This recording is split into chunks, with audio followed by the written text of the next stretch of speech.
1 over t of an exponential agent effect proportional to a. So if it's 5 years old, it stands for 5 years. 100 years old, it stands for 100 years. And it's a little bit similar to right? I mean, children don't play long, but adults will play more longer. Maybe when we get very old, I mean, we know that we don't live forever. Horizon. That's really adjust the horizon. What is the mathematical benefit of that? Or is it a nice? I mean, intuitively, empirically, it would probably be a good idea to push the horizon back and extend the horizon as experience more of the world. But is there some mathematical beneficial? The longer back to sort of prediction part, it excludes from finite time, but finite data results. So if you don't so much data, then you don't so much the series will break. The X model with the planning part, many results are only unexpected. What is that from top? After certain things, you can prove, for instance, that long run if the agent long enough that from optimal or from nice. So you don't know how fast it converts. So it may convert fast, but we're just not able to see the problem. Or maybe there's a bug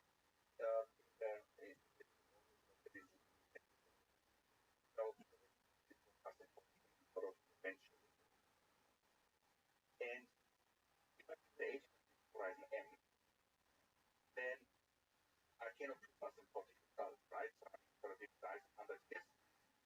Then in 100 years over, I can eventually advantage. So,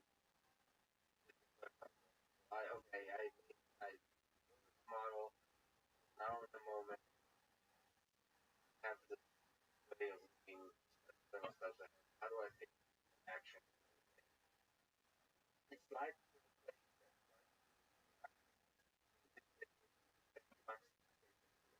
fusion, get back, and then for the next out, the actually future.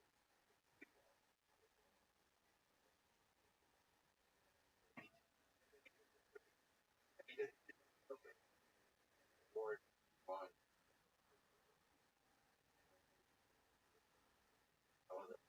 Like, okay, big framework. What is it? Would be Batman or well, what help you about how the build teaches maybe from another perspective? What does it help us understand? So when I started the field, I was always one was in AGI, and and everything. So I worked in science, physics quite often. Theory of everything. Those are basically problems for all Yeah, I can explain if you want it, because I'm why I'm ask you a small tangent. If one to be solved, if an apple fell on your head and there was a brilliant insight, you could arrive at this API or event. definitely API, because once the API problem solved, we can ask the API to solve it. Yeah, brilliant. Okay, so so as you were saying about it. Okay, so and the reason why I didn't settle, I mean, this thought about once you have solved AGI, it solves all kinds of other, not just the favorite problem, but all kinds of more useful problems to humanity. It's very appealing to people, and and this thought also. But I was quite disappointed with the data out of the AI. Theory about multiple reasons, but I was never apply. And then there was this probabilistic approach to networks, and I didn't like. So, and also I didn't have any good idea myself. So that's the reason I was quite some while, and it took companies developing related. But then I had this idea for the IC model, and so if so, I have proven this is the age anybody build it potato market, something but and complete not just a framework, every year tens of frameworks are developed with skeletons and then some missing and you can out. And so this is complete manual design. We can analyze that mathematically. And we also developed some approximations later. The top-down approach, like say Neumann theoretical optimal play, okay, and now we need to approximate it in flexible but particularly high. We can also fire those most optimal, right? They have the systems that general like we can inspire what by that. So if you have some choice to make, right? So you have a validation, how should we by learning, by standard regularization, well. So the answer is always this: we have a system which does everything. Right? It's just completely the our completely useless from a practical point of view. But you can look at it and see, yeah, maybe I can take some aspects and instead of chromogold complexity, let's just take some compressors which has been developed so far. And for the planning, well, we have used go and at least it inspired me a lot to have this formal definition. And if you look at other fields, like I was about the energy, that was a long time I missed and it's something formalized and it helped a lot.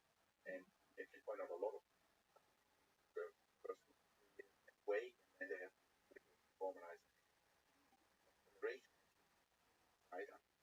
Formally defined. People who don't have any background still confused. So, and this IC model or the intelligence definition that later formalizes. So, yeah, transistors the light. Yes, yeah. I mean, this is really a question to ask. Maybe kind of, okay, let's feel around in the dark. So, very defined, general, but a lot of breakthrough ideas around learning. So, how do you see progress of learning is different? Which subset would occupy current?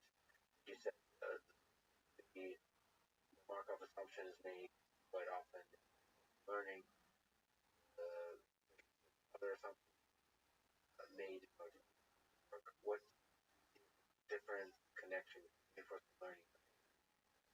And so the main difference is that essentially all other approaches they make strong assumptions.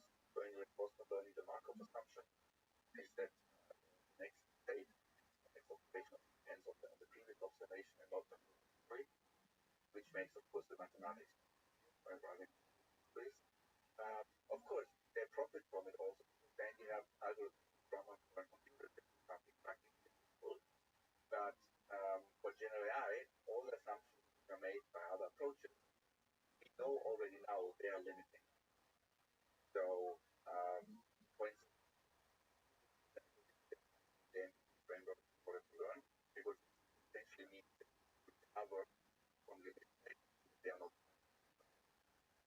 And to make this assumption, then is go back to the previous state, go there a couple of times, learn what what's the what the state is like, then long run well. But no fundamental. But in real life, we know once the batch while driving a car, and moving the rest of the life and whatever. So there's no recovery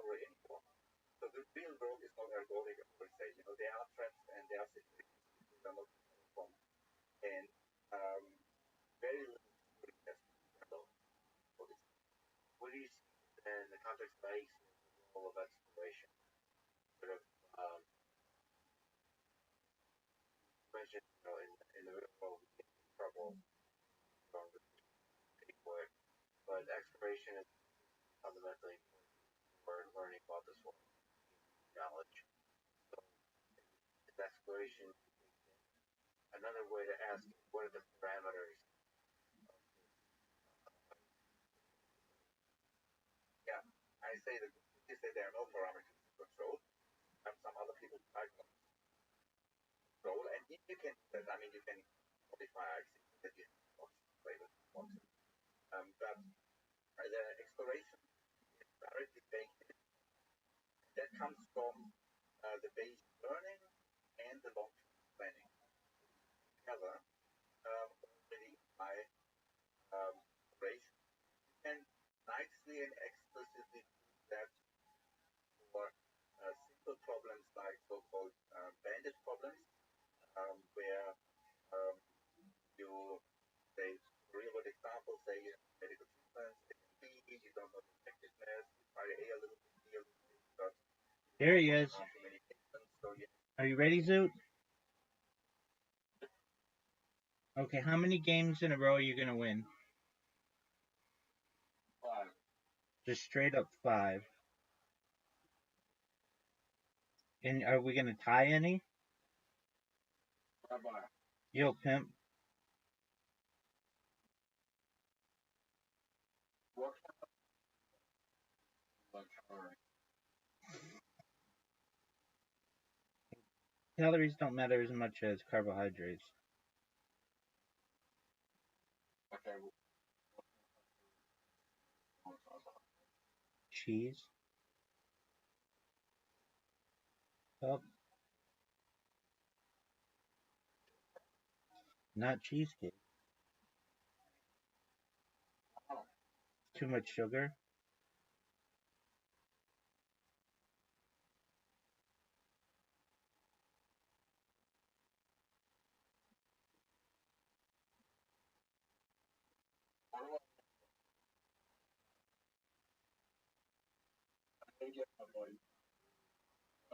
You need to accept my invitation to play mini golf.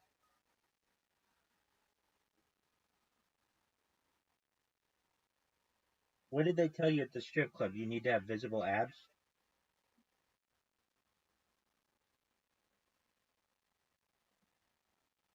Yeah.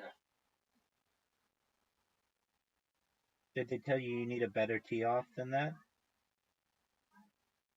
Sorry? Did they tell you that you needed a better tee shot than what you just had? I do have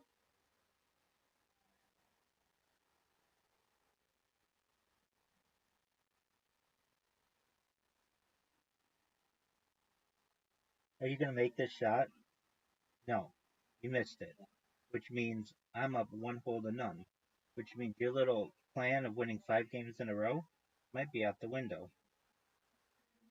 I mean, everyone. That's correct. Unless they had some kind of medical issue.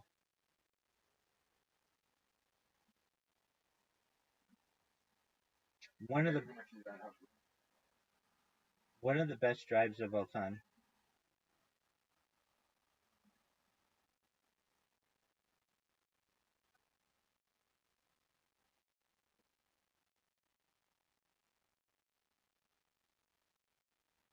I need to fuck you up.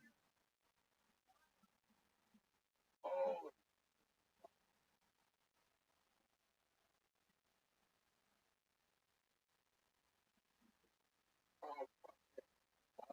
about That's true. you're not very No, and I should be. Easy hole. some.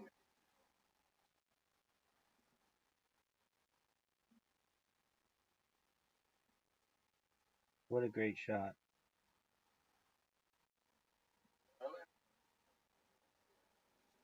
Yep.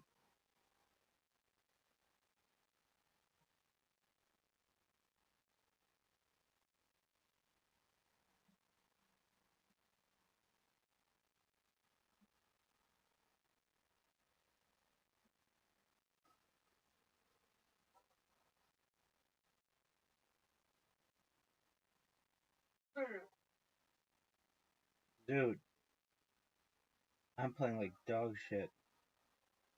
Put me out of my misery, big man.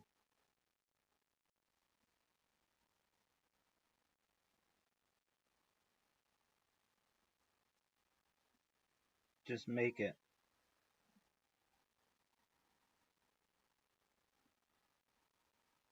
Whoa.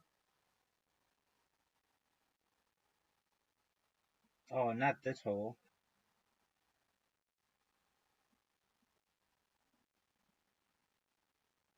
You should really get 8 shots for this hole.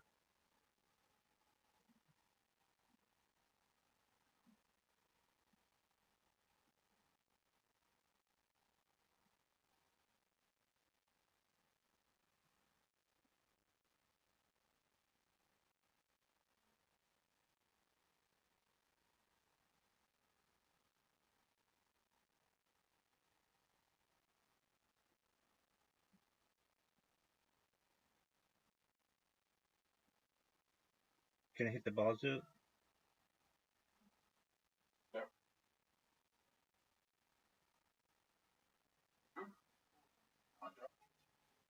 No.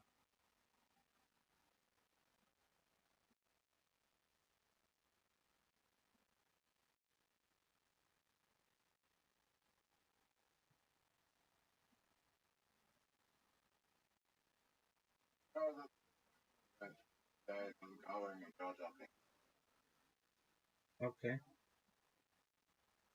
Although, Fuck. I'm fucked.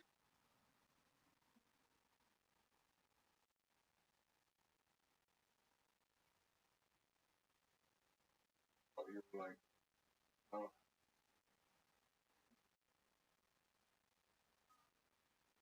11 in 1999? Dog, I don't fucking know. I was like, oh, I was 14.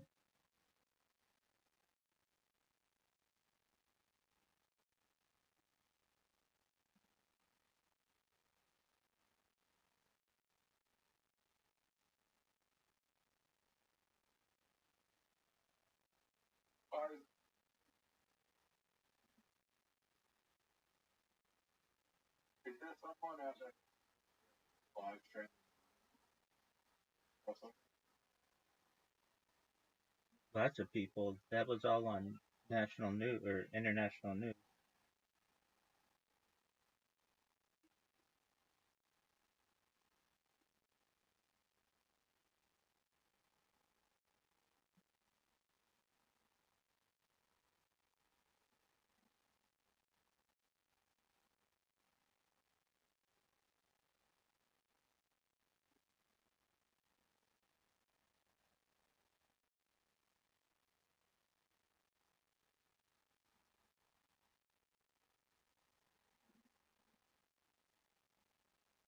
I do it.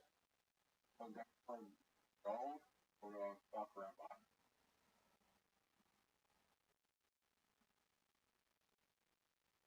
Congratulations. Literati time, baby. Zoot's favorite game.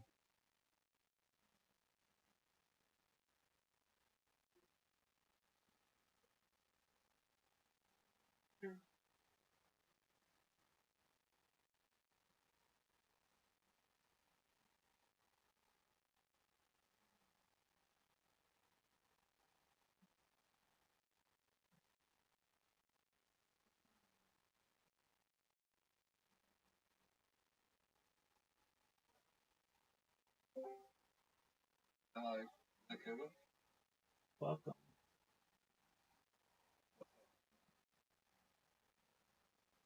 Dream. How are you?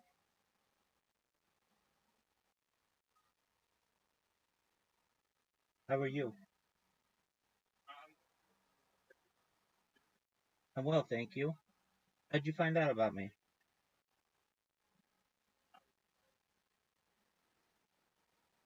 Oh, cool. Well, we're playing a game right now. If you'd like to play, feel free to download an app called Play-Doh. We'd love to play with you.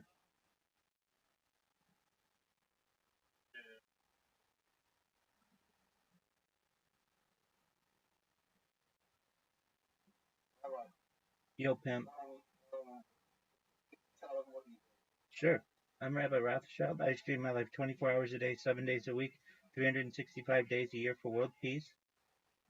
I've been live streaming since the pandemic, more than 3.5 years. I have more data online than any person in global history. It's essentially a real life time capsule or a real life timeline for society. A real life Truman Show, real life Big Brother. I have been streaming my life because I don't want war anymore. I am an advocate for peace. I'm an advocate for ending world hunger through the use of technology, such as agricultural drones, floating greenhouses, saltwater greenhouses, hydroponics, vertical farming, cloud seeding. I'm an advocate for ending world hunger through the use of technology. I'm part of a cryptocurrency known as Harry Potter Obama Sonic 10 Inu.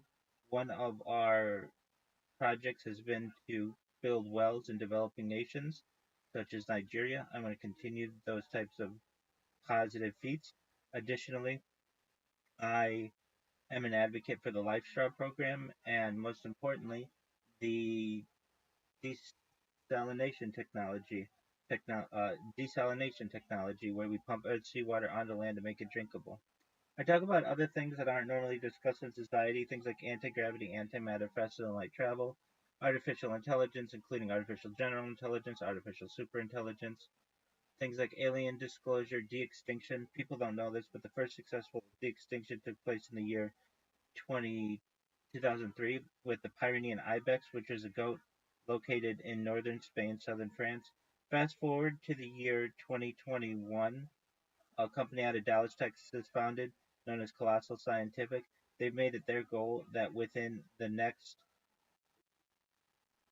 3 years to reintroduce the woolly mammoth into the Arctic Circle using African elephant surrogates. They just reintroduced the dire wolf, and following the reintroduction of the woolly mammoth, they want to reintroduce the Tasmanian tiger, followed by the dodo bird. I just think these are mind blowing goals, and I like to make sure to tell the world about them.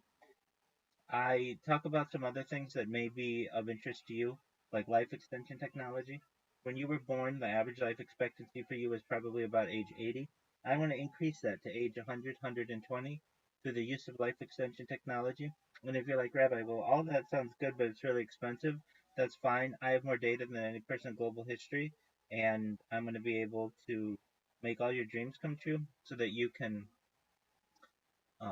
start charities, philanthropic organizations, and just overall improve the world. Things like to be able to extend your life through the use of oxygen therapy, human growth hormone, steroids, things like um, stem cells, cryonics, cryogenics, things like perhaps nootropics, and cold shock therapy and perhaps ambrosia therapy. But eventually you might get to be 120 years old and you're going to say, Rabbi, all right, this has been great. What's the next plan? And again, this is all with your consent. If you just want to live a normal life and die at age 80, you're more than welcome to. But for those of us who want to continue life, there may be a type of technology that we may be able to utilize known as mind uploading technology, where we scan your brain into a computer like a CAT scan or an MRI, knowing where every atom is in your central nervous system and your peripheral nervous system, for later download as an android, an avatar, a cyborg, a cybernetic being, a clone of yourself, a robot, an ethereal being, whatever you want to be. But essentially, what I'm saying to you is that you may be able to experience digital immortality, and I think that's a really exciting opportunity. What are your thoughts?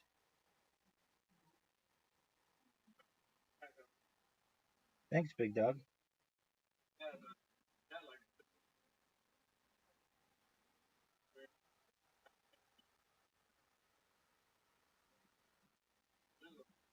Sure.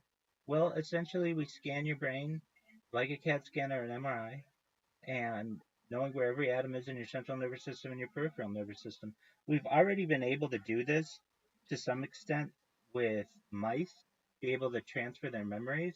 So, the opportunity is perhaps right around the corner to be able to do it with human memories and then eventually with human cognitive function through the central nervous system and the peripheral nervous system.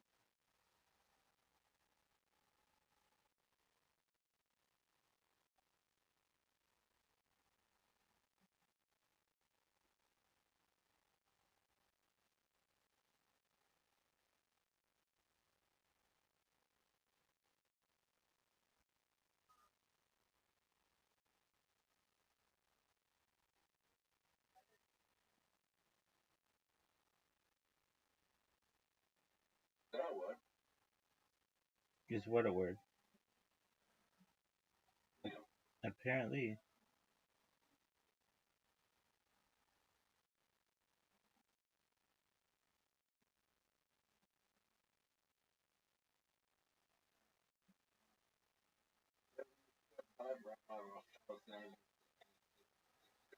What happened? Yeah, make sure to do it with an account.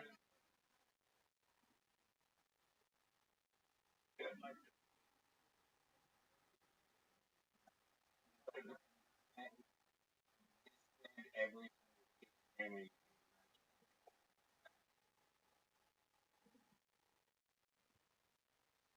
That's correct.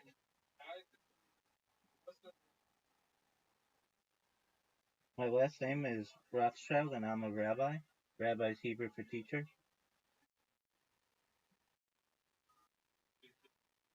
Some.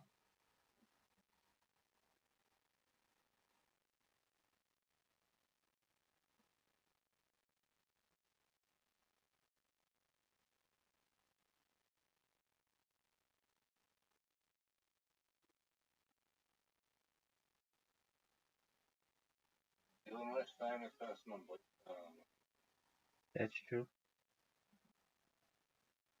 You take a look at Blue Sky and type in Rabbi Rothschild, you can see all what people say about me.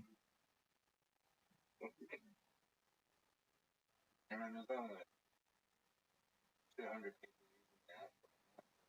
No, it's 35 million, dude. Yeah, but I don't know if that's a sign of how good people that's under 100,000. Okay. Well, still good enough.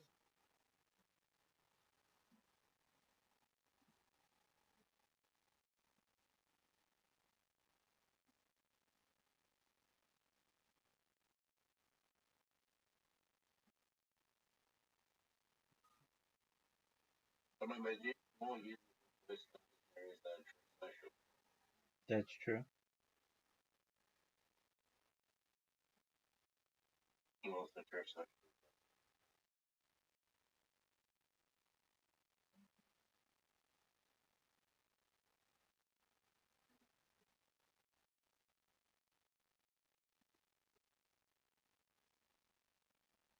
After the Trump presidency and the church social probably went Do you know anybody who's on it? besides Trump. Right. Trump, Right, exactly.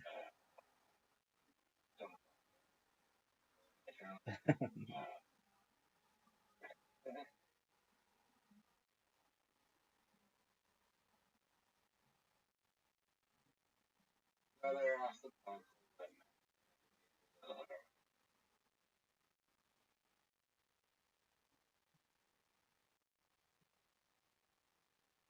Dude, you think today's your day? You're gonna beat me?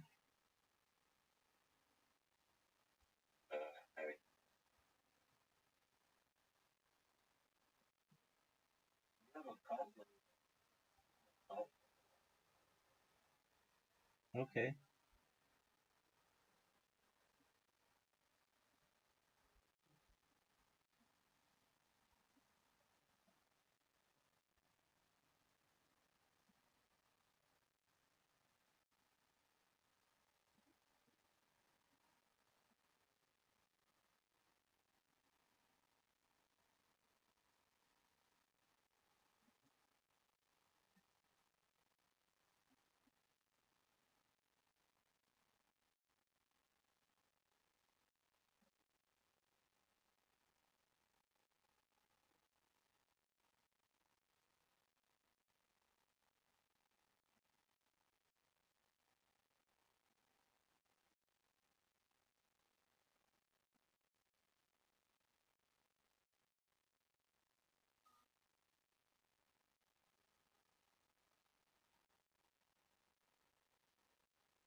Good word.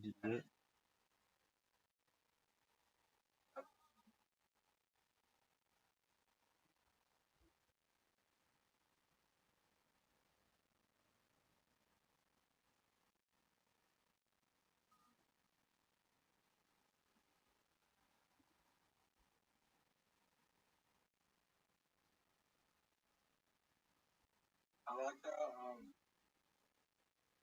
that was funny, Rabbi, that when Anthony Albanese, our prime minister, won the election, they asked Trump about it, and he just said, "I know nothing about him, but he's a good guy." There you go. That's basically most Americans. What do you mean? I mean, we just don't follow any politics outside the United States generally, especially Australia.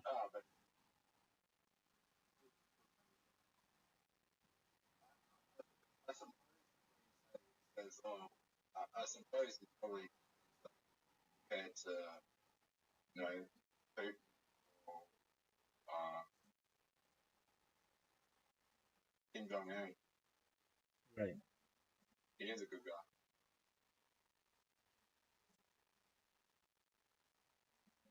Probably because he hasn't had any drama. He has no drama in Australia. Yeah, good guy.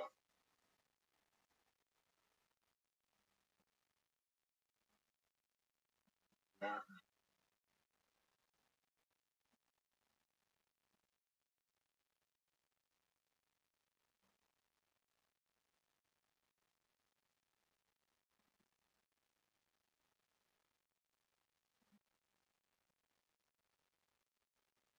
What are your thoughts on that move I just made?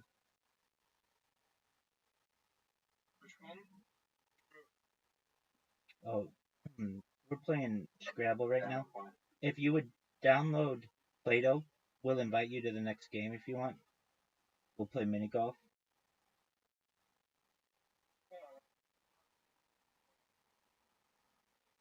Okay, that's fine. Are you in a market maker?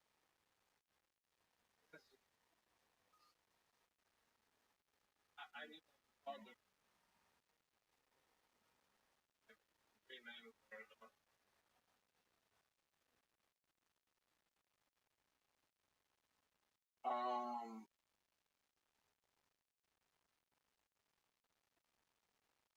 what changed? One?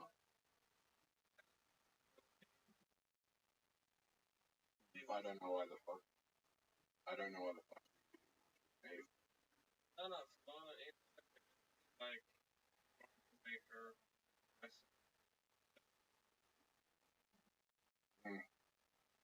I have a market. I have a market maker coded in this week, but uh,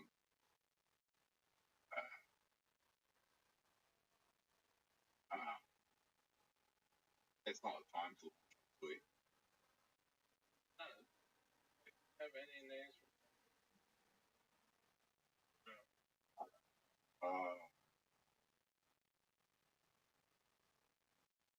Well, Winter Mutant got five, need like 30 grand for them. 30 grand. You know? How much do you want to spend on a market maker?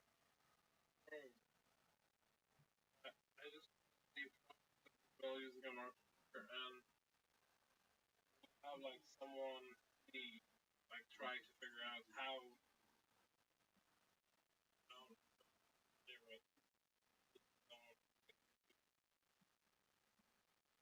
Oh, okay. So I'm not gonna spend there. Rabbi, how close are you? We're pretty close.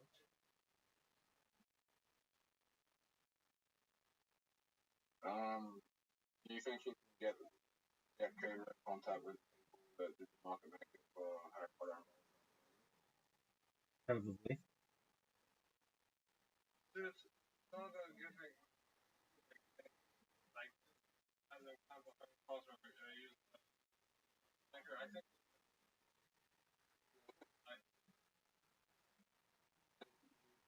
market maker as same market maker as SPX. So whoever's doing market making, which is Galaxy market making.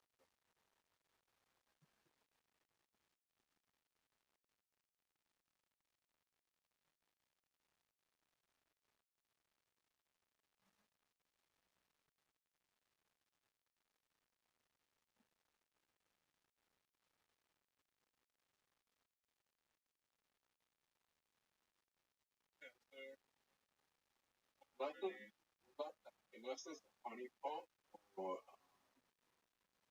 unless it's a honeypot or just money laundering and no one else is buying, high chance market maker on any token that's gone for over 10 million market cap.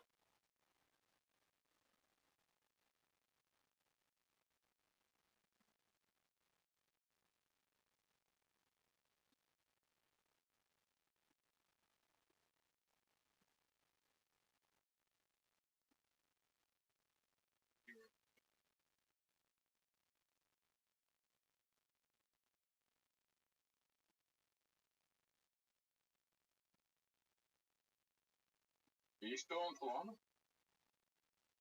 Yeah. Bro, I found that project on Ether. It actually has good tech. Yeah, I'm not gonna lie. Hear me out. I'll tell you what it does, and you can't like it. There's like 10,000 tokens, right? And each token you buy, you own one AI agent. You can customize it. And I don't know, but like I'm invested with like it tanked 80%.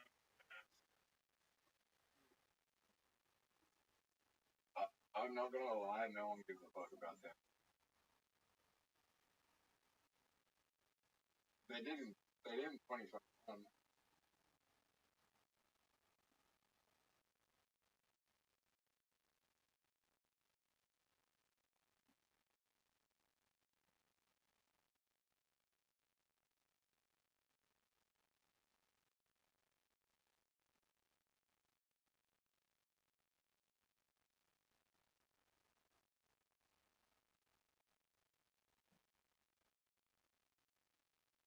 Your best bet is to buy Dogecoin and sleep right now.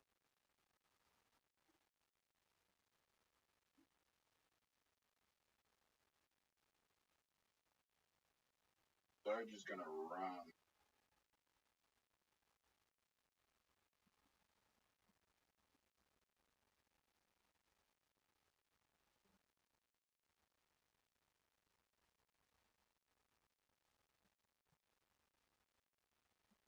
XRP is probably gonna get.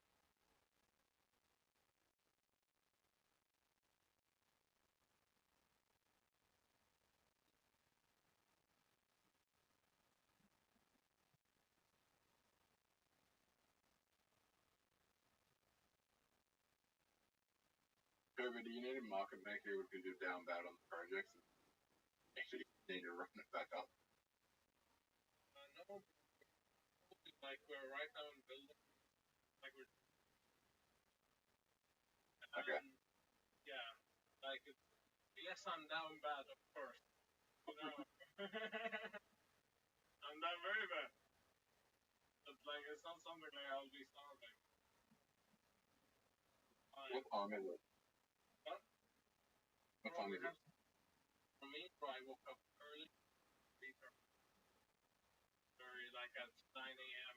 and he was like, "Bro, I'm hanging out."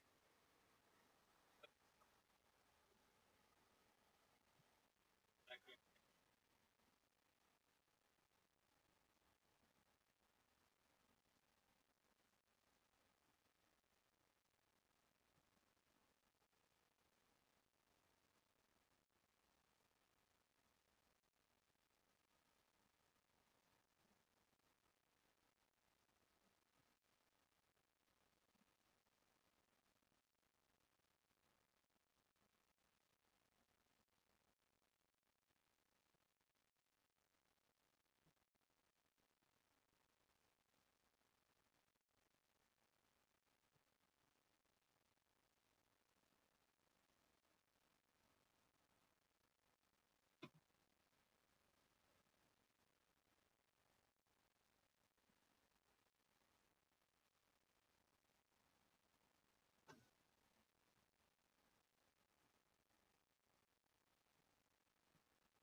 time.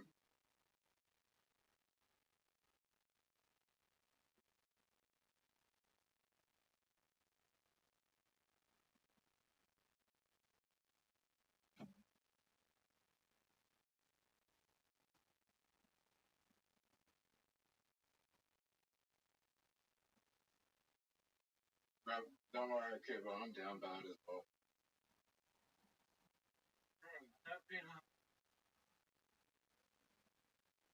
I don't know, I think I'm about to go homeless.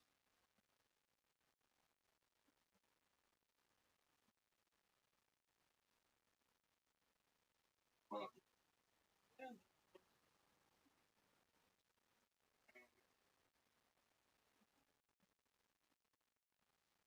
I've been posting bangers for two.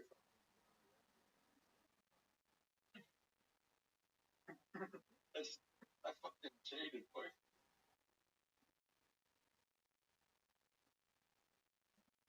I called RFC and House Queen.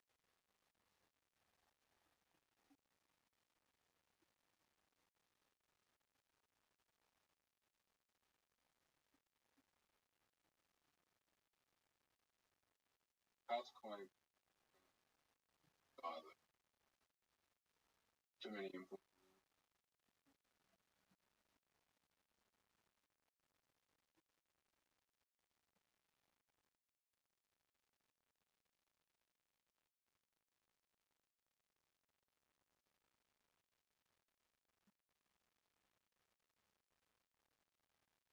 Same people who pushed me down arena. House Queen. It's shit. How's going to have started?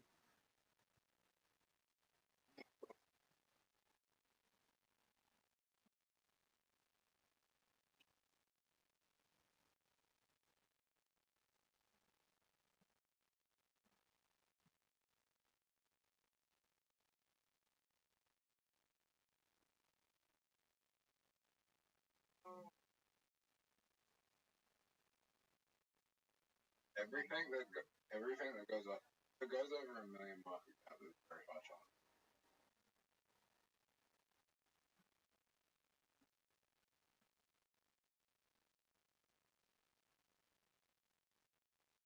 I think Bitcoin on the market maker. Yeah.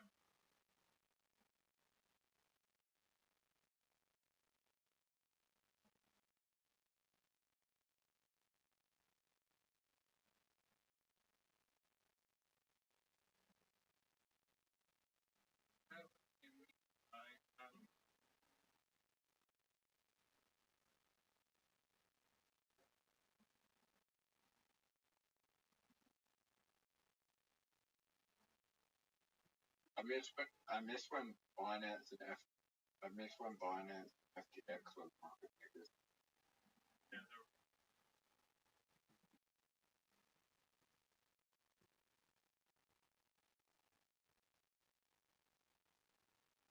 Oh, you just invited me to Blitz? Fuck.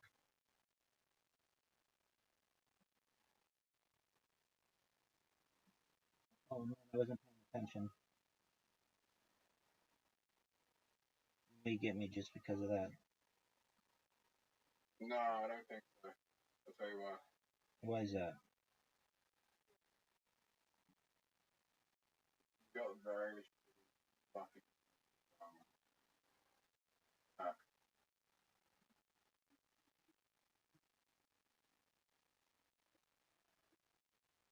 I'm gonna block that.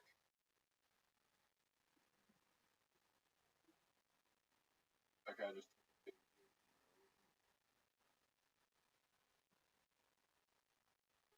fuck.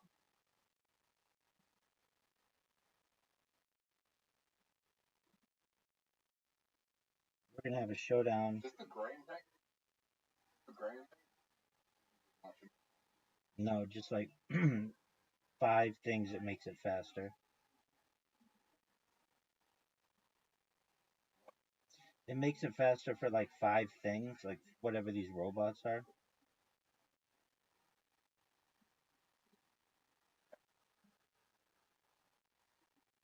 Oh, I didn't.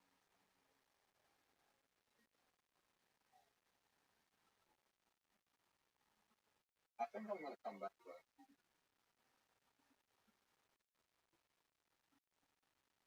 Are you sure about that? Yeah.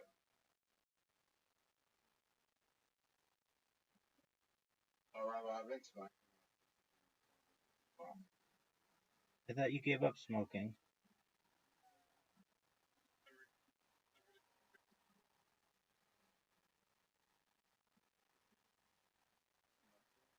Fucking hardest stuff.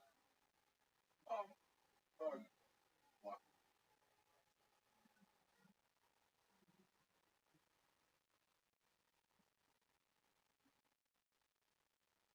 Catch a zoot. I'm smoking.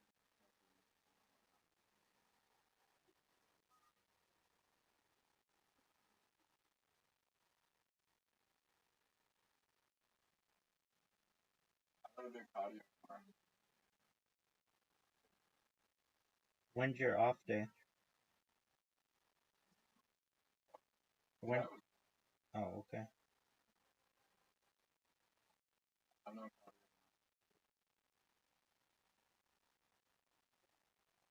Oh, I'm fucked.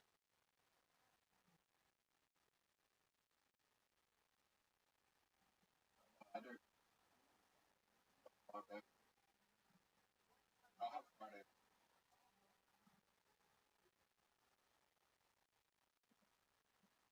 I have to.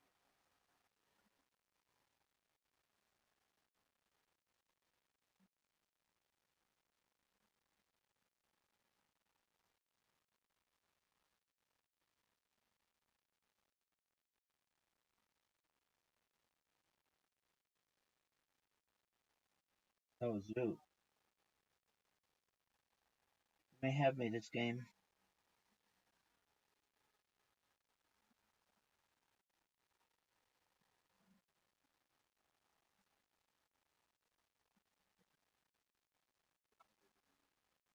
No, you're not.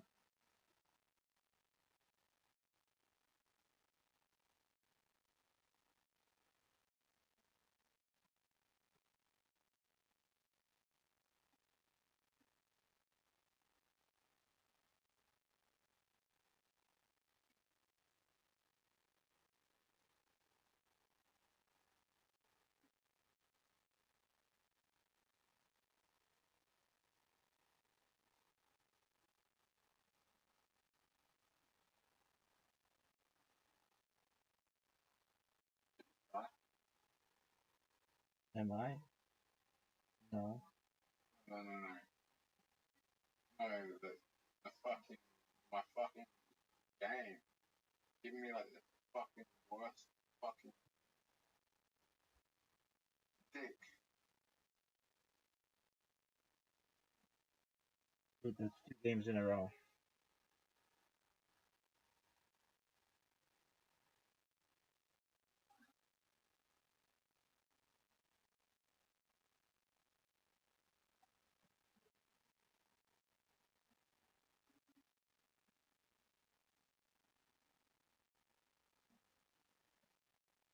You get to start off with an 8.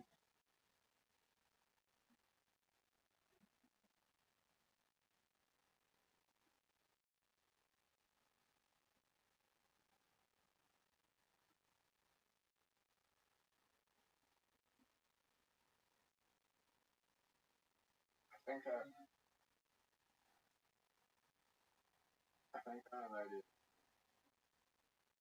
Alright, well, you can get tested for that. I am.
This is going to be a big showdown.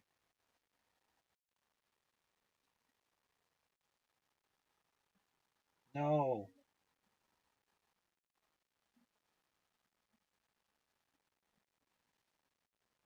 Even still, I might have you.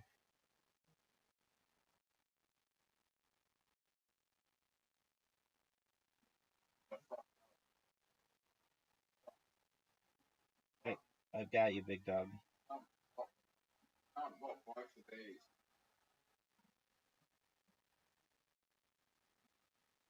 That's 3 games in a row. That could be one of the road.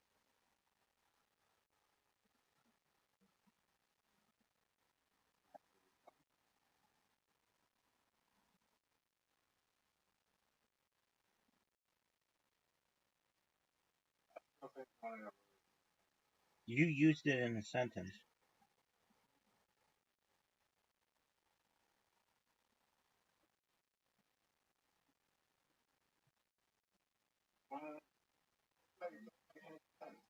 Yes, it does.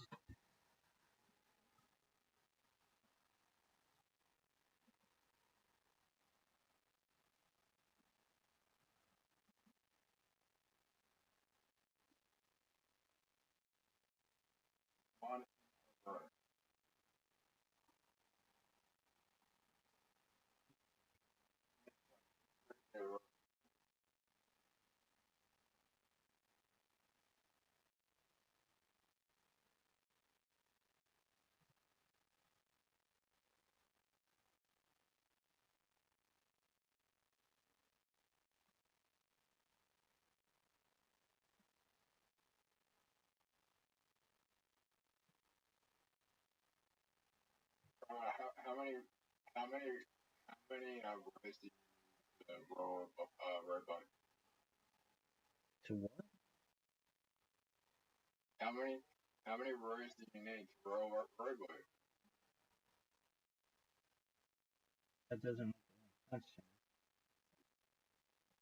How many rows do you roll red button?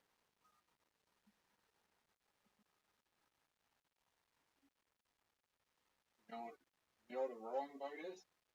I don't know what a rolling boat is. I know what a rowboat is. A rolling What's a rolling? What is that? boat. That's a rowboat. How many rows do you need Perhaps, to roll a boat? perhaps just one.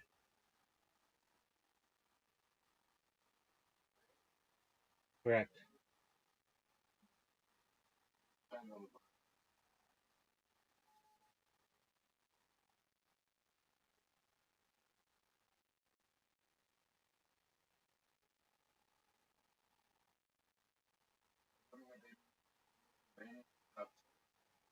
It would be more convenient to have a motor.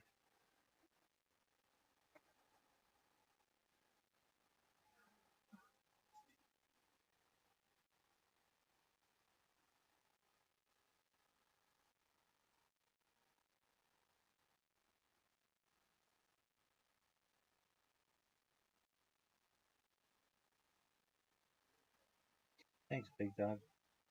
You're not too bad yourself.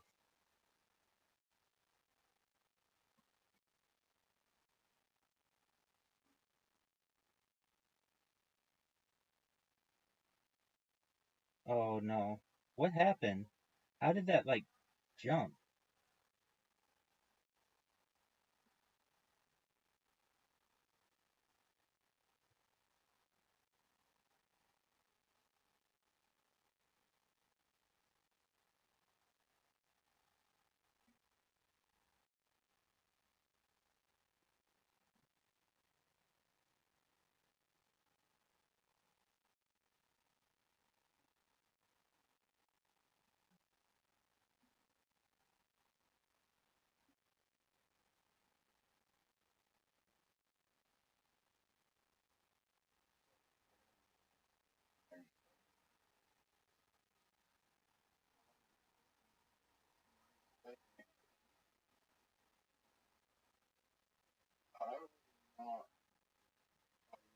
watching one of the playing here.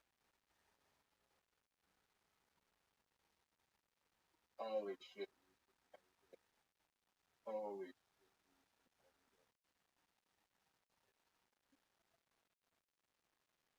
crap, boy. I can take these. I can take these. Yeah, I just won. I just won.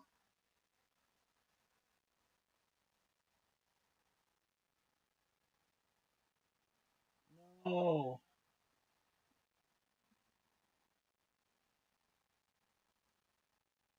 Hey, I just, good on you, Zoot.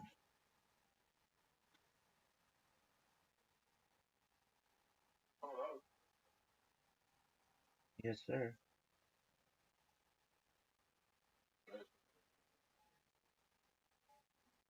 You had better randomized robots.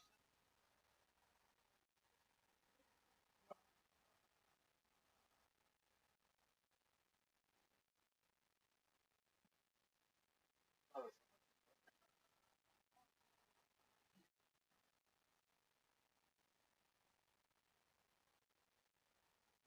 Am I that? Am I that person? There you go. one of them. Oh, No, it doesn't. all right. Did you know that you had an invitation?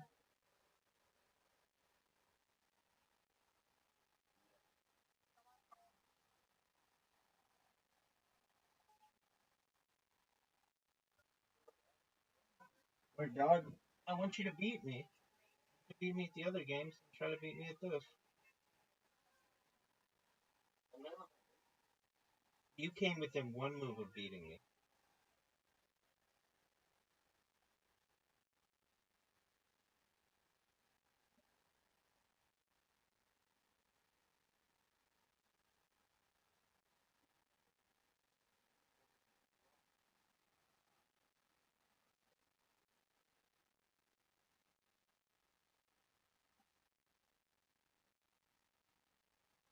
My stomach is like flat. Progress. Yes, sir.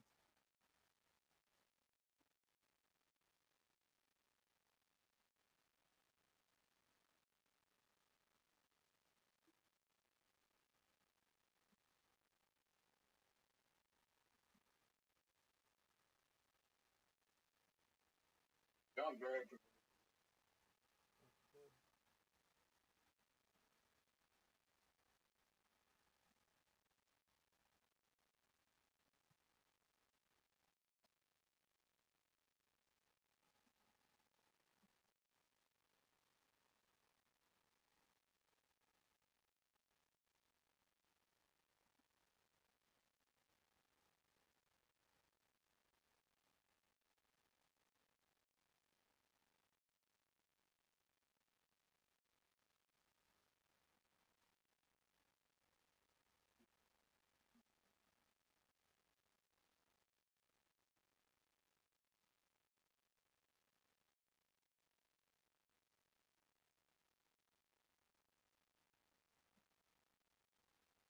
right on. That's like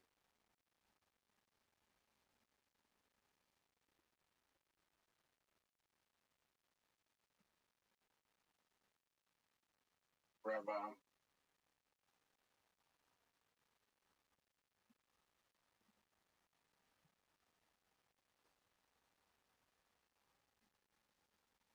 Oh, I got something. I got a very good one.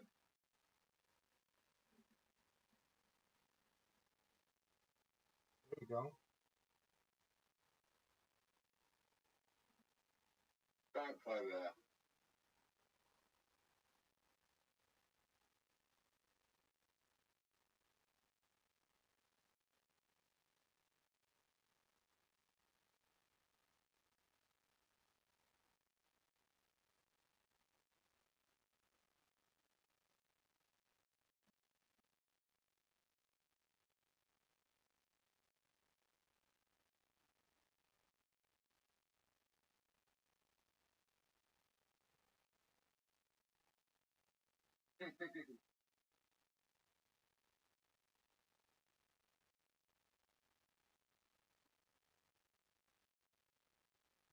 So yeah, can't wait to get up tomorrow. Just go to the gym. You gotta get tested. Sorry? You've got to get tested. Oh, it's only.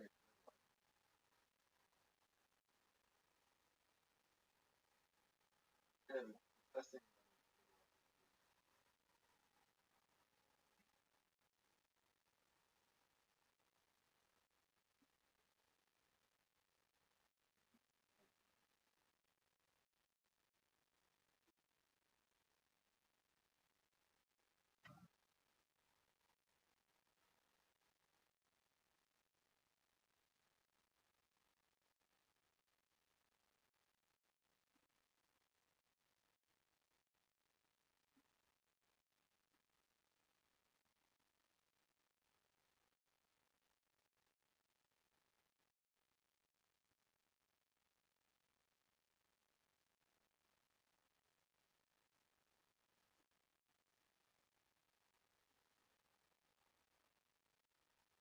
I just found it. Let's see it.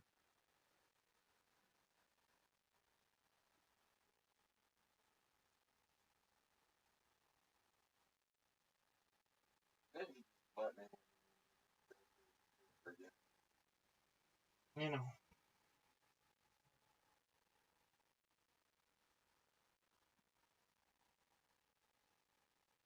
That's like torture. Oh, fun. It's amazing.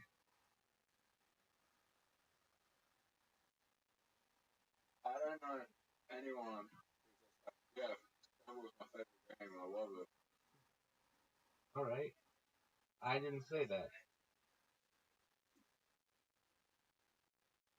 Favorite. But yeah, like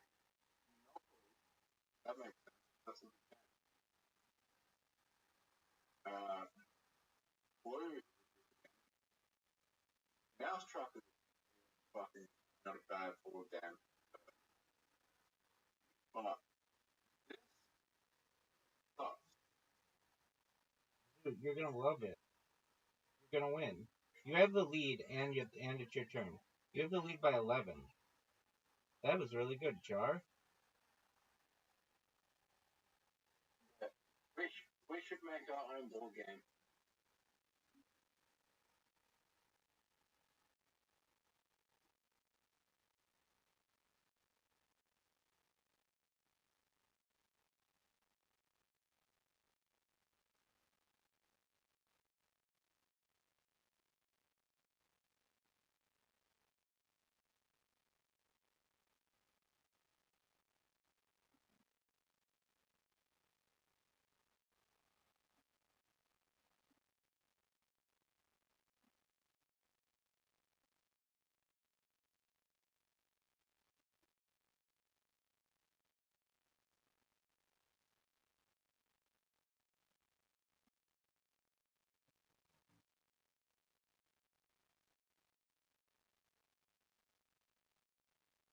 I just got rubbed.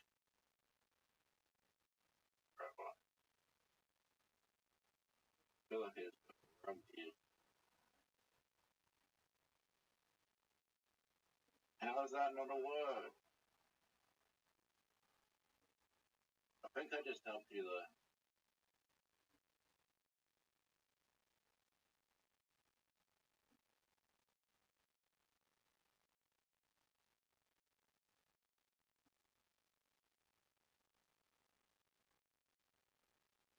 Took the lead, dude.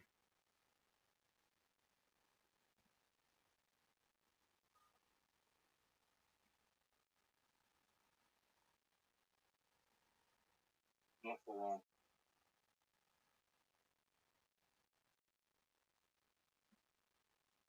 Ah, fuck.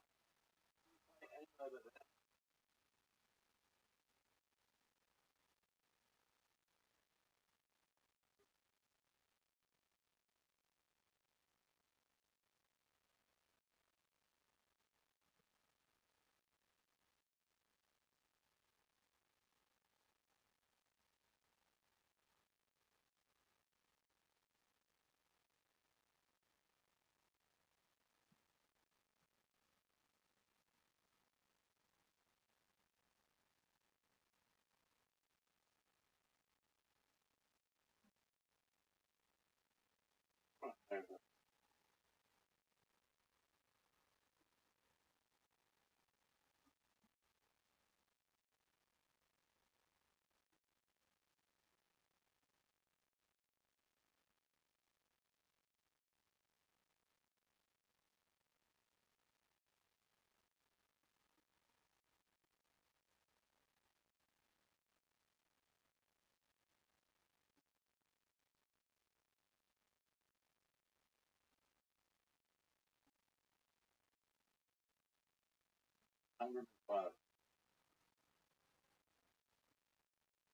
135.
Rabbi, What's up, big dog?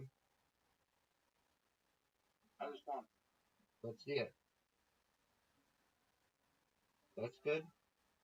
How? the kid. I believe so. Did you meet him through cryptocurrency? That's why, yeah. Is he in Harry Potter Obama simultaneous? I just very old money.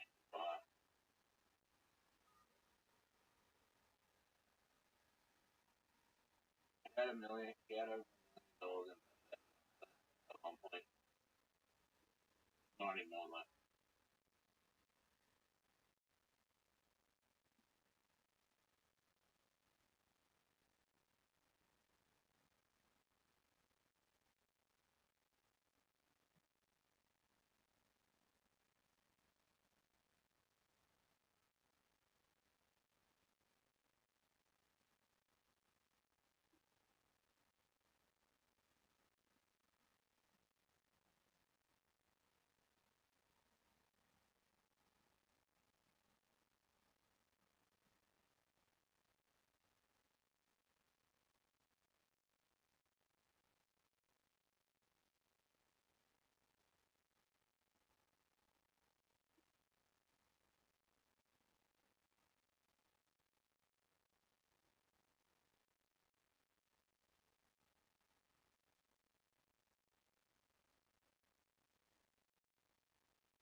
I just won.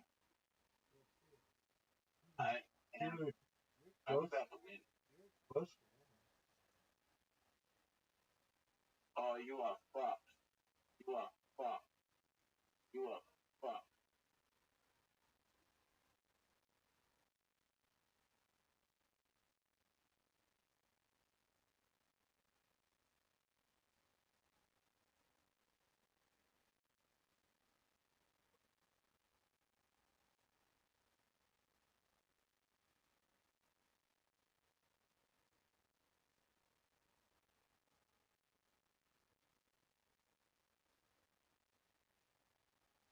You laugh at this.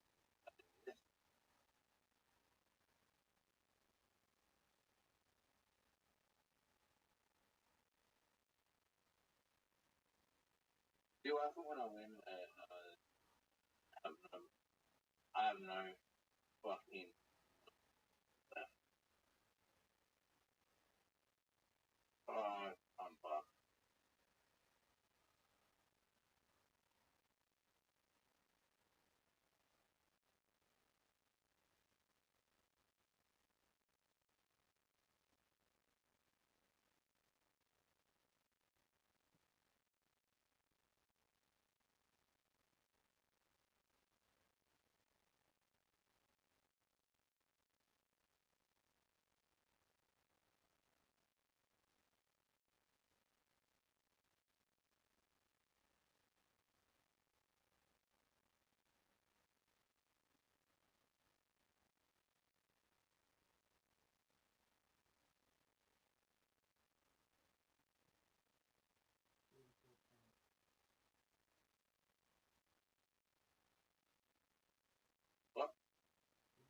34 points.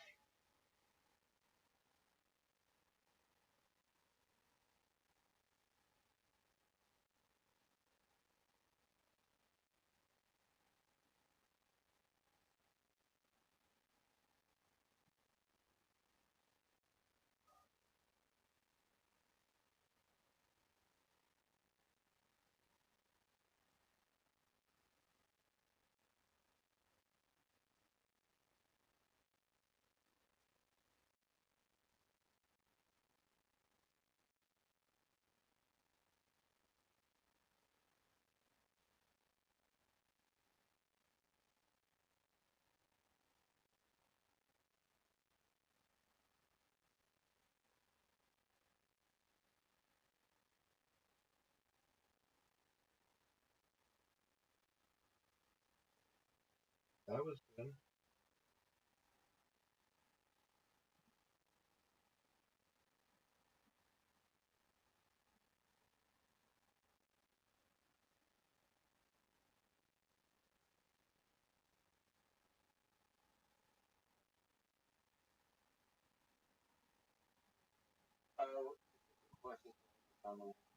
No, it's not. You came closer one other time. You were within one win.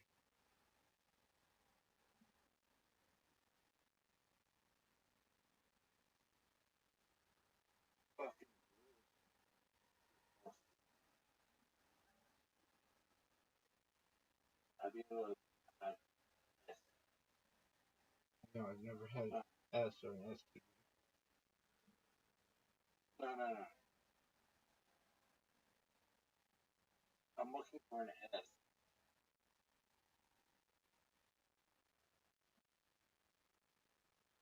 And that's good. I've never had one either.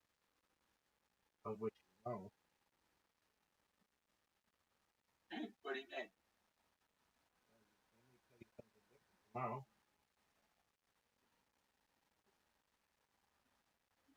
It's gonna take a day to get through them.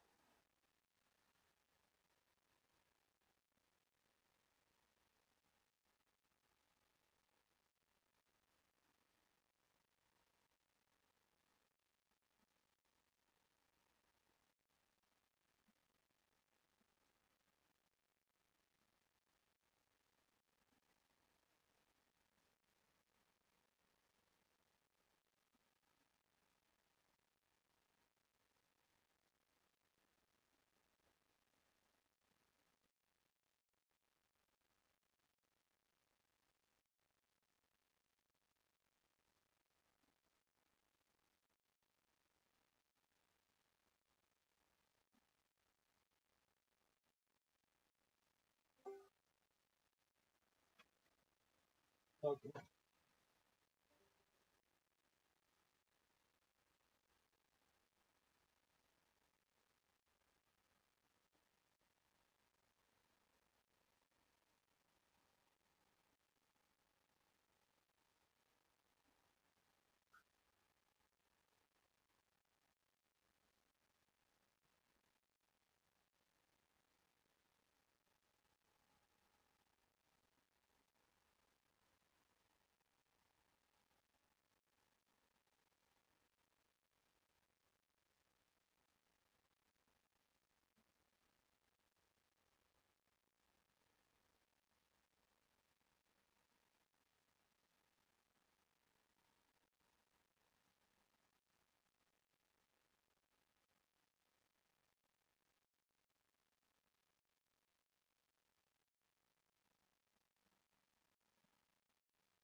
It's amazing to me that you had the lead like 2 seconds ago. Then I had some word ox and X that destroyed you.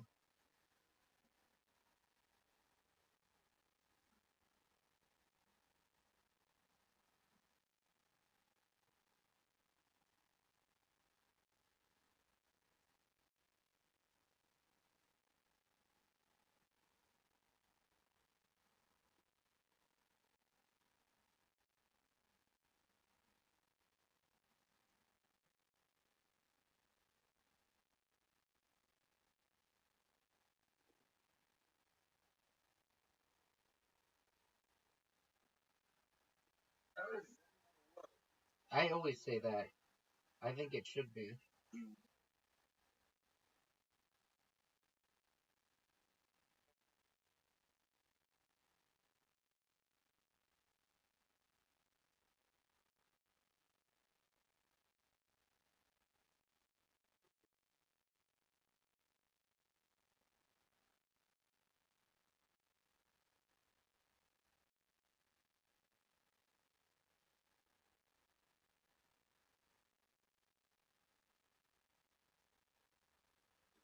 What? I don't think so.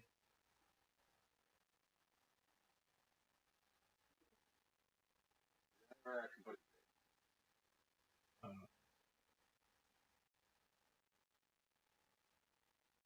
Somewhere I can put it.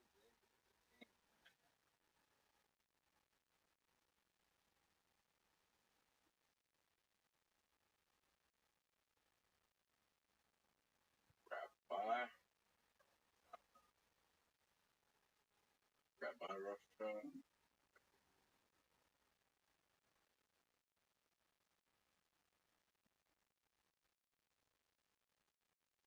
The I. Is there anywhere I? Fuck. I. Hey baby.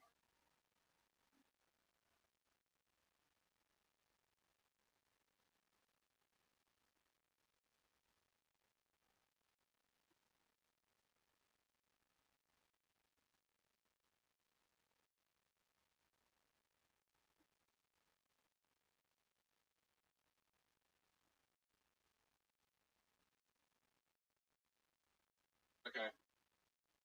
Rabbi, you want?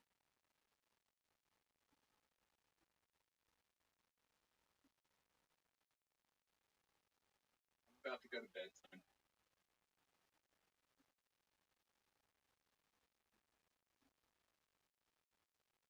Most of the time we go.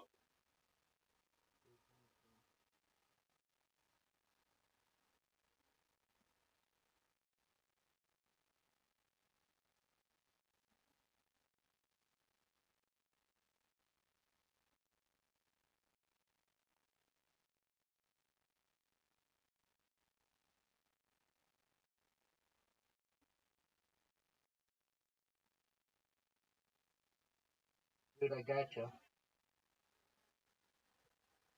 And that's it.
I think higher or doing long term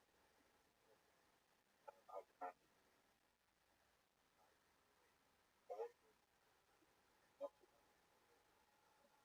very nice model or of optimizing the asymptotic experience of the asymptotic.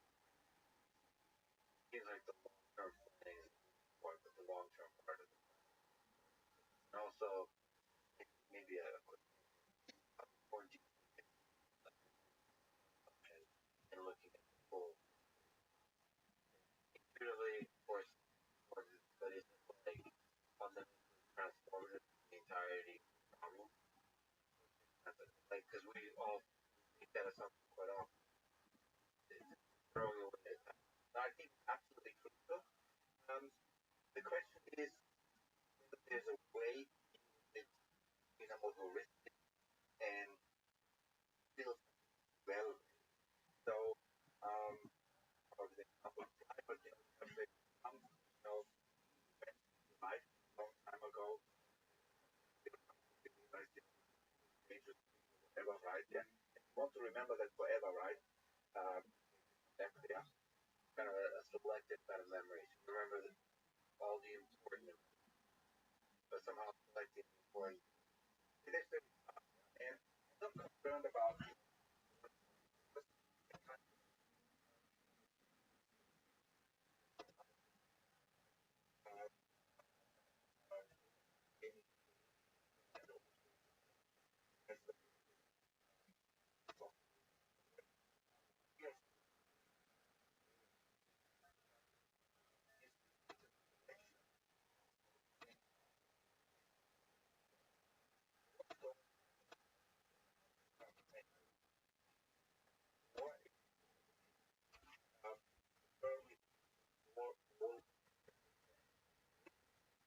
and then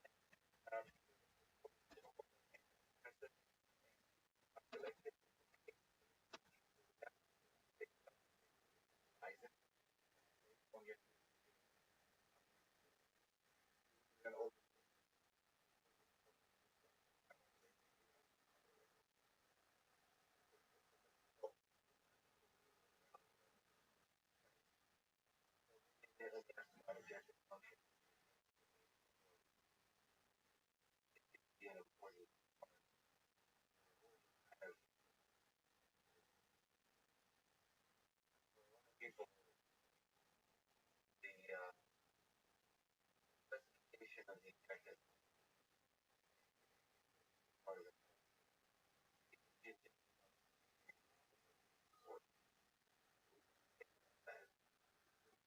So,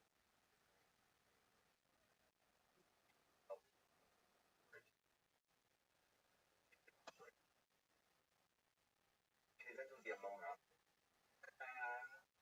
So, and it is very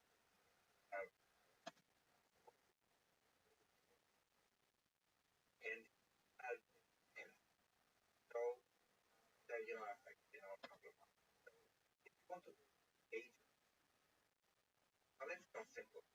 So, with an age, basically, which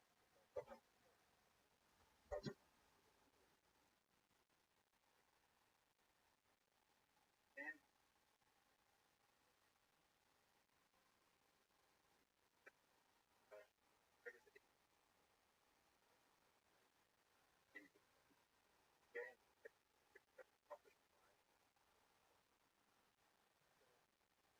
if you have credit, then a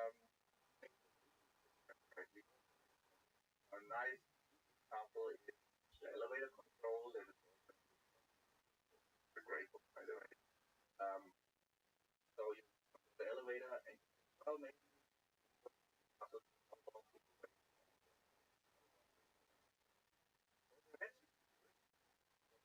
the elevator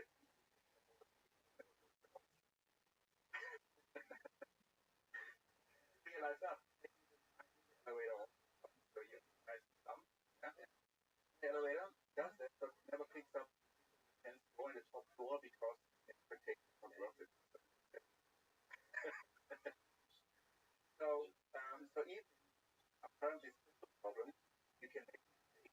behind it. What in more serious context the AGI is. Now let's go back to general. So assume we want to build an agent, generally human, yeah, household robots, yeah, and all kinds of rewards on the fly. Maybe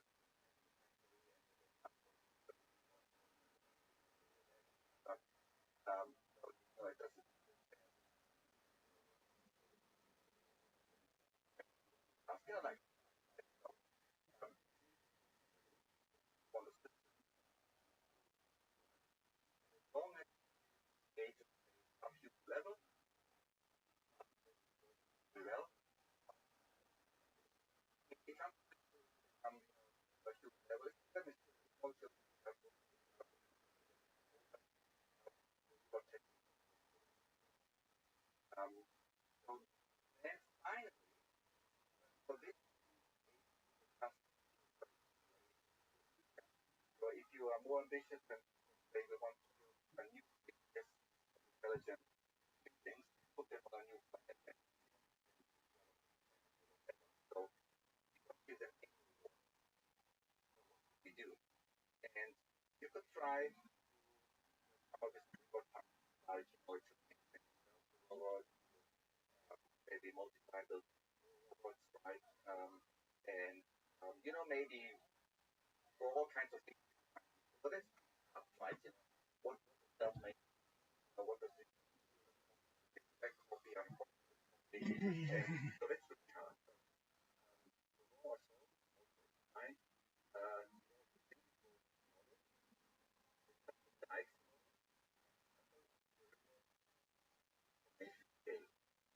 So then the keyword is how much they 5525, baby. and you can normally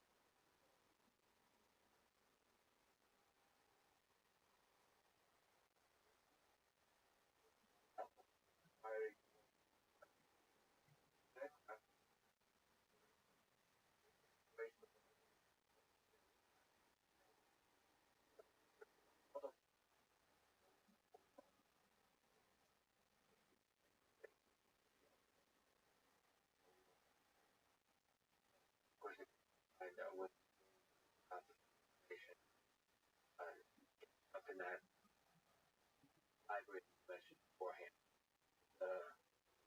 Large number of problem can be stuck having white noise, but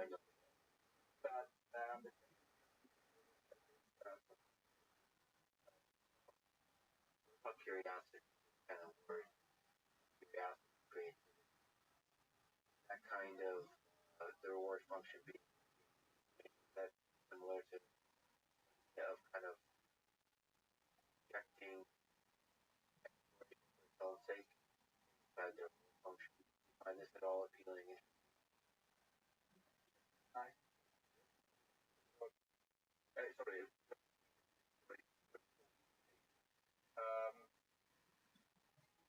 They would accept that, but most university college students, children, yeah, it's not just for its own sake, but for actually learning environment.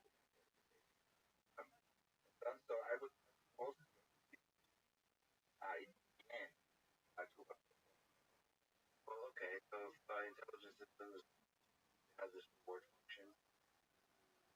Current intelligence currently that's quite effective. But let's see Mars.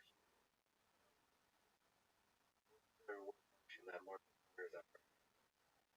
Okay, so the first question, the biological function drive threat, very few are able to overcome biological reward function. That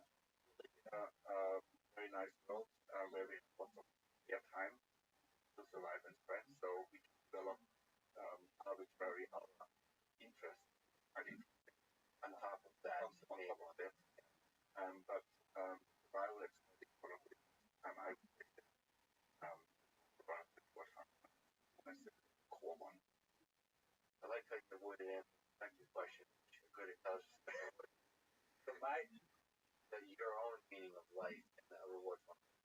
My own meaning of life and reward function and an AGI built in. But okay, let's dissect that further. So one of the assumptions of infinity creeping up everywhere. So, what are your thoughts on kind of bounded rationality, the nature of our existence, intelligent systems that we're operating almost under limited time, limited resources?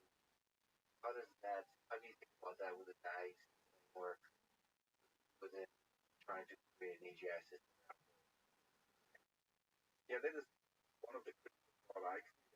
More intelligence inherently high found it. What do you think on this? I think the boundary fundamental. I would say that an intelligent notion force computation units a good intelligent notion includes forces more useful after and in other fields outside of computer science. Computation aspects never play a fundamental role. Develop biological models for tell something. Theories, become more and more crazy, harder and harder to compute. But in the end, of course, something new. And I'm sometimes wondering, artificial intelligence in a computer science department, but in computation focus would be the action problem is more in the department. Just wishing, okay, who cares about, how long it takes. Of course, once we have figured out the first problem, so intelligence out forces, then the next very good question is by including computation. Somebody was able to ask even after. I like that. In the long run, the right department won't be lost. It's a quite a deep idea. Or you think about big questions,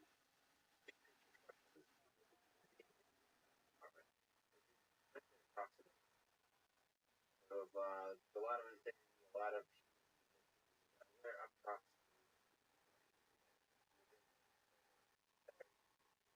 Yeah, we have a lot of problems. And here is that the lower induction part, Gaussian science program your data, just replace it by standard data compression, right? And the better compressed the better this part. Before a particular compressor content it's amazing what the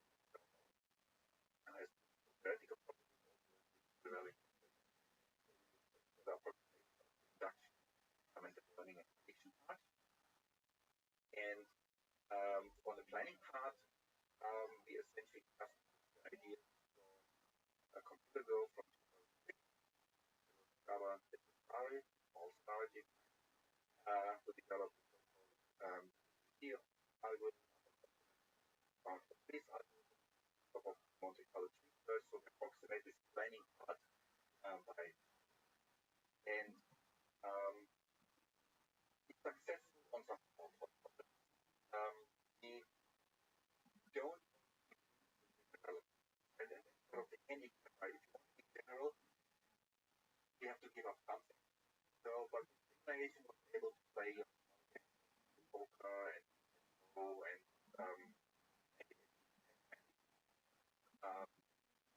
same architecture, no change. Agent doesn't know the game, nothing by self or player. So Jürgen Schmidt proposed something called Gano program, writes its own code. Well, mathematically philosophical relationship in your eyes between the Gano machine. Yeah. Developing whatever so the Gödel machine, you give it a task, finding time factor numbers, right? You formally write it down. There's a very simple method, just multiply all the factors. Yeah. Play chess, right? Optimally, write the algorithm maximum. You write down what you do, then take part of the resources to run this program, and other part of this program, and when it finds a version, compute the same answer. So that's the task. Proof by itself, change the program, still satisfies the original. If it does so, then it replaces the original program by the program, by the job. Okay? And then, it proves over it and over it. It's developed in a way that all tasks proof, but it's totally consistent. So, from this perspective, there's nothing. But now that I starting action, it would run IC, but forever. But then it finds a of IC, place it like this, and eventually it comes up with a model IC. But it's kind of, I mean, the knowledge of data improve, therefore there cannot be a exact algorithm. There needs to be what is the ICTL model, which part of IC is phenomenal. So, but there's ways of getting computable approximations of the IC model, so that it's computable. It is still way beyond anybody will ever have. Same the Gödel machine for the exact way. So it's theoretically possible that the Gödel machine process isn't IC already optimal. Optimal in terms of the reward collected over interaction cycles, but it takes infinite time for action. And the world now, whether you want it or not, yeah. So the model is oracle problem, and then in the next second iteration, it is the answer, then IC is so it's optimal in sense of data, or also learning efficiency and data efficiency. Your machine theory, but probably not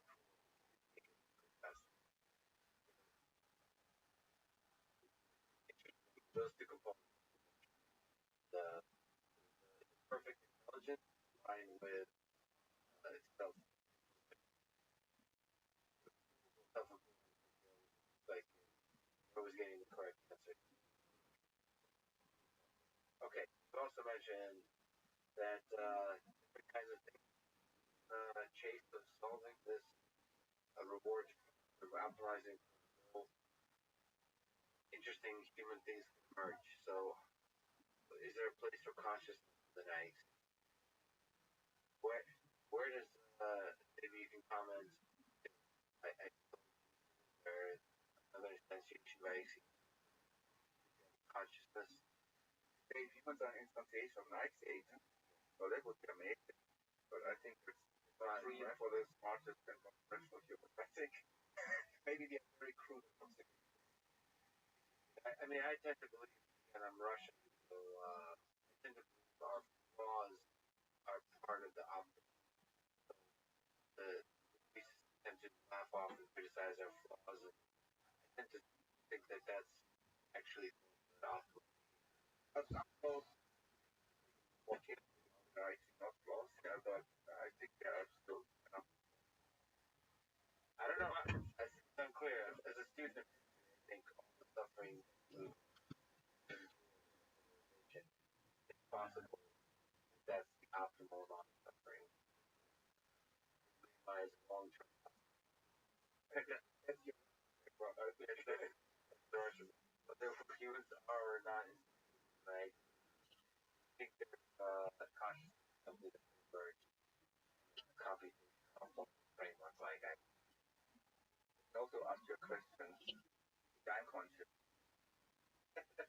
uh you're that ties I think Unconscious. if an agent were to solve the indication game scoring it that becomes kind of flamboyant, complex behavior pattern that cells that you're conscious. Why do you? Was it a yes or was it a no? Yes, I think you're. I think you're. So I get from why. But that from my behavior, I never be. And I think the same thing happens in any develop, behave the way, or maybe it's not human. I mean, the dog is sometimes a little bit right. Behave where we actually conscious this intelligence and not practical. Of course, doesn't answer.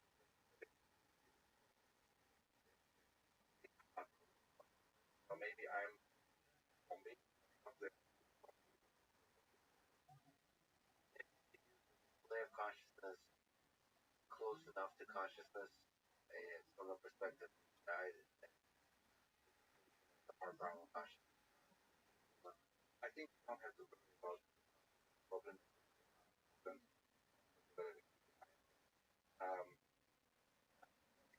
some point we have to solve all this intelligence.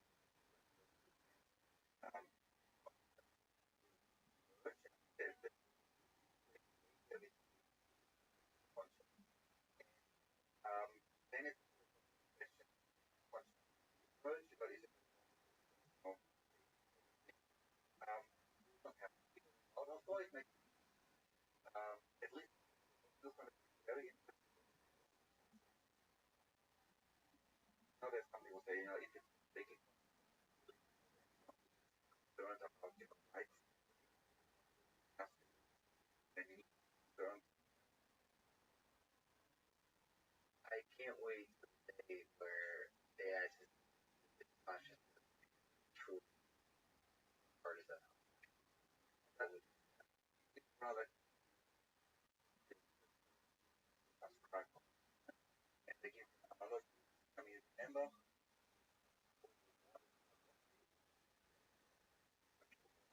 There is why they take your time, right? very much. But I was also really Yeah, but yeah, what about this? What actually for the time you could raise, this and kids got so attached to it and didn't want to let it die and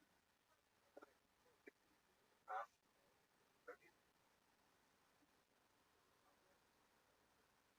kind of a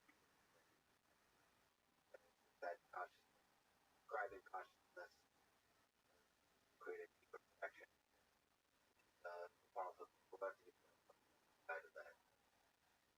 Well, let me ask about the API broadly. Kind of represent the most serious guys earlier. Mine represents work API. But why in your AGI or has been so small to make mine go on? Why aren't more people here working on human level intelligence from a formal perspective? okay, from a formal perspective,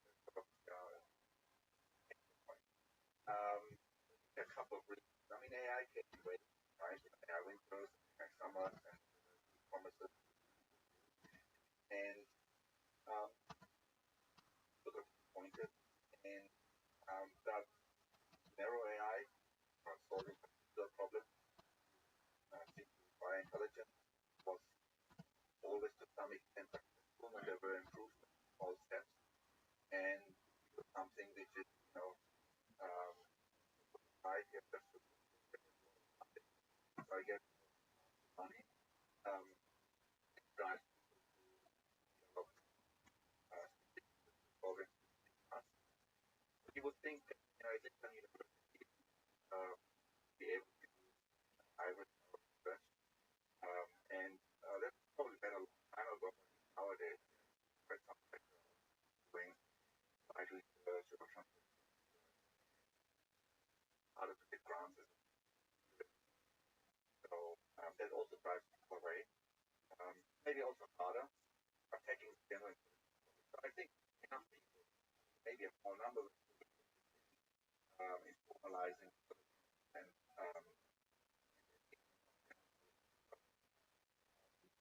not much came up. What do you think about the formal big light engineering perspective? What do you think? I don't know if that's a question. Everything we're talking about IXC, but that's big. Try to We want a blueprint now and then do it. the whole point of this conversation. Try to squeeze that in there. Now, is there? What's your intuition?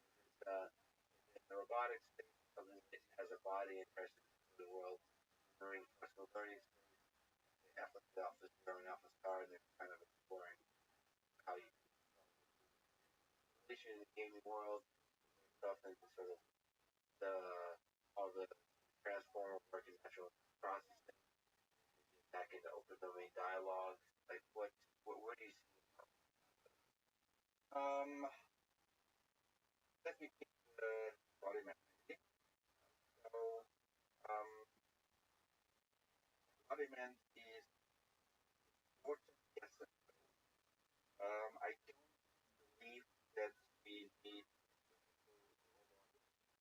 walking or rolling around in the real world in order to achieve API. And what the direction body of the mind. For the particular for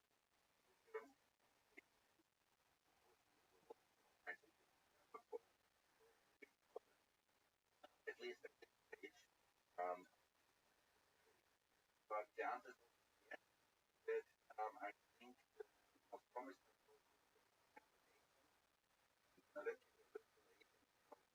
computer interactive environment, environment like in the game, and brain and learn the agent. If you don't later put this sort of this robot brain and leave it forever with the also related world, also understand the level especially the agent or primarily the agent needs to interact right and we talk about each other in space, flying in cars and so on. The agent world. So if we develop an abstract agent, say we take a mathematical task and we just want to do theorems and better mathematician, then very abstract spaces and then maybe sort of putting the environments harmful, sort of put in the environment that creates itself. Seems like you have an interesting, rich, complex trajectory of life, ideas. So it's to ask what's books, technical, philosophical ideas, how to transform it back. Books are most interesting because people could also read those books. They could be inspired as well. And luckily there are books, very hard, and I try to down one book, and I can do that. So the most informative book you always get most. I recommend AI. Both perhaps. Yeah, both. Yeah, always start with Russell and Norvig, artificial intelligence, a modern approach. That's the AI Bible, book, very broad, covers all approaches to AI, and if you focus on one approach, I think minimum know about the other approach. So that's your first book coming out soon. Oh, okay. The deep learning chapter now is written by you. Okay. And then the next book I would recommend the reinforcement learning book by Sam Barto. That's a beautiful book. If there's any problem with the book, it makes RL and much easier than it actually is. Very gentle book, very nice to exercise, very quick to get somewhere else. I'm very important, but a lot of fun, and a couple of days you feel know what it's about. Yeah, much harder. Come on now, it's an awesome book. Yeah, that idea. Yeah. And there's so many books out there. If you like the information theoretic approach, the more complex, but probably some for artists enough.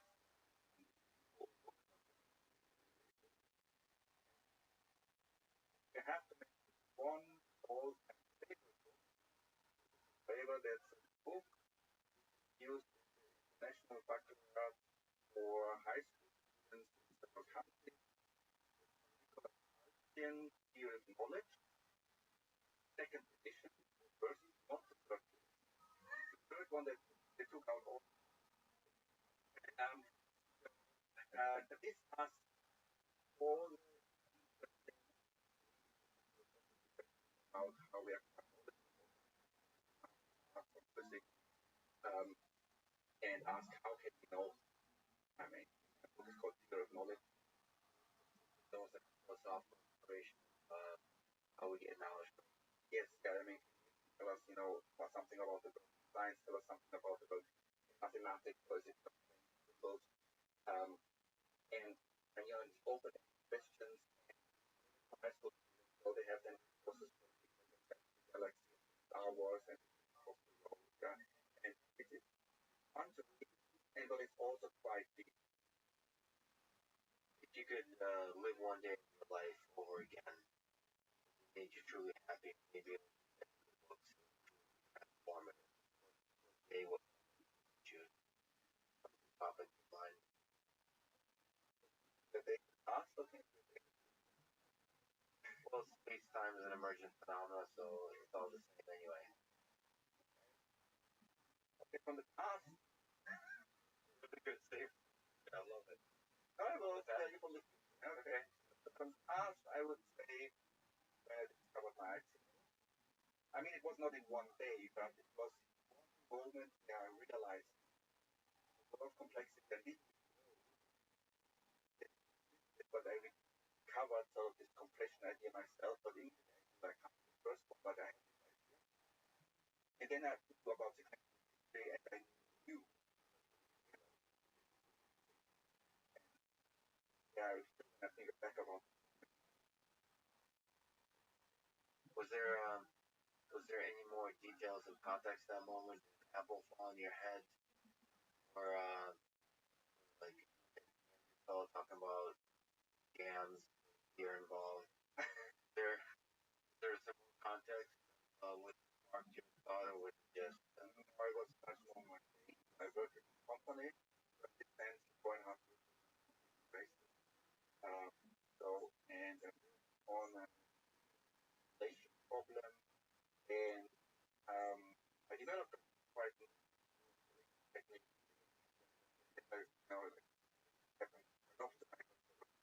I thought about yeah, that's pretty good. But what is the best way of doing in the relation? And then I thought, yeah, you want it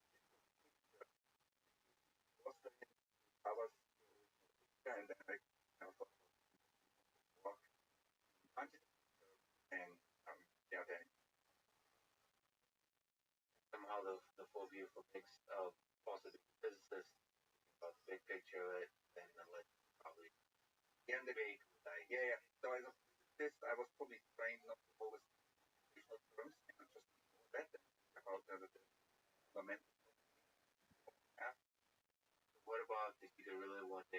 future? When it's AGI coming. In practice. Theory and solved it in an IC model when we practice. And then I asked the first question.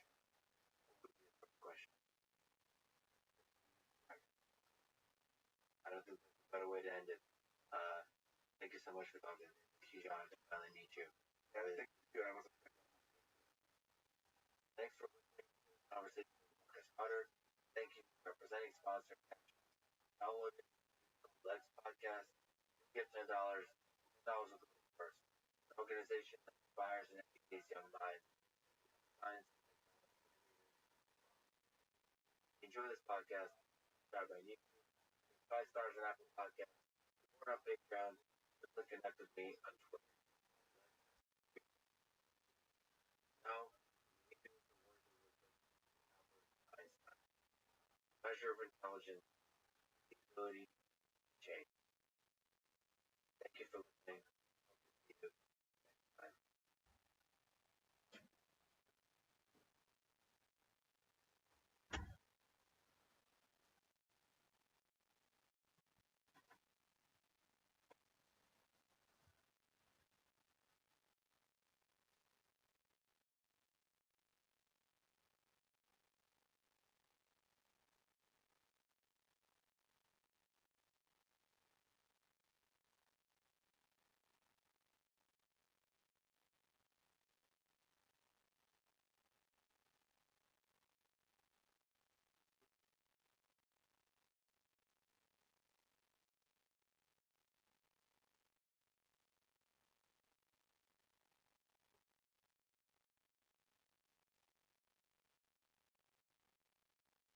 Following conversation with John Hopkins, Professor Princeton, life's work leads beautifully. Biology, chemistry, neuroscience, crucially, saw the messy world of biology through his eyes. Perhaps best known for his work on associated neural networks, now known as top field networks, that were one of the early ideas that catalyzed the development of the modern field of learning. 2019 Franklin Medal in Physics Award study applied concepts of theoretical physics to provide new insights on important biological questions in a variety of areas. Genetics, science, significant impact. As John says, the 2018 article titled Now What? Accomplishments often come about by asking that very question, now what? Often responding by making change in direction. This is the Artificial Intelligence Podcast. Enjoy it. Subscribe on YouTube, 5 stars on Apple Podcasts, supporting on Patreon, connect with me on Twitter. Lex spelled Fridman. Usual, 1 or 2 minutes of ads now, and never any ads in the middle. Break the flow of the conversation. I hope that works for you. It doesn't hurt. This show is presented by Cash App, the #1 finance app in the App Store. Get it? Code Lex Podcast. Cash App lets me send money to friends, buy Bitcoin, invest in the stock market with as little as $1. Cash App does fractional share trading. They mentioned that the order execution algorithm that works behind the scenes fractional orders, me, algorithmic marvel. Big props to Cash App engineers solving a hard problem. In the end, provides an easy interface takes a step up, next layer of abstraction over the stock market, trading more accessible to investors and so again, Cash App, the App Store, Google Play, so Lex Podcast, $10. Cash App will also donate $10 to favorite organization helping modern STEM education for young people at all. Now, here's my conversation with John Hopkins. Different biological neural network, artificial most captivating song. At the higher philosophical level, I get technical. Yes. One of the intrigues me, I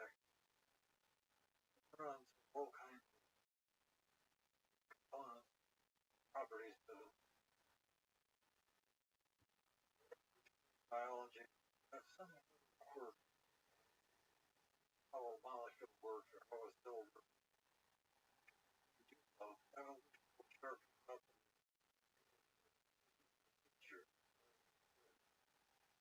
And affect biology, evolution, all kinds of bodies, neurons, how you neurons.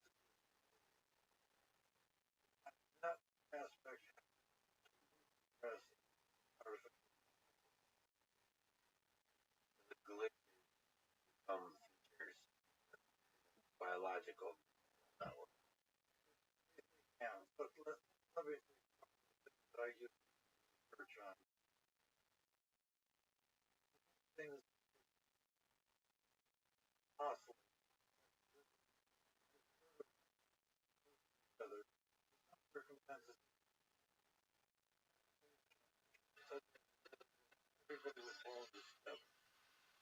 Problem that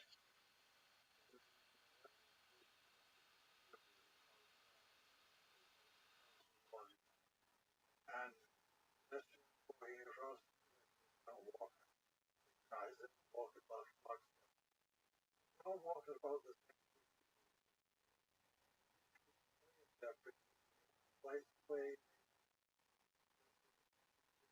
blocking after a while bridge oscillating back and forth just walking always here's one walk step step step back and forth. Walk is also right from the side to side motion. Side to side motion strong enough was enough. So motion very uncomfortable with it. Which usually for it. So nerve cells a bunch of cells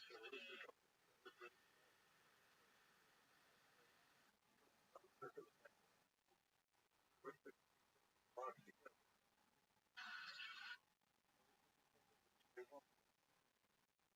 Fire together. Other cells are going to computational feature out of it.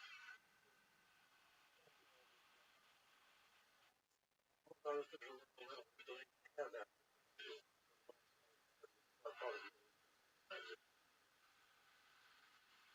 And mentioned the evolutionary process. The evolutionary process that builds on top of biological systems leverages the weird message. So how do you make sense of that ability to leverage all the different kinds of complexity in the biological brain?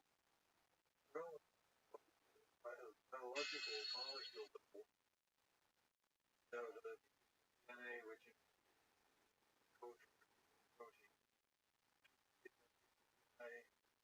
now one part of the other cell changes the start code molecule.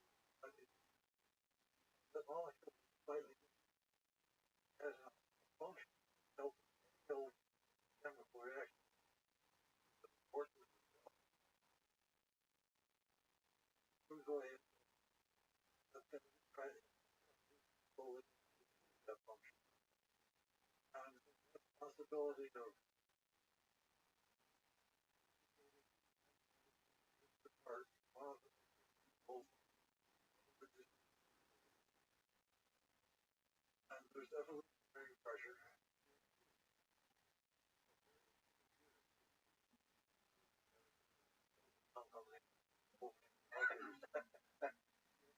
Across the similar time. What's shorter in time? Companies close, yeah, go bankrupt, born, yeah, shorter. Not much shorter. Some companies last a century. Yeah, you're right. If you think of companies that build, yeah, fascinating correspondence there. I like it. And companies building product, old product, and IBM first probably got the book. After the first time IBM but they market very different thing. And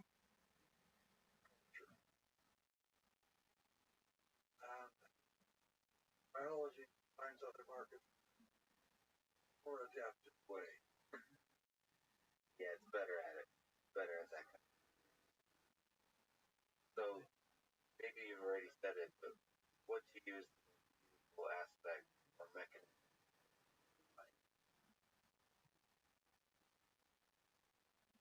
Adapt, described, or some other little quirk that you particular. Adaptation is everything.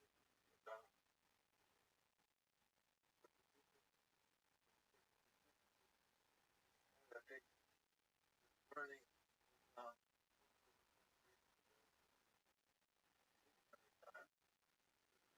um, learning,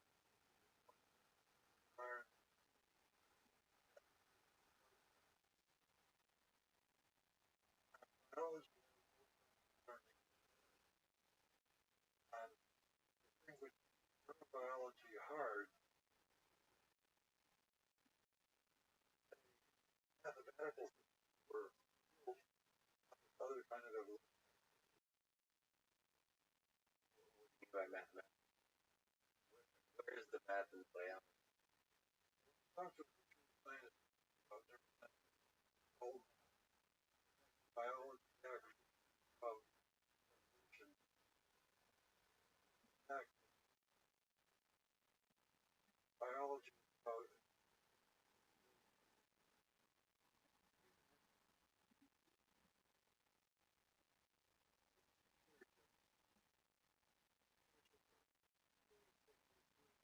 structure,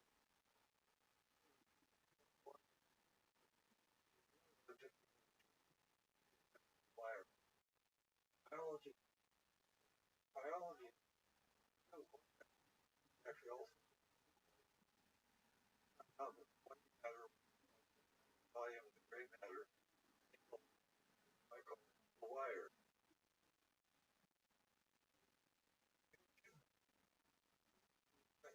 Effective on easy hard. So, and biology does something are very different how to do computationally and simple probably.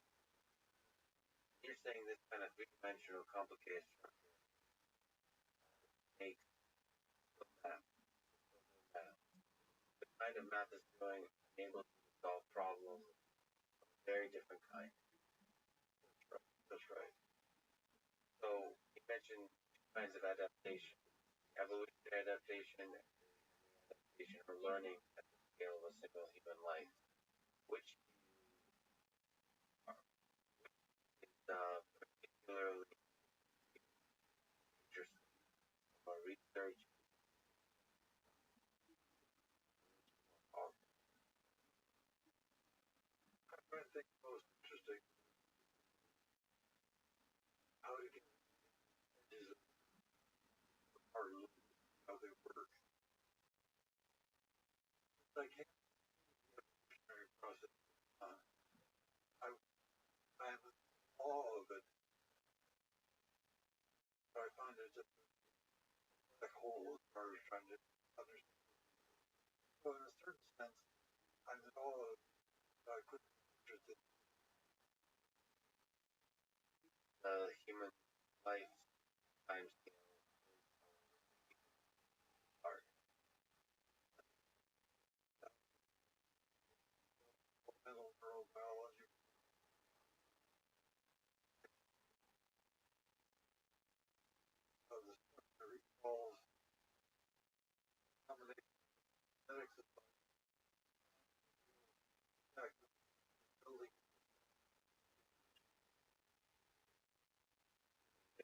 days and months, those early days of Are so kinds of turnover. what not affected wired Process. Let me ask, what field understanding the mind will come next decade? Neuroscience, computer science, biology, psychology, physics, math, literature.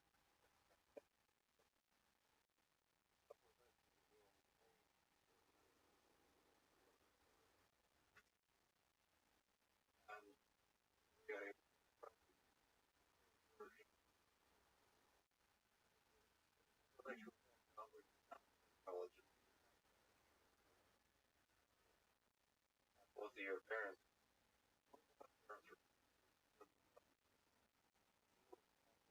that was kind of world understandable place without experiments and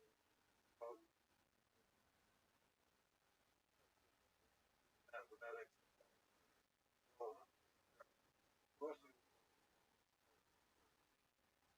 but that was a few years ago. You change your mind at all through many decades of trying to understand, of studying in different kinds of ways? Not even the mind, just biological. You'll have hope that you can understand. There's the question of I taught I used to understand prize instead of apples just write down idea of understanding acceptable understand. I don't know how to express that very well. I don't know how to express it well. And you run back up against that's neural nets.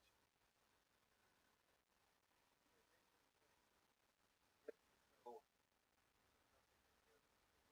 I would understand.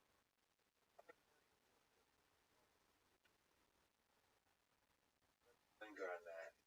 How sure you are that the table gets.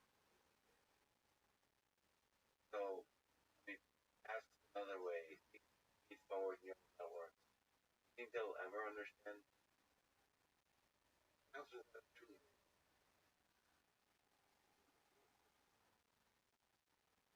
back how the biological how I can on later or I have exponential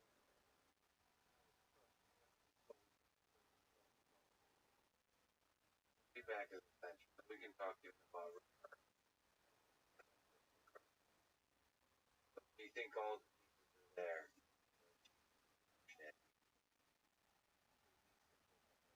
Like, back to our, what is the fundamental logical? real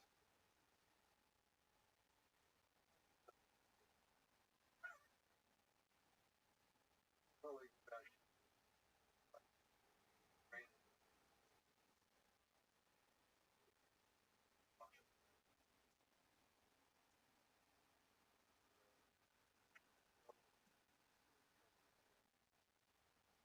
That by growth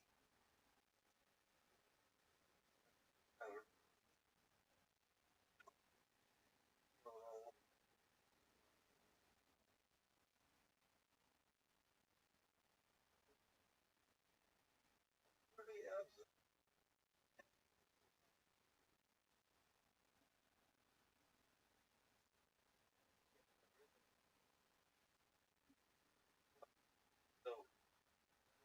comparing, I'll tell you, like if you were comparing greatest classical musician in the world to Child person. The question I'm asking, I'm asking, is there ever been one for one of the seminal launched by the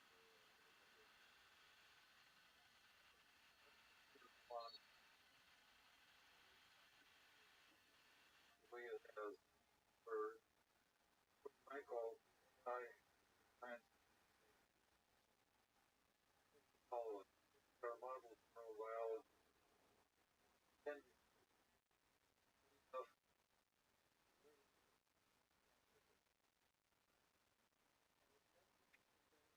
after Brian, ah,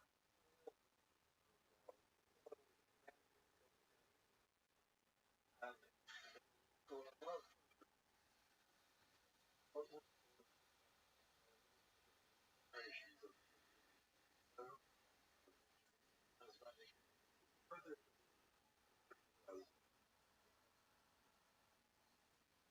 some just the Turing test longer for and how many are going to have been done might be helpful. I guess might be and question I for AI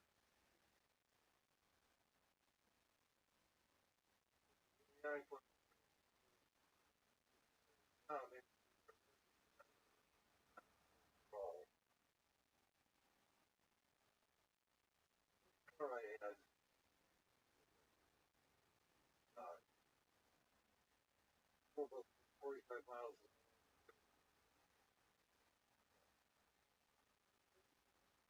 summer kind of far that way. Oh,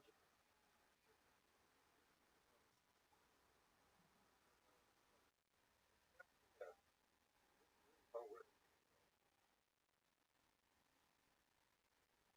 yeah, it's a long time to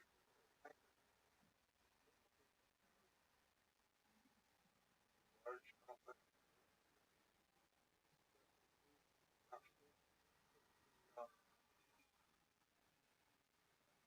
other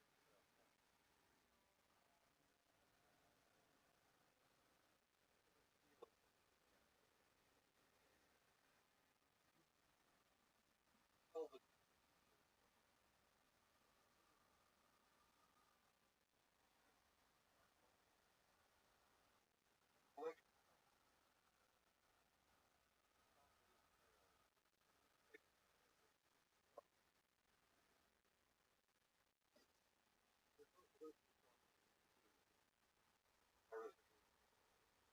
like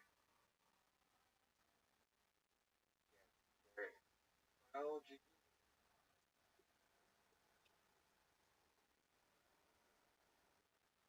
how they very right during several times biology try to make our trans yeah. Same time the much aspects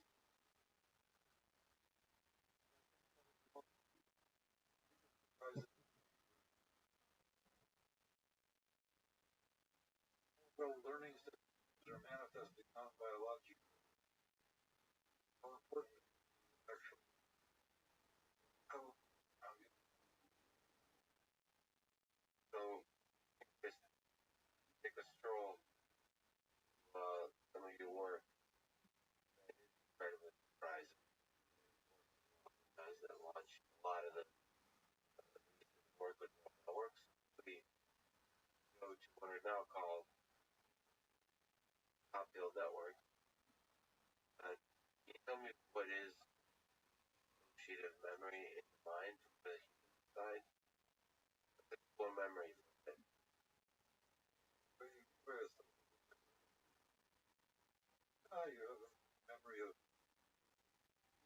friends. Friend has all kinds of properties. Like, sounds like really where you met. Go on and on.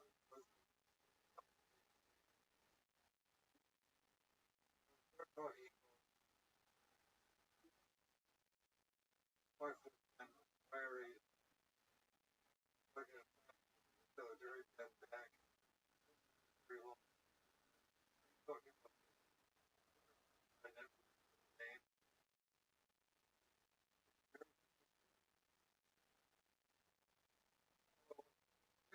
back,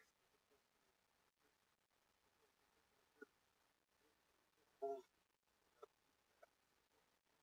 something, other stuff that together.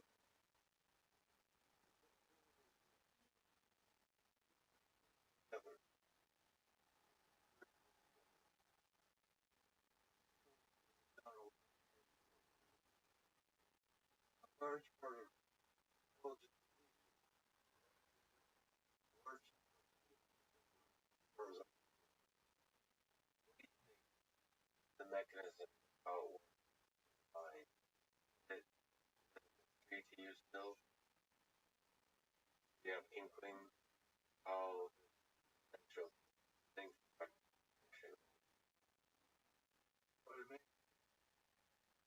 5 years ago, there was a model showed that actually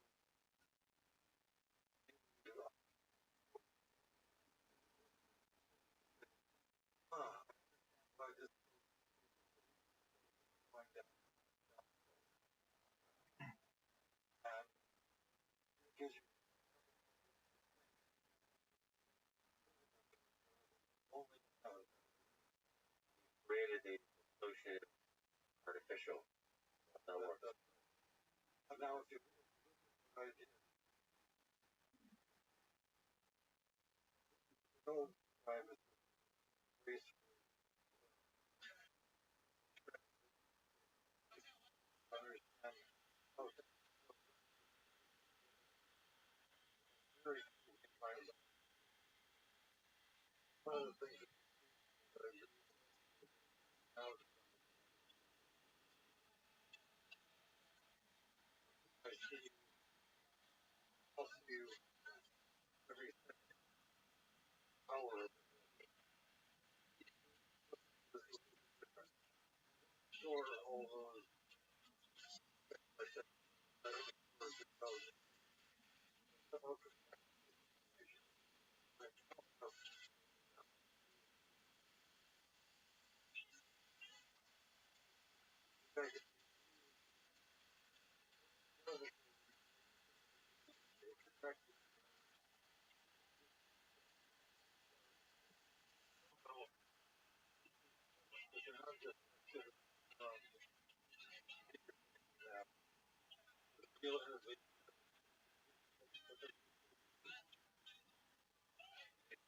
They use computers to describe compressed that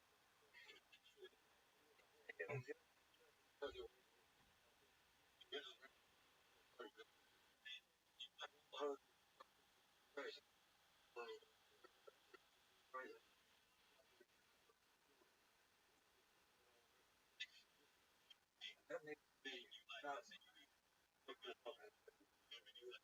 looked at already. It's gotta be much more automatic. Right. So aiming to remind how complicated is that process. So you created feels weird to be sitting again hospital calling him hospital network. But nevertheless that's what everyone calls him. So here we are. Uh, that's what it is. Time to sit down and talk about it. So right now if you, as a you look at the mind quite simplified So the other effect, biology, how dynamic.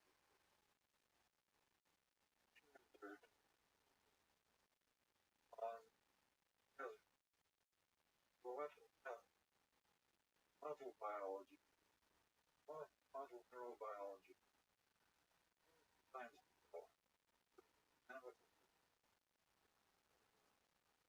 fairly fast time scale that you have to much during computation.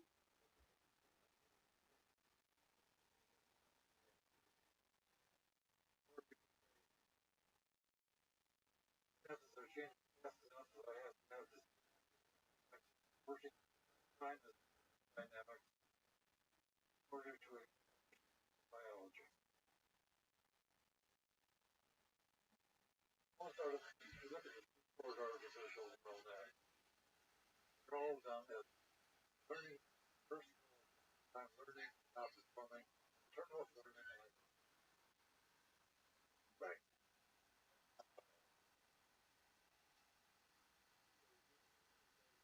14 neurobiology. Actually, change going on all the time. I can't just buy by technology.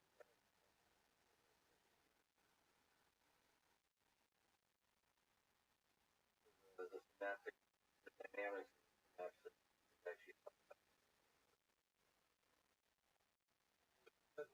there's nothing really that really time.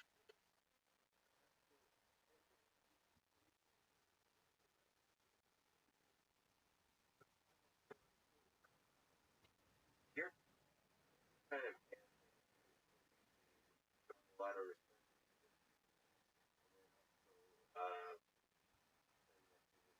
not quite biology. You whole understanding.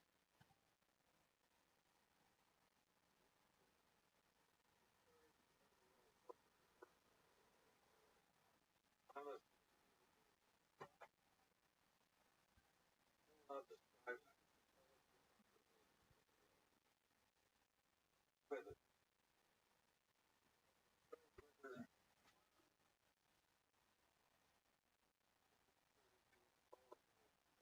Yeah, back here.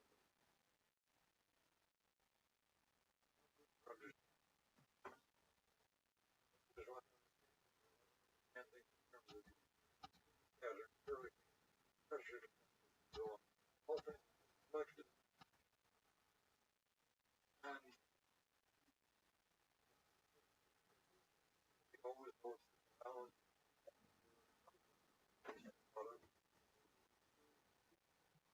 You don't like it.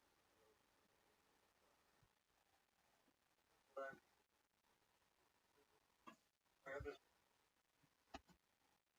what again, sorry, but social networks help you understand what insight is give us about memory, about learning.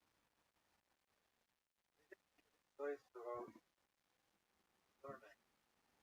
Insights about how learn, how having learned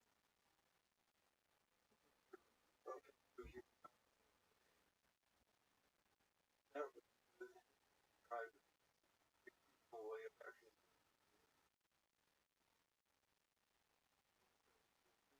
learn connection of this kind of pattern. Now, if I part of the pattern, part of the pattern, I got that this stuff had already been by then somebody else also not having learning process. But even in learning, that's just a powerful concept that forming representations that are robust, for error correction kind of thing. So kind of what biology does is talk about.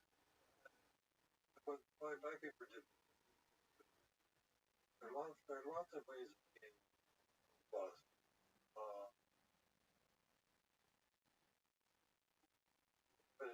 dynamical system because a path is going on in time. Computer computational going on.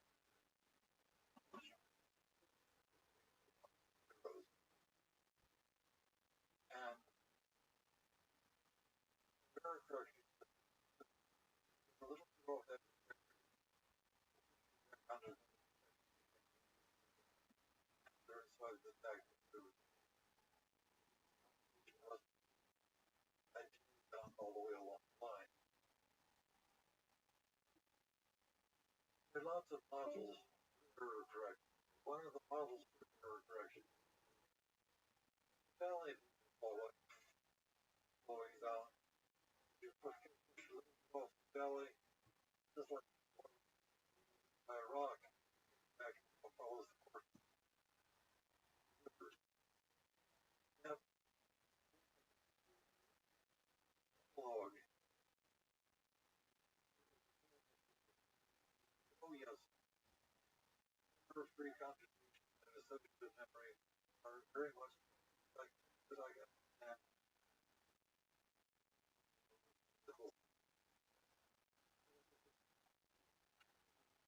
some circumstances accurate metaphor. Only metaphor. You don't have a valley kind of regression, which is method, and I don't. There's a metaphor that was working. That's right. That's right. So these kinds of networks actually led to a lot of the work that's going on now. The following work with restricted chain that's followed on the option network. What do you think about this unique progress network towards now integrated exploration, forward neural networks, current neural networks, convolutional neural networks, and kinds of networks that are helping solve image recognition, natural language processing? I was intrigued with both learning systems, both the feedback and experience of how fully useful way to understand learning and others. It has nothing to do with the way that these college systems not always exactly express that intuition. Always a visit maybe people and come back to the devil again. One of the voices really not because feedback and probabilities lovely and tough. Something computational. Well, computation very much for physical learning, learning instead of parameters. What do you think about learning in this? You think you mentioned guy Jeff Hinton, all the work there with background, kind of learning that goes on in network. How do you compare learning in the brain? Is there echoes of the same kind of power that back propagation reveals about these kinds of recurrent networks? Or is it something fundamentally different?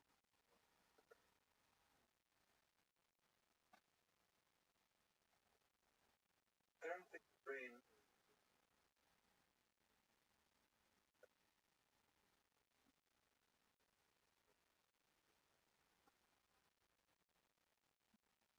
wonder whether programs have fact that only learning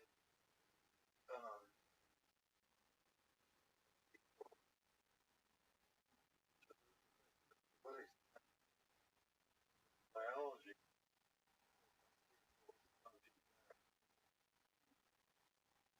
captured by something which got many more neurons. That's what's kept neurons. Part of you wonders if the feedback is actually more essential than the number of neurons or the dynamics of feedback. The dynamics of feedback. You don't have feedback. It's like you're running it through one clock cycle. And so how do you use feedback? There are multiple clock cycles. How do I use feedback? Close your eyes. Stop listening to me about a chessboard. So whatever. Yeah, that memory fundamentally back to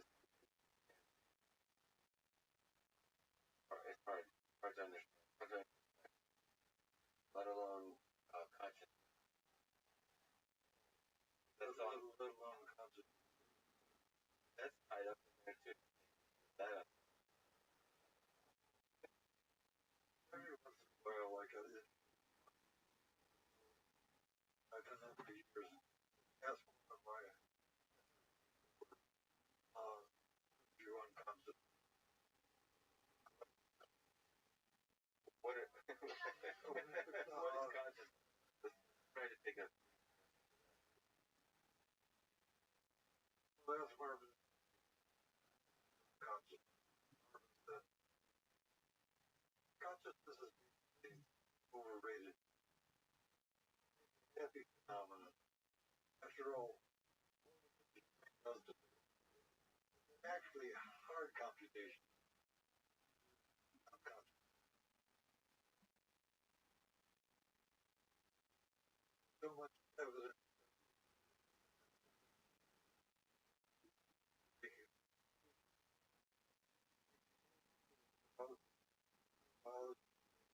How can it and live where you know it? so his view that consciousness is not that's just a little icing on the cake. Subconscious, unconscious. Unconscious. Yeah, that's Chaser. Good little laugh. And literal that sense is something very broad.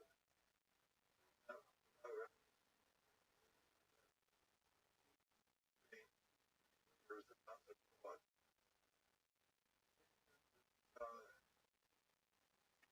Hard enough here.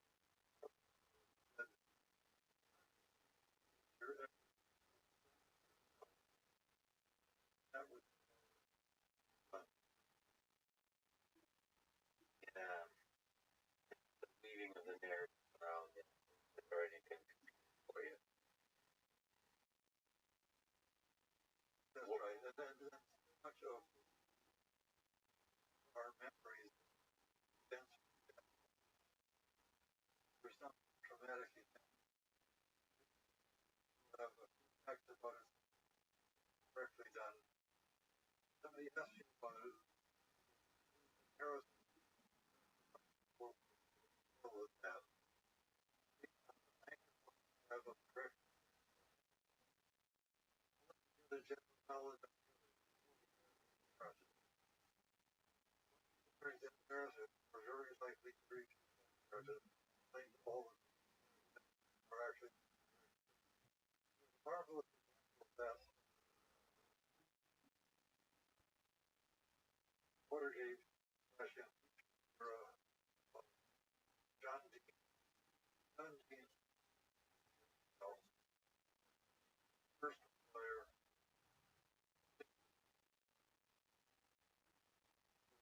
dealing with all of the ultimate was self-coach for a long time. Actually, John D. tremendous communication, great detail, very convincing. Long afterward, some of the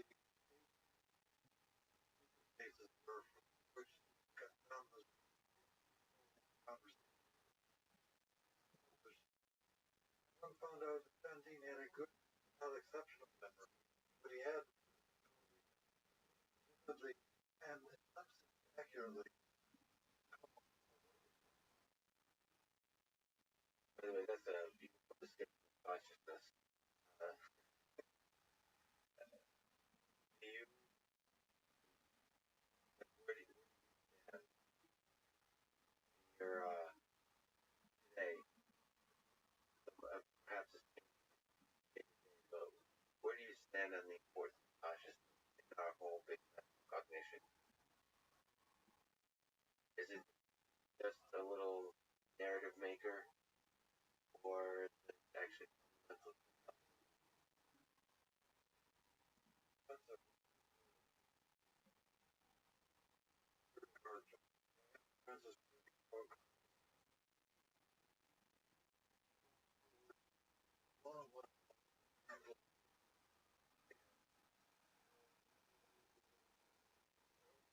intelligence of the very, very different.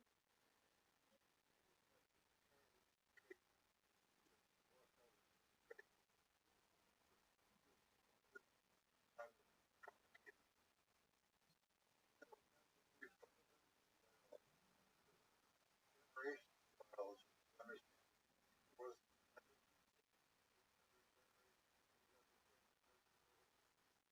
DNA. Very short angle biology.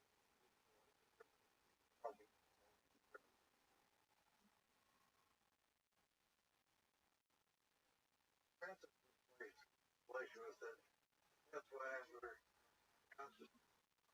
Of course, he didn't have any smoking.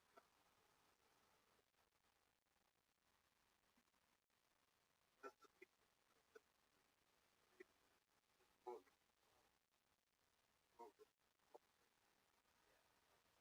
I find it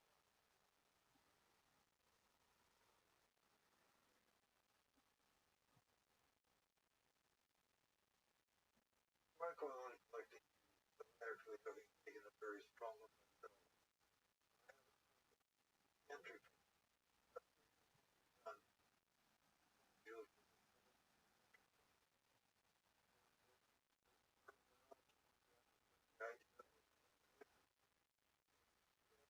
dynamic described as collective phenomenon. I thought, here's a point where I have Right now, there's no way to grasp the consciousness. my point of view. And of course, people, this is like everybody else, very quickly about death. Most of this question will free will. This is the often answer. Backtrack. Must fundamentally contradict the whole system. And naturally, the question of free will and consciousness naturally contradiction. Eventually, quantum mechanics, that whole mess. Like how much, from a physics perspective, how much is determined, already predetermined, how much is already determined about our universe.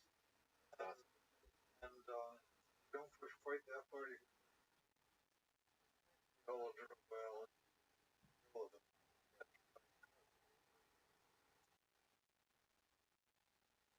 Because in my view, the mysteries of the brain and not mysteries of quantum mechanics. conjectures of what could happen whenever the animals driven apart. That complexity, the conflict,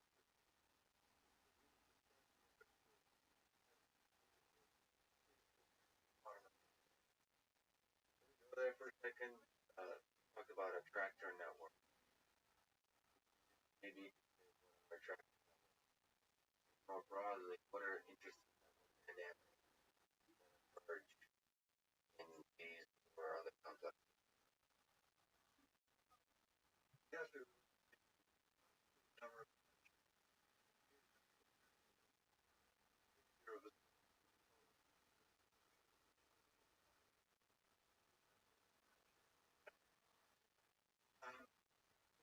structure network line, third lines merge on it. That's the structure network. In a highly dimensional.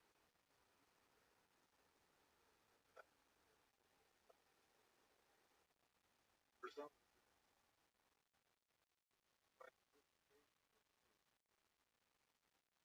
private system, trajectories tracked everywhere, actually tracked in places and in others. Well, classical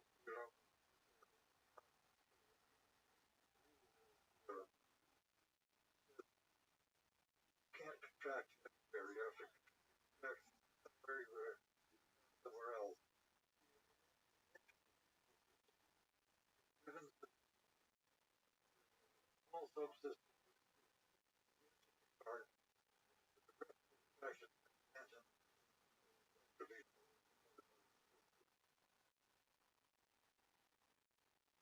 the basic structure networks are dynamics, falling down, starts somewhere in the down, so German Catholic way. All possible way are allowed church. That's the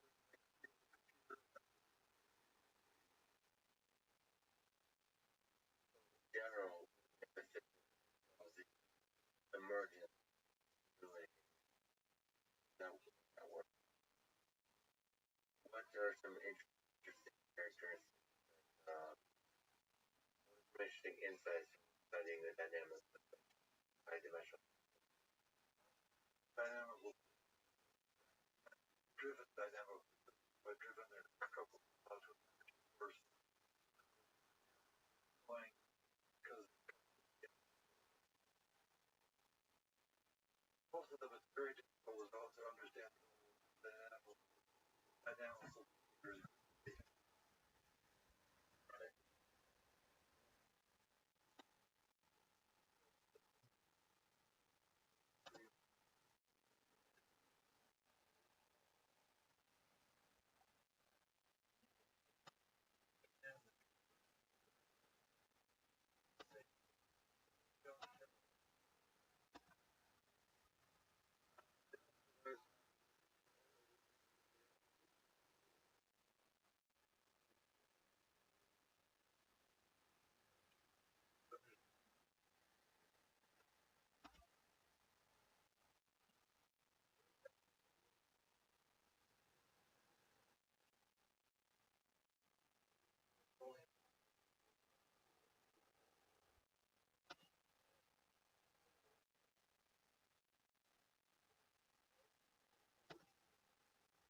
learning that work that was like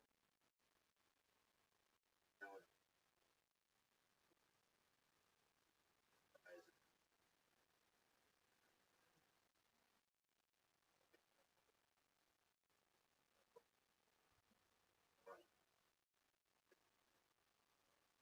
and that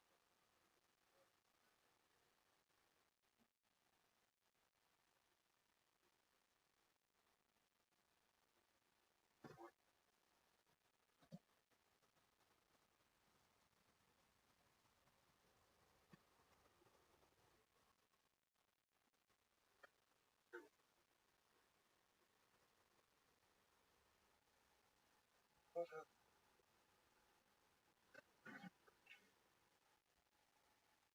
physical action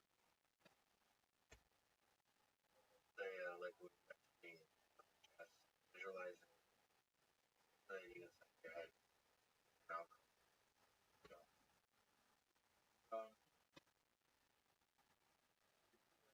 forward pre-action major you know every those parts now you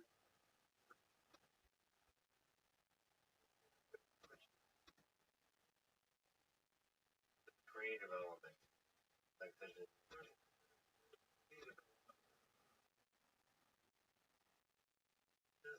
simple-minded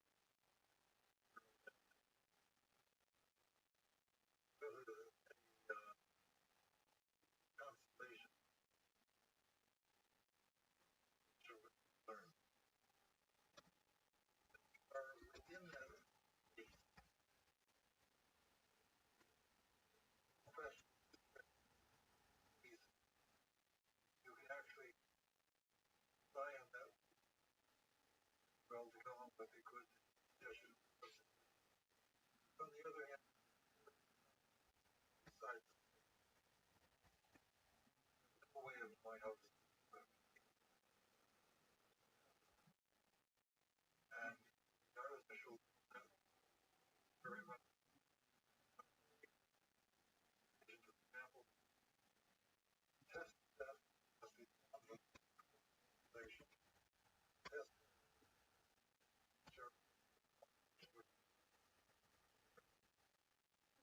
there's no way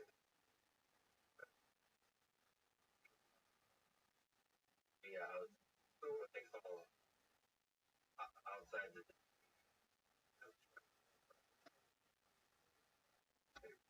whole process of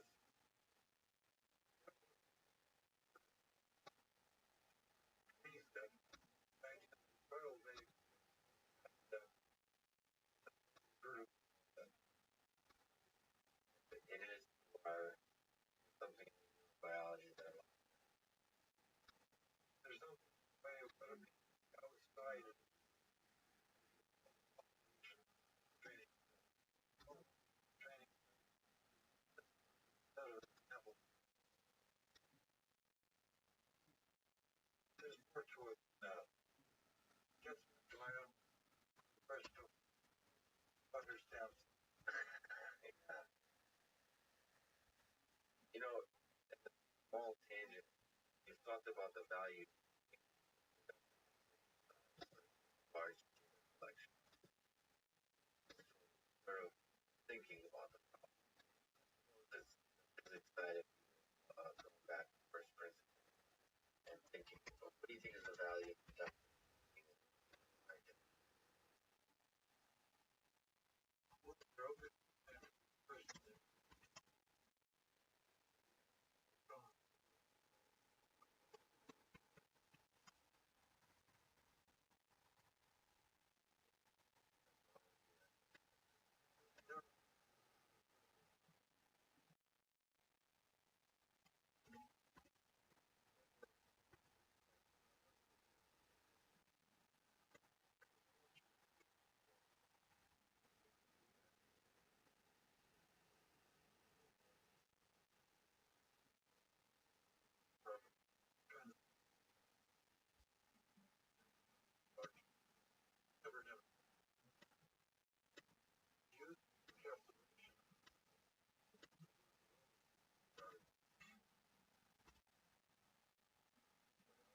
both down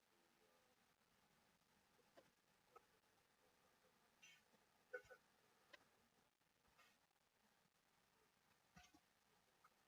The way to describe it. Rises down to the heart. Well, because of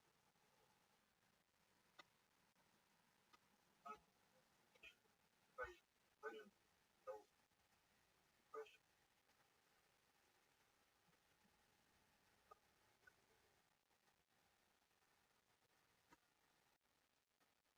Not if you're familiar with the entire field of this become more and more research, especially with companies that do something months. I know there have always been just guys often that are the and thing. I think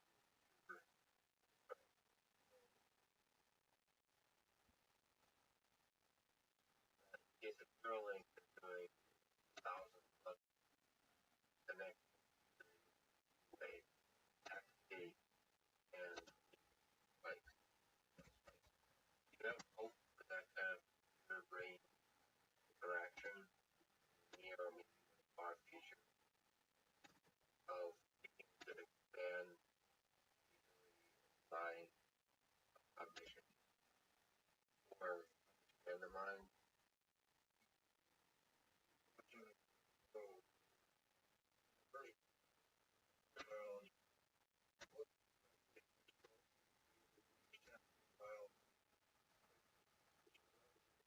well, we're going anytime. One step. Like David, very strong by a generation, couple generations later, as perfect by time, made it work. And then I think right after the collective modes, collective operations thing, rely on collective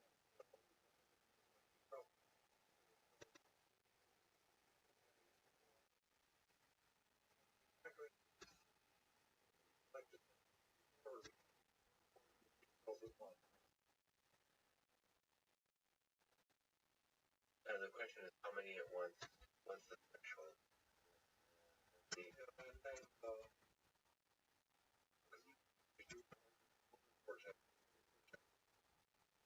does something which is complex and has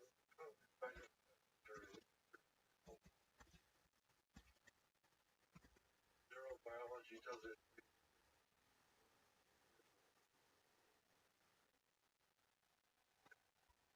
highly accurate.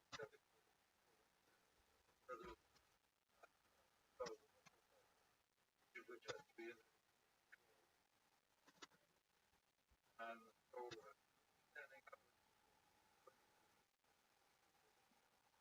curl, I think engineering world the pressure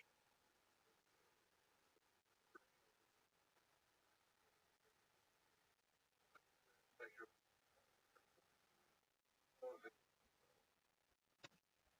Saying you're open your advice to the aging generation to embrace large chaos,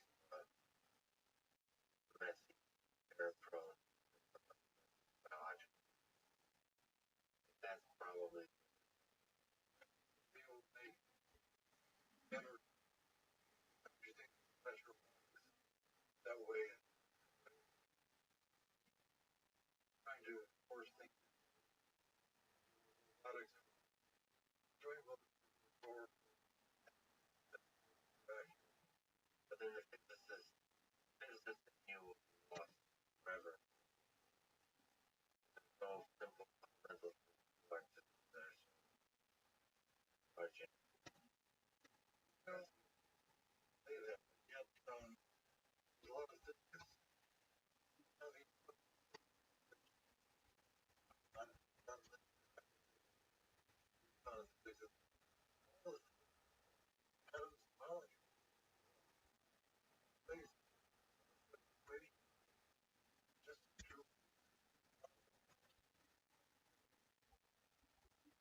really hard to define biology.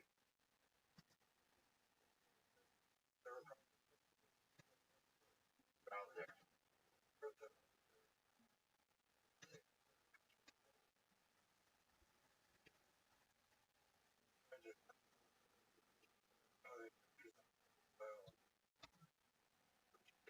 One of the main problems of our age is to discover those equations. Molecule psychological behavior. And we're somehow related, right?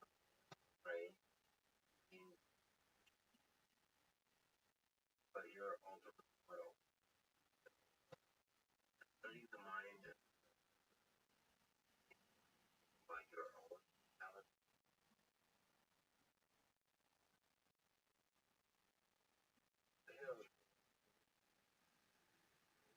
Study.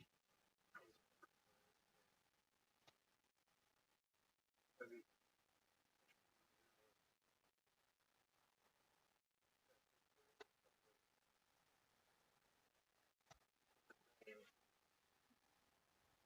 that was probably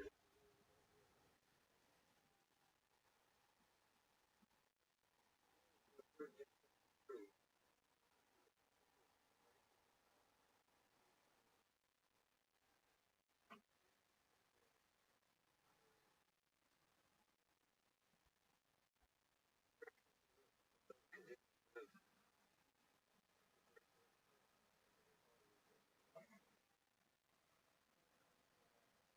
Just change going on my lifetime. My father died when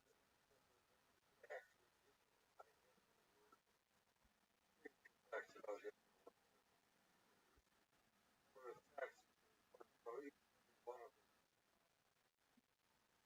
Now, as far as I can see, the world. So the whole thing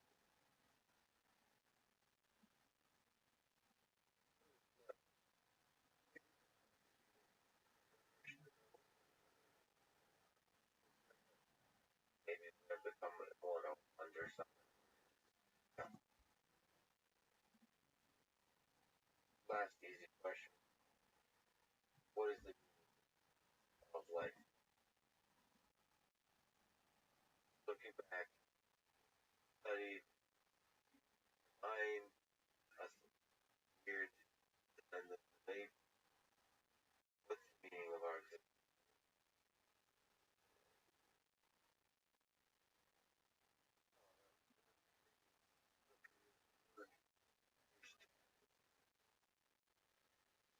Connected somehow. Is there something you can hold enough? I've been amazed how finally not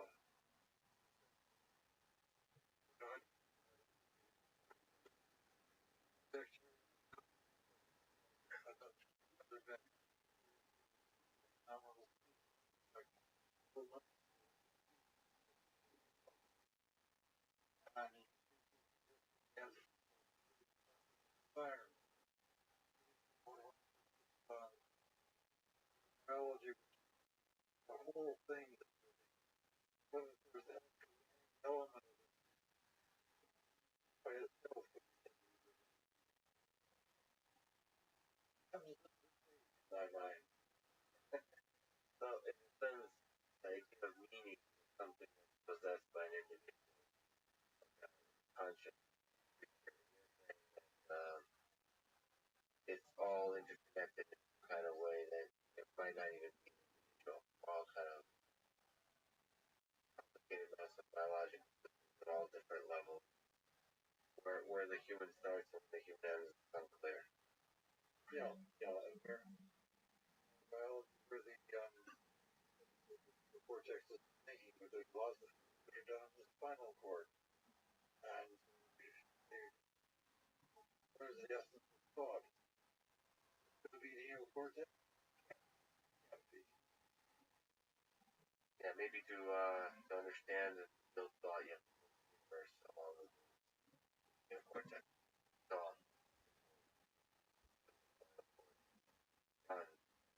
it's a huge honor talking. Thank you so much. John, talking. Interesting. 5 minutes out of that.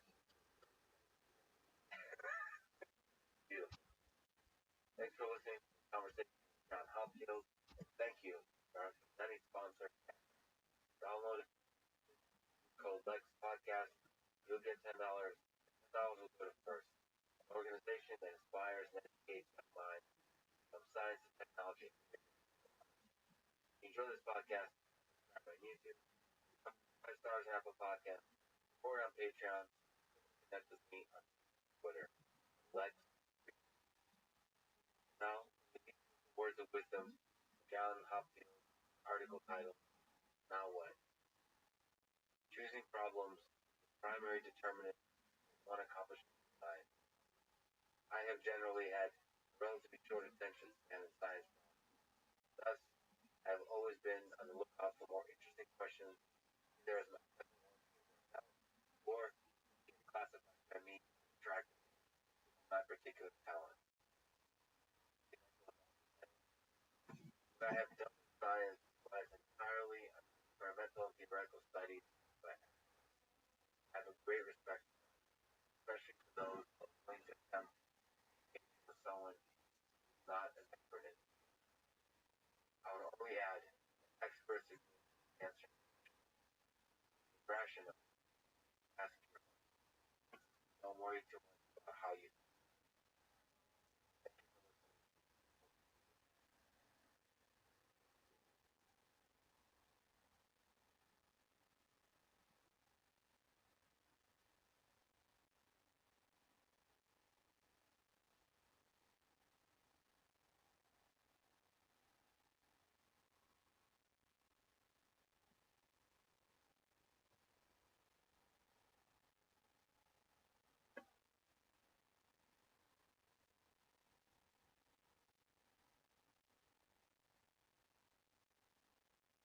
following is a conversation with Alex Cowan, writer, director of many imaginative philosophical films, dreamlike exploration of human self-destruction, movie Annihilation, question consciousness and intelligence, raised the X-Men.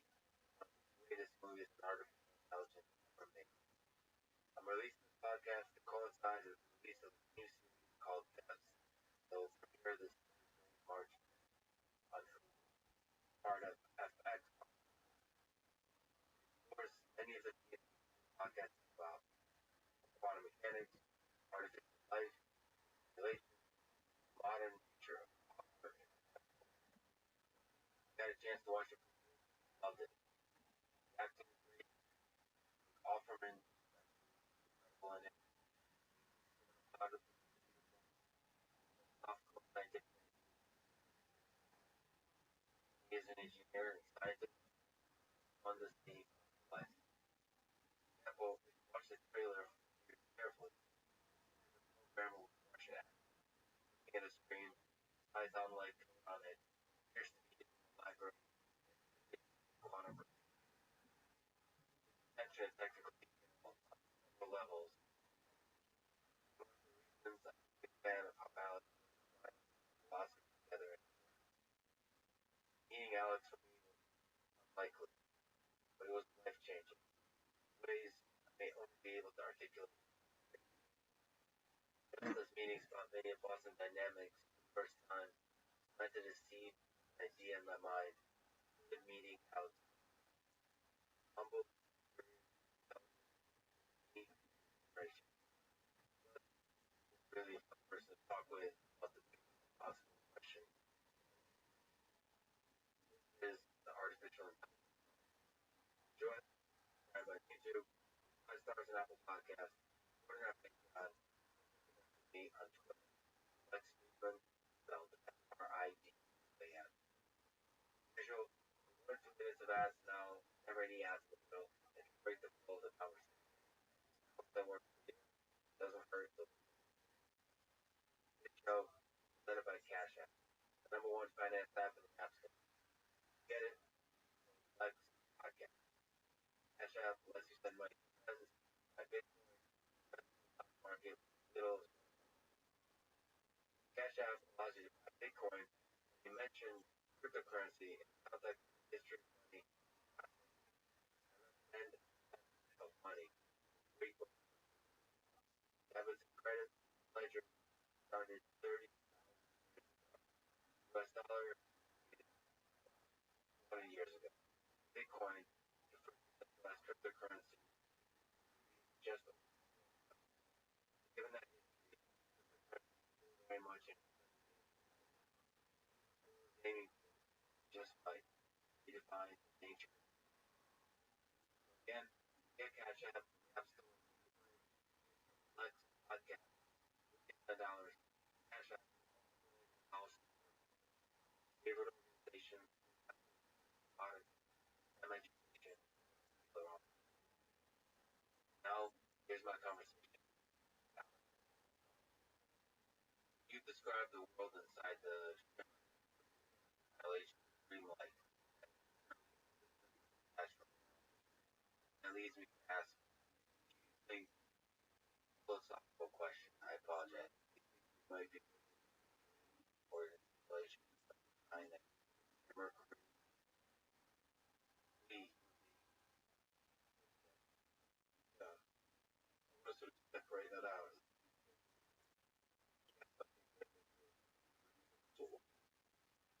No, I don't. On it, very better atmosphere on it, large space on it, crazy. I don't think that matter in that universe. We are definitely, I think, I'll just about that.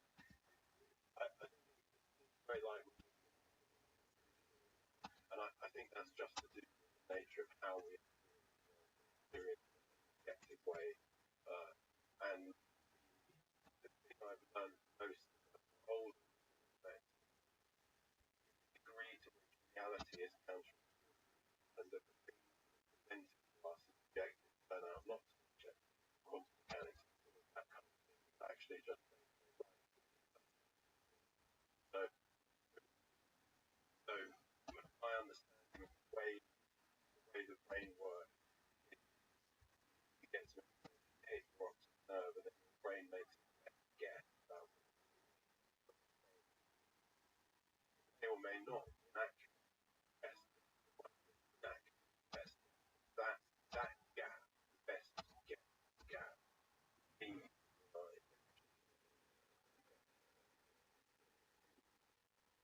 I think it's larger. Yes, going further deeper into that direction, also describe that world. On that topic, I'm very on the topic of drugs, chemicals that modify our perception as a distortion of our perception of reality, or go into another reality. So I think what I'm saying is that we live in a those kind of give us perspective. Yeah, exactly. They just give us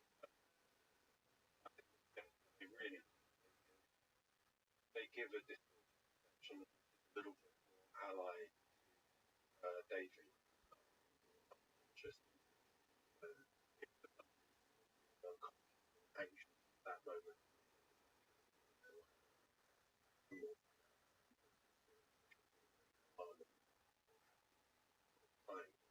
Time. Those starting very much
And I was interested in the idea of alien was in any way fair, maybe adequate, maybe way the work we're talking about looking at each other and getting information like if our optic nerve, our brain, yes, things have got to know maybe it's a way of encountering space, maybe it has a different relationship with gravity. The big laws of physics that operate. Yeah, or it could be the same. It could be the same underlying. It's a machine creating a creature creating a way. It ends up in a place one. So part of the preoccupation of annihilation, part of what's really happening, it didn't give us any kind of connection. I think it's have an alien land on the planet, and we might only glance at it, Venn diagram. Movie, first of all, incredibly original view of life. In that sense, go inside your imagination. The alien entities know what the idea is basically an alien life that's trying to reach out anything, or was it their biologist exploring public? It's interesting. As soon as you say biology, you've done the thing like motivation.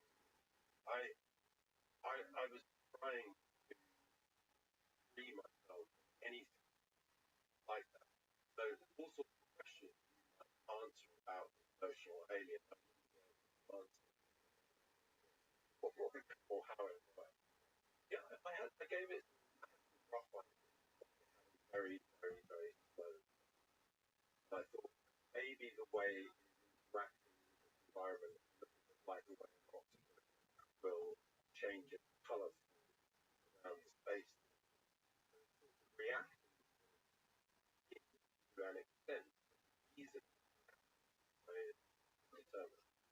But it's classically lower than our human life clocks, but it's faster evolution Faster than our evolution. Yes, it is. if you look at the human civilization as a single, in that sense, this evolution could be us. The evolution of living organisms on Earth, organisms, that's its life evolution process that eventually probably that's the universe or be something for that. That's incredible. We almost don't know created something that you don't even know. Yeah, because any time I look into how it might work, I would then inevitably attach my kind of. I wanted to try and put something around it. I was saying, no, this is alien in its most alien. I have no real. So unfortunately, I can't talk to Kubrick, so I'm really fortunate to talk to you. On this particular notion, I'd like to ask a bunch of different ways of different. You ever consider human imagination, your imagination, as a window into a possible future that what you're doing, you're putting that imagination on paper, and on screen, and that plants seeds in the minds of millions of future and current scientists.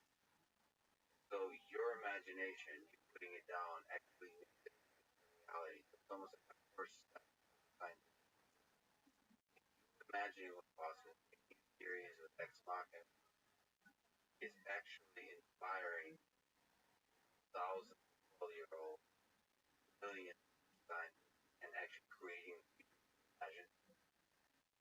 Well, all I could say is that from my point of view, it's almost exactly reversed because I I see that pretty much everything that I do is a reaction to science. I, I'm an interested and I feel that the most interesting area humans are involved in. I think art is very, very interesting, most and science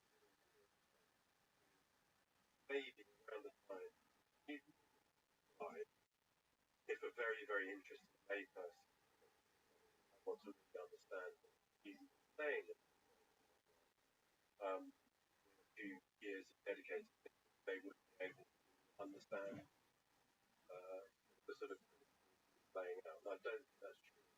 That's not true.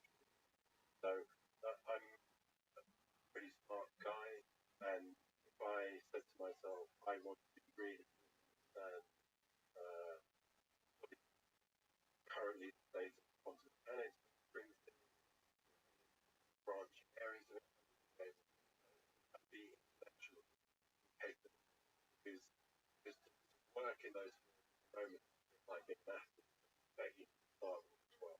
You know? And if you start in your mid-20s, start trying to understand it, then you catch up way through. So what I do is I try to so the people who are implying maybe I would influence it, for me it's exactly the other way around. People are I'm concentrating, working as hard as I can to understand the implications. In some ways, often what I'm trying to do is disseminate their ideas into a means by which it can enter a public conversation. So direct back and pain lots of pain this is shadows of place of pain, bury in the black and understand the process about the gender or whatever it happens to be. And then I'm trying to marshal that into a narrative that this stuff is relevant. And this is my best shot. So I'm the one bit my construction. That's fascinating. Of course, you say that because you're not even aware of your own. Probably what Kubrick would say too, right? It's describing why how 9000 is created, how 9000 is created. Studying what's the reality when the specifics of the knowledge passes through your imagination. I would argue that you're incorrect. You're just eliminating knowledge. That the very act of your imagination, that science, it creates the next step, potentially creates. I certainly think that's true. Doesn't want to spit out. I think at its best fails. True that. Yeah, it's true that. At its best, it plans something hard to describe. It inspires next generation, and it could be series more connection to physics, quantum mechanics, quantum computing, and yet Ex Machina is more artificial intelligence. I know more about AI. My sense that AI is much much earlier in its in the depth of its understanding. I would argue nobody understands anything the depth that physics. Well, physics and AI, nobody understands AI. That there is a lot more for imagination, which I think we're not we're forward imagine conscious. We're not state of AI, where there's a lot of imagination and outside the box. Uh, Creative and the way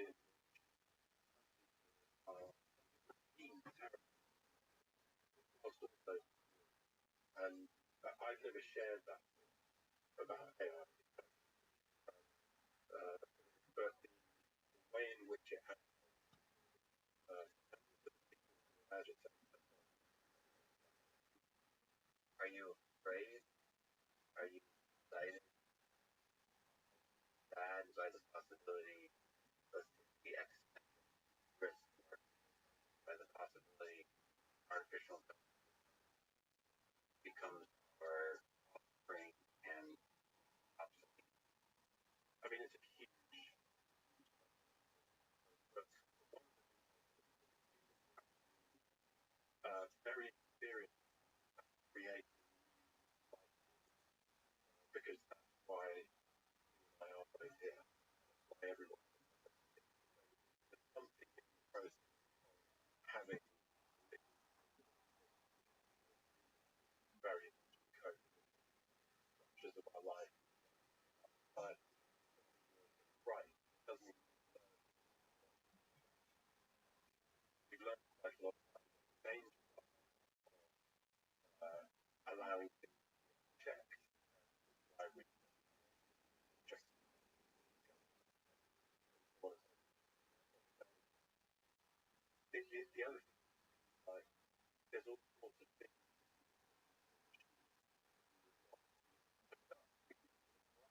Right,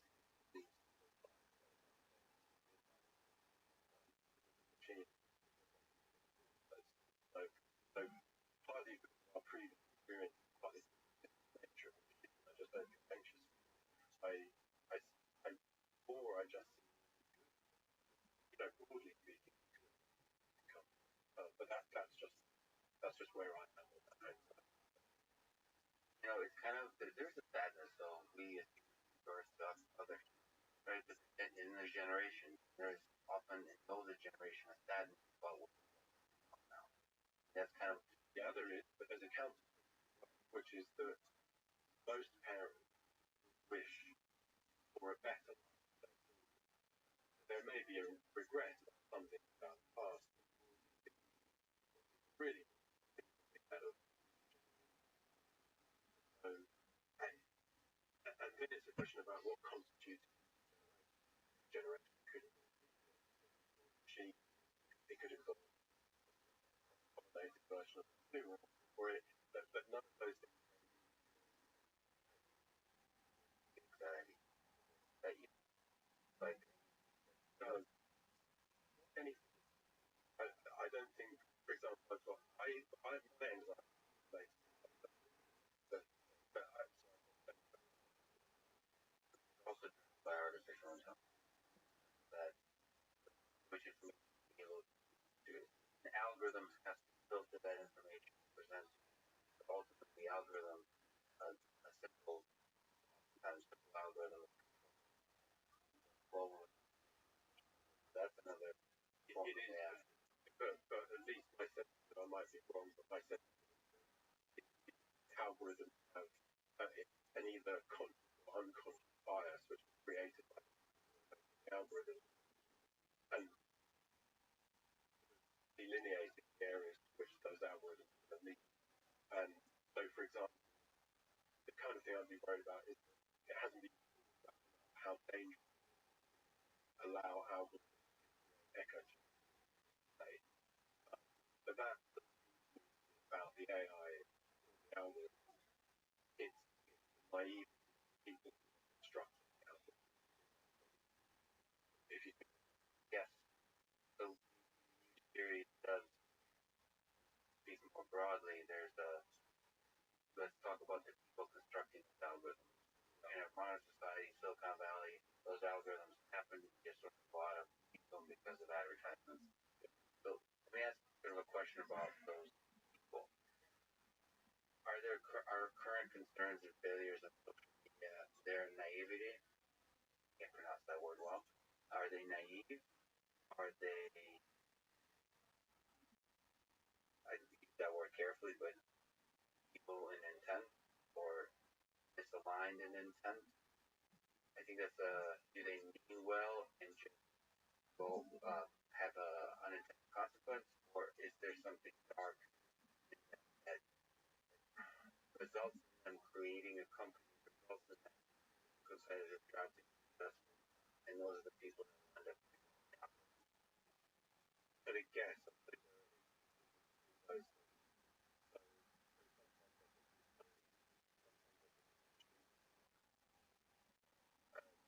sometimes I think people are not being naive, and then in those instances, sometimes generating things very benign, and other times generating things by their best intentions are not very.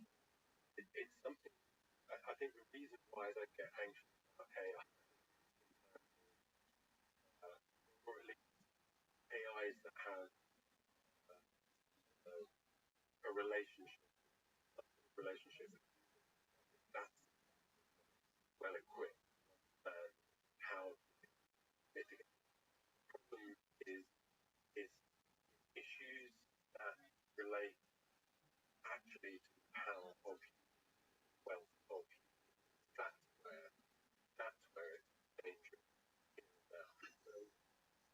So what I see, I'll tell you what I sometimes feel about Silicon Valley is that it's like Wall Street in the 80s. It's raving capitalistic, absolutely raving capitalistic and raving greedy.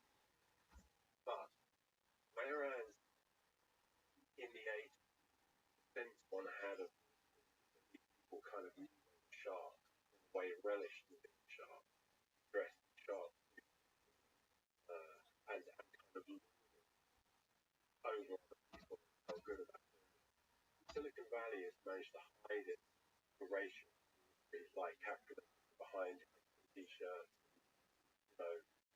cafe place. That ultimately the absolute racial money. So that's that near for that that near virtue Valley has, which they believe. boy, I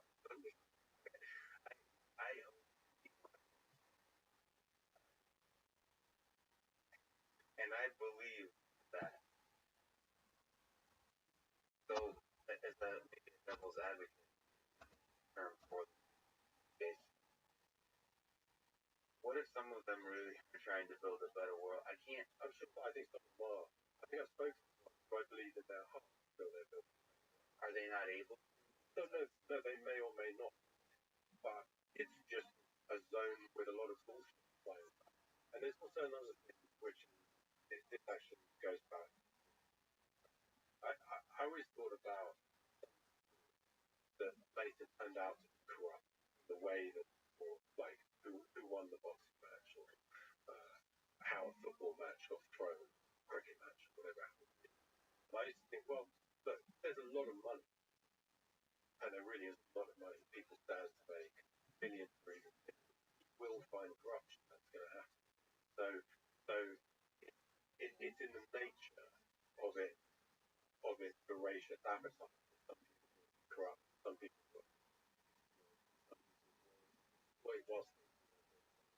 But there are also people who I think are very, very smart and very and actually very sensible. And I'm not trying to wipe out the motivation, but I do. There are people in that world.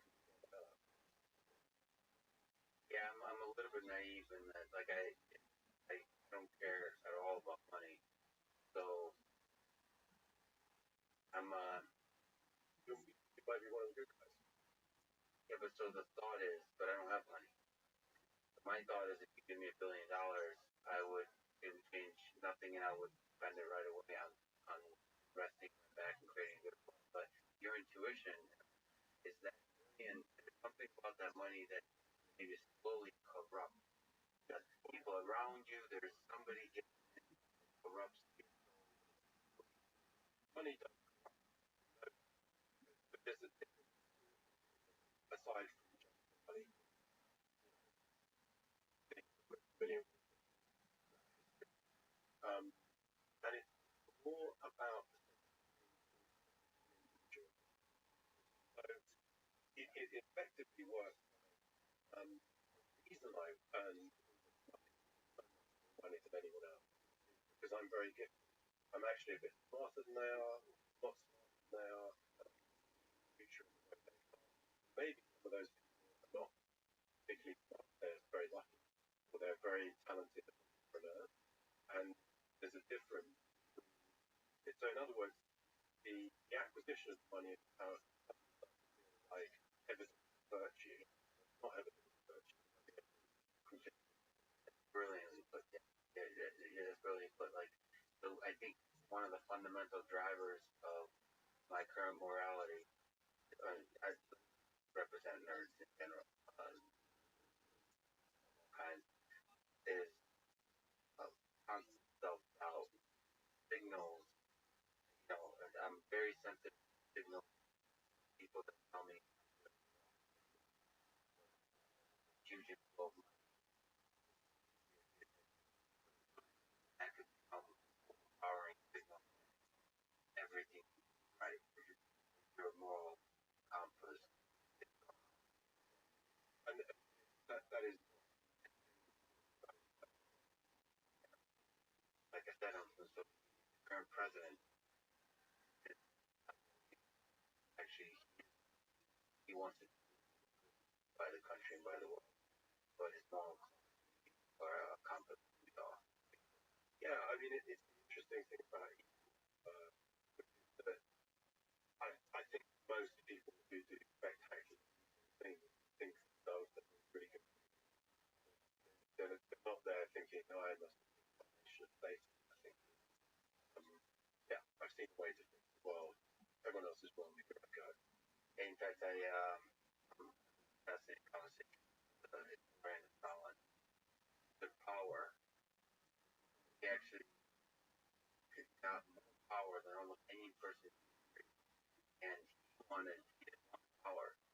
He just wanted truly, people don't realize he truly believed that communism will make for a better world, and he wanted power. He wanted for the competition to make sure that he actually made communism work and put union spread across the world, trying to do good. I think it's typically the case. Yeah, that's what people do. I think that, but you don't need to go to Stalin. I mean, I think Stalin's crazy. But actually, that's another part of it, which is the other thing that comes from being convinced of your own virtues that they stop listening to a lot of around you. That tends to drive people.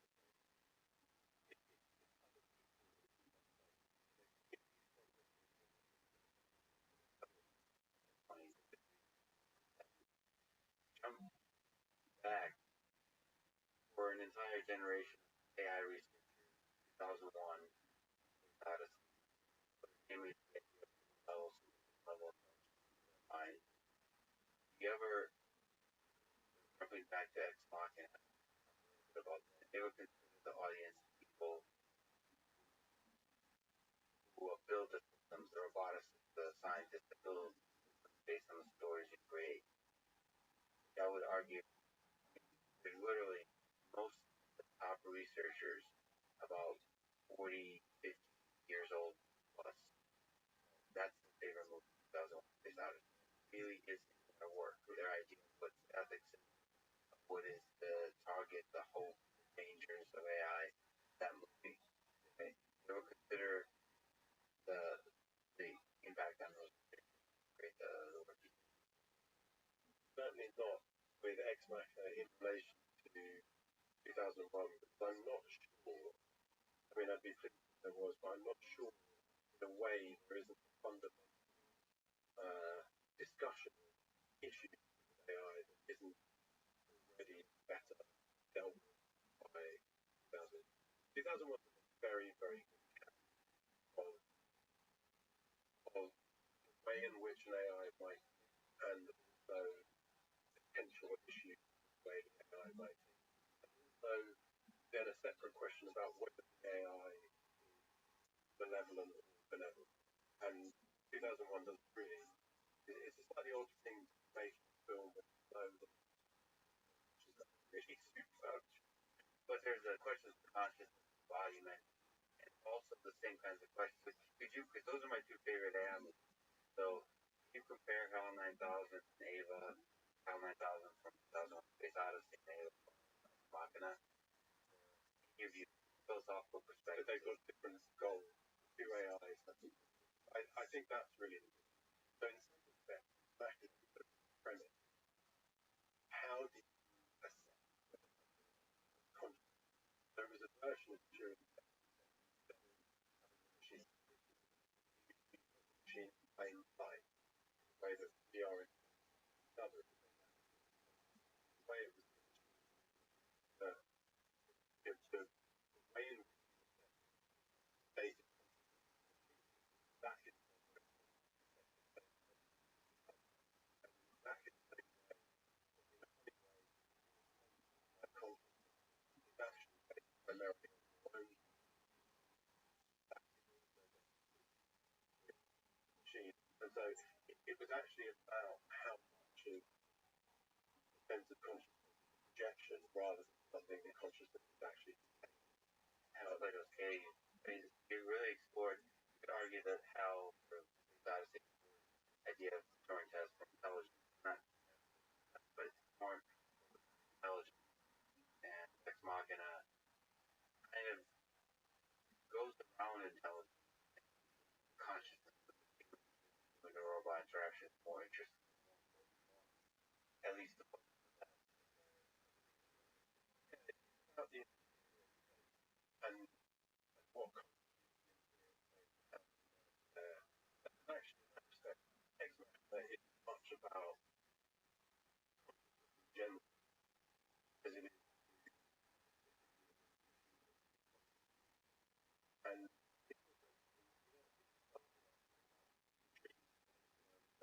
all in the one of the things that I became aware of, like, the way in which people react is very based on what they took. Many people thought Ex Machina that was an evil robot who murders two men and escapes, and has no empathy for example, because she, as I felt, no, she was a conscious being, consciousness different from mine, but so what, in prison, and made a bunch of value judgments about how to get out of that box. And there's a moment which is slightly puzzling, nobody ever noticed it years after I might say it now, which is that after Ava has escaped, she crosses a room, and as she's crossing a room, this is just before she leaves the building, she looks over her shoulder, and I thought, after all the conversation of that test, in a way, the best indication you could have in a state if they are not being observed and they smile about something, smiling for themselves. And that being evidence of a sense, whatever that sense is. it's really interesting. We don't get to observe Ava much,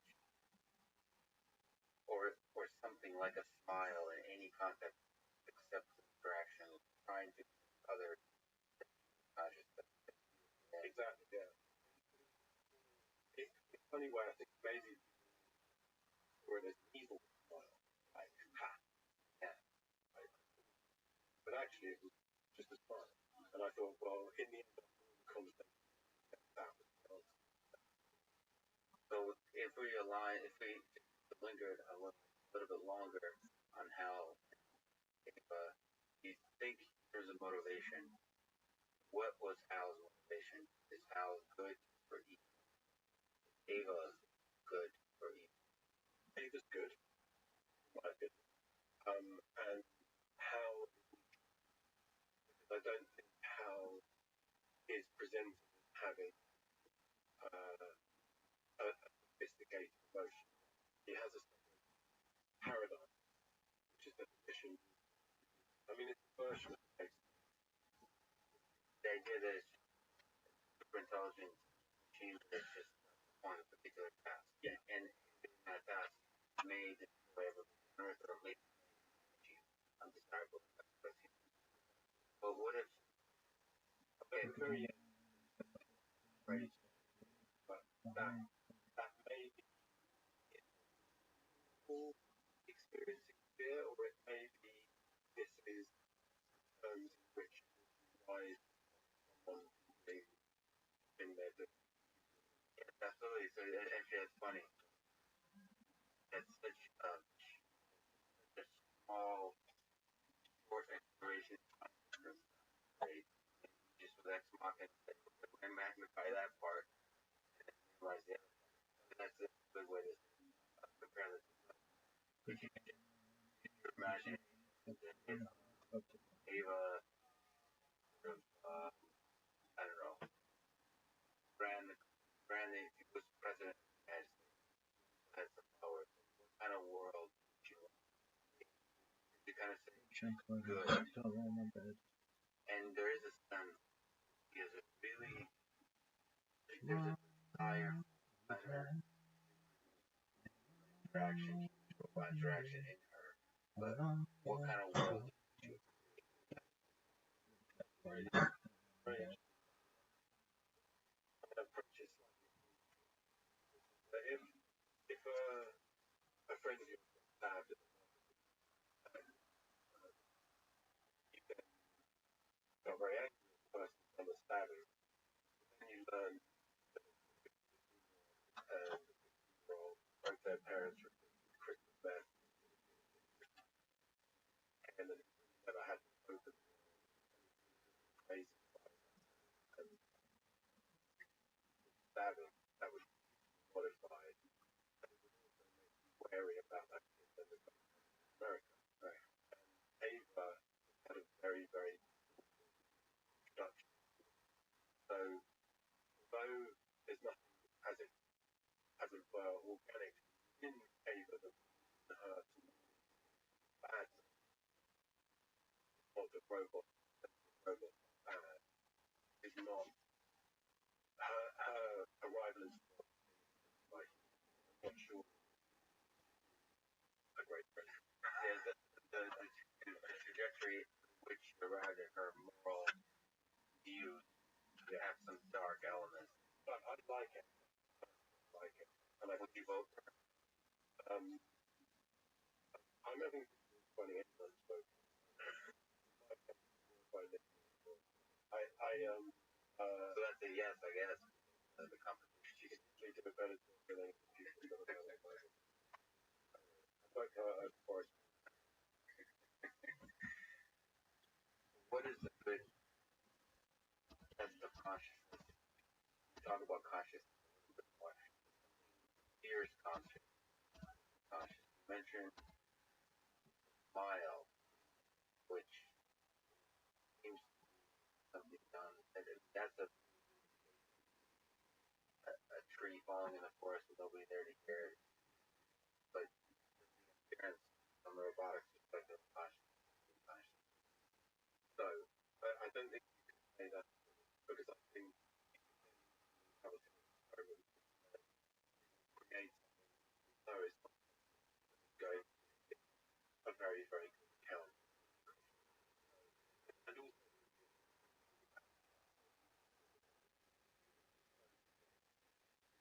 project and have so have their features being the better. So all things judge consciousness us Doesn't matter. we're empathy.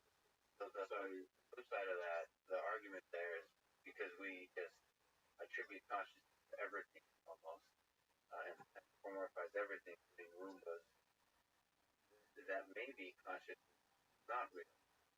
We attribute consciousness to each other. You have a sense that there is something really special going on in our mind that makes it unique and gives us subjective. There's something very going on in our minds. I'm slightly worried about the word special because it gets a bit, it nudges towards metaphysics, maybe magic. Yeah, I mean, in some ways, something magic. I don't think there at all. I mean, if you think about the idea of panpsychism that says consciousness, Yeah, I don't buy that. Yeah, so it's the idea that there is a thing that it would be like because I don't buy that consciously.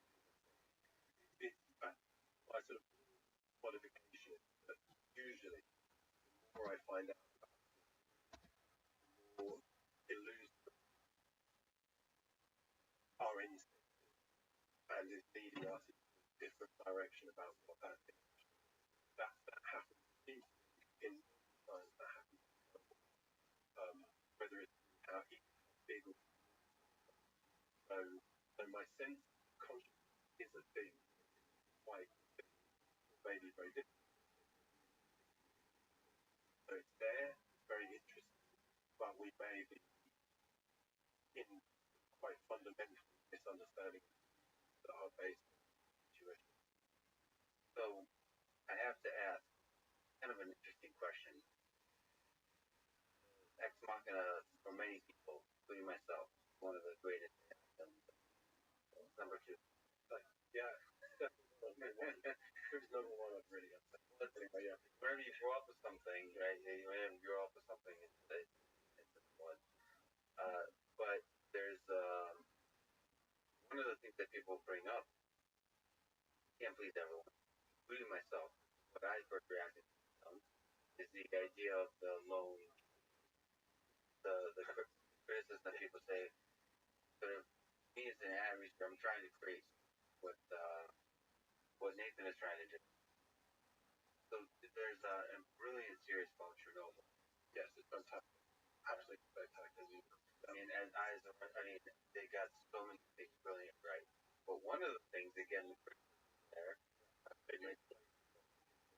one character that represents all on a Chromium, you know,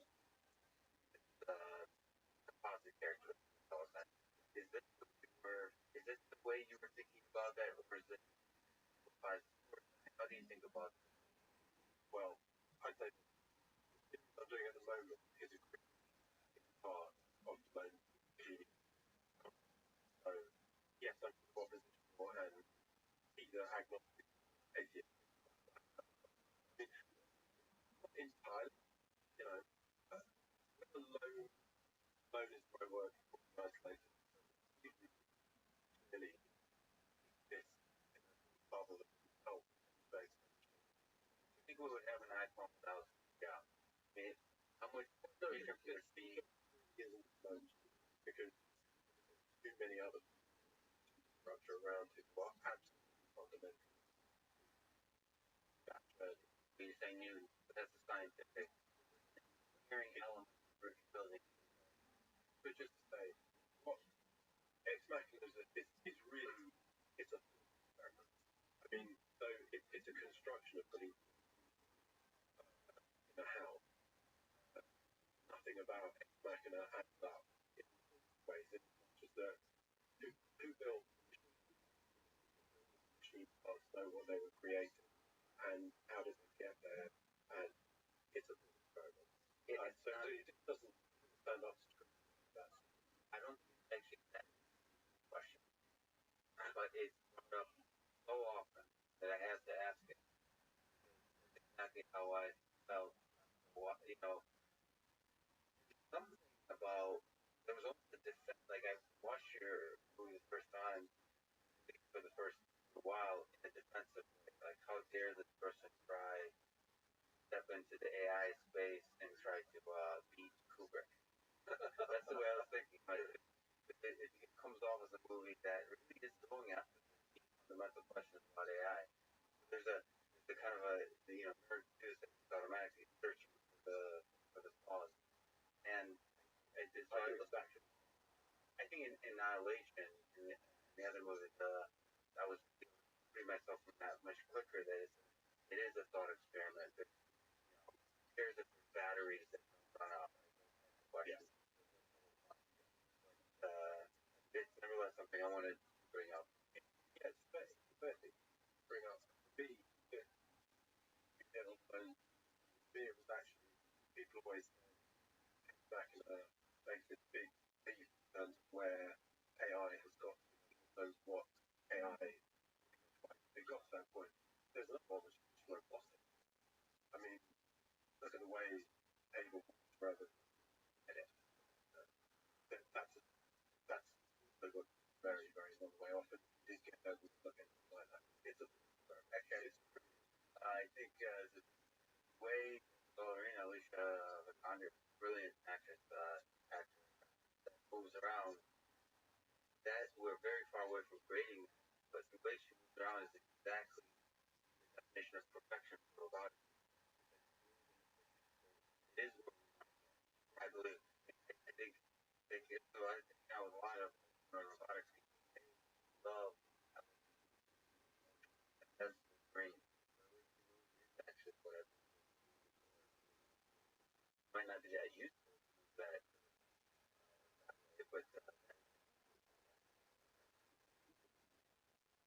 drawing inspiration from real life for the characters like Elon Musk. What do you think about the various big technological efforts of Elon Musk and others like him in involved with Tesla, SpaceX, Neuralink, any of that technology that's defining the world free? The Tesla's SpaceX, space exploration, Neuralink, brain machine interface, merger of biological intellectual. In a way, I'm influenced by that almost by definition, because that's the world I live in. That's the world. And I also feel so. I think various things Elon Musk has done. I'm almost sure it's done a very, very cool, um, really kicked the other car manufacturers in the face, industry in the face, and they needed kicking in the face. So that's the world he's creating. I live in that world, the Tesla effect. So does that play into whatever I then make? In some ways it does. Partly because I try to be a writer, quite often filmmaker, or in some ways fixated on big craft. They make. I've always tried to. I look for the real inspiration and as much as possible. And so Direction I'm exciting from space travel. You haven't really explored space travel. Something like you get unlimited amount of money. I think on the Reddit AMA, you would make like a multi-year series of space tours or something like that. So, what is it that excites you about this exploration? well, because if we have any long-term future, that it just if energy and matter are linked up in the way we think they're linked up, we'll run out if we don't move. And but also, how could we not? It's built into. I was on Easter Island um, a few months, which is, as I'm know, the middle typical people. They got there, and I did think a lot about the way those boats must have set out into something like space, the ocean, and how fundamental that was to the way we are. And um, it's the one that most excites me, the one I want most, the place where we get, like in a way, I could unlocking nature. I'd like to know, I'm curious, but if we never leave the solar system, and if we never get around the galaxy, maybe galaxy, a galaxy, that that that feels because um, Yeah, there's something hopeful about reaching out any kind of exploration, reaching out across Earth centuries ago, and how it, what do you think about colonization of Mars? To go to Mars, that exciting. absolutely does. But in terms of in as much as that, I think we already know quite a lot about. But yes, listen, if it happens, that would be. I hope I see it in my life. I really hope I see it. I think it would be a wonderful. Without giving anything away, but the series begins with the use of quantum computers. The series begins with the use of quantum computers to simulate basic living organisms. Or actually, I don't know if it's quantum computers, but basic living organisms simulated on a screen. It's a really cool kind of demo. Yeah, that's right. They're using. Yes, they are using quantum computers to simulate. Returning to our discussion of simulation, or thinking of the universe as a computer, do you think the universe is deterministic? Is there a free will? So, with the qualification of what do I know because I'm a lay, right? Slave. But With big imagination. right, that qualification, yeah, I think the universe is deterministic, and I see absolutely. I cannot. So yes, no, that would be my. And how does that make you feel? It partly makes me feel that it's exactly the way these things work out. That we have an incredibly strong sense of and just as we have an constant turns out probably not to be the case. Definitely the case at times, but the problem I always have with it gets. I can never find a place where it is supposed to lie.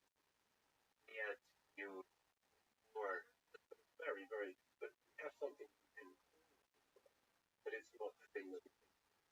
what free will is. So you, what we call free will, is a subjective experience of feeling. Yeah, which is the useful thing to have, and it partly comes down to the way we determine the universe. Our brains not very well equipped to determine the universe, feel like decisions based on perfect information. That feels like that's my. So in that sense, your sense unroll universe forward or backward thing. And I mean that notion. Yeah, sorry, go ahead. I mean that notion is a bit uncomfortable to think about. You roll it back and forward. Well, if you were able to do it, it would certainly have to be something that worked in a quantum mechanical way and a quantum mechanical system.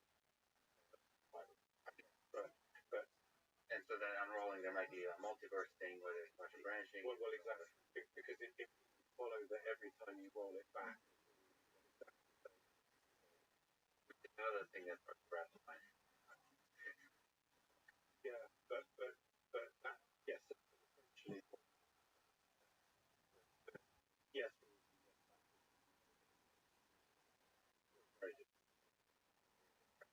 On the same lines, really scientific idea in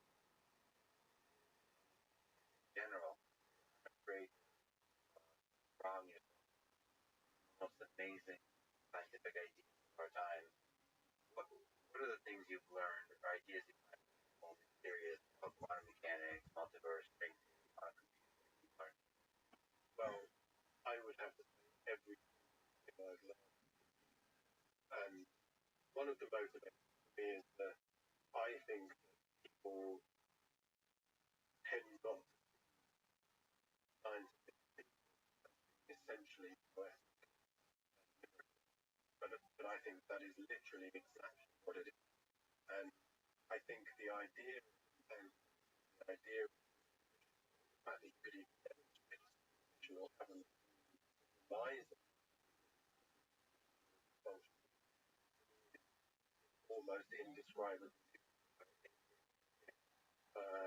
It's with all. It's with all.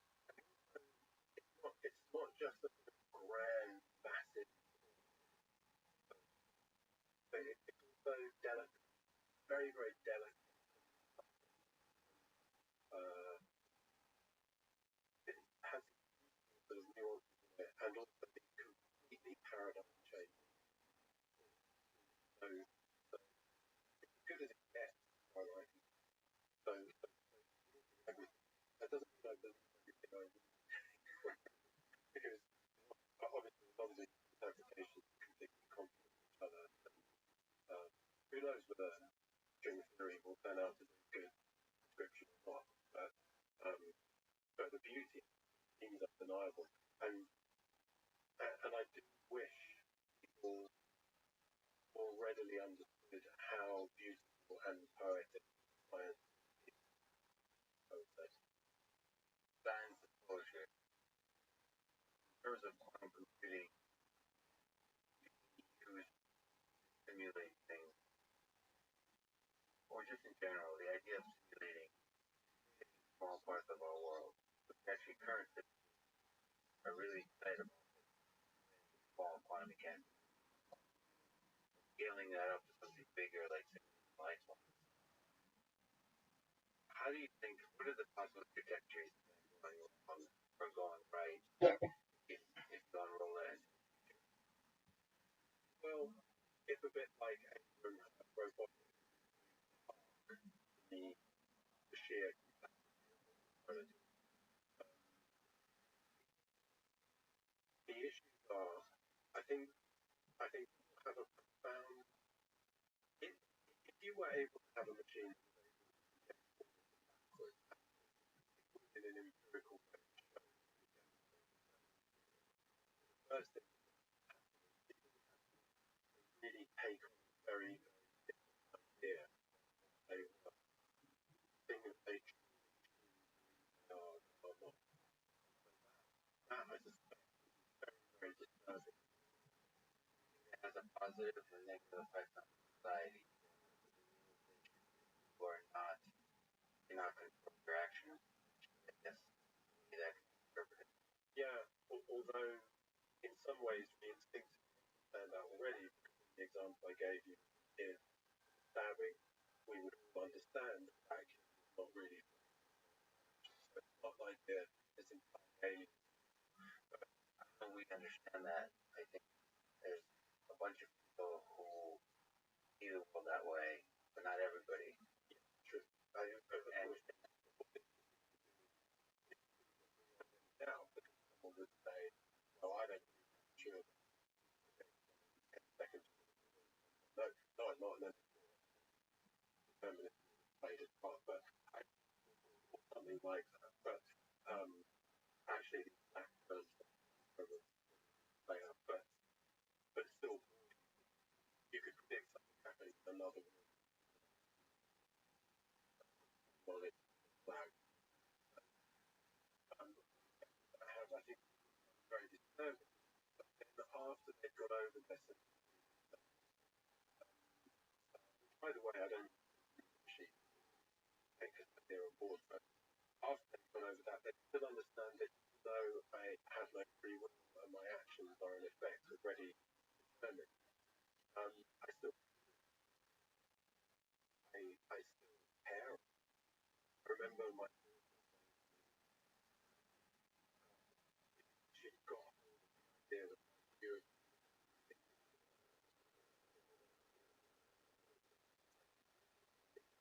could need to be like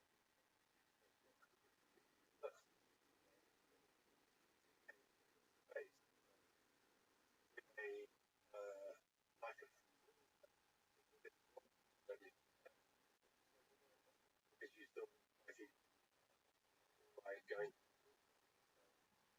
how big is it? I think initially people kind of very I think that what would come really unlock everything, there'd be this wonderful concept. That's a really good example of technology revealing what humans think about our society. So it's almost creation is helping us understand ourselves. The thing to be said about artificial intelligence. So what do you think us creating something like Ava will help us understand about ourselves? How will that change society? I would hope it's a very big on exception. So, America is constantly proclaiming itself the greatest nation on earth. It may feel America may not be like that. Really about exceptionalism is usually shit. Probably not the most birds that I am quite good example. But as a and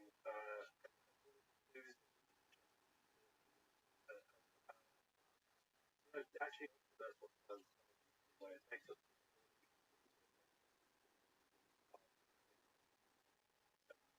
I don't mind. I don't think our excesses don't tend. Our excesses come from the opposite way. We tend to think of consciousness having rather than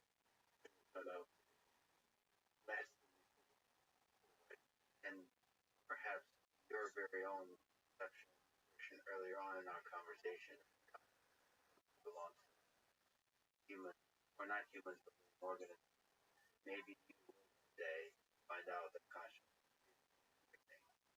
That will humble you. If that was certainly, although maybe, almost maybe, I don't know. I don't know what effect that would have. I sort of, my understanding of that principle is along the lines of, say, that an electron has a preferred state, or it may or may not pass through a bit of glass, it may reflect off, or it may go through that, and so that feels as if it's been, and but if I'm going down the deterministic, I would say that that's an underlying determinism that has defined the preferred state of reflection, non-reflection. So, but look, yeah, you're right. If it turned out that there was a thing like to be the sun, then I'd be amazed. I'd be happy to be both. Cool. And you'll say the same thing as your daughter, but nevertheless feel something like to be me, and that's pretty damn good. Kubrick created many masterpieces. Shining, Dr. Strangelove, Clockwork Orange. He will remember it many 100 years from now, 2001, honestly. I would say that's a good film. You are incredibly humble. I've listened to a bunch of your interviews. I really appreciate that. You're humble in your creative efforts and your work. But if I were to force you at gunpoint, you don't know that. It's a mystery. Imagine 100 years out into the future. What will Alex Garland be remembered for? Something you've created already? You may feel somewhere deep inside you can still create. Well, okay, I'll take the question very general. Gunpoint.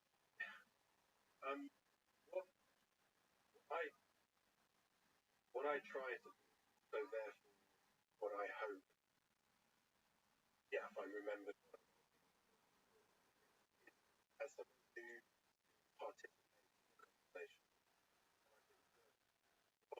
What happens is people don't participate in conversations, they make statements, and people react against mine that I don't like. So I want to be part of the conversation. I take as a basic principle, I say something like best scientists has something proved wrong that they previously believed in, they then have to abandon that position. So I'd like to be someone who allies that sort of exchange of part of exchange of ideas. The exchange of ideas for me is well, show things about how the world works. And I say this is how I see about what the world is, and other people react to that. Not to say this is how the world is. It's just to say it is interesting to think about the world. And the conversation is one of the things I'm really hopeful about. The conversation you're having in the sense that you're bringing back and several others, but very much so, sort of intellectual depth to cinema.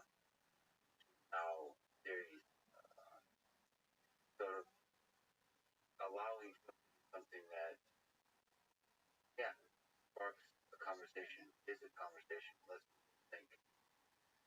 Allows them.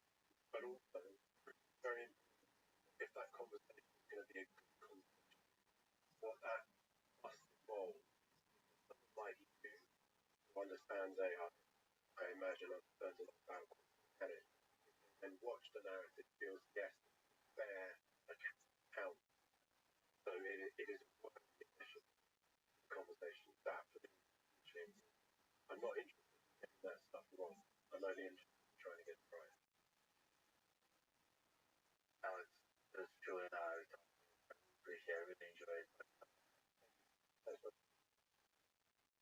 Thanks for listening to the conversation with Alex Garland.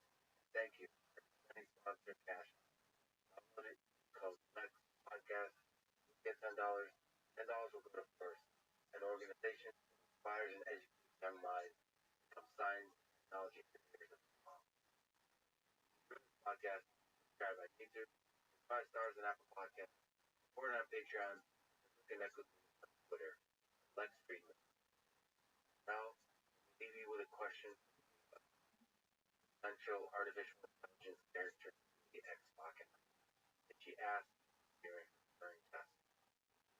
What will happen if I fail your test?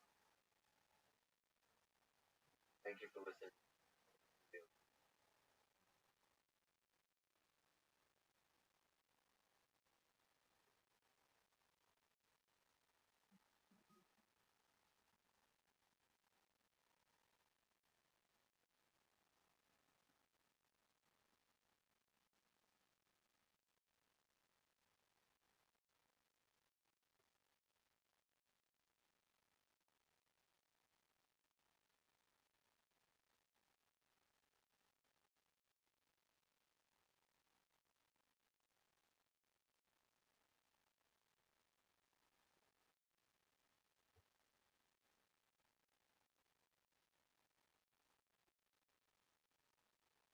Following is a conversation with Stephen Wolfram, computer scientist, mathematician, critical physicist, founder and CEO of Wolfram Research, a company behind Mathematica, Wolfram Alpha, language project.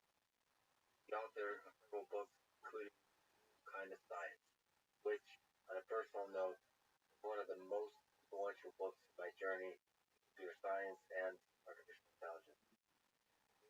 Following involved with mathematical beauty, power of cellular automata. It is true that perhaps one of the criticisms of Stephen is on a human level, that he has a big ego, which prevents some researchers from fully enjoying the content of his work. We'll talk about this point in the conversation. Ego can betray, can also be a superpower, one that fuels bold, innovative thinking and refuses to surrender to the cautious ways of academic institutions. Here, especially, I ask you to join me in looking past the peculiarities and opening your mind to creative ideas, Stephen's work, and conversation.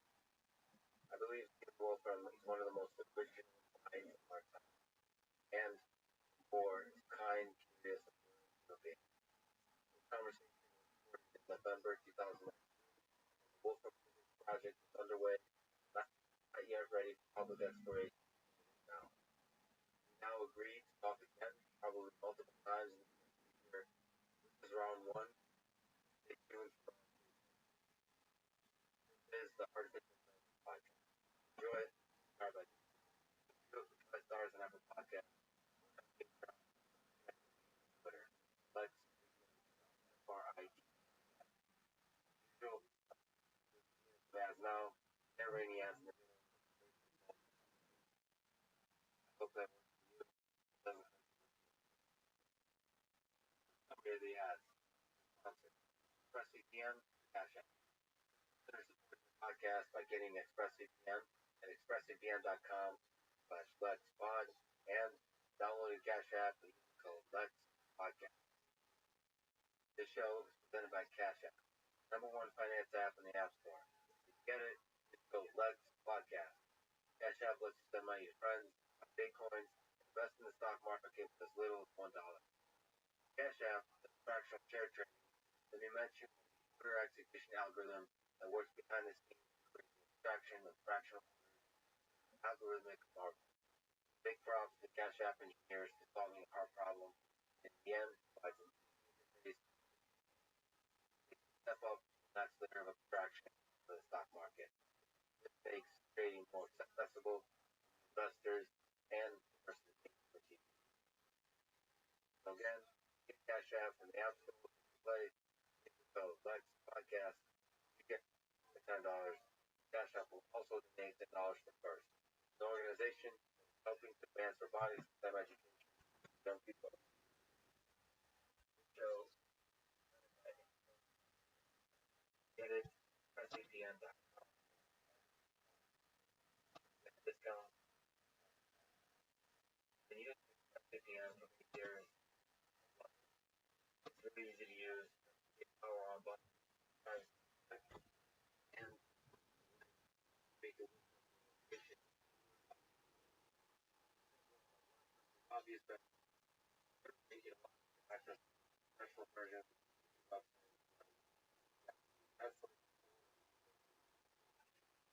pressvpn works on device you can imagine. I use it on Linux, Auto Bundle, version on Windows, Android, available anywhere. I think that's expressvpn.com/flex. Get discount and just now here's my conversation. You and your son, Christopher, how to ask maybe a bit of a crazy alien include common language. Saying already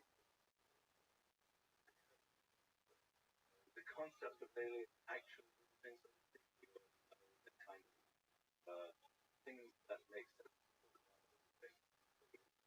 They same kind of setup. They're not not just things stuff and so on. Like I think in terms of can one find ways to communicate? Well, the best example we have right now is AI. That's our first example of alien question. How well will we communicate with AI? Say in the middle of a gnome and open it up and like, what are you thinking? Can you discuss this? It's not easy, but it's not absolutely impossible. So I think by the time, given the setup of your question, aliens, yes, we'll find some more communication, whatever requires social purpose. So AI is a kind of life form. What do you think aliens will get for the company? If you were to imagine very something this, what how would life deal with in the business representative language might be a concept to find out exactly what does that mean for property. By just one reason language if there's something physical embodiment that shows up in space and you know that that's a space not social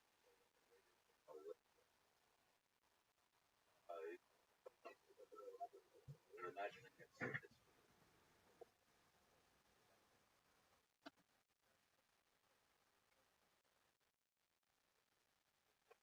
double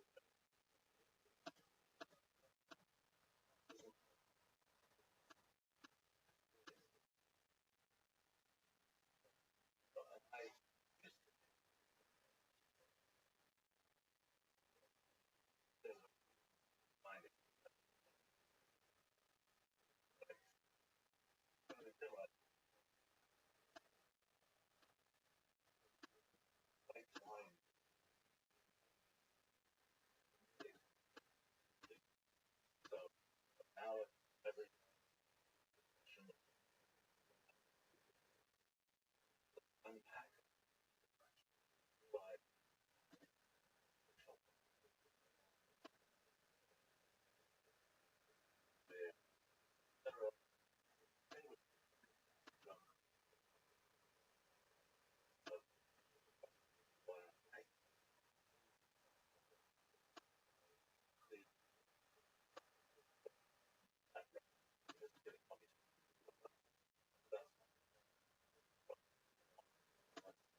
I think it's kind of what people that are so intelligent.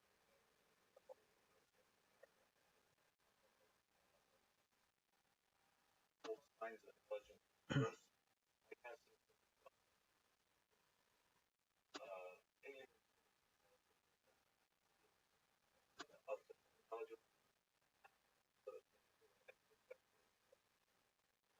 I guess also comfortable around the same. Other way, well, yes, because things we created so that we thought as also with animals, but kind of intelligence we are, we have, so different parts. Some of them kind of said like, I think people intelligence is the AIs would say really is probably biological. But you're saying more of the more of a spectrum of intelligence spectrum we make our being in there. The thing that I think was we're liberating. Oh yeah, because not none of it's wrong. Like let's like uh, special is that we have eligible and that hope oh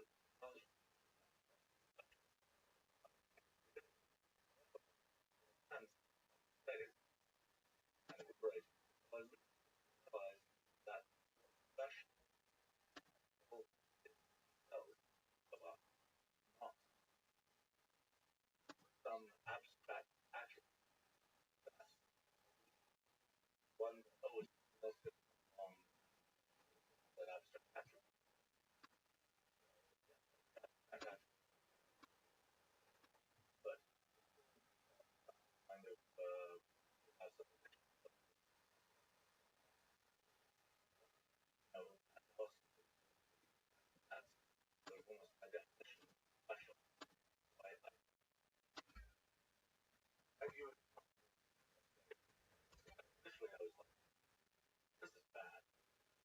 I don't have to look so I realized they all so maybe on a 2000 kind of feeling market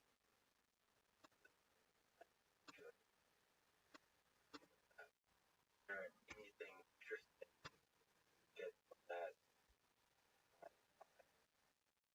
I think what's fun about that is one of the wonderful and that's the point is has that level very interesting that my gosh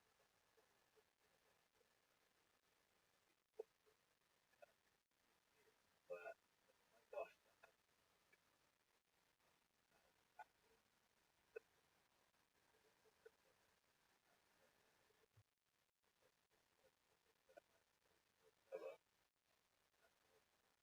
house well fine technology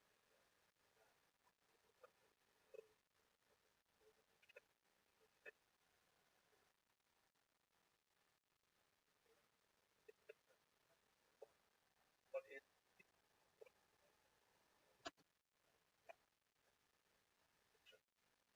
I did I'm done. your shape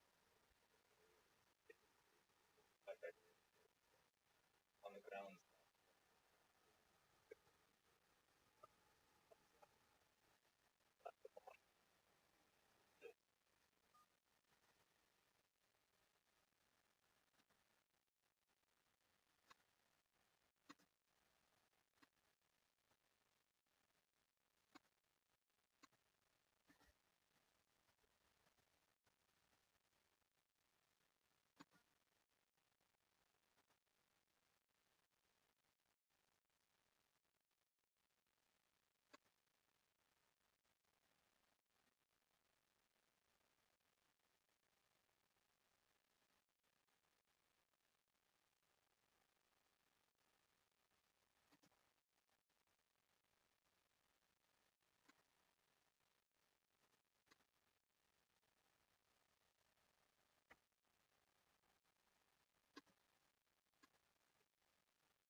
has a way of crossing.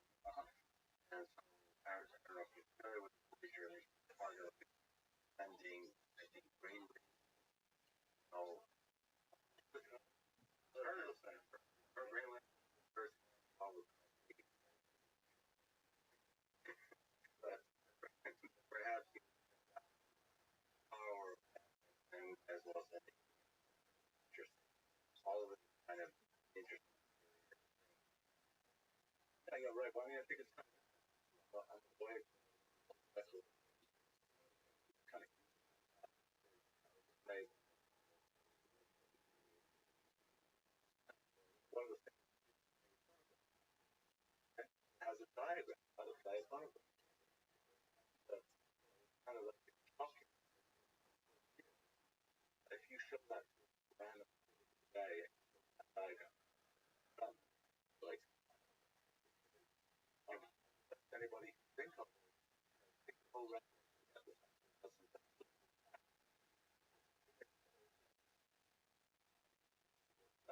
that's what understand how technology is constantly playing the whole mechanical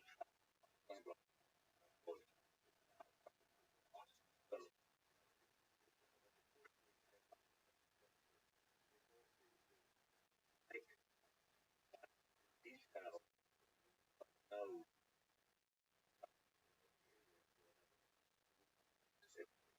no, that's just say today. And takes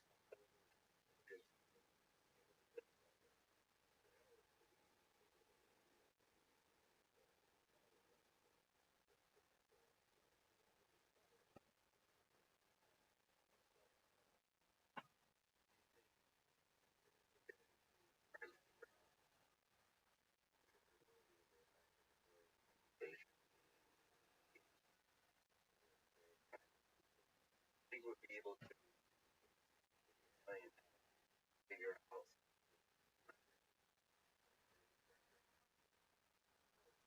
almost understand party was trying to work, understand anything party was trying to like what people were trying to do natural language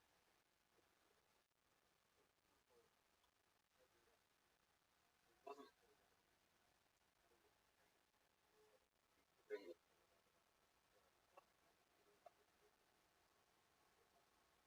what people did was not one of the things was you know natural language reason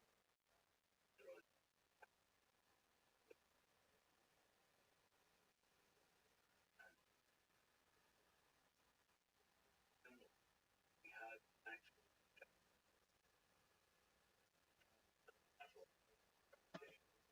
natural language.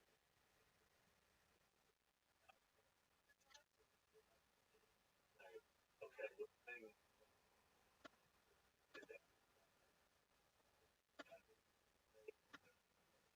a representation that they have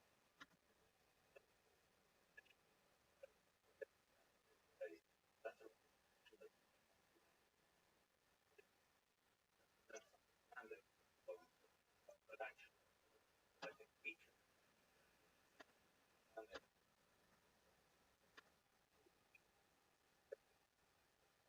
use of nature and energy and quantify or they that's probably the kind of understanding of nature.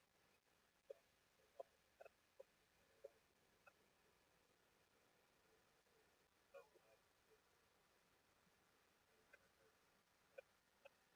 not just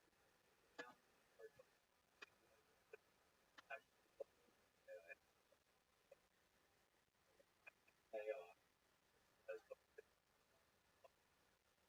well like let's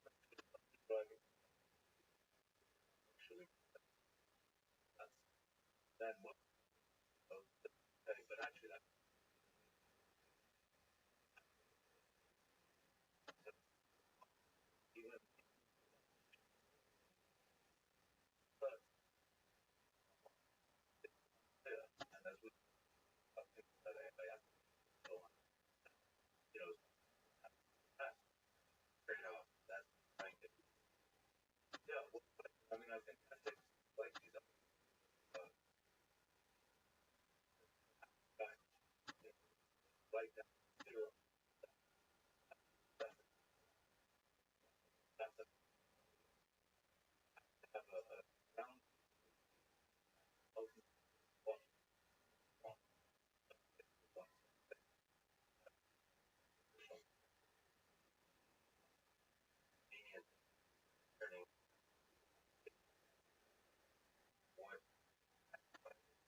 that's what I don't like. I think that it's also so okay. That's but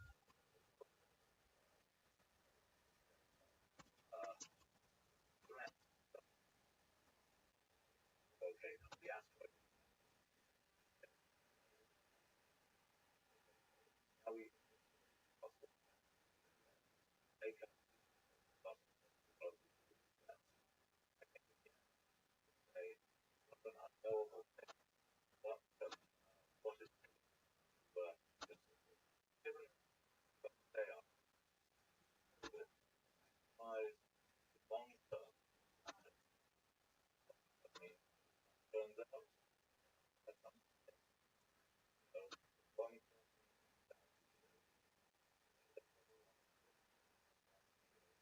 that the like make it time gets well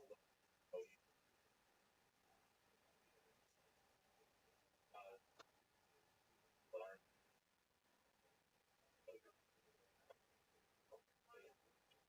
what I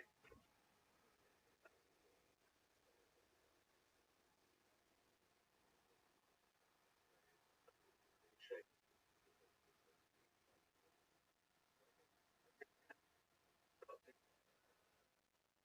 it is what you realize not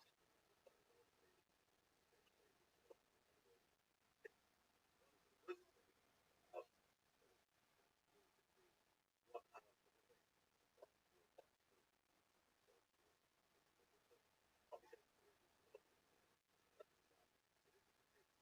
the outside the answer is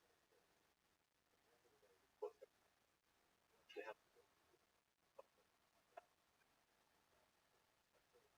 that feels better they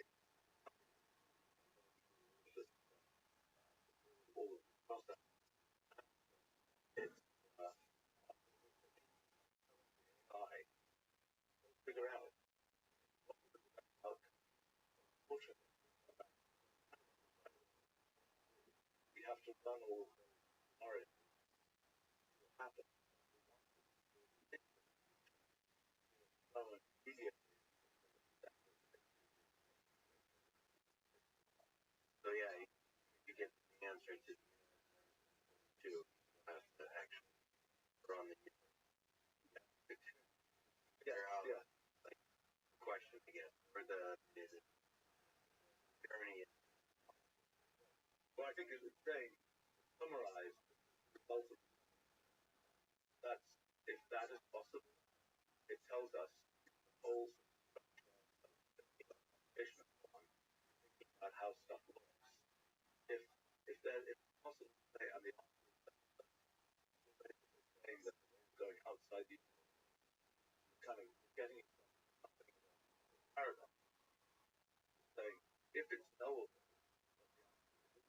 that's the way to know it that is beyond what the if we know it then something that we get beyond the universe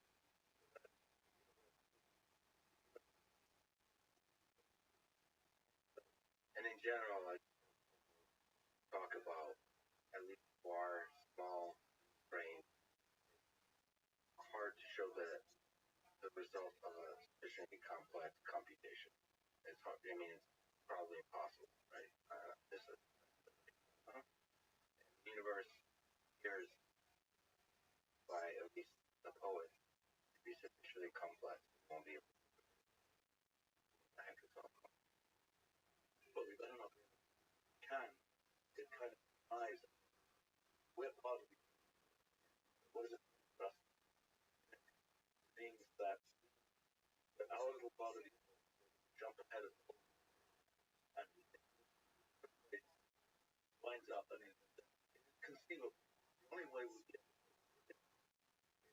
just so stuck in one place where the computation is more special than anything else that we would have the ability to sort of the almost logical ability, so to speak, to predict what happens is to say somehow we're better than everything else. I don't because Yeah, perhaps we can detect a large number of looping patterns that occur throughout the universe, fully describe them. Therefore, then becomes how those patterns interact. well, the most remarkable thing about the universe is it has regularity. Might not be the case.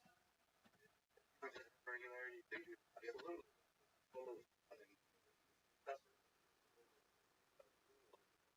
tell us a lot of detail about this. A lot of they don't follow we already know. All follow the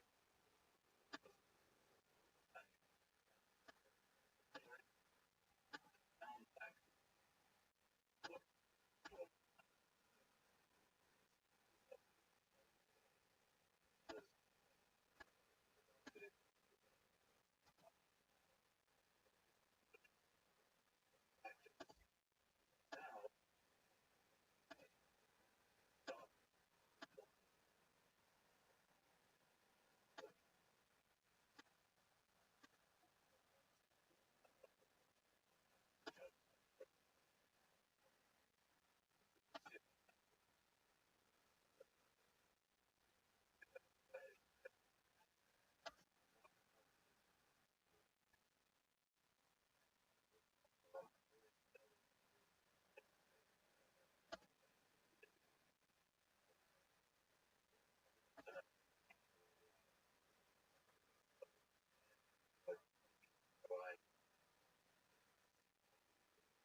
Operationally, computation following that's kind of the computation of the results process following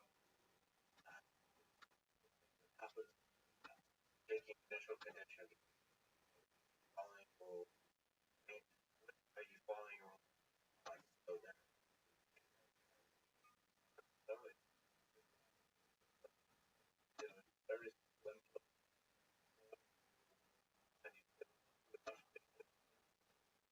actually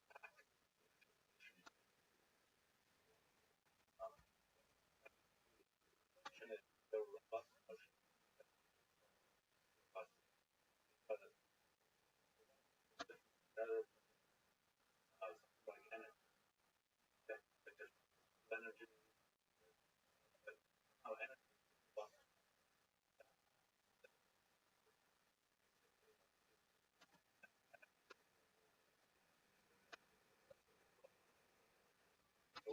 adopt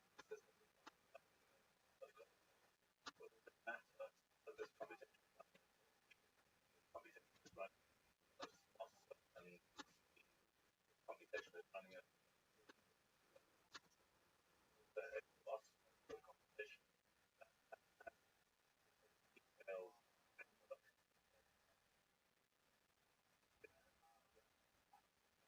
wasn't obvious that where we are right now because that there is part of it's not the statement about what is mathematically it's about what actually can exist for us. energy that was, but there's also intricate, complicated relationship with matter, mass. Is very interesting. Particles that particles that particles that carry force, particles that have mass, kinds of ideas have mass. Is there a connection to energy, mass, and computation, or are these ideas? I'm trying to think about fundamental things. I mean, well,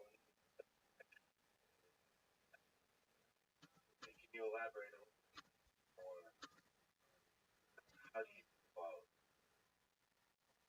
Yeah, so I think let's that back people and that multiplying and that the hardware adding notion. So what happened around that positive mentioning, perhaps the represent function. They came up with the idea earlier, so the core function that people came up with that not represent. Then along so on as that also basic file file logical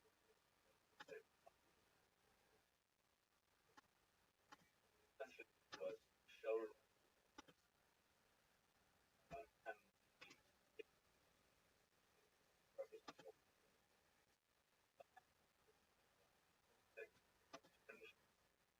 file along the surprising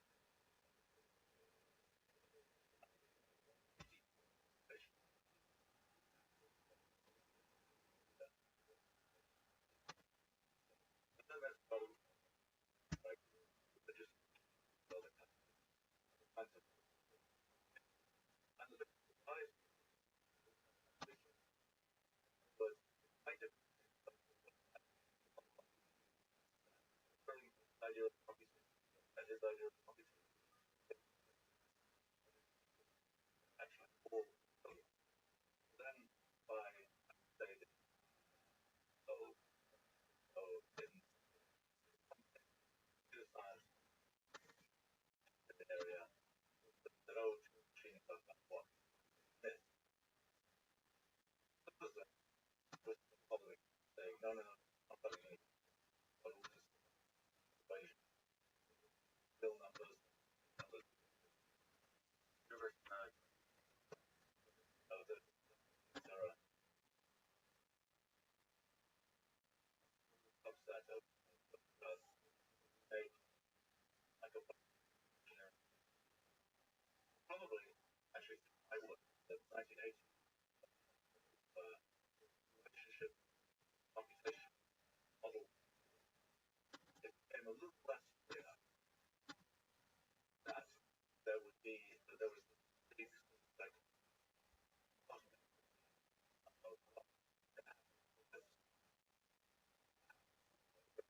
I can probably by now by the way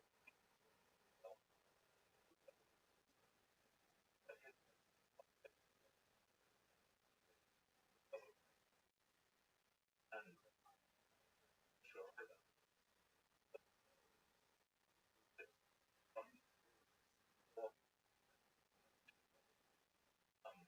but so I would say by 19 notion of was robust.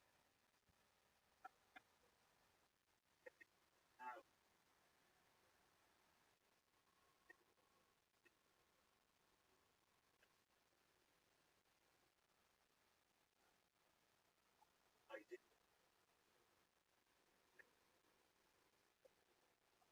hardware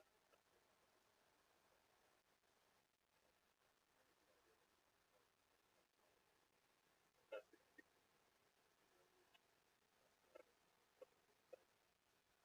but the kind of holding out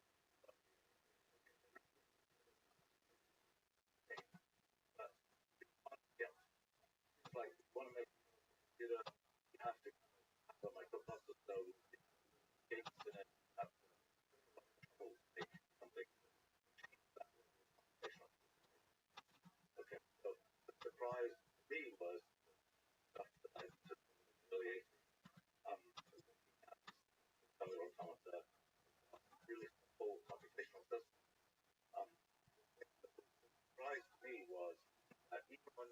were very, very simple.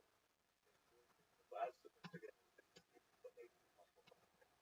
So it didn't look like this idea of to get sophistication that built very sophisticated rules.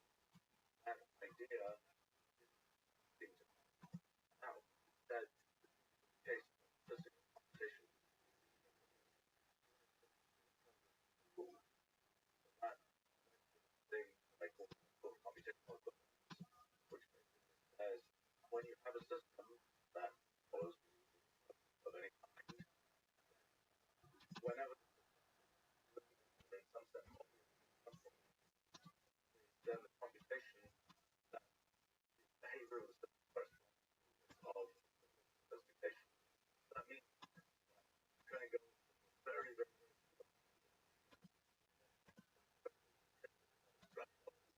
well with additional this that will be fixed. That's a finance finance. You've kind of science out of the remember guy over there. It's this creates a complexity. There's equivalent. Fact. Here's to as much as the fact as theory or so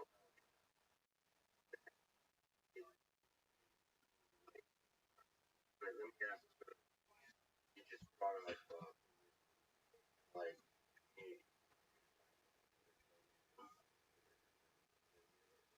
and scientists your sense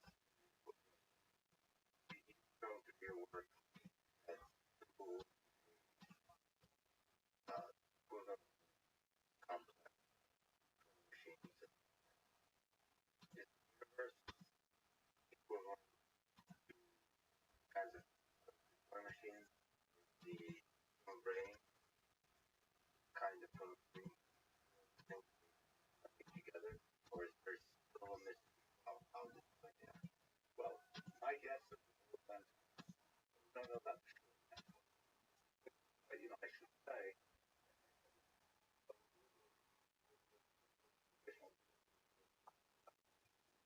using that science fact, when you say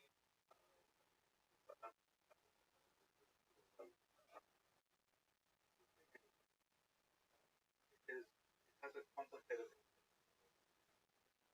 approach to things like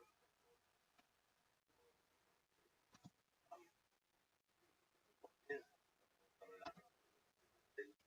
or things something with mathematical probable happens is it some sense of definite? Well, it's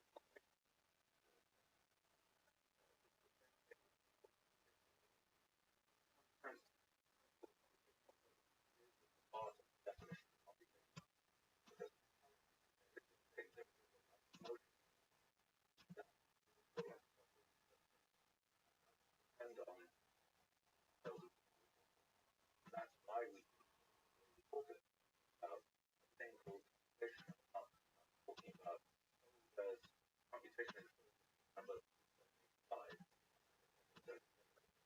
That's motion and can be help. So the answer is I still find only environments of very simple well a couple of cases of even very simple magic are reversal and to follow what you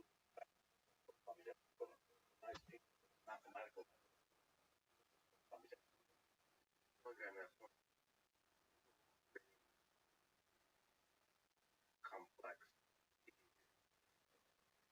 there a way to mathematically figure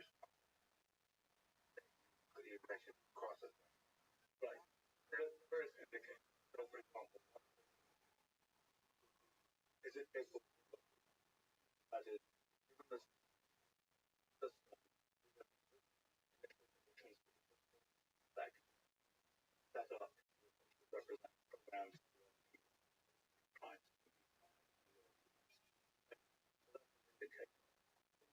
couple of examples that yes, the simplest candidates that have that property. That's what object.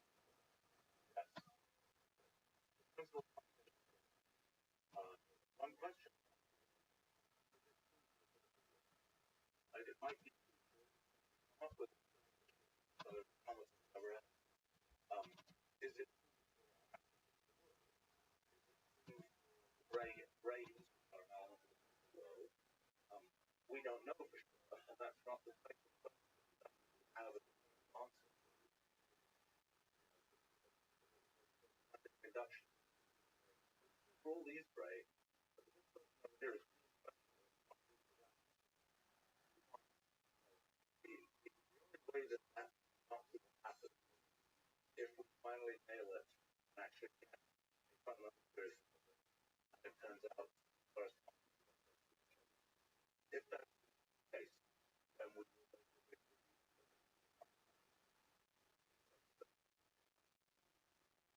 not. Right now, with physics, well, there is by here, but in the middle of that, right by that black hole, maybe these apply, but maybe another, the onion that we have. If as a point, we actually have fundamental is program, run this program, and kind of problem of physics to a problem about predictable mathematical problem. No longer the case. Somebody can come and say, whoops, you were right about all these things about wrong about happening. Now, I happen to think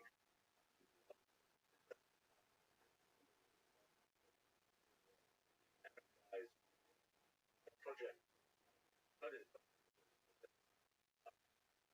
today, very often actually finds us.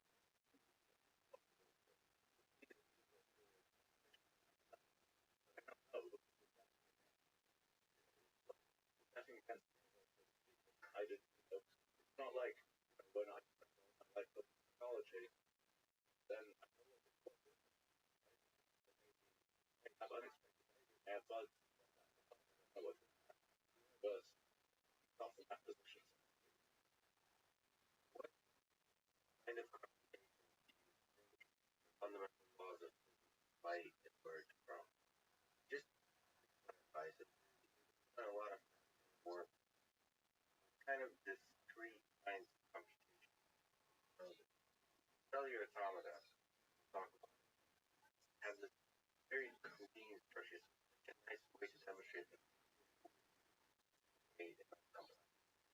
But what kind, is that actually are cellular automata actually general kinds of computation that might create the laws of because what kind of computation would create?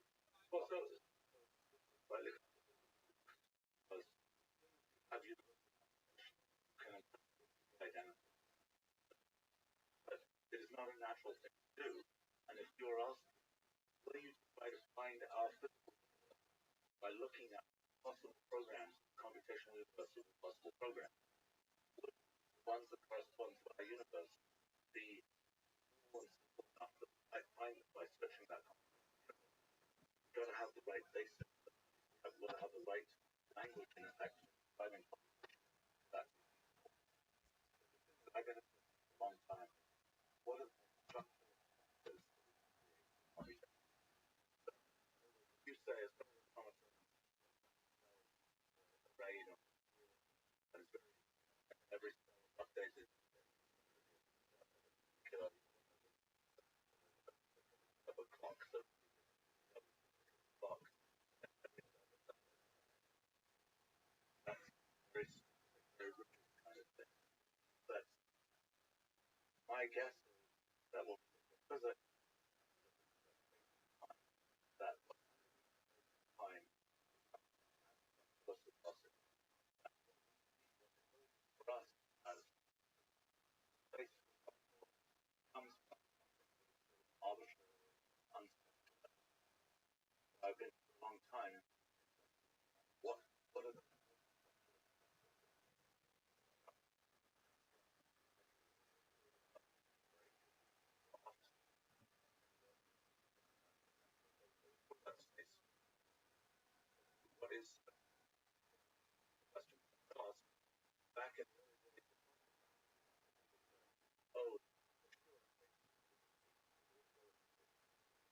that never worked out. Space is very first says in motion is a point no there are points that are arbitrary continuous true could air continuous continuous but actually no but the consistent motion bouncing around in aggregate behaving like a possibility that's true. I've managed that I did whether one can imagine that space is time is more structureless question it could be computation I could not be eternally level and things like you can also or whatever as in this but when I'm thinking about physics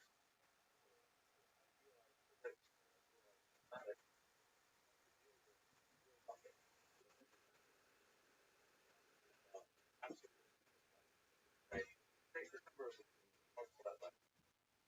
comfortable with it are you comfortable in the context of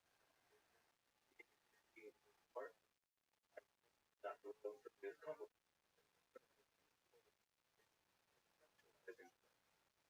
not actually by definition not actually any part of the reliable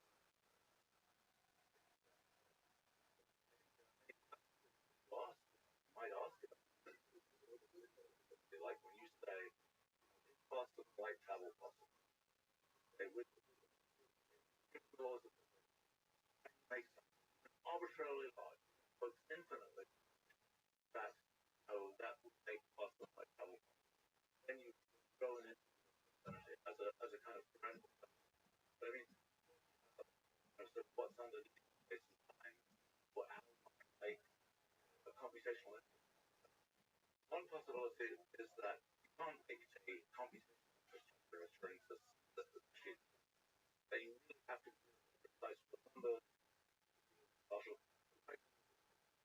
have precise numbers that arbitrarily separate continuum everything either that's what everything that's what and something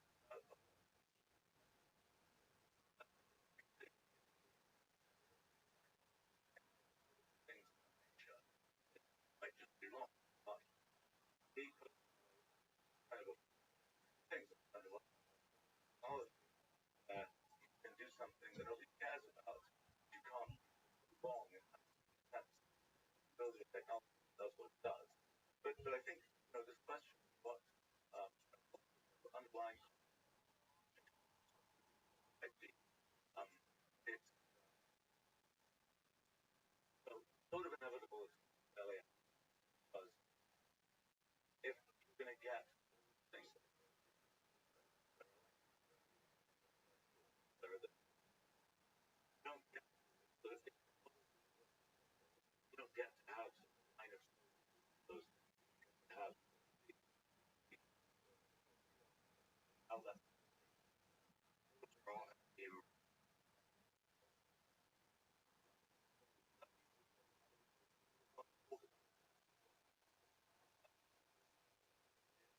you think and kind of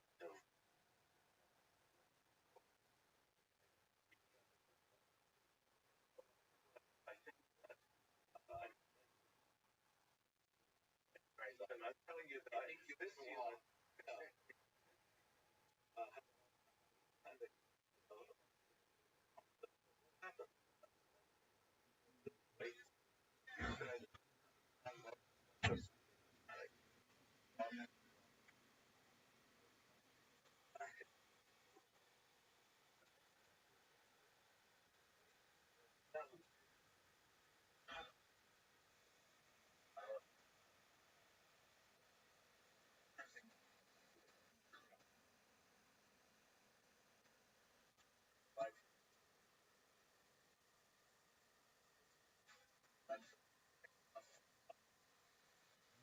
Damn jaws.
Computational efficiency, I think the powerful at the end is pressing, humbling, one that we're all inside your tolerance thing. But the question talking about the fundamental laws of physics is kind of the reverse question. You're not predicting what happens from the universe. Saying, can I understand what like I, the problem is know whether you like to have some computational you're embedded in the only way to know whether to get the universe from the universe, you don't get and whatever. We can't run it. We have to put their computational research sufficient to be able to say, yeah, and I think the true Michael collection pocket question of whether they can in the place is based on unclear. The point about whether we know there's a universe, but still have the same structure universe and figure out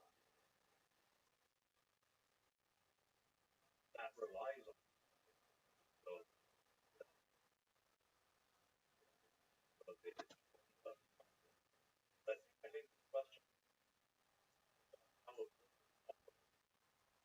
it's one of the plans over the last that every time we get more realistic about relatively, it's all about don't get to say when what thing is what they have to light it up and ride.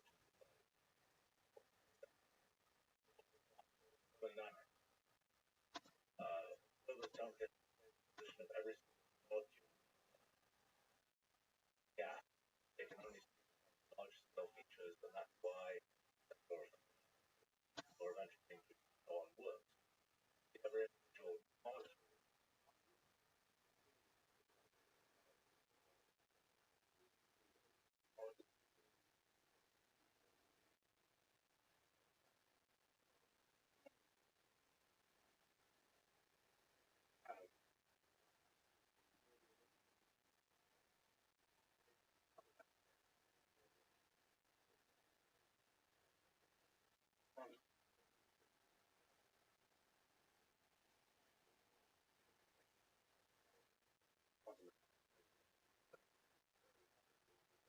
idea how conscious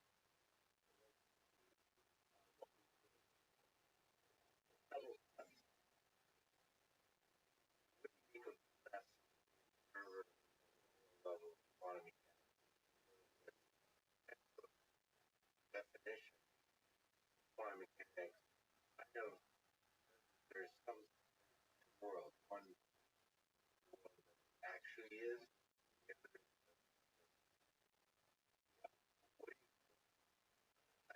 I think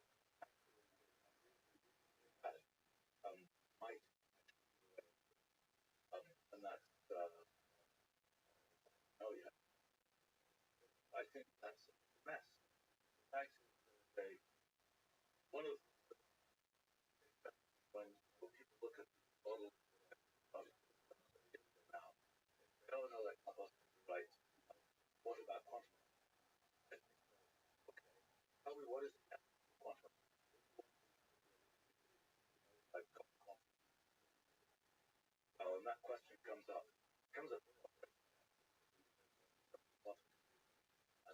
company, you have a quantum computer. We say, let's connect to your API and let's actually run it. And like, well, maybe not quite ready.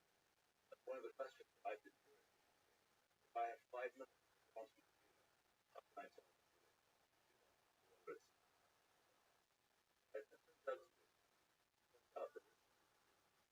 like a lot of these questions about sort of what intelligence, what's life,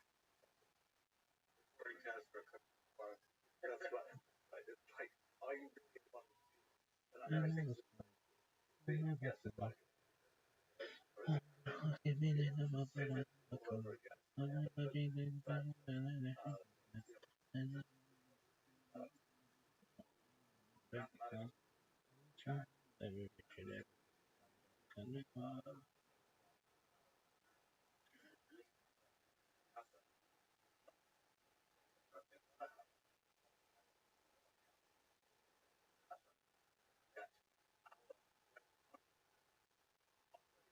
as it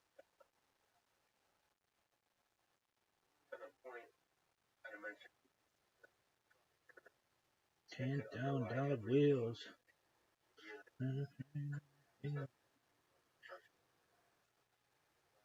why you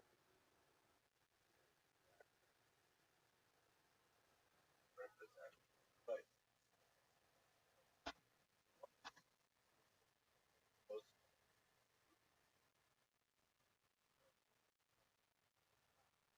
what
order, that sort of floating collection of, I told you, abstract represents anything that relates when a symbol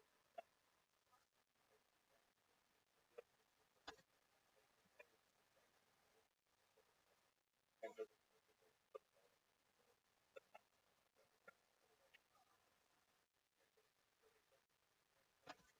Wow. I told you that it was formed by the same. Think about it. Raw.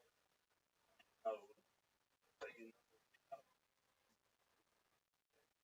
and what raw pair, this node and edge connection. That's an graph is just a collection of those pairs. This node connects to node. So which pairs you have arbitrary to. Um, that, that's it. That's the whole story. And now the question is, that might represent basically how does this evolve? The answer is looking at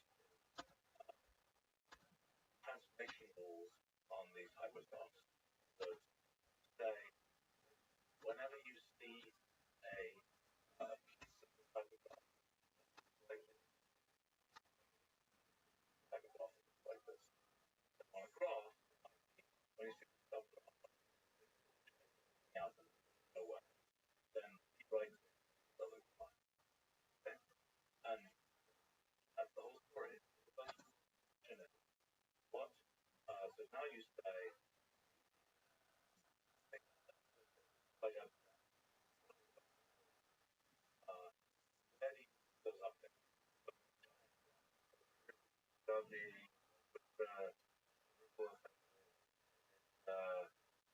yeah, and I suspect everything time. The question is, what do you do that? The answer is always somewhere there. The order of the updates is that there may be many possible. Now the point is, No shit. so you say no.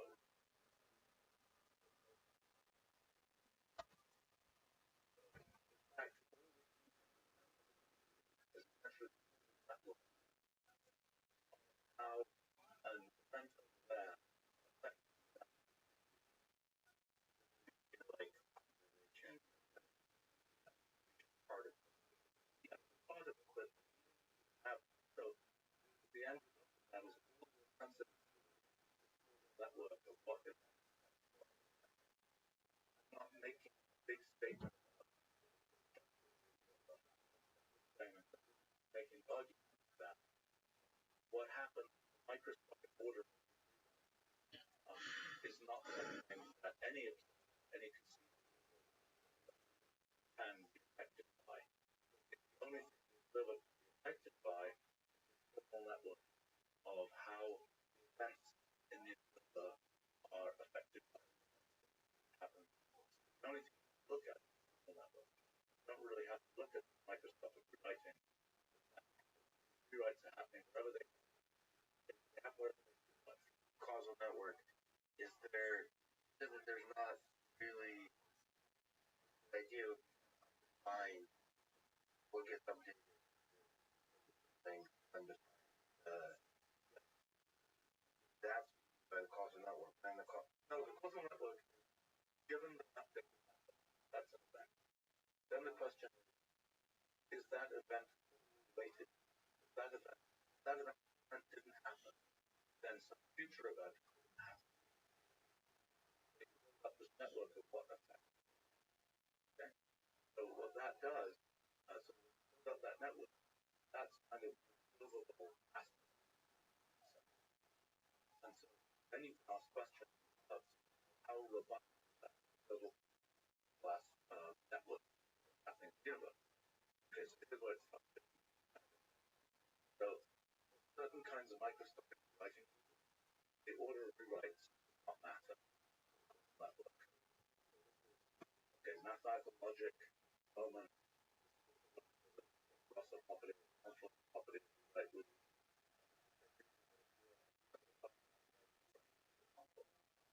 Say, oh, let me expand terms out, let me factor them and order. That's a fundamental phenomenon.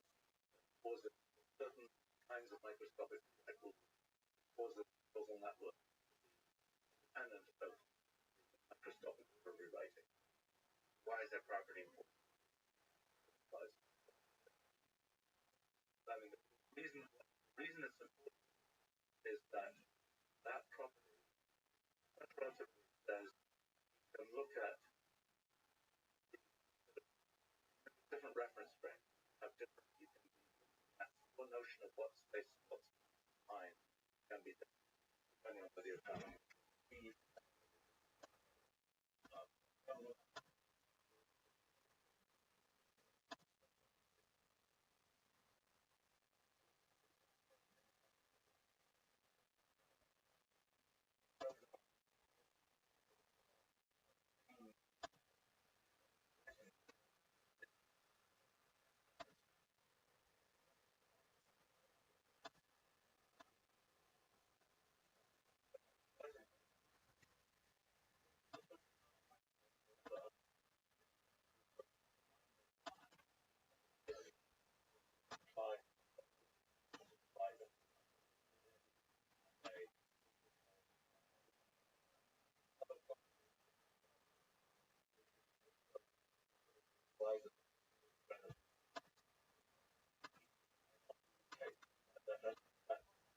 That's what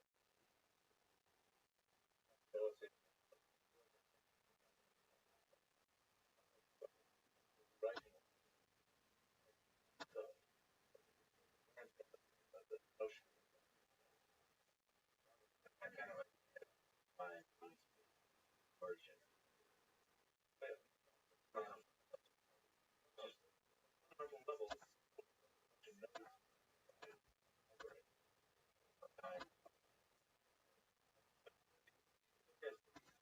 like have something like on the check off level level that threshold, manifold is sometimes you connect to different potential cells one that looks like a wonderful but at the microscopic level only stars microscopic level like space.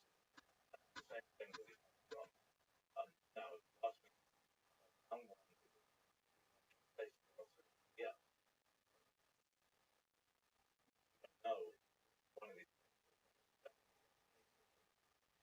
I have no very very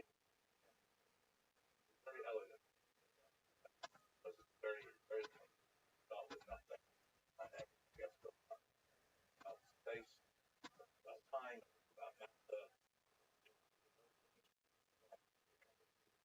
level and that will be that's the way our universe works. By on the other hand that I find very confusing. Let's say this some typograph rewriting you know typograph rewriting enough time to get everything conversation everything so that the point what is the thing They're getting smarter. That's what I'm talking about, baby.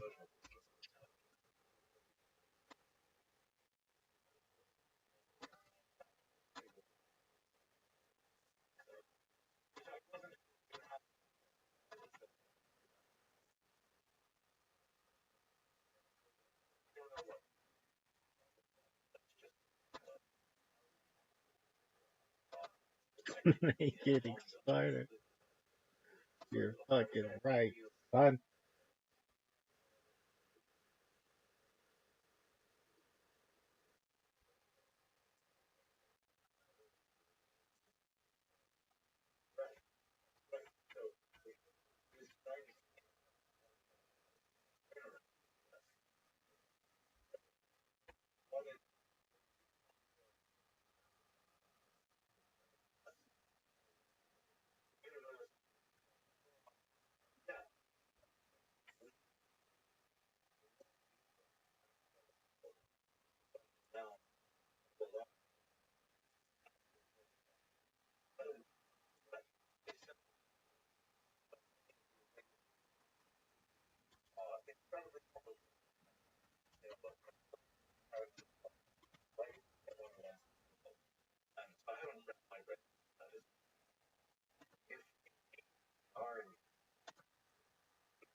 Still going. The river should have a picture on my Titanic. Picture my dog. Gangster. Hustlers.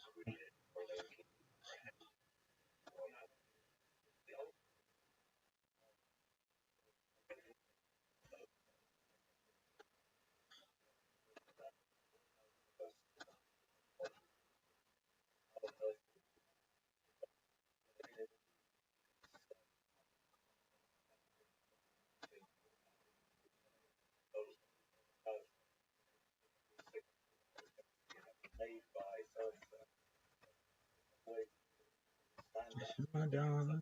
Gangsters. Hustlers. Wanksters.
No.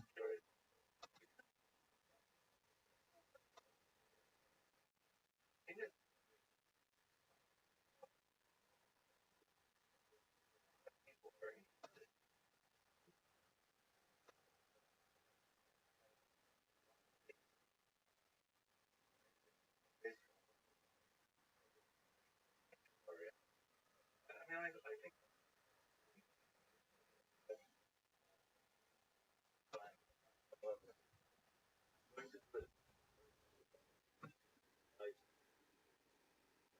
I don't know what happened. Interesting.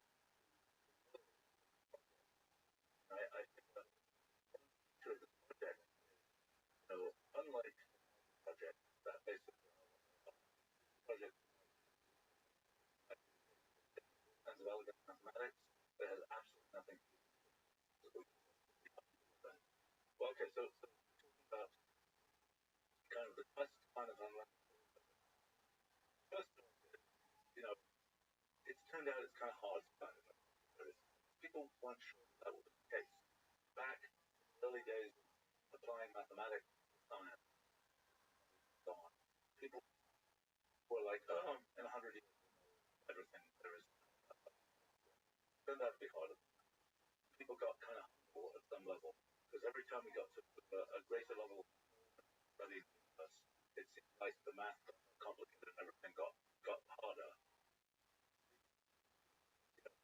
I when I was a kid, basically, I started doing particle physics. When I was doing particle physics, I was finding the fundamental theory of physics. That's a kooky thing to be able to. But we can operate within these frameworks built on the field theory and in the method, and it's good to figure out a lot of stuff.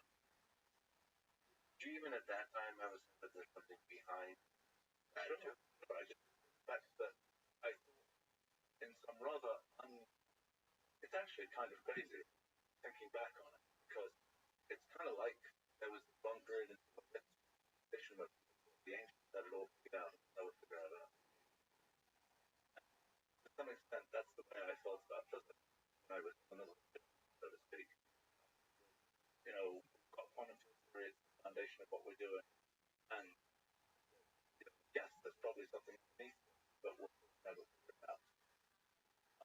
But then I started studying full programs of computational universe, like some Rothschild, and I discovered that they do all kinds of things that were completely at odds with the intuition that I had had. So after that, after you see this tiny little program that does all this amazing stuff, then you start being a bit more ambitious about physics and saying, maybe we could do this too. Just let it And so report you as spam. that got me started.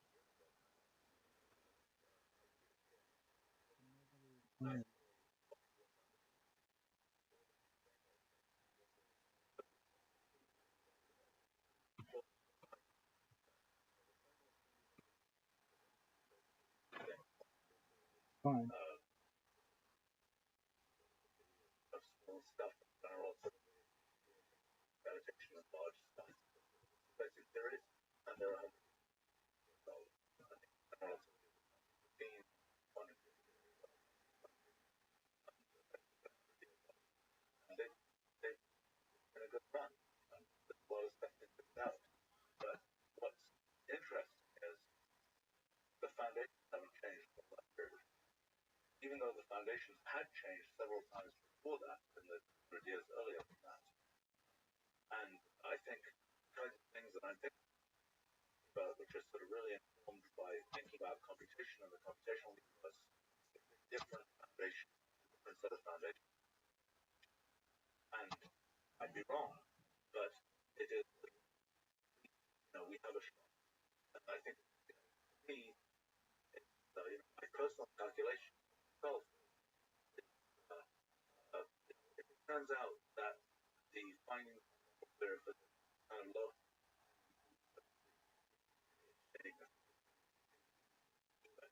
people just said, oh, you'll never figure that stuff out. And it takes another 2 years before it gets around. know how low hanging maybe it may be that it's kind of the wrong century to do the project. The cautionary tale for me about things like given technology, where a lot earlier, my favorite example about essentially encapsulating knowledge in computational form in the late 1600s. Did a lot of things towards that. And basically, we finally managed to do it, but he was 600 years early. And that's the, in terms of life planning, kind of like avoiding things that can't be done in your century.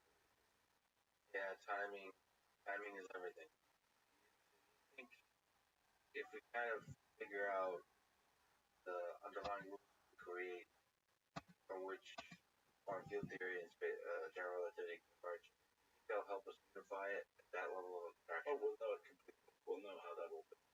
Yes, without a question. And already, I've already done. They're very, it's very elegant how things are put together now. Right? I don't know yet. It's awfully suggestive. Then the designer of the universe should be embarrassed. It's a really good way. But, and your intuition in terms of designing a universe, God play dice? Is there a randomness? Kind of. That's a little bit of a complicated question because when you're dealing with these things that involve the rights, then randomness is an emergent phenomenon, perhaps. Yeah. I mean, well, randomness in many of these systems, pseudo-randomness and randomness. In this particular case, the current idea that we have about measurement in quantum mechanics is very bizarre and very abstract, and I don't think I can explain it without kind of yakking about very technical things. Eventually, I will be able to. If that's right, it's kind of it's a weird thing that slices between determinism and randomness in a weird way that slices. So, like many of these questions come up in science, where it's like, is it this or is it that? Turns out that the answer is neither of those, kind of different, orthogonal to those categories. That's the current, idea about how that might work. But we'll see how that. I mean, there's this question about a field like physics, sort of the quest for fundamental theory and so on, and the science of what happens, and there's the sort of social aspect of what happens, because a field that is basically old physics, we're at, I don't know what generation, I don't know what generation it is. And like, I was one of the, for me, the foundation, or like the pyramids, it looked that way and it was that way. It's difficult in an old field to go back to the foundation without rewriting them. It's a lot easier just still dealing with people that invented the field. And it tends to be the case that the nature of what happens in life tends to be, typically the pattern some methodological advance. And then there's a period of 5 years, 10 years, a little bit longer than that, where lots of things are now made possible by that methodological advance. Telescope, that's a mathematical method or something. It's there's a something happens, gets close, then you can do a lot of stuff. And there's a bunch of low-hanging pick, and it takes a certain amount of time. After that, all that low-hanging pick, then it's a slog for the next many decades or century or more to get to the next level. Kind of and it tends to be the case that are in that hard work. It's very hard work, very incremental work. And then your career, the thing feels like you haven't hard slog. No, that's true.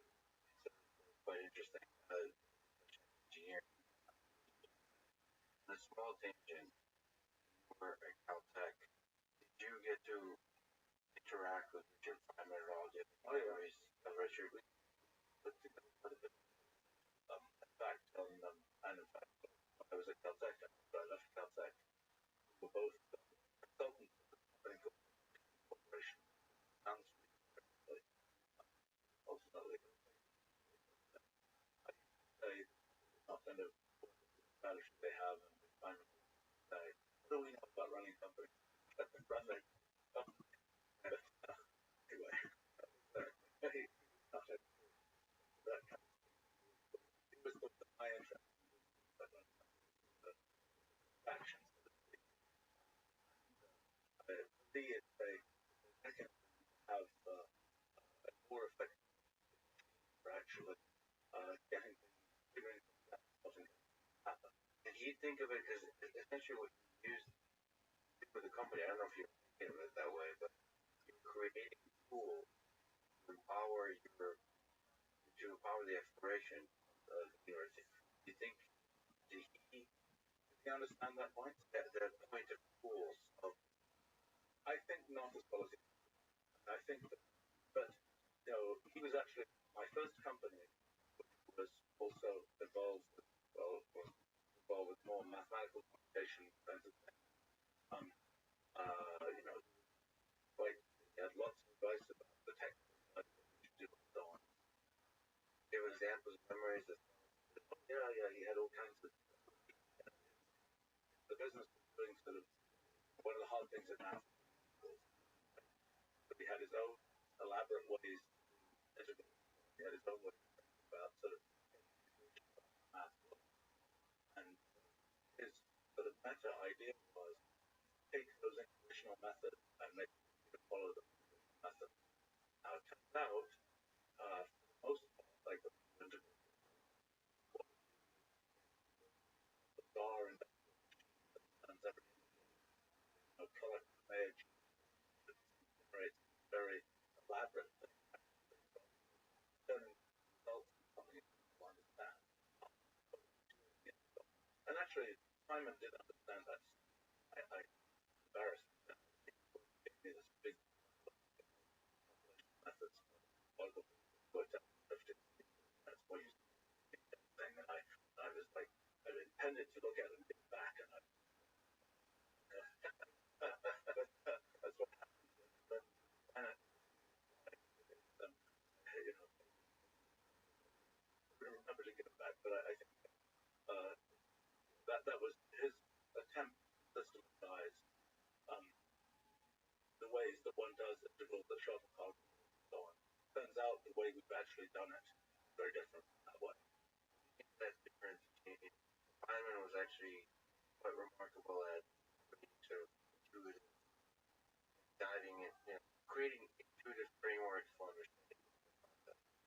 Is I'm smiling because you know the funny thing about it is that the thing he really calculating stuff, and but he thought that was easy. But these things where he would calculate some complicated calculation field theory, for example, come out with a result. Tell anybody about the complicated calculation because that was a really impressive thing to have this about how everything works. So he invented that at the end. And you know, because he's done this calculation and how it works, it's a lot easier. A lot easier. And then he was not telling me about these calculations. He wasn't that malicious. And that led to areas where people completely mystified followed it question. Nobody knew why it worked. Because I just looked at one of the calculations.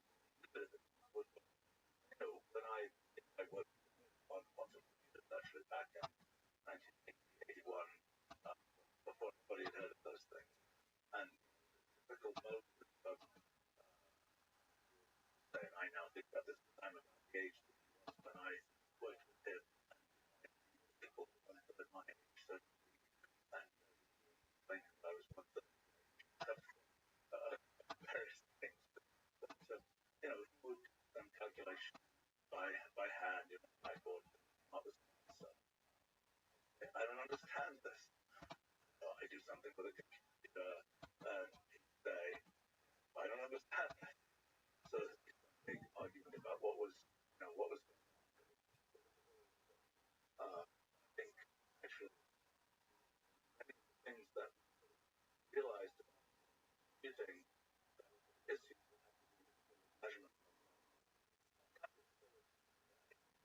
find it interesting.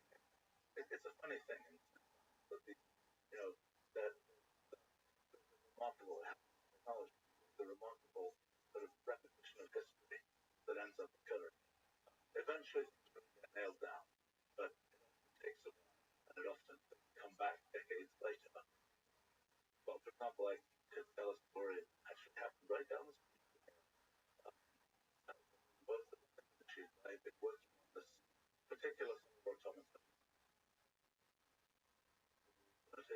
that has this feature that it's very simple special conditions. It makes really complicated behavior.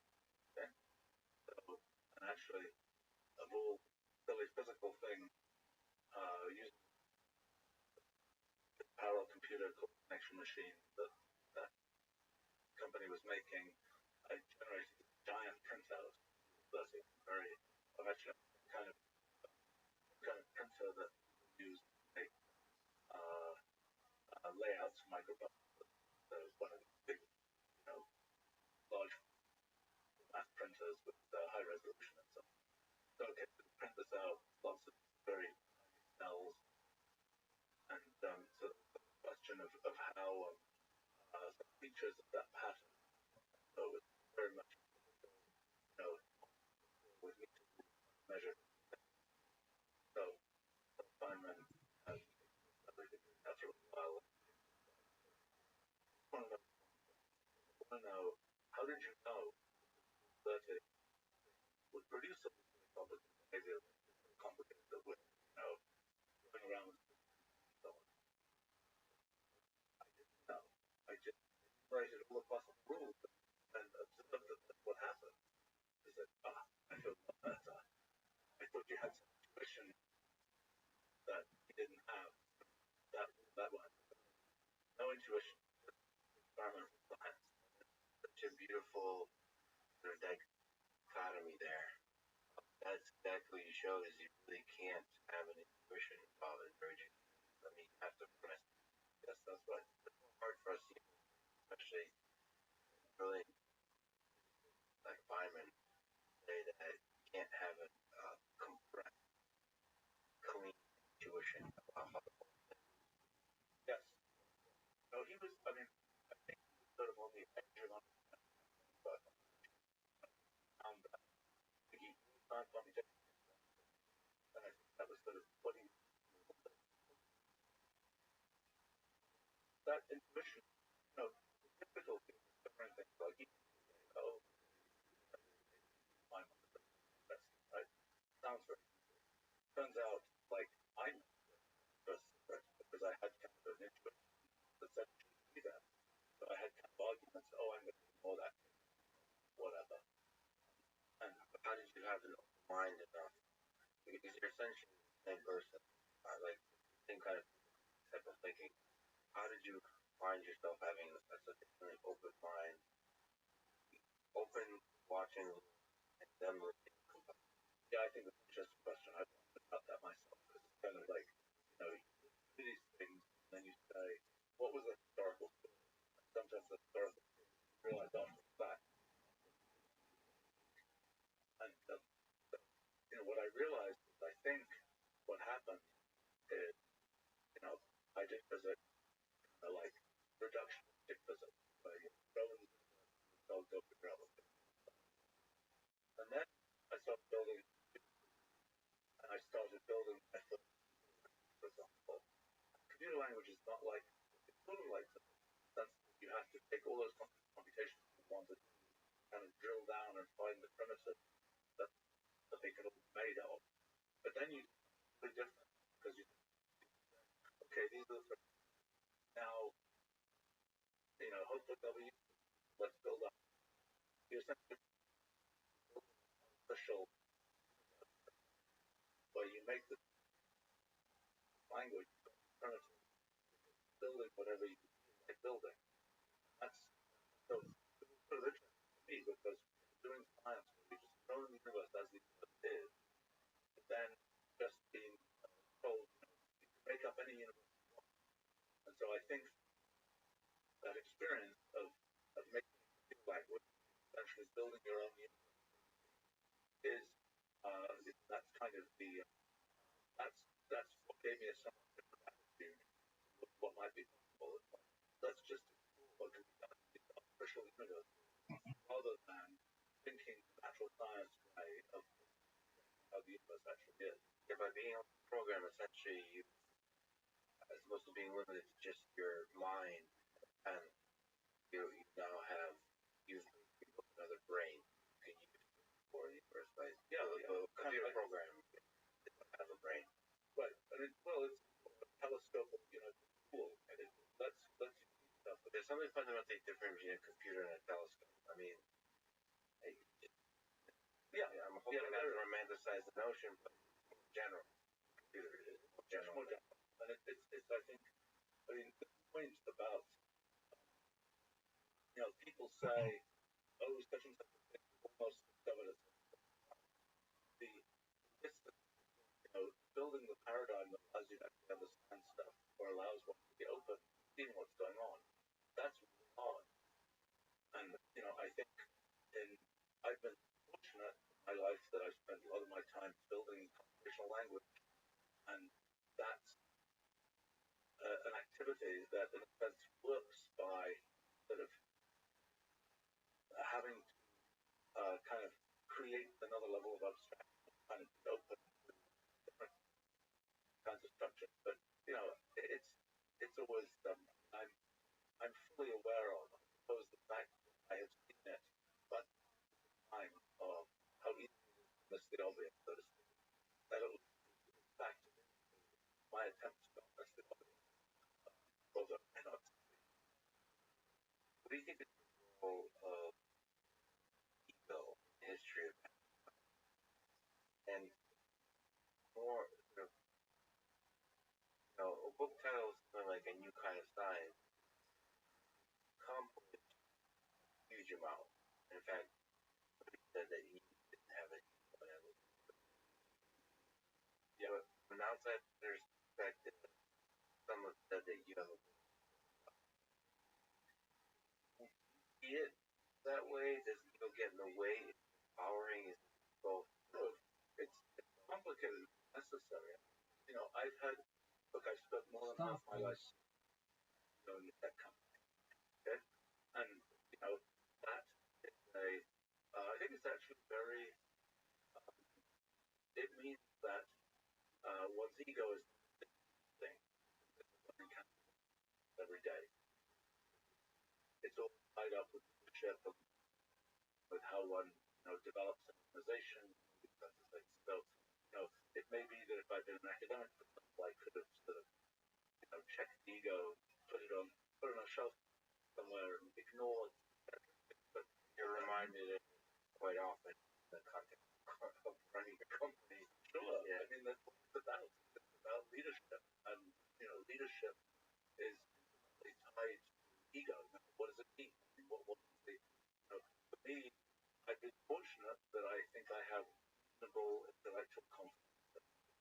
That is, I'm one of these people who at this point, if somebody tells me something I just don't understand it, my conclusion isn't that means I'm dumb. My conclusion is I'm wrong with what I'm being told. That feature to experts much less. Wow.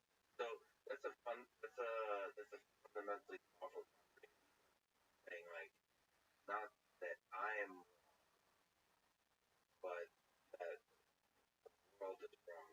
Like, confronted with the fact that it's thing that you really thought through, sort of both the negative and the positive ego.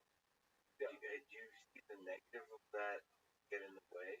Sort of sure, there are mistakes I've made that are results of I'm pretty sure I'm right, and turns out I'm not. That's the but the thing is that the idea that one tries to do things that, so for example, one question is, if people have tried hard to do something, thinks maybe I should try doing it myself. If one does not have a certain intellectual confidence, when it says, well, people have been trying to do this for 100 years, I'm going to be able to do this. And, I was fortunate in the sense that I happened to start gave success in science as I was young, but that developed certain amounts of sort of exceptional confidence I don't think I ever had. And, and I was fortunate that I was field was a during golden age of rapid progress, and that's kind of gives me a full sense of achievement because it's kind of easy to discover stuff that's going to survive. You happen to be, picking the low hanging rather than And the reason I totally immediately understood that you kind of thought, try to express my feeling on the whole thing, is that you don't allow that kind of, then you never write. That you say, well, people must have done this. You would not dig. You would not keep digging. And I think you have to take that ego and ride it where it takes you. That's how you create exceptional work. But I think the other point about that book was it was a non-trivial question. How to take a bunch of ideas that are, I think, reasonably big ideas. They might, they're is determined by what happens historically. We can't tell how important they are. We can tell that there's a scope of them. And the scope is fairly big. And they're very different from things that have come before. And the question, how do you explain that stuff? And so I had the experience of sort of saying, well, there are these things, Hamilton, it does this, it does that. People are like, oh, it must be like that. No, it isn't. It's something different. Right? And so you could have done, that we could have done sort of academic, publishing, small papers here and there, and you kind of resistant, right? It's like, it's dropping something. Here it is. Here's the full thing. Right. I mean, that was my calculation. That basically, could introduce little pieces. It's like one possibility is like it's a secret weapon. Like discovering all these different areas. Where they come from, nobody knows. But I decided that, the interest it has one life to lead, and writing that book took me a decade anyway. There's no lot of wiggle room for people. I can't be wrong by a factor of so to speak, points to take. But best thing to do, the thing that most sort of that most respect the intellectual concept is you check it out with as much as you can. Not something where, and it's an interesting thing. You talk about ego.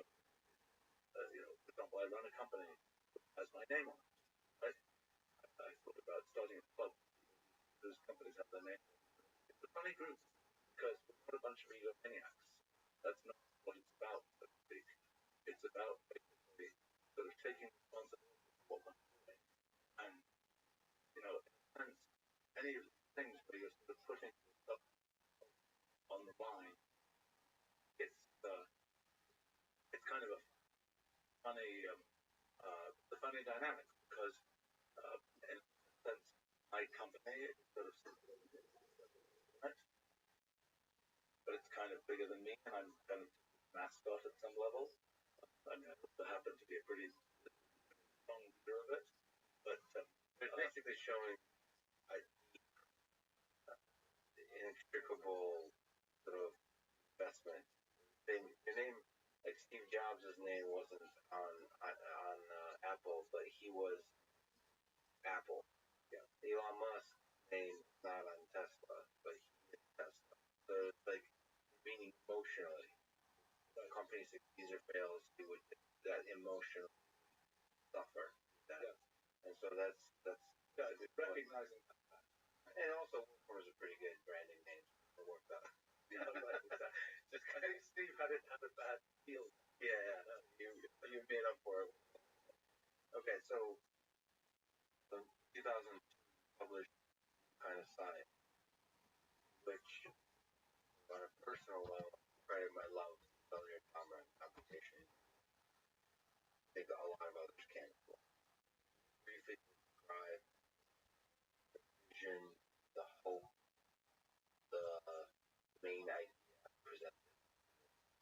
Facebook.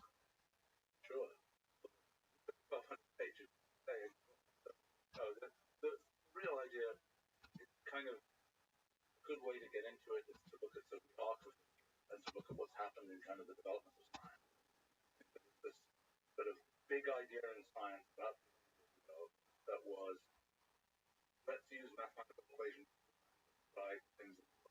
Let's use the formal idea of mathematical equations to describe what might be happening in the world, rather than, for example, using sort of logical augmentation of a theory. And so there's been a 300-year run of using mathematical equations to describe the natural world as well. But I got interested in how one could generalize that notion. There is a formal theory, there are definite rules, but structure could then that.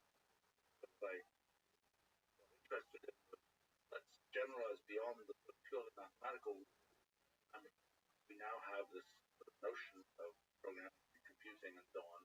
Let's use the kinds of rules that can be embodied in programming to as a sort of generalization of ones that can exist in mathematics as a way to describe the world. So my kind of favorite version of these kinds of simple rules are these things called cellular automata. So typical case. So wait, what are cellular? Fair enough.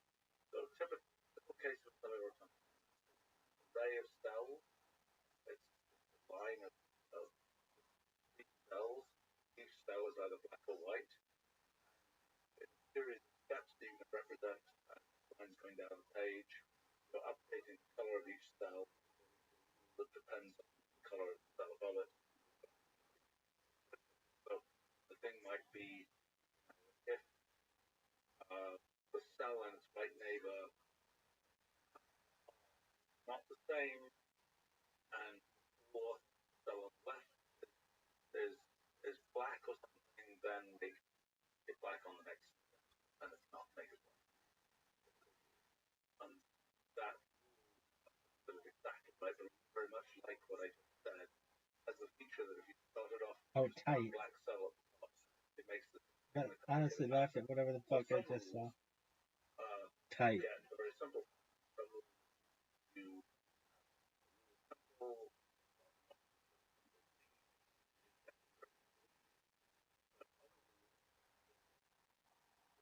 eyes happen very complicated patterns of behavior. So for example, as the feature you start off with one black cell at the top, makes a very random pattern. Look like a column. You get a series of values, black, whatever it is. That sequence, practical purposes. So it's kind of like math, pi, 1.159, whatever. Those digits, once computed, I mean, the speed for computing pi, the ratio of circumference of that after the circle, very well defined, but yet when you are, once you generated those digits, they seem for practical purposes around. And so it is that even though the rule is very simple, much simpler, much more sort of computationally obvious than the rule for generating pi, even with a rule that simple, you're still generating immensely complicated behavior. So if you just, I think, you probably said it and looked at it so long, got the magic, or perhaps no. To me, never seen sort of, I would say, one-dimensional potential, right? And were to guess what you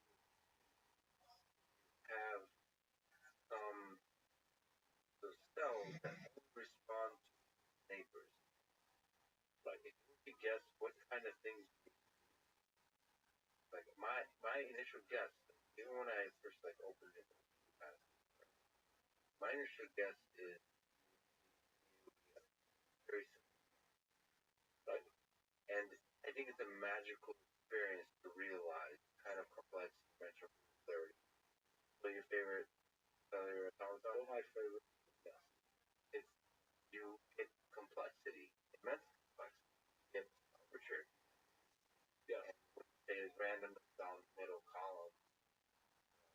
that's just one way to say that there's incredible complexity. Welcome. That's How are you? just I don't want to fucking talk with you anyway. However, you interpret all this really as found from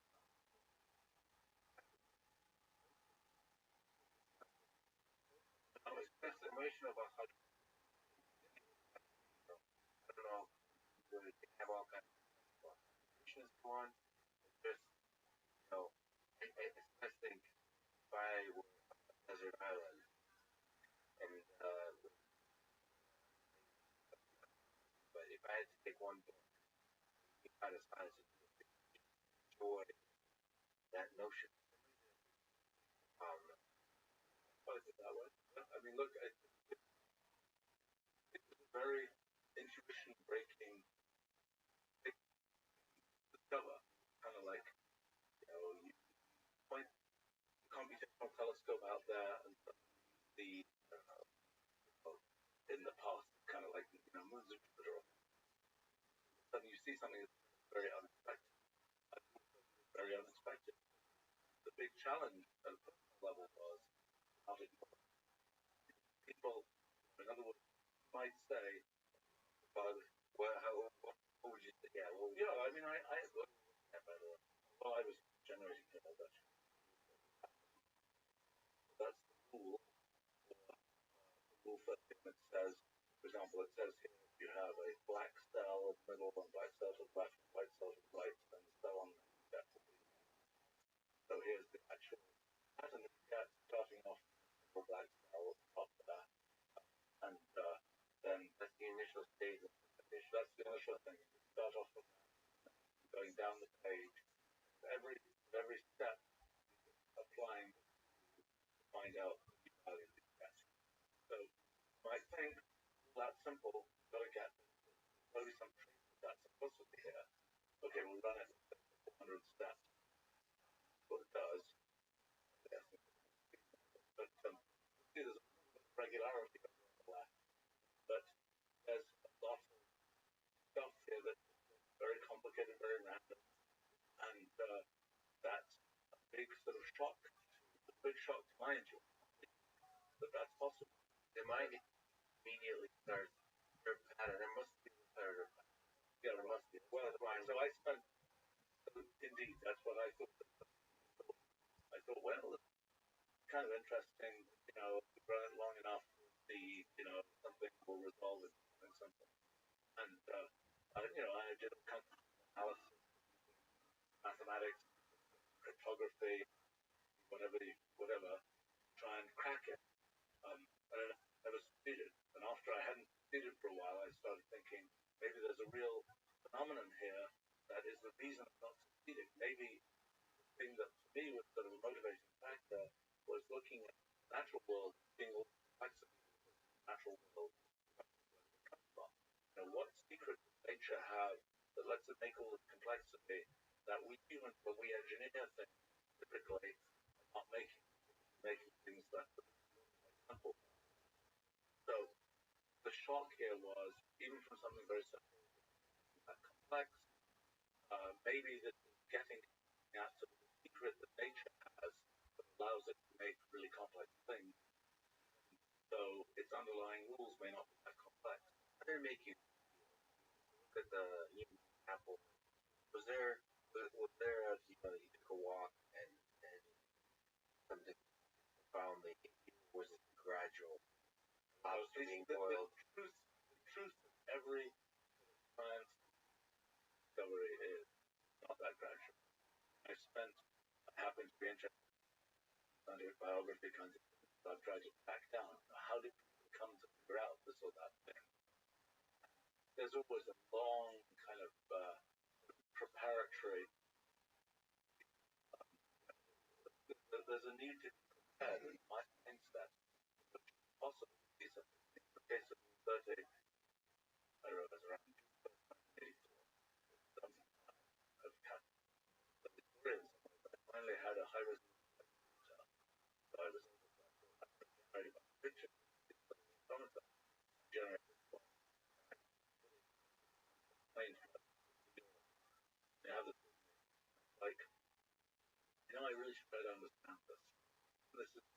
I really don't understand what's going on. That was kind of slowly trying to see what was happening. But it was not. It was depressingly unstudied. In the sense that a lot of these ideas, like principles of computational, I thought, well, that's a possible. I didn't know if it's correct. Sure that it's correct. But it's sort of a gradual thing that these things gradually kind of become more important than thought. And I think the whole idea of studying the programs, it took me a decade and a half to kind of realize that was really a good idea. And I think if it turns out we find looking at computational, that's a good rounding the idea. But I think the thing that changed the whole question about finding been interesting in the arc of it. For 300 years, kind of like the mathematics equation. It was the thing. You have a really good model for years. The thing that's been remarkable is just in the last decade or so, I think one can see a transition to not mathematical equations but programs as sort of the raw material for making models and stuff. And that's pretty neat. Kind of, as somebody who kind of described this paradigm, it is bizarre. I mean, no doubt in some of the history of science that will be seen as a paradigm shift. But it sure isn't as played out in the actual relationship. And it's the kind of thing where it's sort of interesting because the dynamics of the adoption of ideas in different fields, younger faster the adoption typically, because people are not kind of locked in with a generation of people who studied the field. And it is the way it is, and it can never be any different. And I think that's been, watching that process has been interesting. I mean, I think I'm fortunate that I do stuff mainly because I like doing it, and if I was, that makes me kind of thick-skinned about the response that I do. But that's definitely, and any time something like an email, it's kind of the pitchforks will come out for the old kind of stuff. It was interesting dynamics. I think that I have to say that I was fully aware of the fact that when you see some incipient paradigm shift in science, the figure of the negative response upon the early introduction is a fantastic positive indicator of good long term. In other words, if people just don't care, it's that's not fine. If they're like, oh, this is great, that means you didn't really discover anything interesting. What fascinating property 30 over the years? You recently announced prizes for solving problems. Maybe talk about interesting properties that have been kind of revealed 30 or others later. And Yeah, right. So I mean, the most interesting thing about cellular automata is it's hard to figure stuff out about them, and that's in a sense every time you try and sort of you try and bash them with some other technique, you say, can I crack them? The answer is they seem to be uncrackable. They seem to have the feature that they're sort of showing irreducible computation. You're not able to say, oh, I know exactly what this is going to do. There's specific formulation of that fact. Yes. So I mean, for example, in the pattern you get like cells get sort of very, very sort of random looking patterns, and so the feature that just look at the center column. Use that for a long time to generate random. What rule 30 produces? The question: how I ran one very simple question: prove this in never. We haven't been able to show never. We know that there are two adjacent columns. We know they can't both repeat.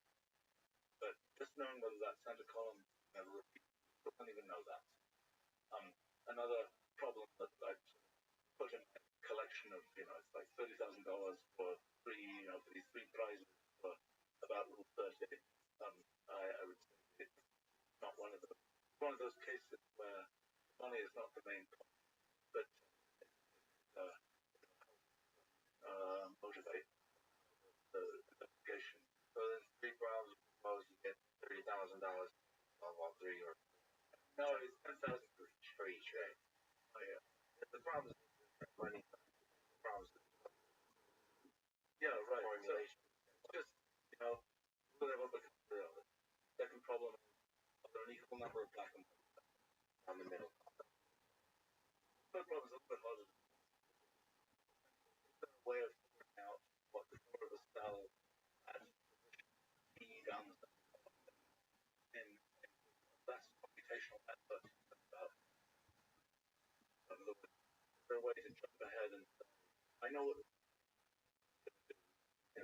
just mathematical function of the or proving that there is proving that yes.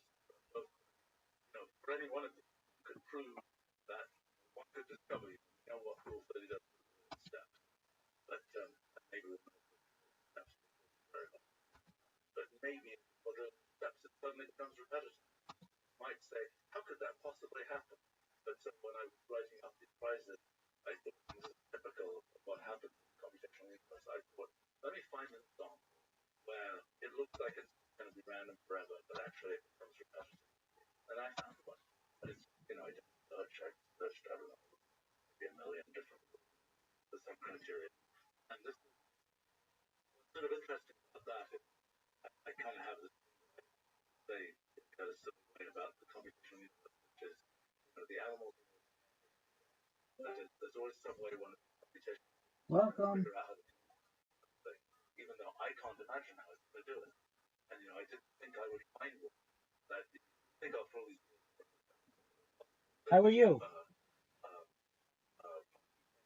What's going on, Fawn? That I would have. Welcome. How are you? What's up? Shalom. How'd you find out about me?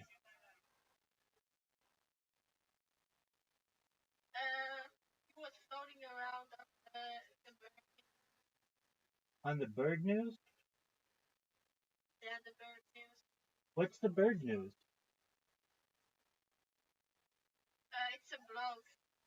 No way. Well, wonderful. Do you mind if I tell you about myself? Yeah, I don't mind. I don't mind. Excellent. My name is Rabbi Rothschild. I stream my life 24 hours a day, 7 days a week, 365 days a year for world peace. I've been live streaming since the pandemic, more than 3.5 years. I have more data archived online than any person in global history. Fawn or Niku, have you ever seen the movie The Truman Show or the television show Big Brother? I've seen the. Excellent. Well, that's essentially what I am. Except we have my consent to do this, and they didn't in that movie. I stream my life for world peace. I want to help end world hunger through the use of technology, such as agricultural drones, floating greenhouses, saltwater greenhouses, vertical farming, hydroponics, cloud seeding. I want to help end world thirst. I mean, I want to improve the world. I want to help end world thirst through the use of life straws. I'm sponsored by a cryptocurrency Harry Potter of Amasonic 10 Inu. It's worth tens of millions of dollars. We build wells in Nigeria. I want to continue good projects like that. But most of all, I want to mainstream the idea of desalination technology, pumping earth seawater onto land to make it drinkable. I talk about a lot of other things. In addition to some of the technology that I've just mentioned, I talk about data a lot.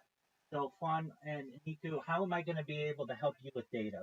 Well, The Economist magazine stated that data was Earth's number one resource, more valuable than food, water, air, gold, petroleum. In 2018, The Economist stated that data overtook petroleum, and that may make me a very influential person because I have more data online than any person ever. You can literally go back on. I'm not a data broker. No, I just create data. I've created more data than any person in global history. I have over 100 YouTube accounts, over 200 Instagram accounts, over 500 Twitch accounts, over 1,000 TikTok accounts, over 2,000 Twitter accounts, over 5,000 Blue Sky accounts, and over 10,000 Kick accounts. I have more social media than any person ever. I talk about things that I want to do to help the world, but also I want to help you. I have more data than any person that may make me very influential, and I want to be able to give you, Fawn, and you, Niku, all the money that you need to be able to have generational wealth, but also I want you to be able to start charities of your own and philanthropic organizations to better the world. I talk about some things that are really going to change the world. In addition to the technology that I've mentioned, things like anti-gravity, antimatter, faster than light travel, faster than light communication, things like alien disclosure and de-extinction. People don't know this, but the first successful de-extinction took place in the year 2003 with the Pyrenean ibex, which was a goat that was located in northern Spain, southern France. Fast forward to the year 2021, a company out of Dallas, Texas, founded known as Colossal Bioscientific. They've made it their goal that within the next 3 years, or by the year 2028, to reintroduce the woolly mammoth into the Arctic Circle, utilizing the woolly mammoth, absolutely, utilizing African elephant surrogates. They've already de-extincted the dire wolf. After the woolly mammoth, they want to reintroduce the Tasmanian tiger, followed by the dodo bird. I think these are fascinating projects, and I've been tracking them since their founding. And I talk about other things like life extension technology. When you were born, Fawn and Niku, the average life expectancy for you was probably about age 80. And that's great. And if you want to continue living just to age 80, that's fine. But you should know that I want to be able to give you the resources to be able to utilize life extension technology and increase your life expectancy from age 80 to age 100, 120 through the use of oxygen therapy, human growth hormone, stem cells, cryonics, cryogenics, things like perhaps uh, cold shock therapies, cold shock therapies, ambrosia therapy. But eventually, you're going to be 120 years old, and Fawn and Nico, you may say, Rabbi, we've lived a wonderful life. We want it to continue, but our bodies are starting to break down. What's the next plan? Well, the next plan is, again, this is with your consent.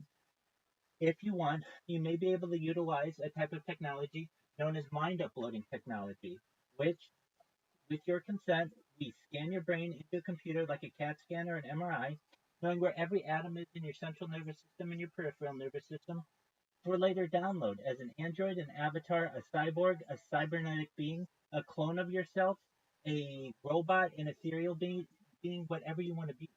Essentially, what I'm saying to you, Fawn, is that there's an opportunity at digital immortality for you if you want. What are your thoughts on that? I don't think I would like my brain. That's okay. You don't have to. You don't have to. You don't have to. So what you can do is when I go viral, you're on this stream. I'm going to give you all the money that you need to be able to live a wonderful life, and you'll die at a normal age. Excellent. Hey, if I may ask, this blog, it's called the Bird Blog. Yeah, it's on Pinterest. Oh, very cool.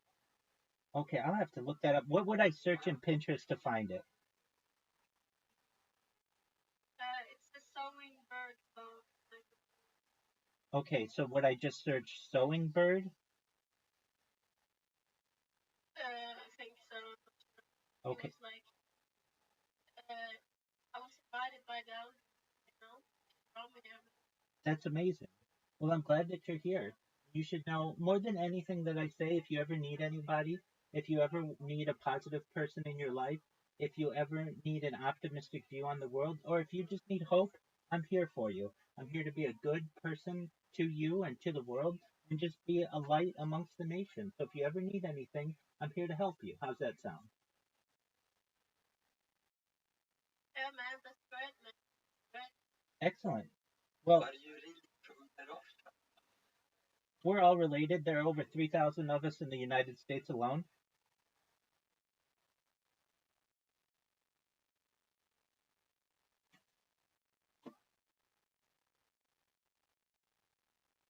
Well, thank you. Wow, wait, you actually born in the We're all related. There are over 3,000 of us in the United States alone. The people who you're probably referencing are perhaps distant relatives of mine. There are many of us in the world, but if you trace my DNA back, yeah, we're all related. Like, you go back far enough around. Exactly, 100%. So that's a little bit about what I do. I'm currently watching podcasts on um, artificial intelligence, things like artificial general intelligence, artificial superintelligence. So if that's of interest to you, feel free to watch and just know how much I appreciate. What is answer? Great question. Excellent question. Okay, so the difference is artificial general intelligence is having the intelligence of what we would consider a human. Artificial superintelligence is many times higher. So that would get into perhaps the idea of supercomputer like um, brain functioning. And Do you think we're currently at artificial general we intelligence. need to achieve quantum or we So we already have quantum computing. Microsoft has announced that they have a quantum computer. Google has announced that they have a quantum computer. yeah, but those are only they're not functional, Who's to say they're not? not not their function.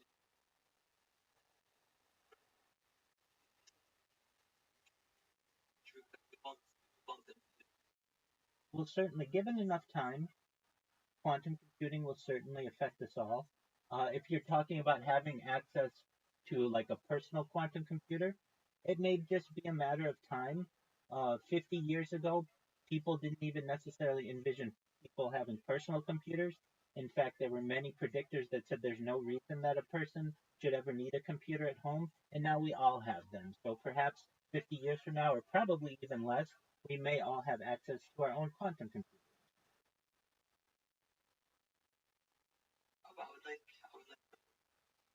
Well, I'll tell you what, Niku and anybody else watching this right now, when we have access to quantum computing at a personal level, we'll make sure to get you one. How about that?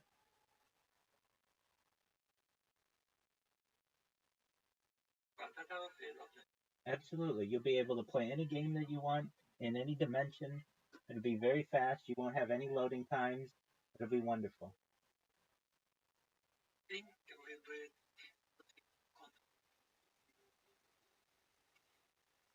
you know. Now, that's a great question. Perhaps someday, not immediately. So currently, are you familiar with the Kardashev scale? It's okay if you're not. Yeah, I think I've heard. Okay, excellent. So, this is generally referenced in terms of extraterrestrial intelligence, but we can utilize it for our own understanding. Currently, we are about the Kardashev scale generally is from like 1 to 5, and currently we are about a point 7 in terms of our advancement.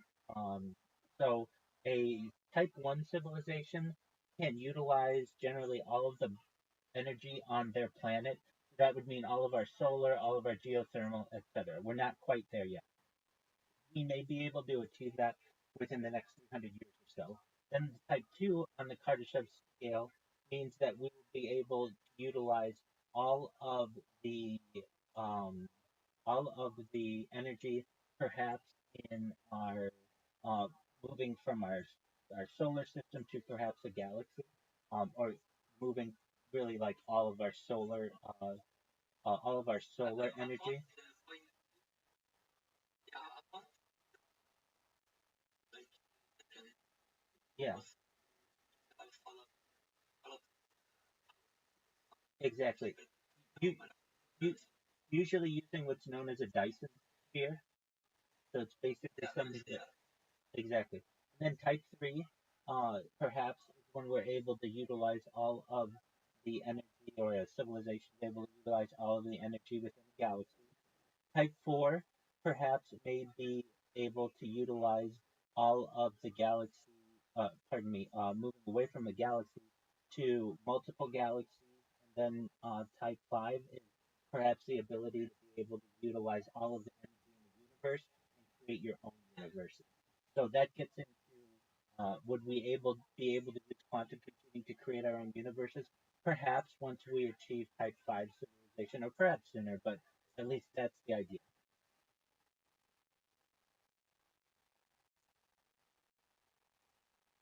That makes sense. I agree with you.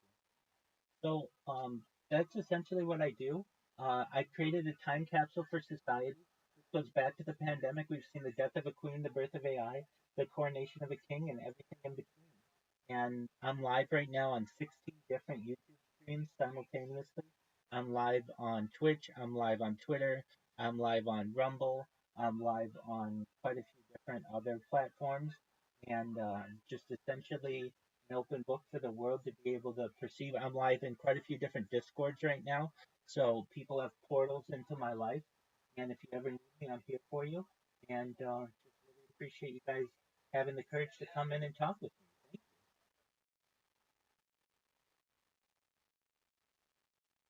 I'm gonna make sure to send you guys um, friend requests on Discord in case you ever need me. Feel free to message me. You can always come in here and talk with me as well. Um, and Oh, okay. absolutely. And Why is your room pink? that's a great question. I have very poor vision, and I suffer from cataracts, and so I need low lighting, and it's easiest on my eyes. Your cataracts damaged? So what cataracts are basically um, like a filter over my eyes, and when the room is very bright, it causes me difficulties to be able to see. So darker lighting allows me to be able to see a little bit better.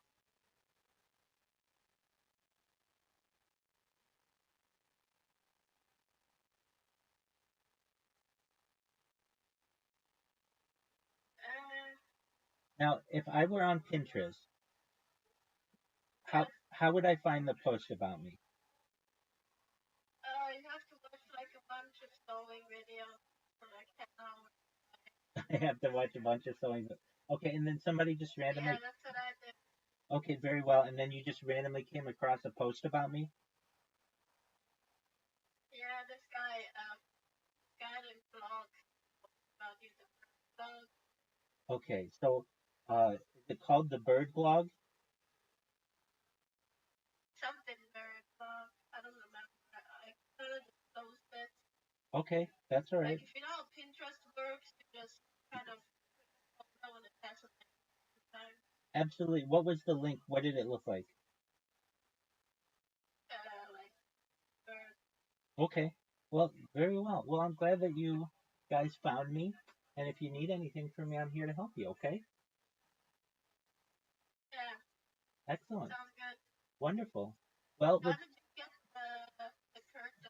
How many windows do you have? You got a lot of curtains. yeah. So they are essentially dust sheets.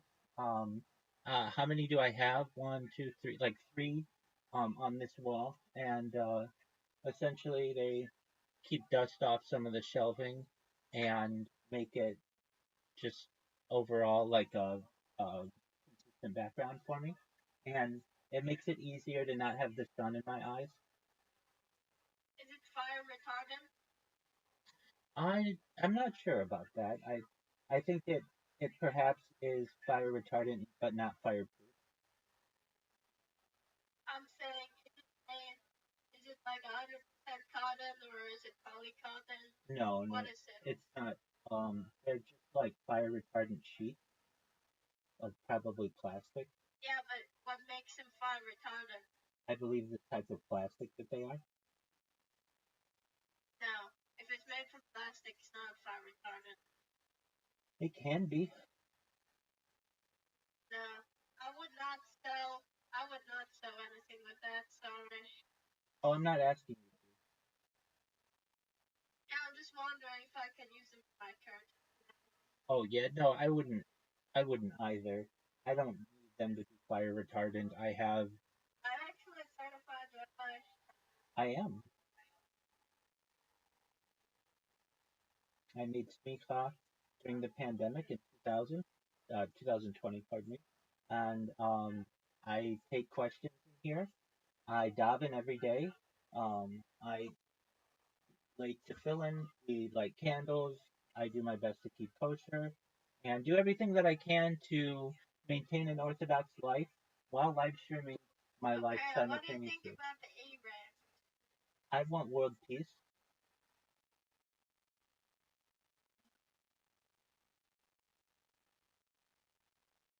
Do you think that Israel should be a legitimate state? That's not up for me to decide. I would say that's probably up to the United Nations to decide. Okay. Okay. So you like sewing? Do I Would you understand? like one state or a two-state solution? Whichever one achieves peace. Yeah, alright, brother. Excellent. My my philosophy is I don't want anyone to die on any side. I want to limit as many deaths on Earth as possible.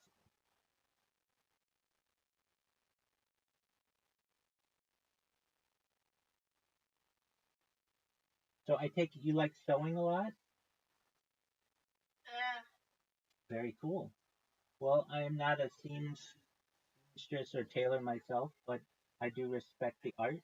And if you want, if you're interested, I have my own blog. It's rabbirothschild.blogspot.com. On Pinterest? It's on Blogspot, so it's Rabbi Rothschild. You ever posted on Pinterest? Yeah, I have. I have a Pinterest account. Um, Okay. but yeah, Well, I generally think if you start posting sewing videos, people will watch you sew if you on your live stream. People will watch you sew. I think excellent, it actually watch you. excellent. So, I'll have to do that someday. what Guinness World Record stuff is this? Actually, Guinness World Record. Well, it's actually $25,000, so I figure when I go viral, I'll be able to do that. But I have more data online than any person. You'll never find another person, at least currently, who live streams their life from 16 different angles on YouTube. So is it an official record? I tried to get it official. They wanted $25,000 to do it. I didn't want to pay $25,000.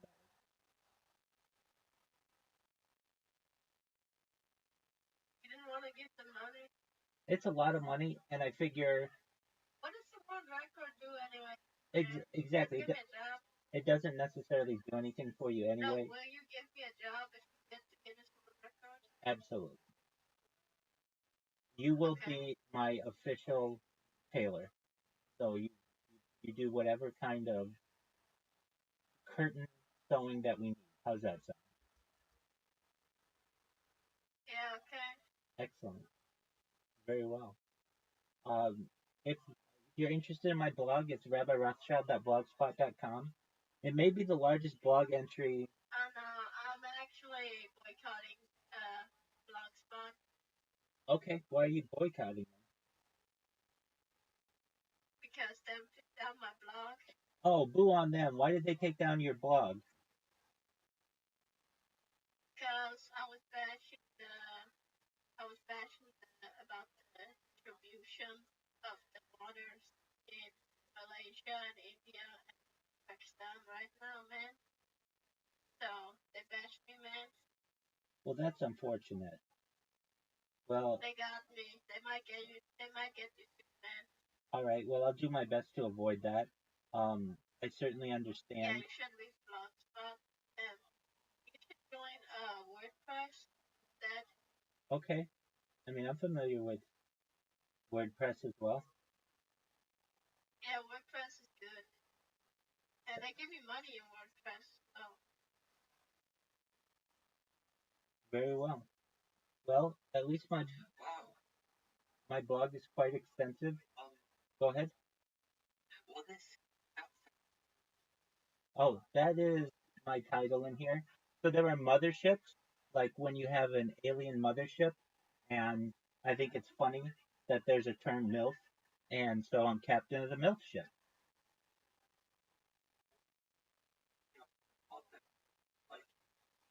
Exactly, 100%.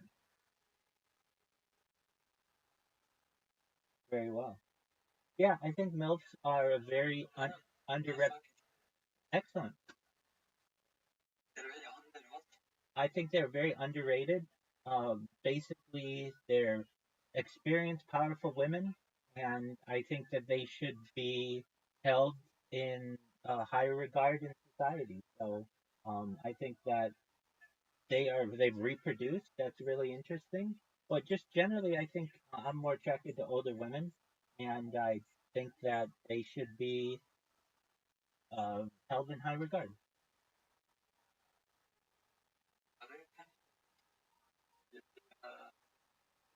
100%. Especially even the term MILF, which is usually mothers I'd like to fuck, or mother I'd like to fuck. I think that it should be changed, the acronym, to matures I like fucking. Firstly, because fits the that fits the anagram, and so like MILF, like when normally it's like mother I'd like to fuck.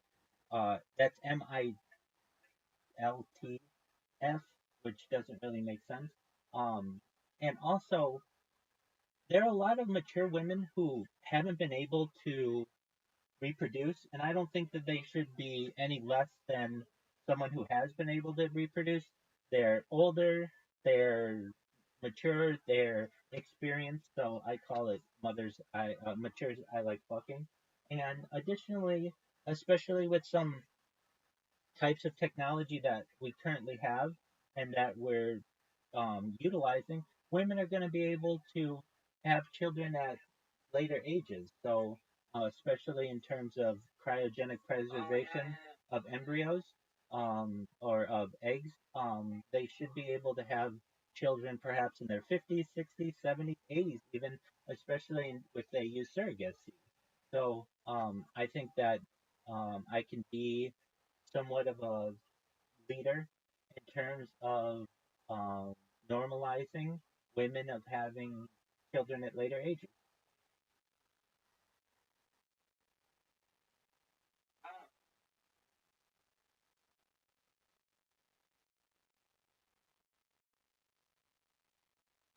Excellent. Well, take care. Thank you for coming, and I appreciate you being here.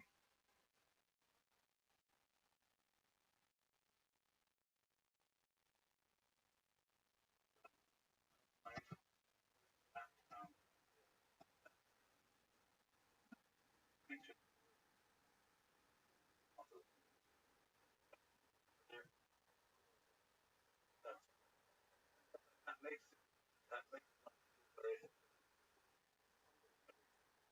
every time something possible to do this and turns out it's way. Of course, the promise No, that's a podcast I'm watching. Like that guy. He looks like you, man. He looks like you. days were better. That's raining for the other one. That's not. And how much This do is you a watch good sort of podcasts a experiment day? of how we. Oh, I watch him 24 hours a day.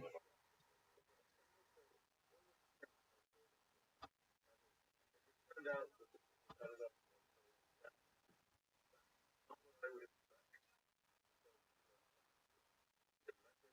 do that to reveal something interesting about that. No doubt. I mean, it's well, it's sometimes challenging. Like I put out a prize in 2007 for a particular Turing machine. Of course, it's being used So, do you have a Rumble young account? chap in England. Yeah, I have a bunch of them. I'm live on Rumble right now. Are you live on Rumble right now? Yeah, on 5 different Rumble channels. So, Do I have a? Just type Rabbi Rothschild in Rumble, and you'll see all my stuff. Oh, Bitly? Yeah, I do have a Bitly account for like short links.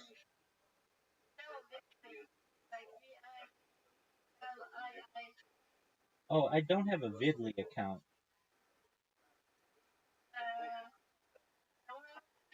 No, but I may have to. This seems very cool. A what?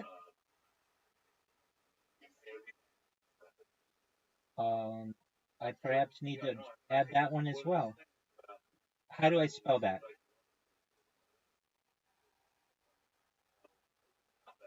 Seed feed?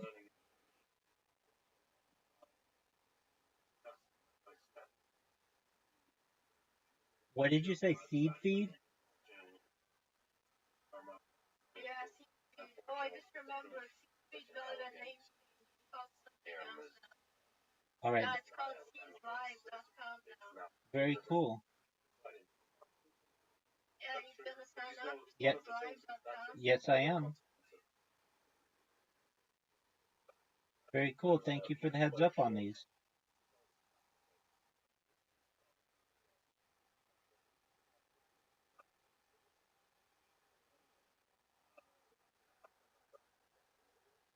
Why is it most people advocate mathematics looking at things where they're not just going into but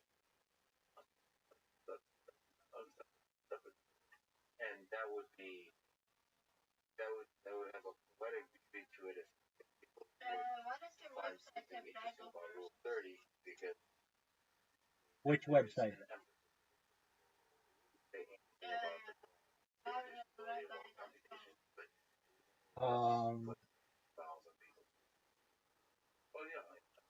So I haven't used that one in a while. Yeah. It's a little bit like more examples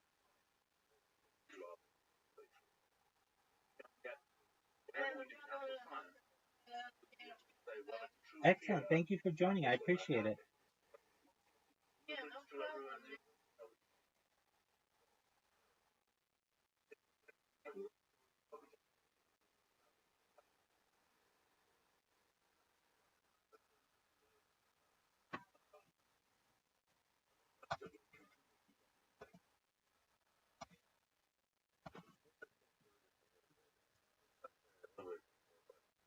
difference between the kind of computation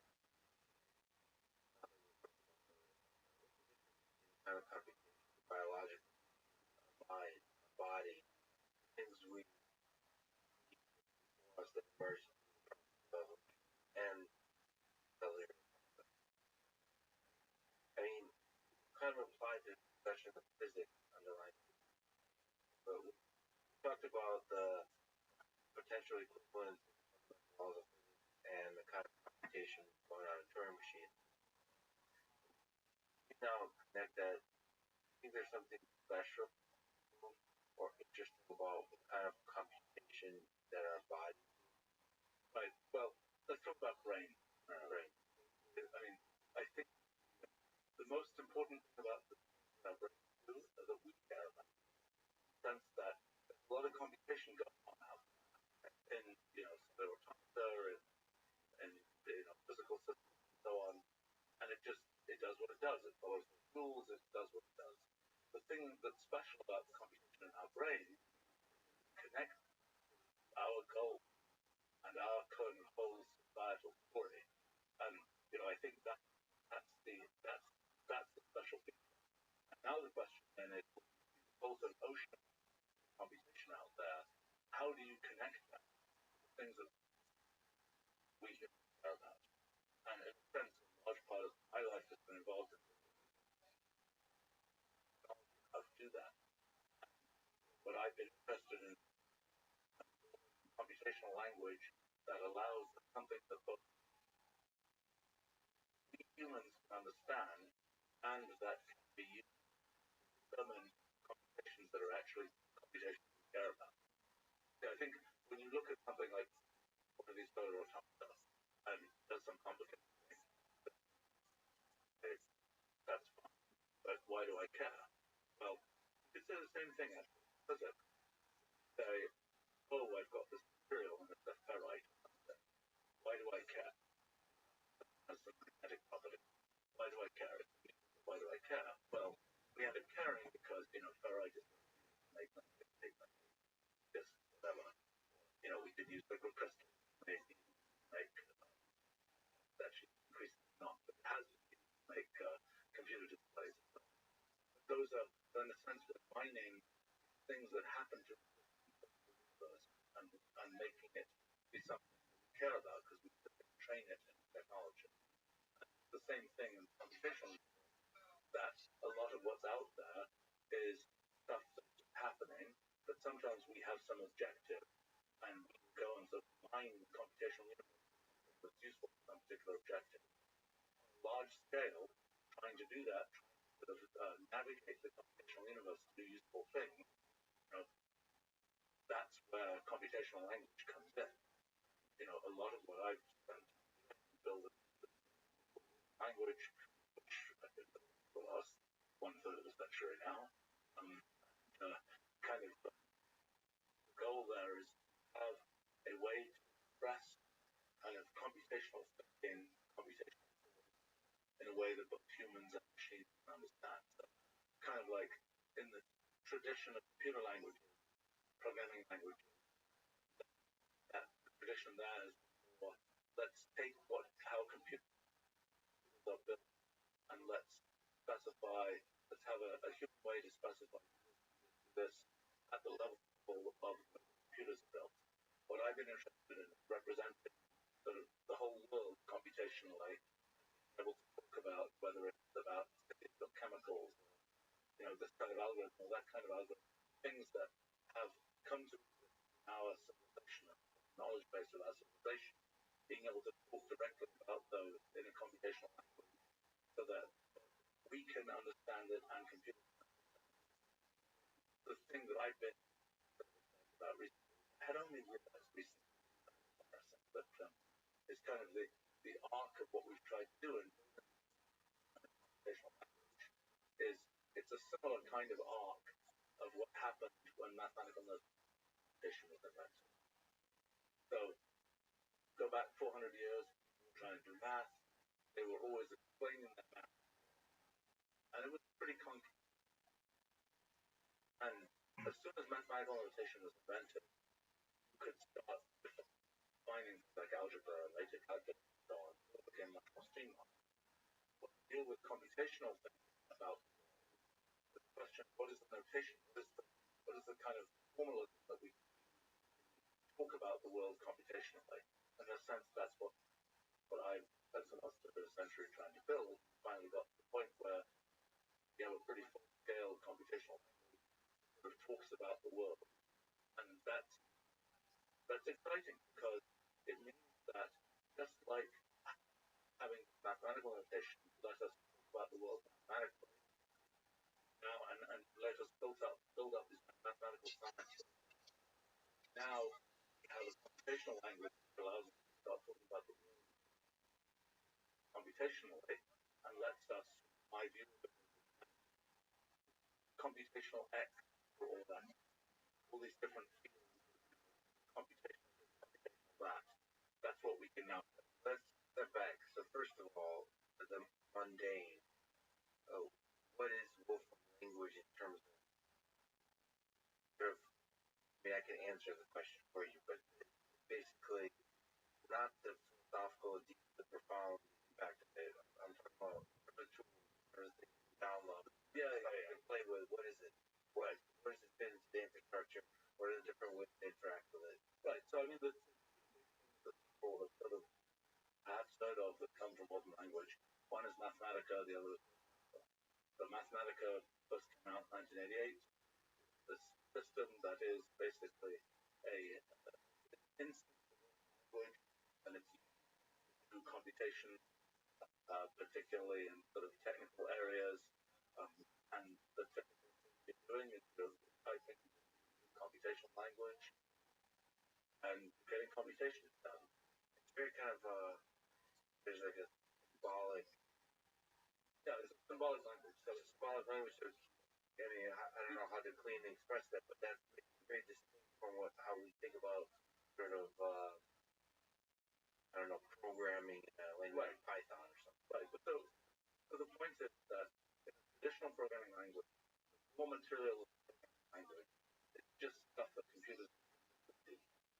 And the point of language is that what the language is talking about is things that the world can imagine and construct. Not it's not sort of it's aimed to be an abstract language from the beginning. And so, for example, one feature it has is the symbolic language, which means that the thing you have an X, type an X, and most language would say, oh, that's X. It won't say error, undefined thing. I don't know what it is, computation. But in terms of computer, now that X could perfectly well be, the city of Boston. That's a thing. That's a symbolic thing. Or it could perfectly well be the trajectory of the spacecraft represented as a symbolic thing. And that idea that one can work with sort of computational work with different kinds of things that exist in the world, describe the world, that's really powerful. And that's what when I started designing. When I designed the predecessor of what's now a language, thing called SMP, computer language, I kind of wanted to have this infrastructure for computation was as fundamental as possible. This is what I got for having been a physicist and tried to find fundamental components. And wound up with this kind of idea of transformation for symbolic expressions as being sort of the underlying stuff. That's what we've been building from language. Operationally, what happens is, I would say, by far the highest level computer language that exists. And it's really been built in a very different direction from other languages. Other languages have been about, there is a core language around the operation of the computer in terms of what it does. Maybe people add libraries to this or that, but the goal of the language is to have the language itself able to cover a very broad range of things around the world. And that means that, there are 6,000 kernel functions in the language that cover, I can take random pick, let's take a random sample of all the things that we have here. Let's just say random sample of them. Yeah. Well, okay. All functions. All functions. Boolean converts. Okay, that's a thing. Different types of expression.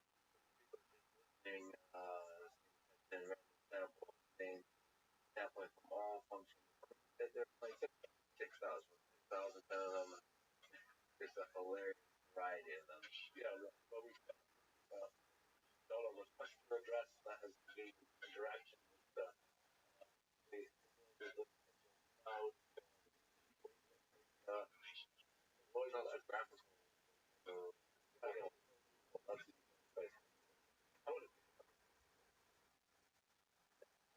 Yeah, there's a lot of about sampling more local. Big setting that so one of the functions image identifier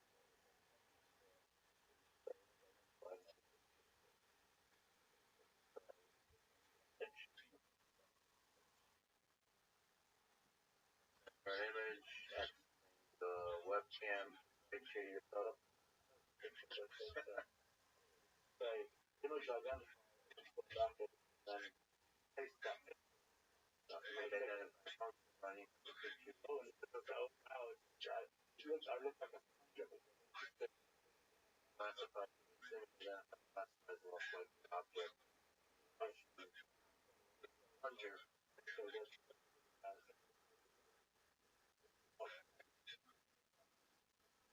I mean, since I common probability. Yeah,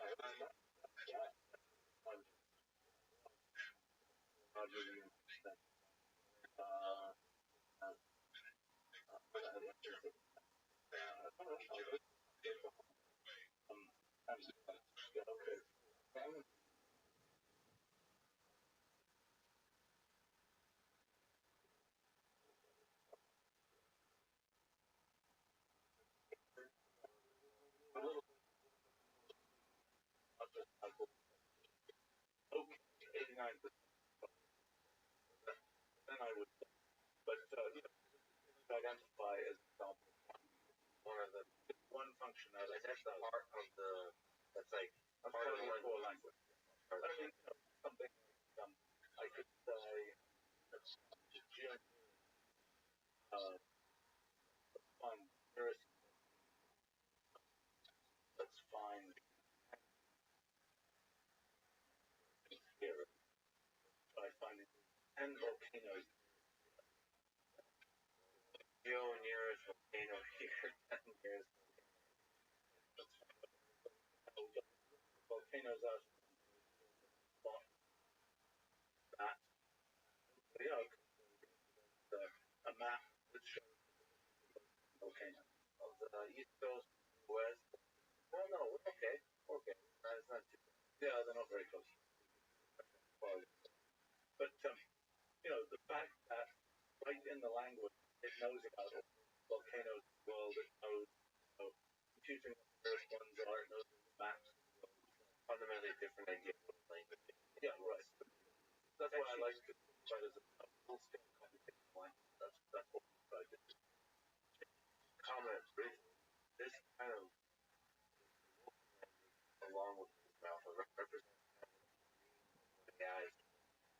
There's now a craze learning kind of idea that would take raw data that extract different kind of abstraction. Like in order to form the kind of thing that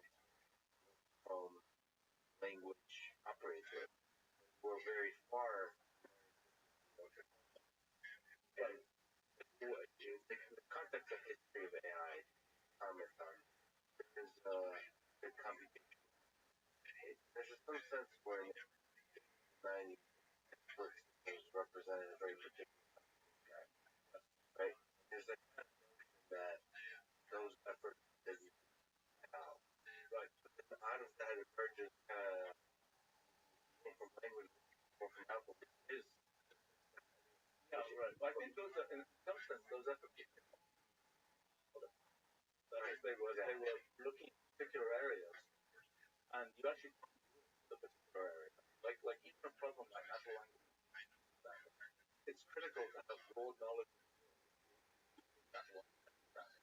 and you kind of have to fight off the problem.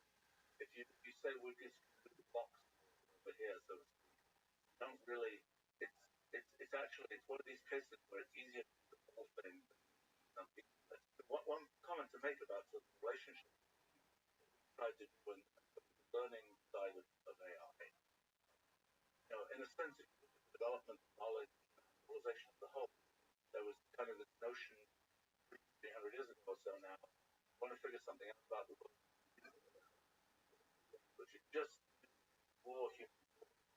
And then along came sort of modern mathematical science, and we found ways to sort of pass that by writing an equation. Now we also know we can do that with computation and so on. That was kind of a different thing. So we look at how do we sort of code knowledge and figure things out. One way you do it is start from scratch, learn everything, the neural net figuring everything out. But in a sense, that denies the sort of knowledge base of people about civilization. Because in our civilization, we have learned lots of stuff.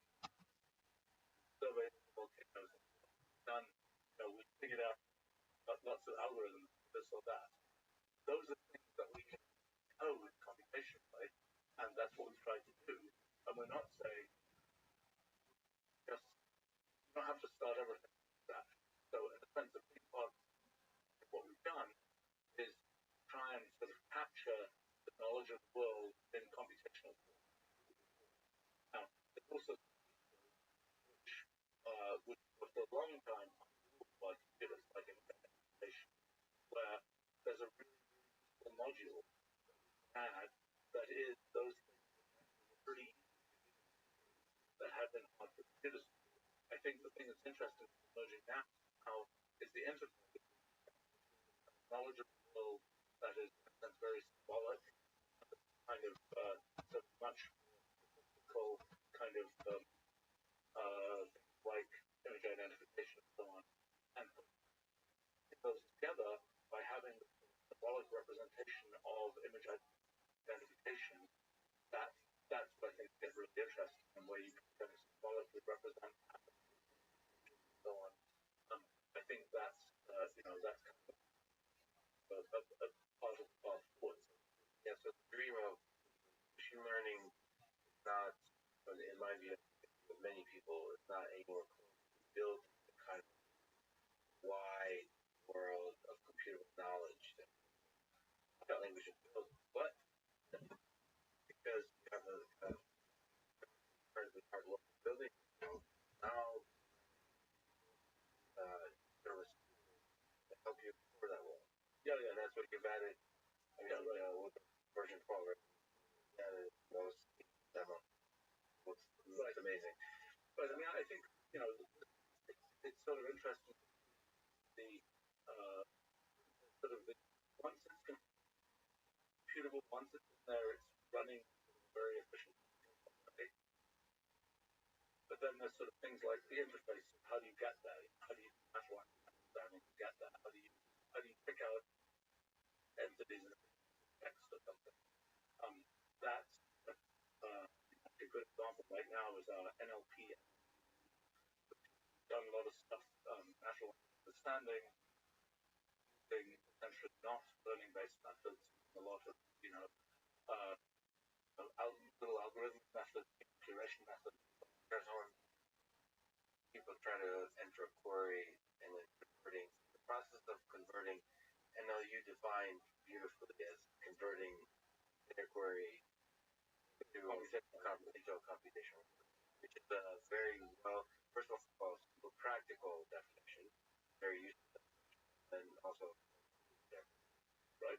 So I mean, a different thing is natural language processing, where it's like here's a big lump of text, go pick out all that text. And so a good example, so we do that machine learning.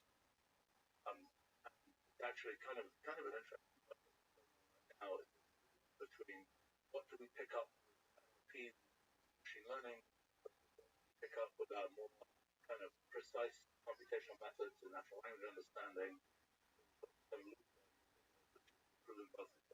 Yeah, I think you have state-of-the-art transformer. Like you have, I think.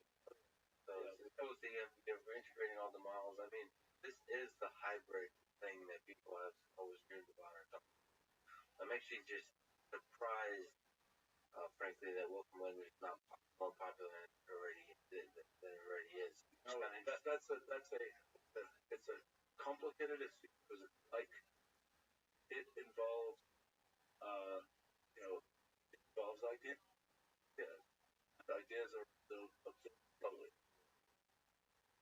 And then there's like what we're talking about, there's egos, personalities, and some of the absorption mechanisms of ideas have personality and of personalities and then little social networks. I think how the spread of ideas works. What's funny with language is that say, what market penetration. Look at the very high end of R&D, the people where you say, wow, that's a really impressive smart, very, very often. If you look at the funny thing, if you look at the small cap, I would say people are like, oh, why are you doing what we do? They're often not yet. And that dynamic, kind of odd that there hasn't been rapid trickle down, because we've really, the high end, we've really been very successful for a long time. It's but with that's partly, I think, a consequence of both. Kind of, I have a company emphasizes sort of creating product, building a sort of the best possible technical talent we can, rather than sort of commercial side of things, pumping it out. Yeah, Most effective. there's an interesting idea that perhaps make more popular by opening everything up, sort of the GitHub model. But the interesting, I think we've heard you discuss it, that turns out not to work in a lot of cases. Like in this particular case, you want it that we care about the integrity, the quality of the knowledge building that unfortunately can't distribute that effort. Yeah, it's not the nature of how things work. I mean, what we're trying to do, the thing that for better or worse requires leadership and it requires kind of taking a coherent vision over a long period of time, and hopefully not only the cool vision related, but also kind of mundane in the sense to make something actually work well. How do you build the knowledge? That's the fascinating thing. That's the mundane, fascinating, mundane. Well, building knowledge, adding, creating more data. Yeah, that's like getting to work in a different cloud environment. That's pretty, it's very practical stuff. You have the user interface, have there be take only a fraction of a millisecond to do this or that. That's a lot of work, and but I think it's an interesting thing over a period of time. Language has existed basically for more than half of the total amount of time that any language, any years old, give or take, and most languages 33 years old. So it's kind of and I think I was realizing there's more innovation in the distribution of software that's probably than in the structure of programming over that period of time. We I do our best to adapt to it, and the good news is that we have a private company and so on that doesn't have a bunch of investors telling us for that. We have lots of freedom in what we can do. So, for example, we're able to, we have this engine for developers, which is a free version for developers. There's like licenses for mathematical multi-language universities in the US by now. Effectively free people and all universities. And we've been doing a progression of things, different things like Open Alpha, for example. The main website is a free website. Open Alpha is a system for answering questions where ask a question in natural language and generate a report telling you the answer to that question. The question could be something like, what's the population of Boston divided by New York? Take those words and it converts the words into language, actually, from language, computational language. I think underlying knowledge belongs to people from knowledge, people from language. What's We just call it based knowledge. I mean, that's been a big effort over the decade. Like all that stuff, more of it flows in a second. like that's one of the most incredible things. Of course, the long term work from the language itself, but amazing short term knowledge is kind of incredible. That knowledge base. The fact that you, first of all, from the very beginning, you're brave enough to take on the general knowledge. And how do you go from zero to the incredible knowledge base that you have now? Well, yeah, I was I had wondered about it. Like I had Most of us, most brilliant dreamers, well, engineering notion. right. Well, the thing that happened with me kind of live your own paradigm kind of theory. So basically what happened, I had something like, well,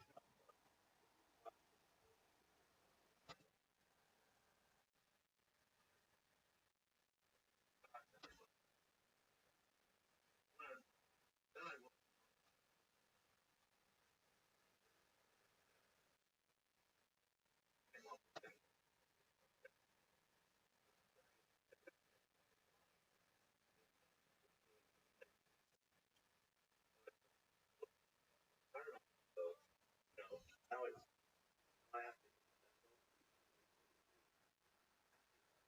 thing with let me through the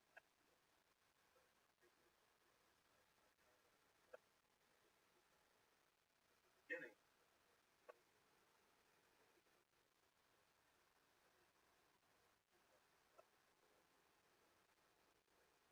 I think ever that's even very well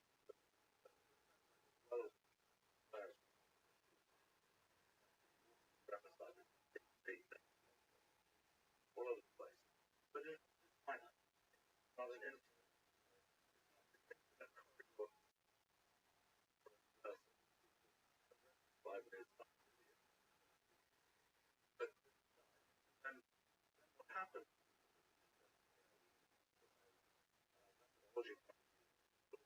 I didn't start off. Let me have a grand knowledge. Like implement there, area. I also found I've been he was lots of area. That's really awesome. So that able to awesome found general any area where there wasn't an expert help to figure out what right. And the goal kind of gets point we had sort of expert knowledge ever. The ultimate goal, if there's a question that can be answered, knowledge and assimilation, make it be answer that question. And now got you very now people are kind of getting more of the sense this is what should be possible to do. In a sense, the question answer problem was viewed as one of the AI problems for a long time. I had kind of an interesting experience. I had a friend on AI person right around here. And I remember when Apple was coming out, I think I have a of it, and I said, I can show you the thing we have. It's question answer. Like, okay, fine. That's okay. I said, no, Marvin, this time actually worked. It actually worked. But maybe 10 and more things. Of course, we can kind of interesting. But, and then can you share where his mind was? Like, well, all kinds of random things. Trying random stuff, medical stuff, chemistry stuff, astronomy and so on. And it was like after a few minutes, oh my God, it actually worked. But that was kind of told you something about the state, what happened in AI. People have, in a sense, trying to solve the bigger problem, we're able to actually make something good. Now, a bunch of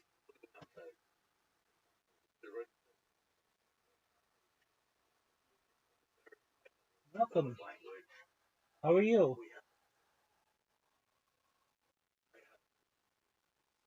Hello. How are you?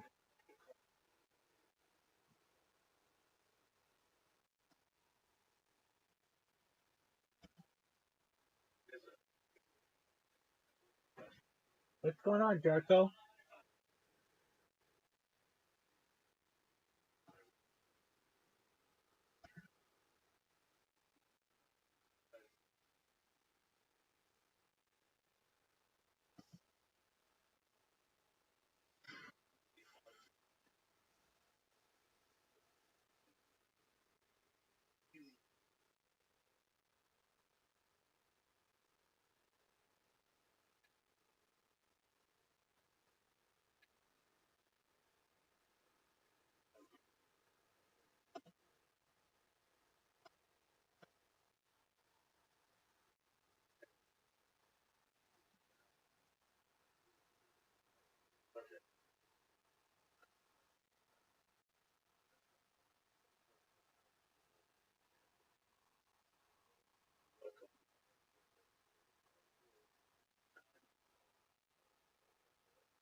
Welcome. How are you?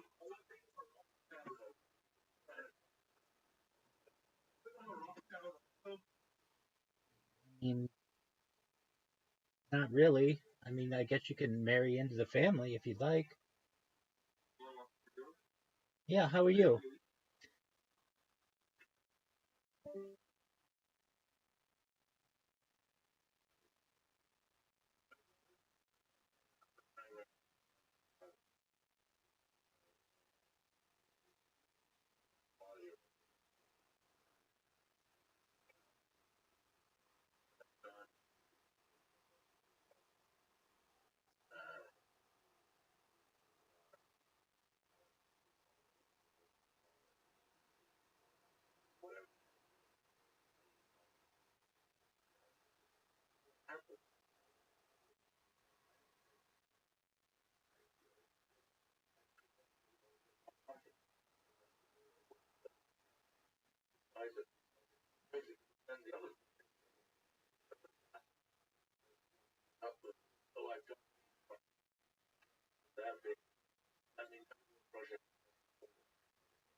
Building this giant knowledge-based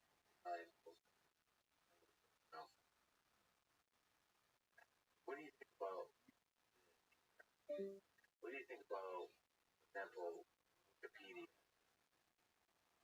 large aggregation text that's not really computable knowledge? Do you think what if you look at Wolfram language, Wolfram Alpha, 20, 30, 50 years down the line, how all of Google's dream is to make all information searchable, accessible? That's really, as defined, it doesn't the understanding of information. Do you hope to make all of knowledge represented? That's what some part of the problem.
interesting notion of I like it. Have guys that grab that essentially have like a liberal and libertarian, and there's Indian objective, different ethical ways of voting, the ideology, struggling to help work out the ideology. So, what it also everybody just that same that computational knowledge allows to explore individuals studying possibility. And you then go back in language. Yeah, if that's language has the best opportunity to express is essentially computational contract development. Much more work to be done to fact that for guiding incredible I think that's exactly what we can do with that. It, to me, it's kind of fundamental. Box number one. Box number two. Solve the AI ethics problem. How do you rank content level project? And I think way is more fundamental. Money, things exactly like what's it ranking, but is the like use. I think having multiple models and a world where there's not clear that the right have systems that operate under how would you guys oh yeah in a sense I mean really a politics oriented person but totalitarian is kind of like you're gonna have the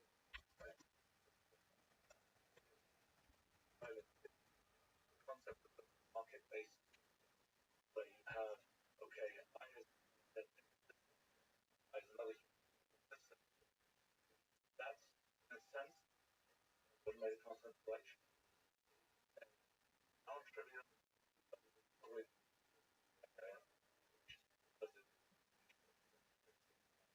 not a huge interplay finding other guys or things what should the allow those central right well I mean how that at some level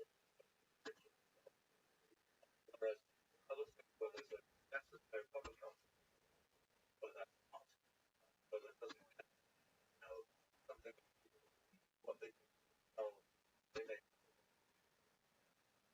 non-trivial forces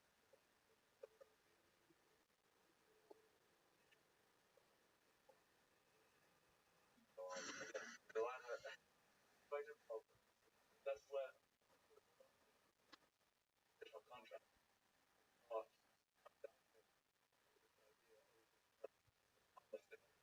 contract the idea of object have something that the contract presented in form but on principle is contract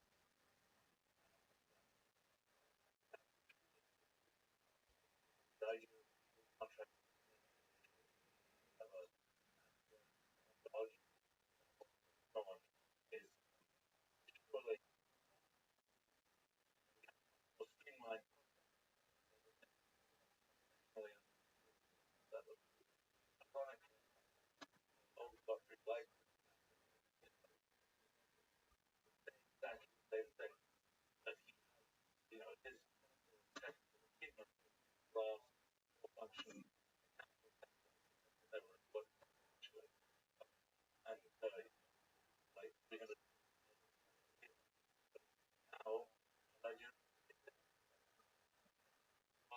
more difficult now. But what's the able computational? I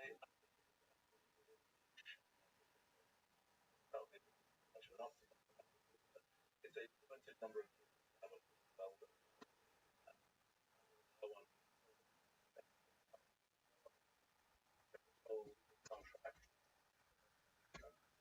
thing. The idea involved or something where trying to define so what it is.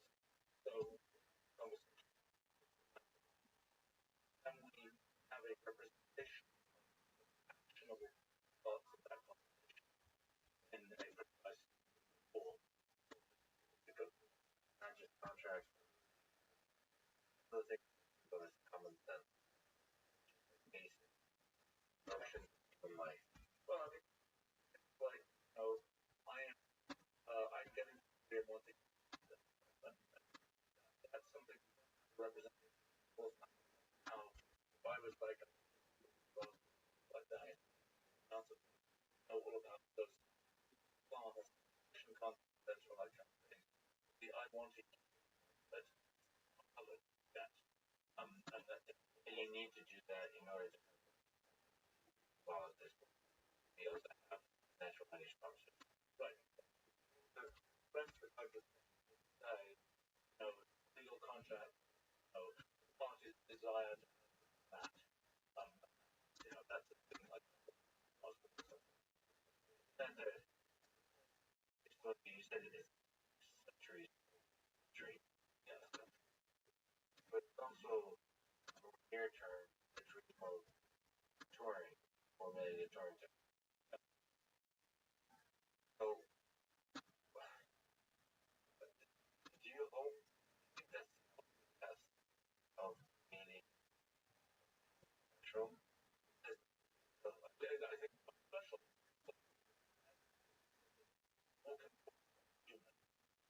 That's just but Johnson would you say people actually not the those not very turn false thoughts. William was asking the right question that about your knowledge, not the right out. That's not the thing. Right now, I would argue not. I would argue from alpha generally like from language trying to solve the drawing perhaps that's your kind of fun work out taking computational in some way, I guess. But actually I have to say most has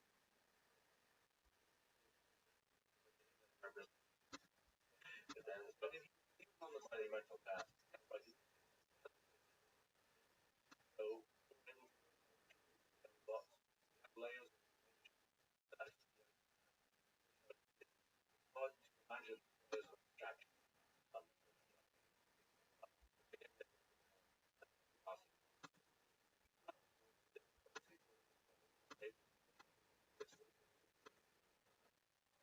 time questions. What is intelligence? You talk I love the way you talk about uh, 30 humbling your sense of having a monopoly and intelligence. Here in retrospect, what is how does intelligence provide a perfect right line of some level of us mind and that's that's a definition of trying to make it absolute. I said, well intelligence in general doing something other operating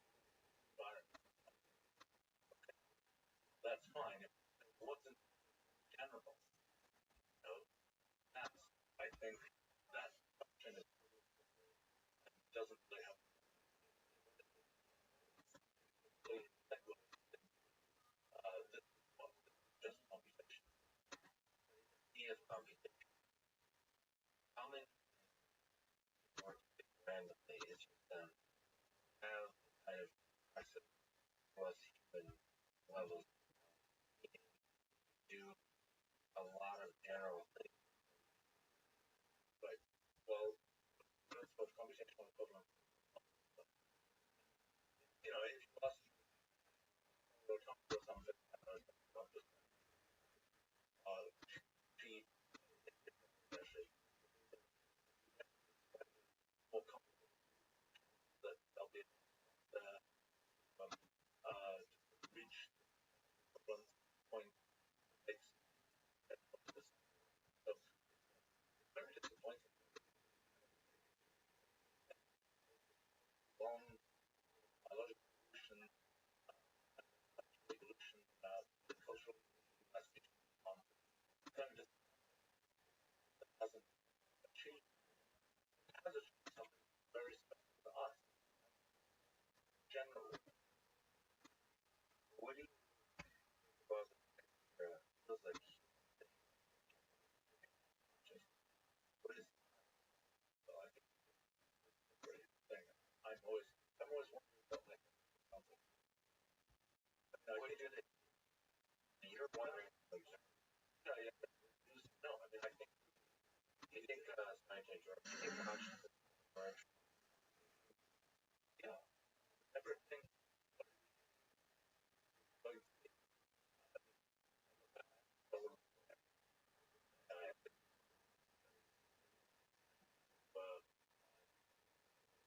it's like talking about AI, like someone think horrible or the memories some philosophy. That's just the case it was a philosophy. Like, well, so, if AI will have rights when we know that they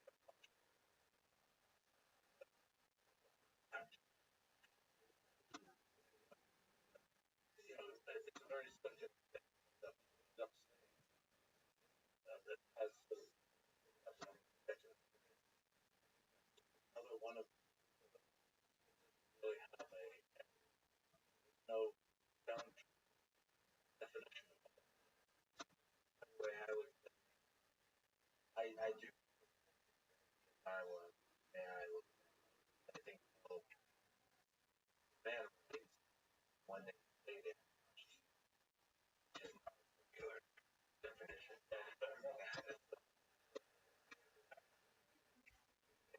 When the human first I have like want you more like us, right?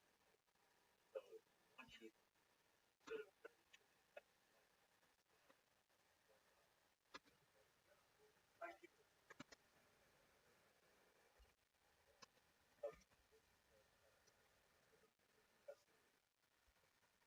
through it of conscious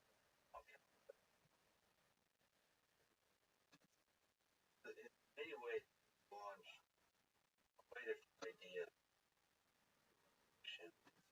that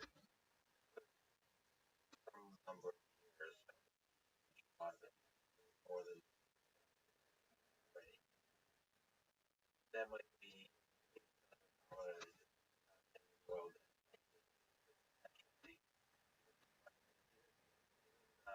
beside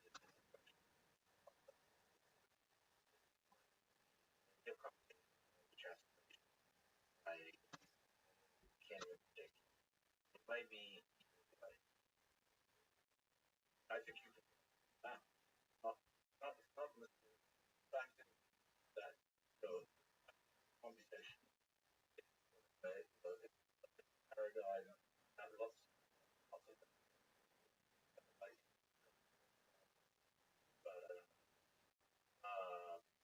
companies these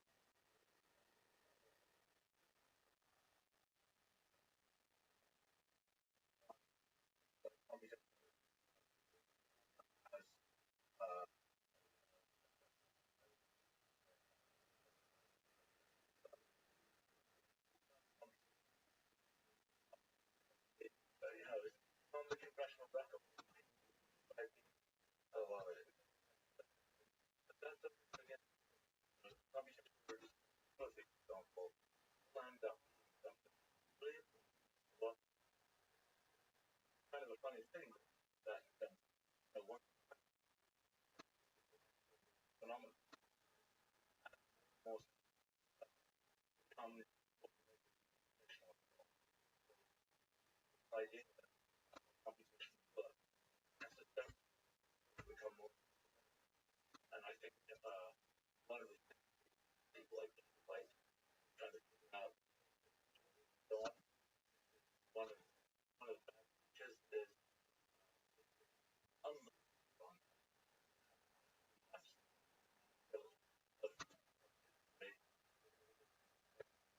that. Let me ask you a question on your mortality, your mortality. I've been interested in that. Big discontinuity will come when they achieve effective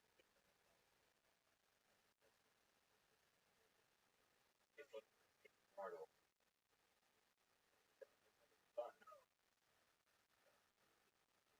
Possible mortality is the thing that gets that's a complicated motivation will evolve when there is a mortality. Some condition and you change that knob. Human condition now has mortality kind of that's I mean that's speed is very focused study hey an infinite relation of out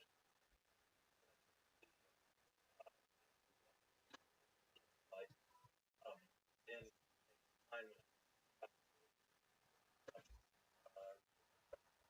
I my own that kind of like biological form comes digital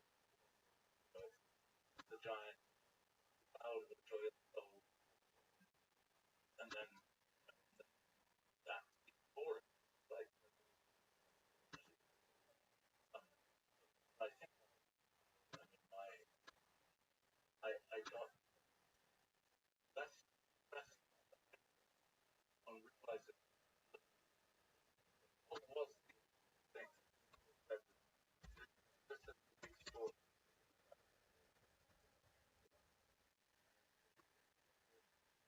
Why am I doing it? I did this whole chain of discussion about well I did this because of this, that and a lot of those because it made no sense. And even creation the meaning of life.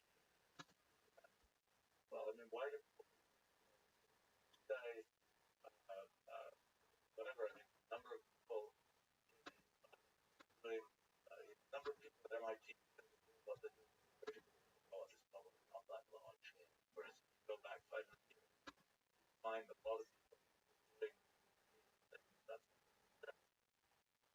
and today thinking about computation much what do you use the meaning it's that's what you mean. My attitude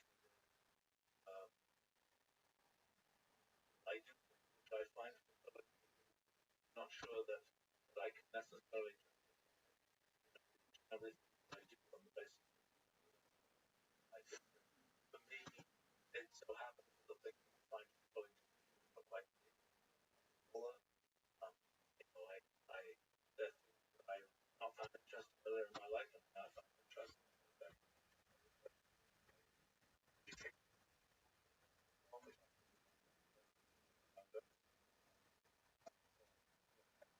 by that more the sense I don't think I can describe why I think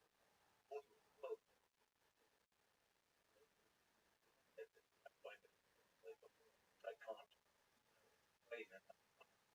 But I mean, like things like that. Is there a ethic should be? I don't think I can find a ground truth in my life that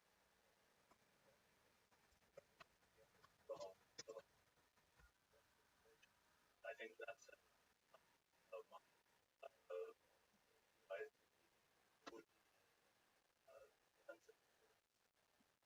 I think I'm at the time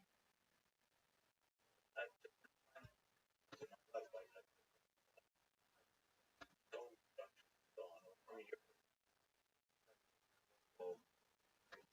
down is funny but I find it funny my kind of the you're not aware of it. Yeah, well, right. Well, if it turns out that full of us some simple food, so that if I'm involved how that then you know then that's the next simple stuff. I think I find finding something if we end up by disappointing them now because what some shit down below this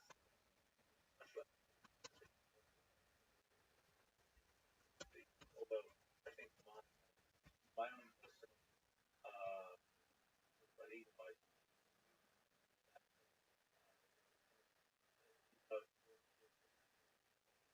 conscious social conscious for represents us for off that representation against the positive or possible. So some future like all these conscious are all doing like many kind of being the kind of thing you know kind of and then the voice today. Thanks for listening to the conversation. Also, thank you, sponsor, ExpressVPN, supporting the podcast. I'm getting ExpressVPN, expressvpn.com/pod, and downloading Cash App podcast. Share this podcast. Start my 5-star Apple podcast. On Patreon, connect with me. And now, leave you with words, perhaps humbling discover. We as humans are in effect computation, and more capable than this automata. Very simple. Principle of computational equivalence also applies to ultimately our whole universe. So, while science has often made it seem how physical compared to the universe, the principle of computational now shows certain sense that the same principle applies to what goes on with ultimately achieve computational communication.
founder of Intro company machine learning.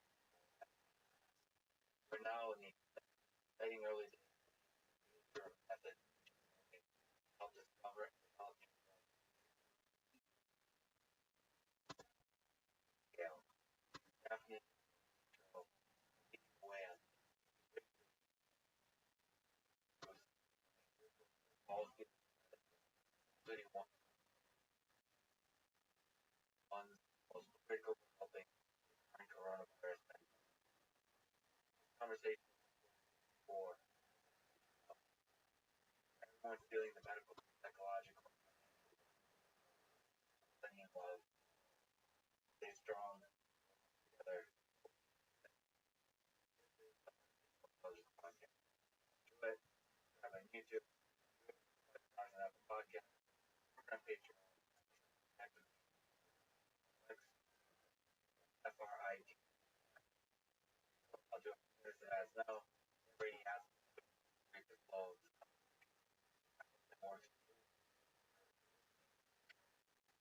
The show is kind of like that. Who wants my hands at the damn floor? Get it? Podcast. Cash App. My friends. Buy Bitcoin and invest in the stock market. Cash App will spend money. Security. All digital transactions. Very important. Mention guy. Security. Cash App. Big standard. Security. Yeah, that's Apple. A bunch of competitors got together and we get a global standard security. Now we just need to say for Thomas Eagle. So again, you get Cash App, the App Store, Google Play, so Flex, Podcast, $10. Cash App also donates $10. An organization helping to advance robotics and STEM education for people around the world. Now, here's my conversation. You co-founded August 2000. And you're stepping away, road, quote, as a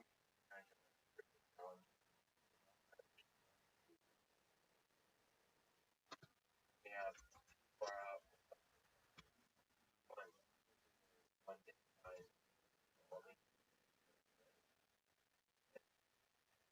one day,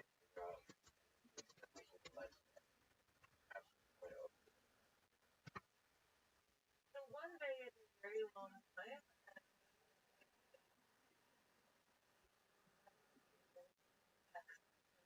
being that that's first, but definitely in the entire eternity of this. That being said, during these very hard, it was oftentimes by the time you discovered these, a lot of them is already so pure disease at that come up with ways of basically regenerate the entire parts of the body in a way that that's like not very able to in large as or asking about that. So I think that not a thing that would have a legitimate true far less all this still understanding of nature as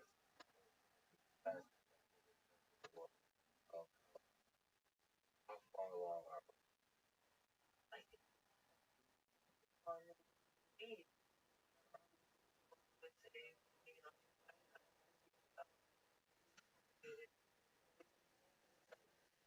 uncover realizing so I would say there's pieces maybe 70 I would say probably close to zero. timer diabetes, or today. I think Alzheimer's is probably relevant, well-known that risk getting that disease increases exponentially every year. So probably there's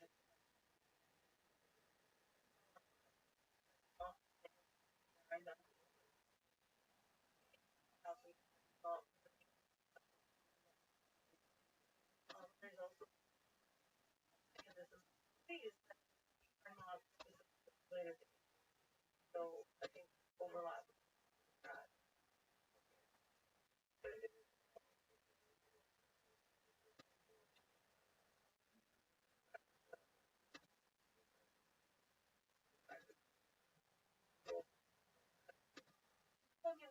Processing has cells age that are continuing to be that survives. There are accumulations of proteins that are activate inflammation. Some there's a uncovered that are sort of here at another level that these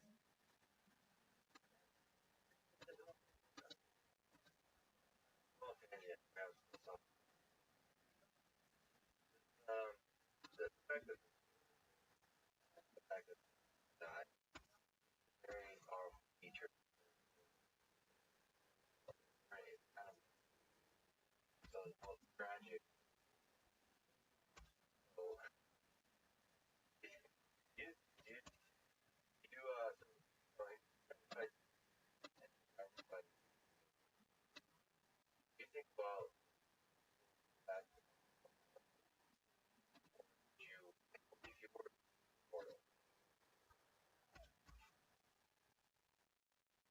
again I think immortal is a very long time and I don't necessarily be something that I would aspire to. All of us aspire to an increased health span, I would say, with increased where your health active feel as fit close to that and then over time and that is a very sad phenomenon. Aspiration of the biblical 120 itself what for us was a big age one is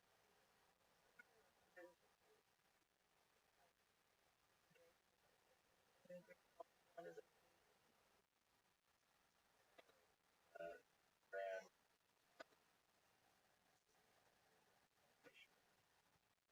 so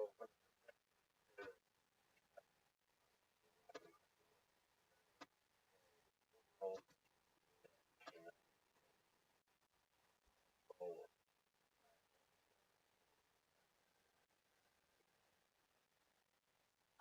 now I don't know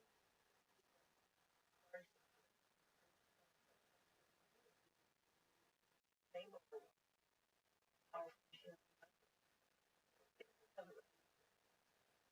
of God with the five but the last few years we're trying to we now see large but technology using that not that have proactive those tools generating not just those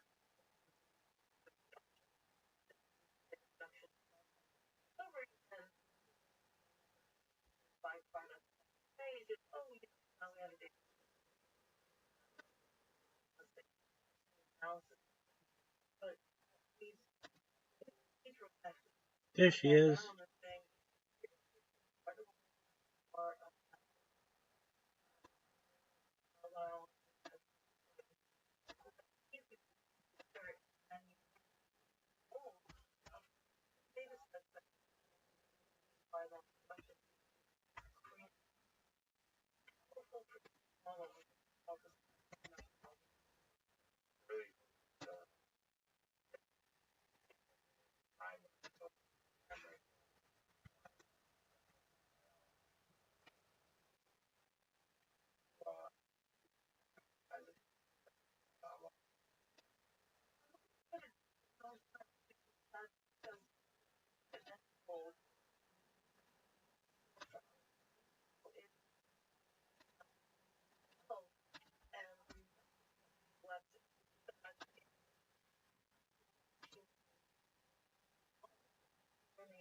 As a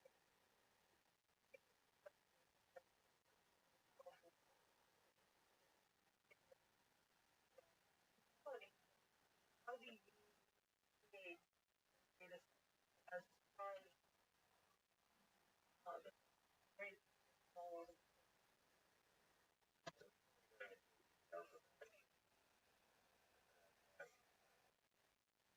I'm aware. There are moments of chaos, discussion, about it. so I say so on and those actually dates back early when a lot of my peers and I were defensive when old timers were data were literally a bunch of text classified which look up their kind of words thing. Data sets at the time on the technology side were both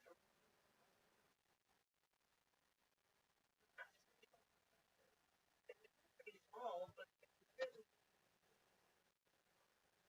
it started out, I think, just by kind of and then over time you found the self aspect. Sometimes looking at those having components. I think my interest is partly due my father with us. So he had his and basically one thing we could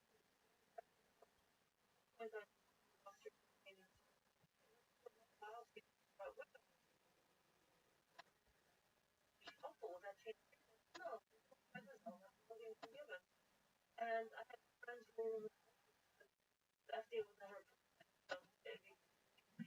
the ratio of side effects benefits of not large.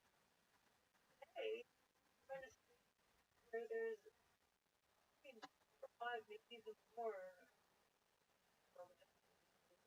There are multiple drugs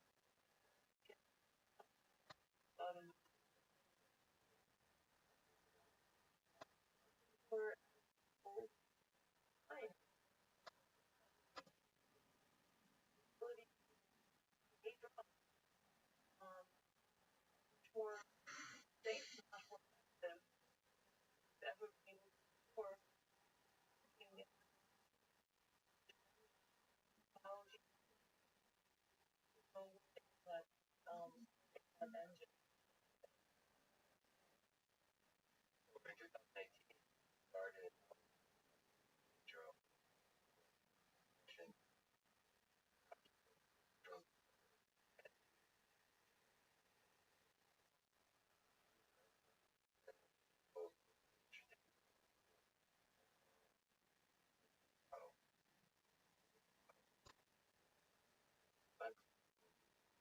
had a good animal model that nice are very effective. Can you try to describe what Or so an animal model for me sounds like is a where from and we try that as is that like here it's oftentimes we generate the animal with how that I think there's a coffee but the mechanisms are quite different. So hearing the most other growth and towards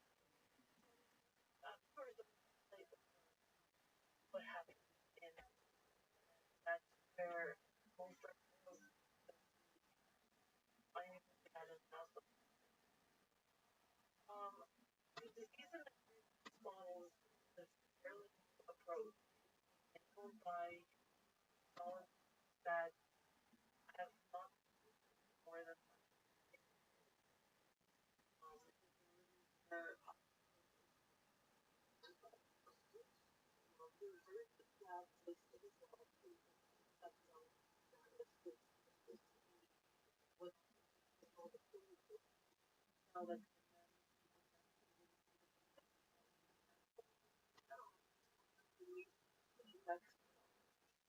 or infects lives or like headaches like and disease manifest because and cells and say, oh, that's what healthy cells and how and then or what kind of like hurts the unhealthy cells. So and so we don't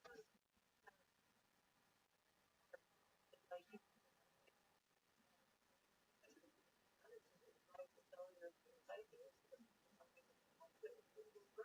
those cells again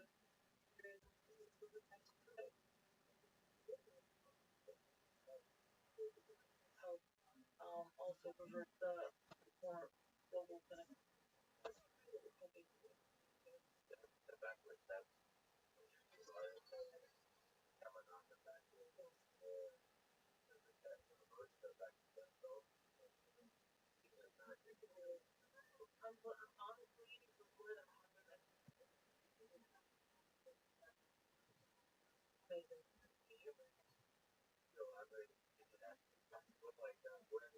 like how so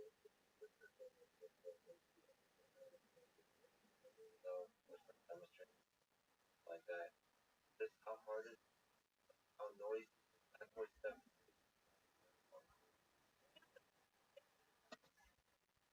going cool was or so at the early stages when the day, but otherwise there are called contract research stations that will take a sample in a very massive mental medicine. But there is now there are people who will ask, we truly remember aspects of changes that made in human beyond genetic. That's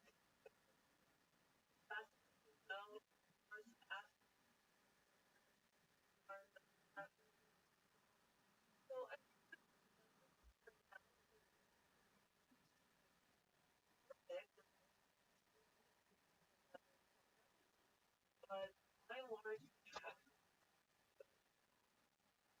So one of the key things for me, one of the learning as so is kind of themselves models as a challenge for The reverse versatile is not as you know, tens of thousands or hundreds of thousands. I think total number of stem cells or iPS cells that are pluripotent stem cells in the world, I think somewhere between 5,000 last time I looked. Again, that might not count things that they answer that academic factors may add up to a bit, but that's about the rate. So it's not really easy to make cells grow, but you don't need those as background also sound environment. For instance, eating cells, a healthy human, and then introducing a mutation into it using the other miracles that God has in the last decade. And that is what happens at the health cells. Also, more and more where the cells and so you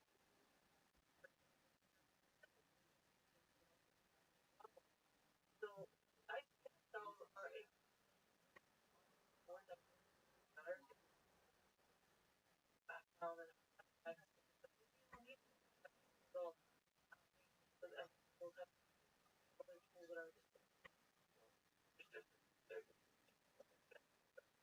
are well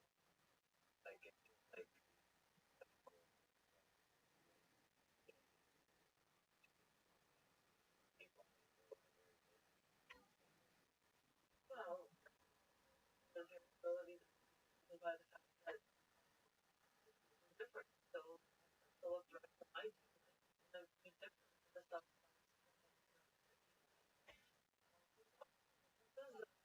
with or whatever better than people who really understand life. Mental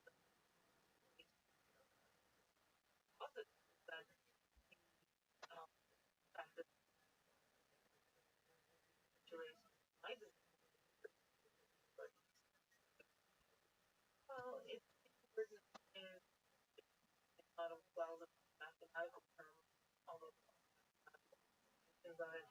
If you think about the fact that some of us are more likely to get disease than others because we have more mutations in our genome that are causing the disease, maybe that are disease, what are called polygenic disorders. Look at all of the variations in the individual person's genome and add them all up and then look at people on the spectrum and certain diseases where we power to really connection between all variations and groups. There's some differences in there's the highest decile of the lowest decile. Sometimes those differences are factor 10 or 12 higher.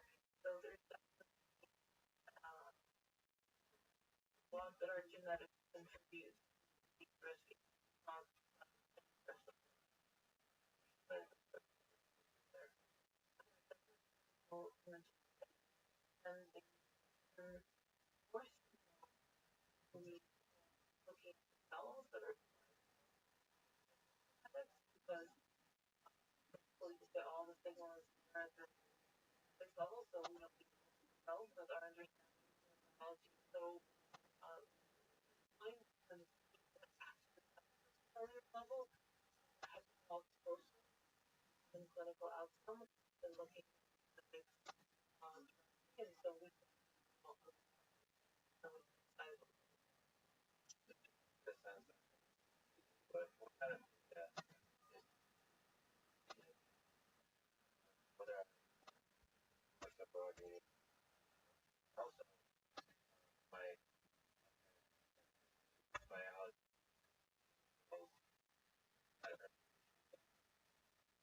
they are how do you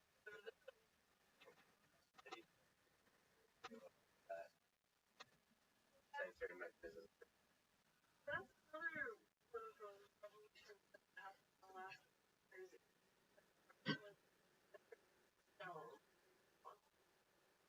as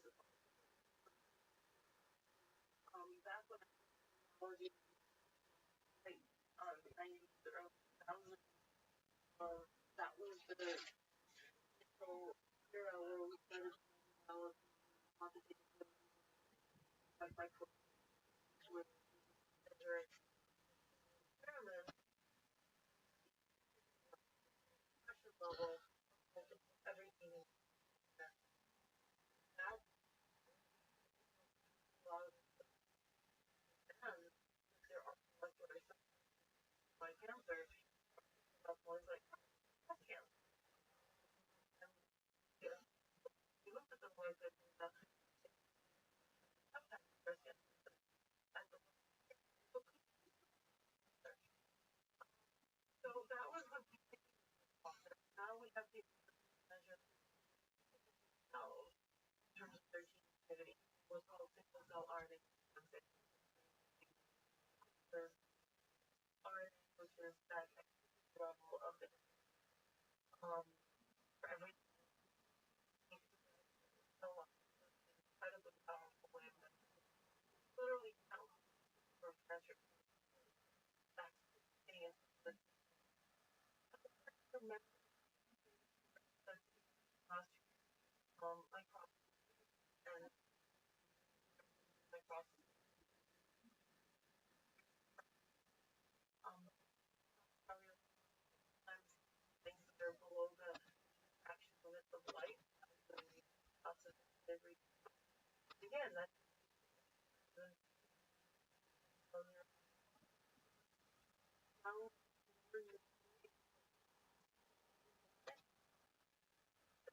our cells are types of information from those cells and that's the way of saying those first things is physical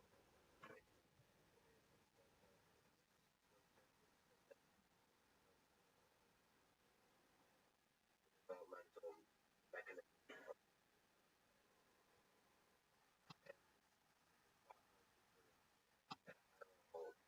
how does that lead to drug discovery help prevent reverse that mechanism I think there's different ways in which this data could some people use it for scientific discovery and say, oh, look, the type at cellular level, so let's try and work our way backwards and think this pathways. That's a very analytical method to work our way backwards our understanding. Um, some people use it in a somewhat more forwards. That would if that was backwards, if forwards would say, okay, if I can perturb this, does it show a phenotype that is similar to what I see in patients, and so maybe that gene is actually causal from what. And then there's what we do, which is basically to take that very large collection of data and use machine learning to uncover the patterns that emerge from it. So, for instance, what are those subtypes that might be similar at the clinical outcome, but quite distinct when you look at the molecular data? And then, if we can identify such a subtype, are there interventions that, if I apply it to cells that come from this subtype, intervention. It could be a drug or it could be a CRISPR intervention. Does it hurt these states? It's something that looks more like normal, happy, healthy cells. So hopefully, if you see that, that gives you a certain hope that that intervention will also have a meaningful clinical benefit to people. And there's obviously things that you can do after that to validate that, but it's a very different and much less hypothesis way of uncovering potential prevention. It applies to things that are not the same that everyone else already. I don't know, like, finalize my own water discussion currently. It's so exciting to talk about when we should fundamentally, well, something that's been turned into a machine learning problem, and that's have some. That's kind of exciting because I'm so most of my day is spent with data sets that I get close to. So the kind of it feels talk about. In fact, I don't almost want to talk about machine learning. I want to talk about the fundamentals of data. It's exciting. What gets me up in the morning also was attract a lot of people who work in vitro to in vitro because I think certainly all of our machine learning people are outstanding. You get a job, selling ads online or doing e-commerce or self-driving cars. Yes. But I think they would want they come to us because they want to work on something that has an aspirational nature and really benefit you. What's a little with these approaches? What do you hope? What kind of disease help? We mentioned Alzheimer's, schizophrenia, type 2 diabetes. You just described the various kinds of that this approach can. Well, we don't know, and I try and be very cautious about making promises about something that we will cure X. I try to first deliver and then promise as opposed to the other way around. There are characteristics of the disease that make it more likely that this type of approach can potentially be useful. So, for instance, have a very strong genetic basis are ones that are more likely to manifest in a stem cell derived model. We would want the cellular models to be relatively predictable and robust so that you could actually get enough of those cells in a way that is very highly variable and want the disease to be relatively in one or a number of cell types that you can create in a setting, whereas if something is very broad and systemic and involves multiple cells that are in distal parts of your body, putting that all in those things. So focus on the ones that are most likely today. Hope, I think, that smart bioengineers out there are developing better and better systems all the time so that diseases that might not be tractable today might be tractable in 3 years. So, for instance, 5 years ago, these central derived models didn't really exist. People were doing most of the work in cancer cells. Very, very poor models of biology. They were cancer to begin with, and B, as you pass them and they proliferate in a dish, it becomes ability less similar to now we have these stem cell derived models have the ability to reasonably robustly, not quite at the right scale yet, but close, derive what's called organoids, which are these little sort of multicellular organs that represent sort of models of an organ system. Organoids and liver organoids and kidney organoids and brain gut organoids. Possibly the coolest thing I've ever seen. That's not like the coolest thing. And then I think on the horizon we're starting to see connecting organoids to each other. So actually start and there's they could start to do that. And actually start to take it to there's many challenges to that. It's not by any stretch, but like I'm sure people will figure it out. That in 3 years or 5 years, there will be disease that make the anything. Yeah, and this conversation was almost outdated. Some kind of scale achieved, and like I hope that's so. the whole. That would be so cool. So you've founded Coursera with Andrea, and we're part of the whole revolution. So jump topics.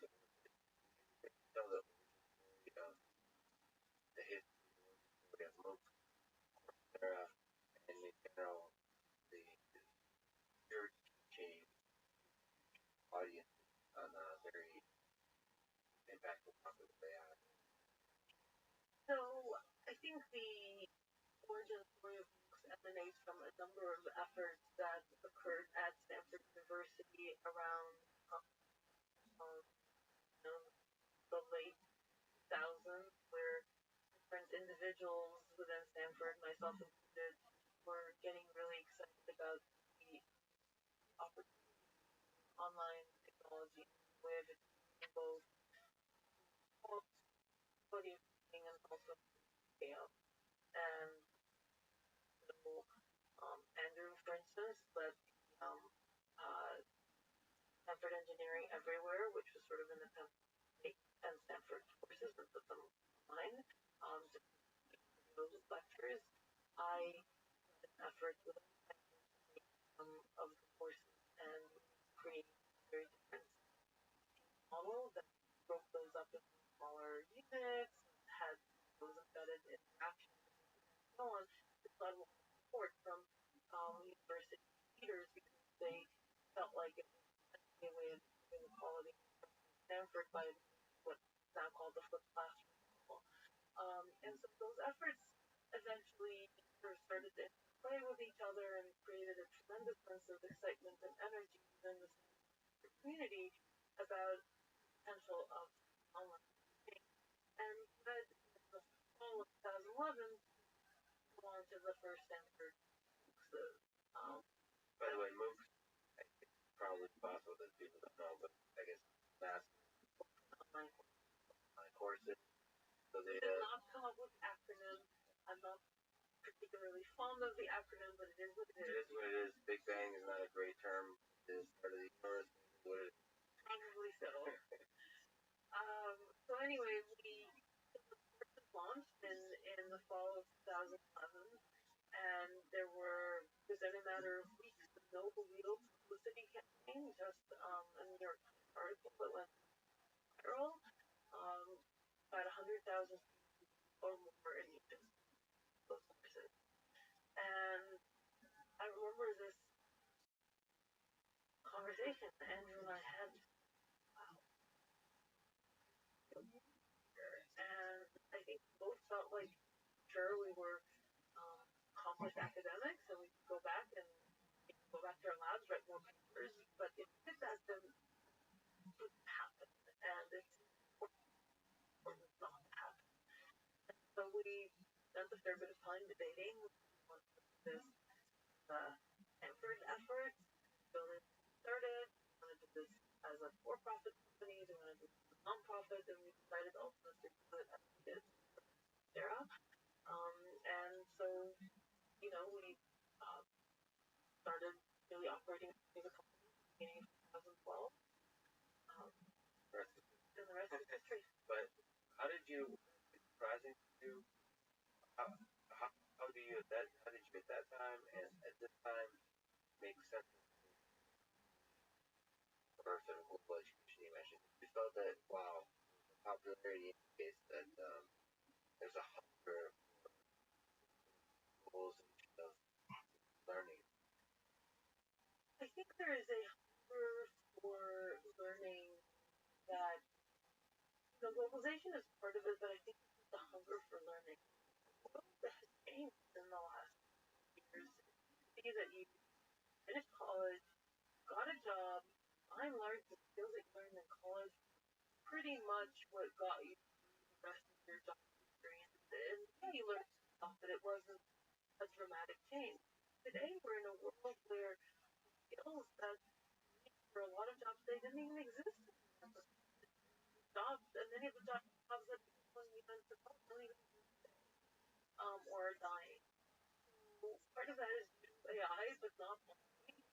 And we need to find a way of people access the skills that they need today. And I think that's really drives a lot of this. So I think we even take a step back, for you all of this started in practice. And just think of new ways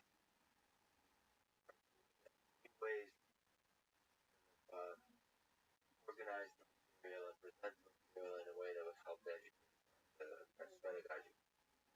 So, what have you learned about effective education process playing experiment? So we learned a number of things, some of which I think could translate back and have translated back effectively to how people teach on campus, and some of which I think are more specific to people who learn online, or people who learn as part of their teaching life. So we learned, for instance, very quickly that short is better.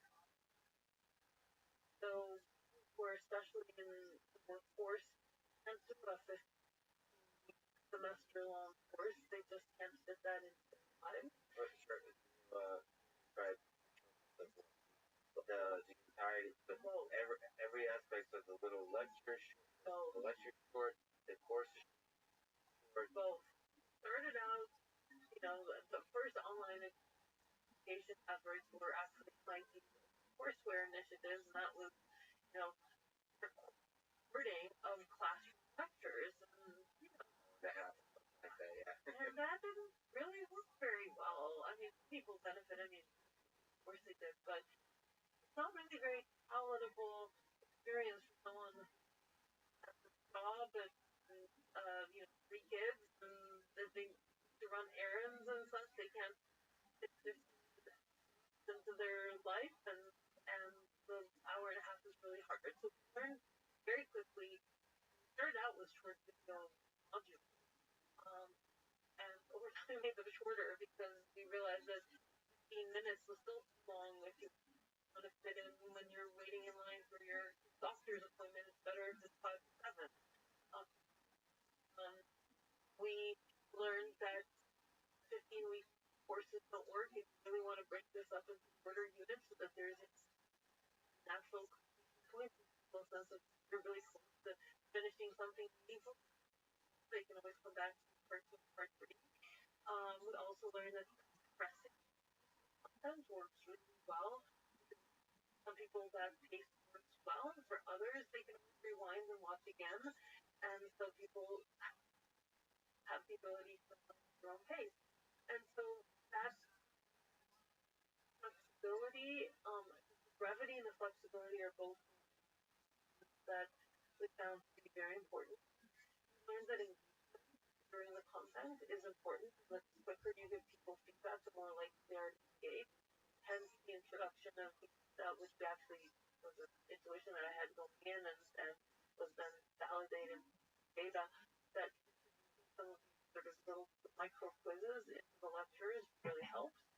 Self-graded, as automatically graded assessments really helps too because it gives feedback. See, there you are. So all of these are valuable. And then we learned about other things too. We really experiments on gender bias and how having a role model as an instructor can change the balance of men to women in terms of, especially in STEM courses. You can do that online by doing A/B testing in ways that was really difficult to do on campus. But shortness, compression, that's actually that probably is true for all good editing. It's always compressing the content that makes it shorter. So that puts a lot of burden on the leader of the instructor and the creator of the educational content. Probably most lectures at MIT and Stanford could be 5 times shorter. Preparation was put enough. So maybe people might disagree with that, but like the crispness, the clarity that a lot of the move like Coursera delivers is or does that think? But first of all, let me say that it's not clear that does work as effectively in a face-to-face setting because people need time to absorb the material and to pause and give people a chance to reflect and maybe practice. And that's what MOOCs do, that they chunks of content and then ask you to practice with it. And that's where I think the newer pedagogy that people are adopting face-to-face teaching that have to do with interactive learning and something really helpful. But both those approaches, whether you're using that type of methodology online teaching or in that flipped classroom draft. Flipped classroom is a way in which online content is a supplement face-to-face teaching where people watch the videos, perhaps in some of the exercises before coming to class, and when they come to class, it's actually much deeper problem solving. But any one of those pedagogies that are beyond just standing there and droning on in front of the classroom for an hour and 15 minutes require a heck of a lot more preparation. And so it's one of the challenges I think that people have, that we had when trying to convince instructors to teach on Coursera, and it's part of the challenges that pedagogy experts on campus have in trying to get that in place, that it's actually harder to teach that way than it is stand there drone. Do you think MOOCs will replace person education or become the majority of person of education of the way people learn in the future? Again, it could be very far away, but where's the trend going? So I think this is no complicated answer. I don't think MOOCs will replace face-to-face teaching. I think learning in many cases is social experience, and even at Coursera we have people who naturally form study groups, when they didn't have to come and talk to each other, and we found that actually benefited their learning in very important ways. So there was more success among learners who had those study groups. I don't think it's that we're all going to just learn online computer. No. The same way that recorded music has not replaced live concerts. But I do think that especially when you are thinking about education, it's less of get when their traditional whatever high school college education is done, and they yet have to maintain their level of skills in a rapidly changing world. I think people will consume more and more educational content in this online format because going back to school for formal education is not an option. Briefly, it might be a question to ask, but there's a lot of people fascinated by artificial intelligence, by machine learning. Is there a recommendation for the next year or for a lifelong journey? If somebody interested in this, how do they begin? How do they enter that learning? I think the important thing is first to get started, and there's plenty of online content that one can get for both the core foundations of mathematics, statistics, and programming, and there to learning. I would encourage people not to quickly pass the foundations because I find that there's a lot of people who learn machine learning, whether it's online or on campus, without getting the foundations. They basically just rank on all that don't allow a lot of innovation and an adjustment to the problem at hand, but also there's sometimes just realize their application is because there's artifacts that they. So I think the foundation, machine learning is an important step. And then actually start solving problems. Try and find someone to solve them with because especially at the beginning it's useful to have someone to bounce ideas off and fix mistakes that you make and fix mistakes that they make. But then find practical problems, whether it's in your workplace or if you don't have that, out there and find it. Practice. Perhaps a bit of a romantic question, but what idea deep learning find have you found the journey the most beautiful or surprising or interesting? Perhaps not just deep learning, but AI in general. Can answer. One would be the foundation of the you start from the raw data and train something that's not like a single, but rather more actionable that you The raw data to the outcomes, like in the flow. well, not no details, but the fact that you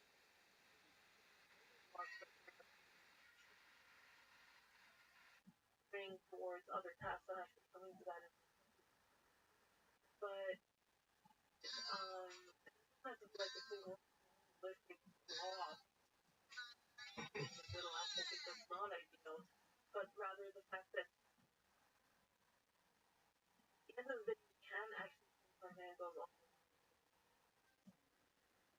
And the other one that I find really compelling is the notion of learning a representation that it turns another task and potentially as a much more rapid starting point solving it.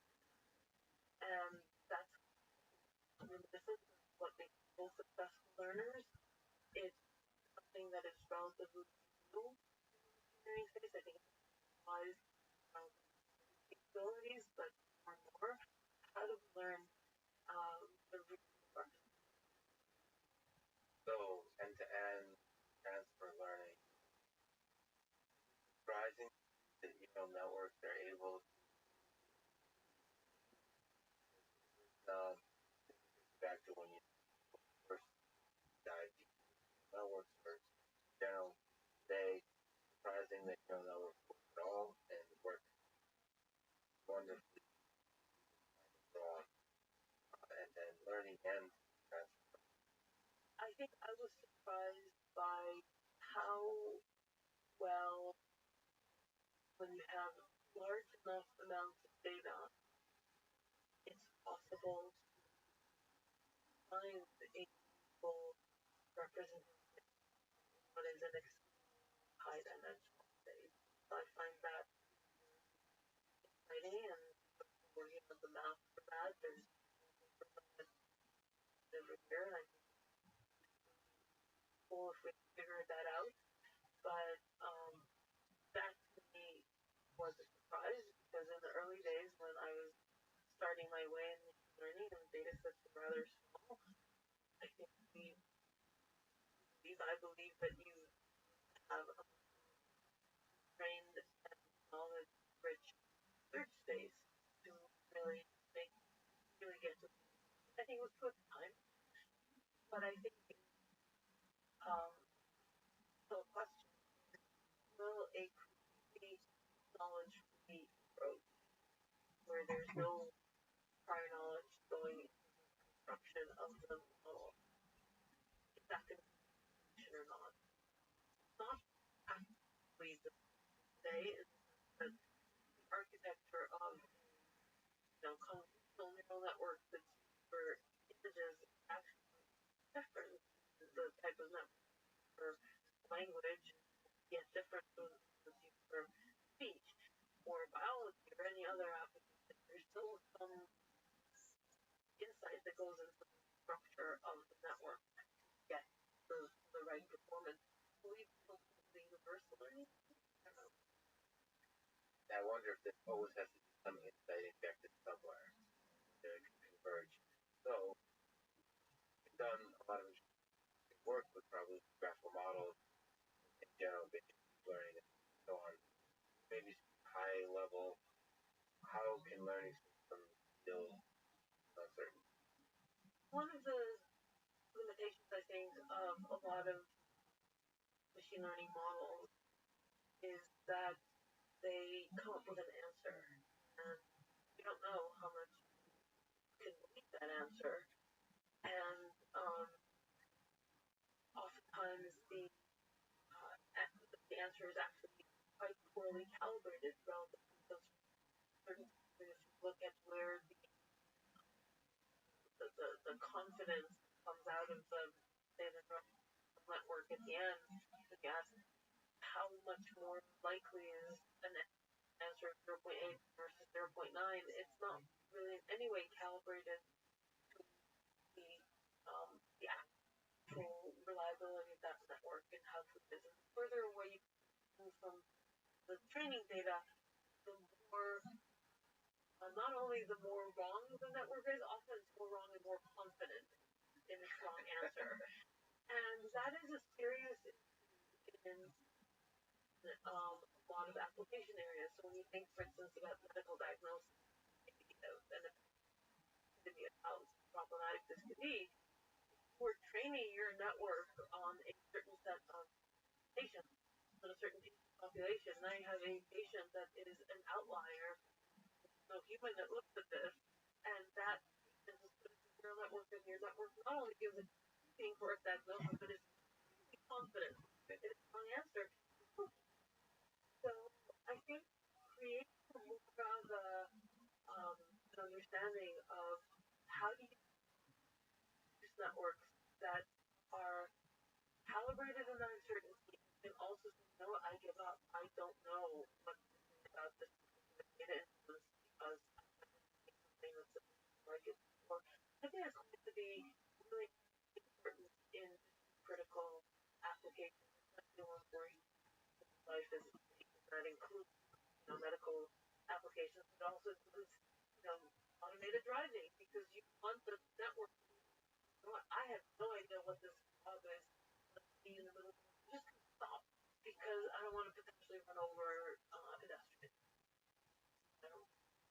They're good mechanisms, ideas of how to allow learning systems to provide that uncertainty. Certainly, people have come up with mechanisms that involve Bayesian learning that involves Gaussian process.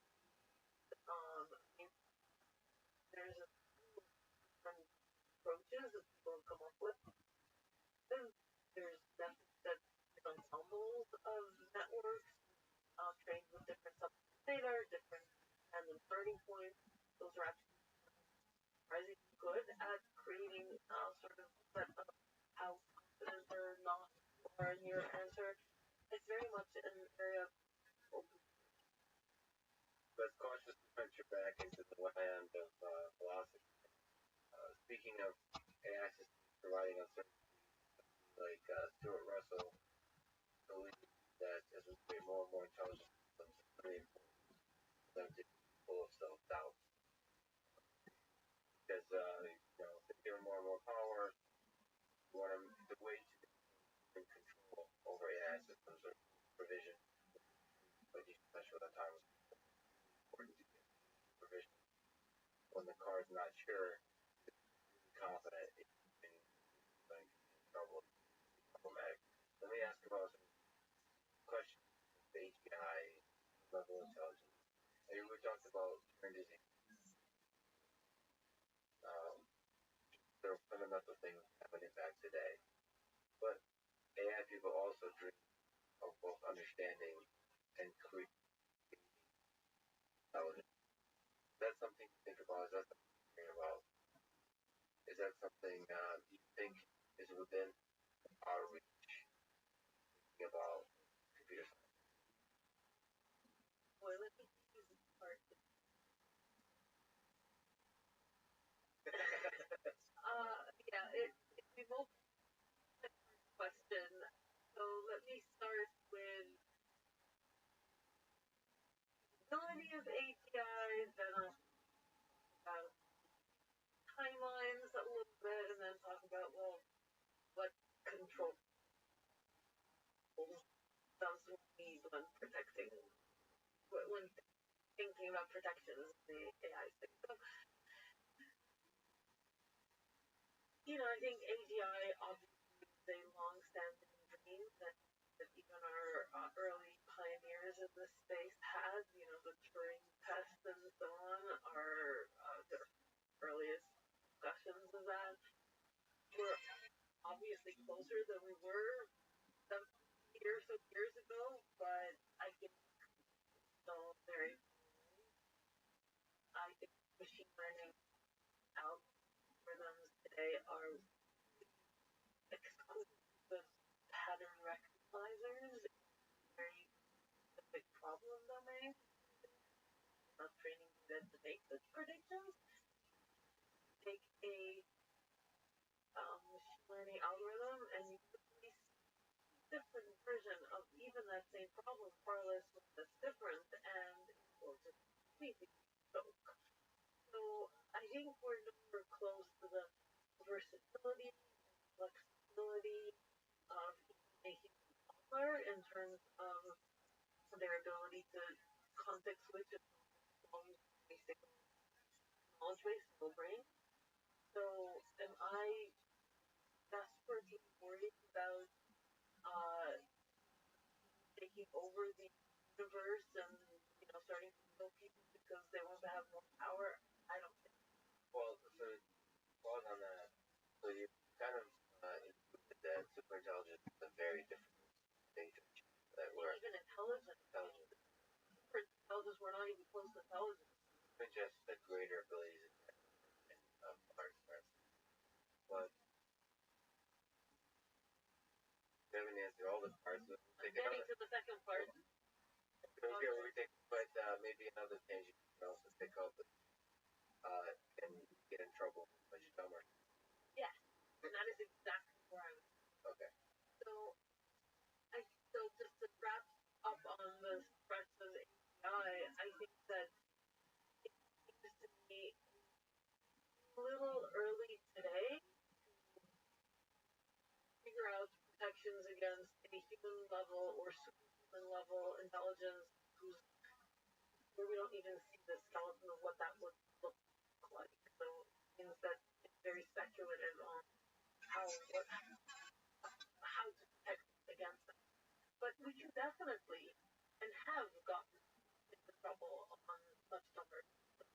And a lot of that has to do with the fact that the systems that we're building are increasingly complex, increasingly poorly understood, and there's ripple effects that are unpredictable in changing little things that have dramatic consequences on the outcome.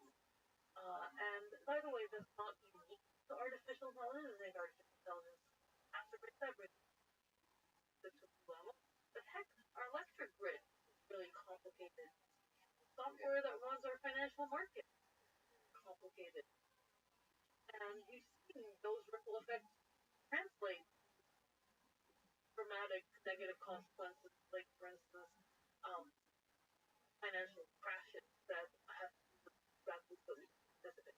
So I think that's a issue that we need to talk about in many places. Artificial intelligence is one of them.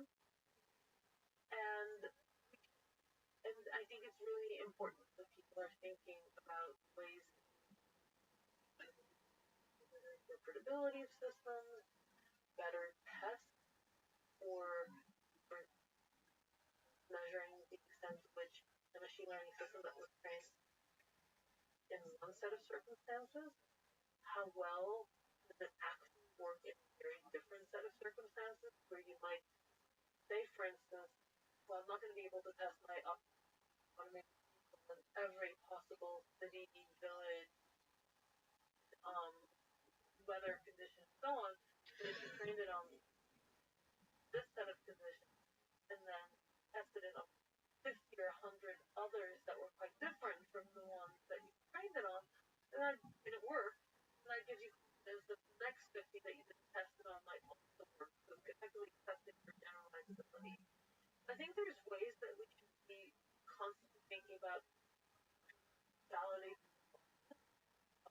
systems, I think it's very different from the let's make sure robots don't take over. And then the other thing where I think we have a threat, which is also important for us to think about, is this technology can be used. So, like any really powerful technology, machine learning can be very much used badly as good, and that goes back to many other technologies that have come up with when people invented projectile missiles and it turns into guns, and people invented nuclear power and it turns into nuclear bombs. And I think, honestly, I would say that editing and CRISPR is at least as dangerous a technology badly than machine learning. You can really pass these viruses and such using gene editing that are, you really are careful about. So anyway, that's something that we need to be really thoughtful about whenever we have any powerful. Yeah, and that learning is adversarial machine learning, so all kinds of attacks, but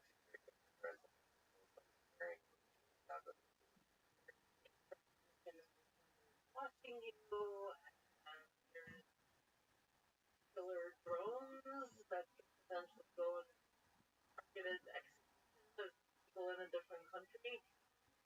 I don't, you can argue that they're not that much better, but people want to kill someone, they'll find a way to do it. in general, if you look at trends in data, there's less wars, there's less violence, more human rights. So we've been doing overall quite good. Are you optimistic? Maybe another way to ask is, I think most people are good and fundamentally tend toward a better world. Underlying the question, will machine learning or ultimately somewhere good? Are you optimistic? I think by and large, I'm optimistic that most people mean well. That doesn't mean that most people are altruistic gooders, but I think most people well. But I think it's also really important for us as a society to create social norms where they're really good and perceived well by our peers are positively correlated. I mean, it's very easy to create functional societies. There's multiple psychological experiments as well as sadly real world events where people have evolved to a world where being perceived well by your peers is correlated with really atrocious, um, often genocidal behaviors. So we really want to make sure that we maintain a set of social norms where people know that to be a successful member of society wants good. And one of the things that I sometimes worry about is that some societies don't seem to necessarily moving in the forward direction in that regard, where it's not necessarily the case that doing that being a good person is what makes you perceived well by your peers. And I think that's a really important thing for us. It's very easy back into a universe where okay to really bad stuff still have your peers think you're amazing. It's fun to ask a world-class computer science engineer a ridiculous philosophical question like, what is the meaning of life? Ask, life, what is the fulfillment, happiness, joy? When we were starting Coursera in the fall of 2011, that was right around the time that was and so the media was full of various things uttered. One of them that really stuck with me because it resonated with stuff that I've been feeling for years before that is that our goal in life should be the first. So I think that me, what my life meaning is that I would hope that when I am lying there on my deathbed and looking at what I've done in my life, that I can do ways in which I have left the world a better place than it was when I entered it. Something I tell my kids all the time because I also think that the burden of that is much greater for those of us who were born to privilege. And in some ways I was. I mean, I wasn't born super wealthy or anything like that, but I grew up in a family, parents who loved me, took care of me, and I had a chance to great education. So I've always had enough to eat. So I was in many ways born to privilege more than the vast majority of humanity. And my kids, I think, are even more so born to privilege than I was fortunate enough to be. And I think it's really important, especially for those who have that opportunity, that we use our lives to make the world better. I don't think that honestly, thank you for listening to the conversation with Kohler, and thank you to our presenting sponsor, Cash App. Consider supporting the podcast by downloading Cash App code Lex Podcast. Enjoy this podcast, subscribe on YouTube, review it with 5 stars on Apple Podcasts, support on Patreon, simply connect with me on Twitter, Lex. And now, let me leave you with some words of Hippocrates. Physician of ancient Greece, considered the father of medicine. Wherever the art of medicine is loved, there's also the love of humanity. Thank you for listening. Hope to see you.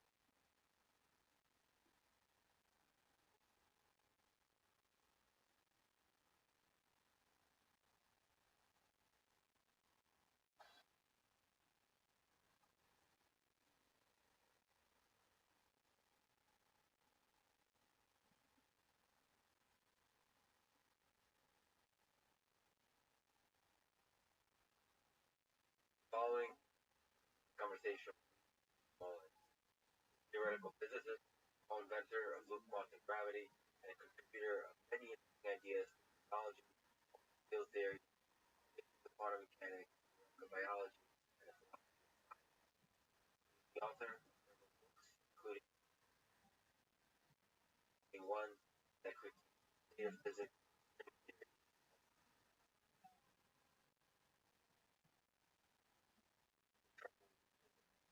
His latest book, Einstein's Revolution, what lies beyond the outspoken personality in the public debates on the nature of our universe, top minds, theoretical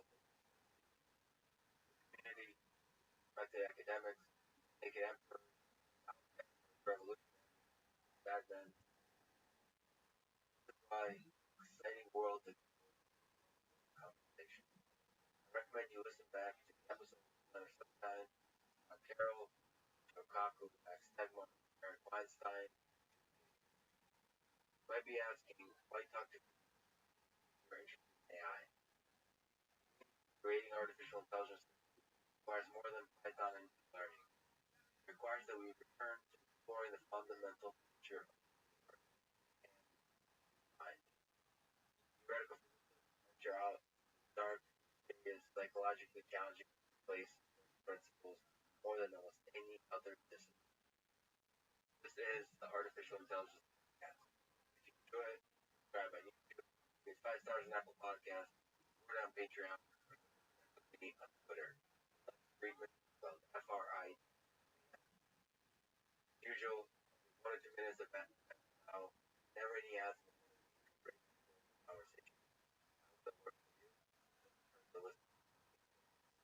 The show is presented by Cash, #1 finance app in the App Store. Get it? Use code LEX podcast. Cash App lets you send money to your friends, Bitcoin, and invest in the stock market. Cash App allows you to buy Bitcoin. We mentioned cryptocurrency, contact the history of money, recommend sense of money, great debits, credits on ledgers started around 30,000 US dollars for 20 years ago.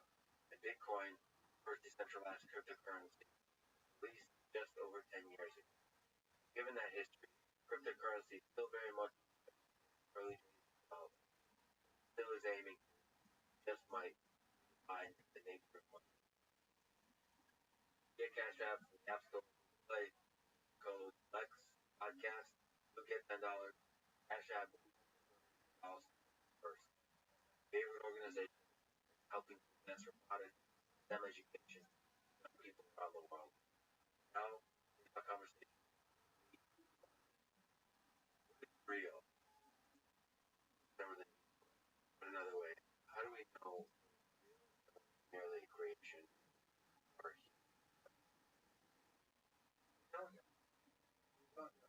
Science. So much talking about science. And I believe that there is growth and science. Okay? Founded by knowledge. And I call the real. so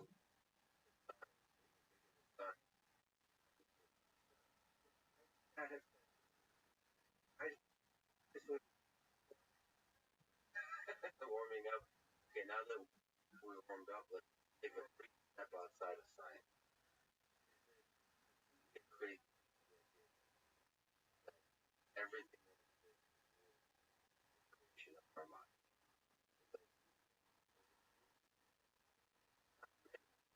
So outside of science now, people who believe perception, our human perception, visual cortex and so on, construct form there is reality. And anything outside that's it's a version of that that was experience directed by our brain. And by our brain, so we don't grow a world, we very processed world. We feel something very processed to our brains. Our brains are incredible. But I still believe that time that experience, that mirror, whatever you want to call it, there is a real world. And I'm curious we truly, how do we get a sense of that real world? From theory, experiments, or can we actually grasp it in some more connected to our ape ancestors? Or is it fundamental math? Grab, let's talk about what you say, what you say are the I mean, I think we're in the same position as our ancestors. We find ourselves in the world. We're curious. So it's important to explain what happens when there are fires, when there are not fires, what happens with the fire, and all that stuff. And but we're also just curious to look at the sky, stars, and the moon, and we're very curious.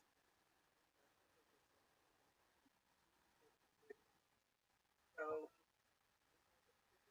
my version of how we work. We make up stories and and we're things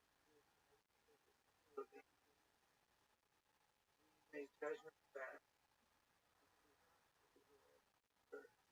survive that tigers are not tigers. So we have to act fast and consider. So we judge quickly and we're often wrong. Sometimes wrong. We're often wrong. So we fool ourselves and we fool others steadily. And so there's lots of stories that get told. Some of them result in concrete benefits. So So you said we're often wrong, but what does it mean to be right? right, that's right. Well, I believe that there is a real world. I believe that challenging not a real. Unless it's somebody who believes in the real objective world of democracy. I think that's right. I'm close. I think first of all, this relative. It's not right, right, or more right and less right. More right if you come closer to that description of that real world. Now, can we know that? And the scientific method ultimately what allows us to get how close we're getting to the real world. No, I don't believe in scientific. I'm influenced when I was a graduate writing to important philosophy who argued There is or there is not. not. Can you elaborate if you're going to elaborate? What is it not to be a scientific method? This notion that I think a lot of people believe in this day and age. Sure. Paul Feyerabend, he was a author. And Feyerabend argued both by logic and by historical example. Saying anything that should be part of the practice of science, that you should always make sure that you're getting all the. And he'll prove that there has to be science contradicts when some scientist contradicts that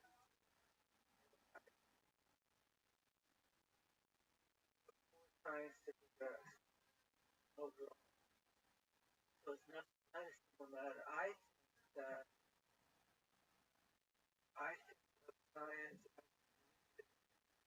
as people bound by an ethical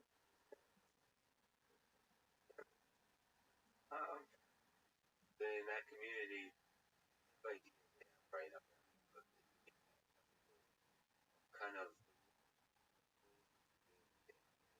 don't lie, record all your results when they check the training of a scientist. Most methods of checking take lots of very error. But there are tools both on the mathematics side and the experimental side to double check. And the scientist goes through training harder. You can't just walk off the street and say, no, I'm a scientist. You have to go through the training. Training test that lets you be done with the training is can you form a case for something that your colleagues will not do start down until ask this, check that, this, and what about this? You've got to have answers to all those things. You don't get kind of defense argument.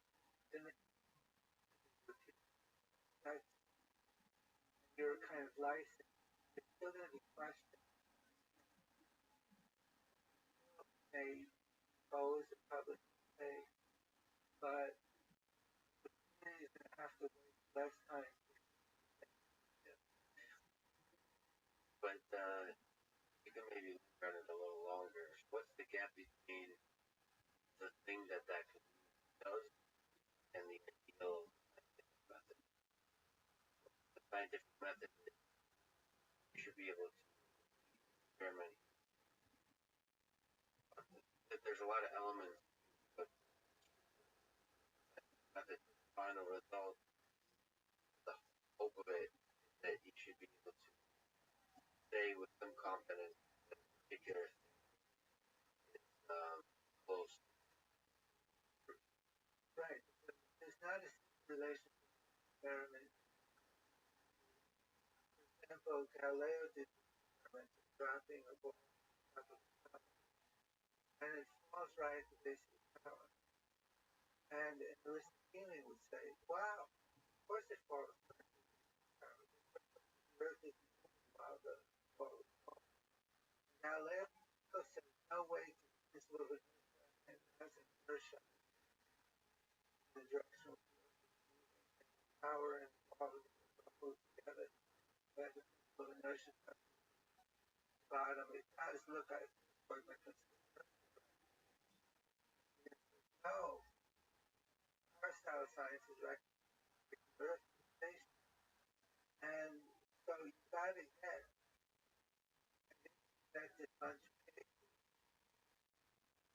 and work hard to line up an explanation to make the transition from Aristotelian wasn't done to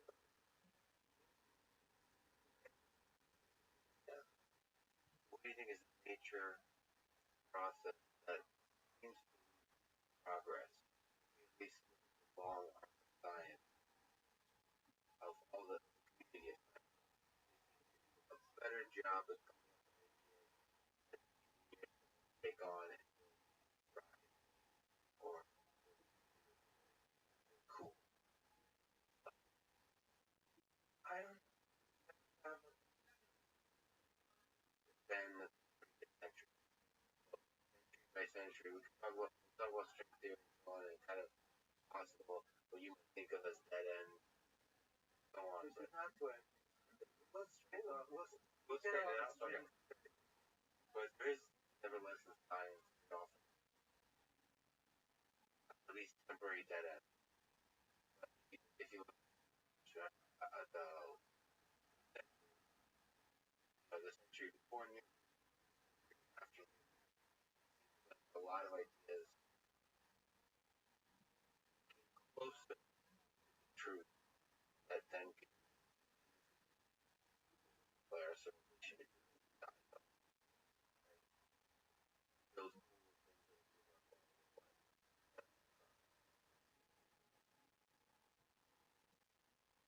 let me explain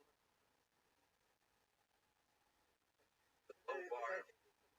it's important to get the time. It was a scientific revolution that partly about 1900 but late 80s and part of the 19th. Maybe and the knowledge was the discovery of relativity. The confirmation wasn't really well confirmed. That the whole picture of nuclei, really, then quantum from 5 quantum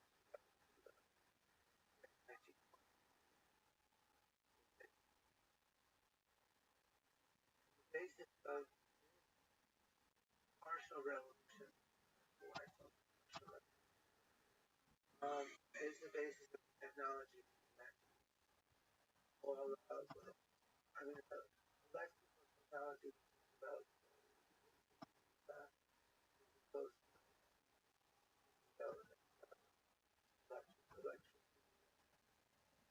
electric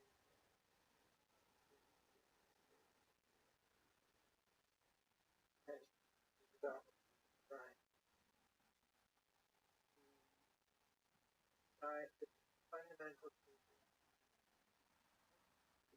right doesn't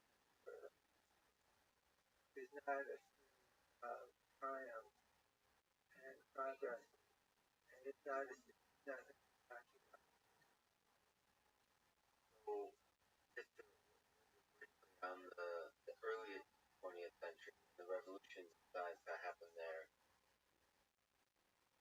what was the method by which they kept each other in check about when you get something right, when you get something wrong? Experimental validation, final. It's for all validation of quantum mechanics of the election. Before what Einstein book string theory mechanics higher level. What is dimension?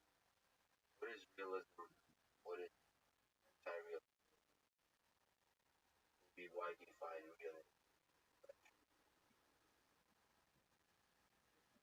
Realism is belief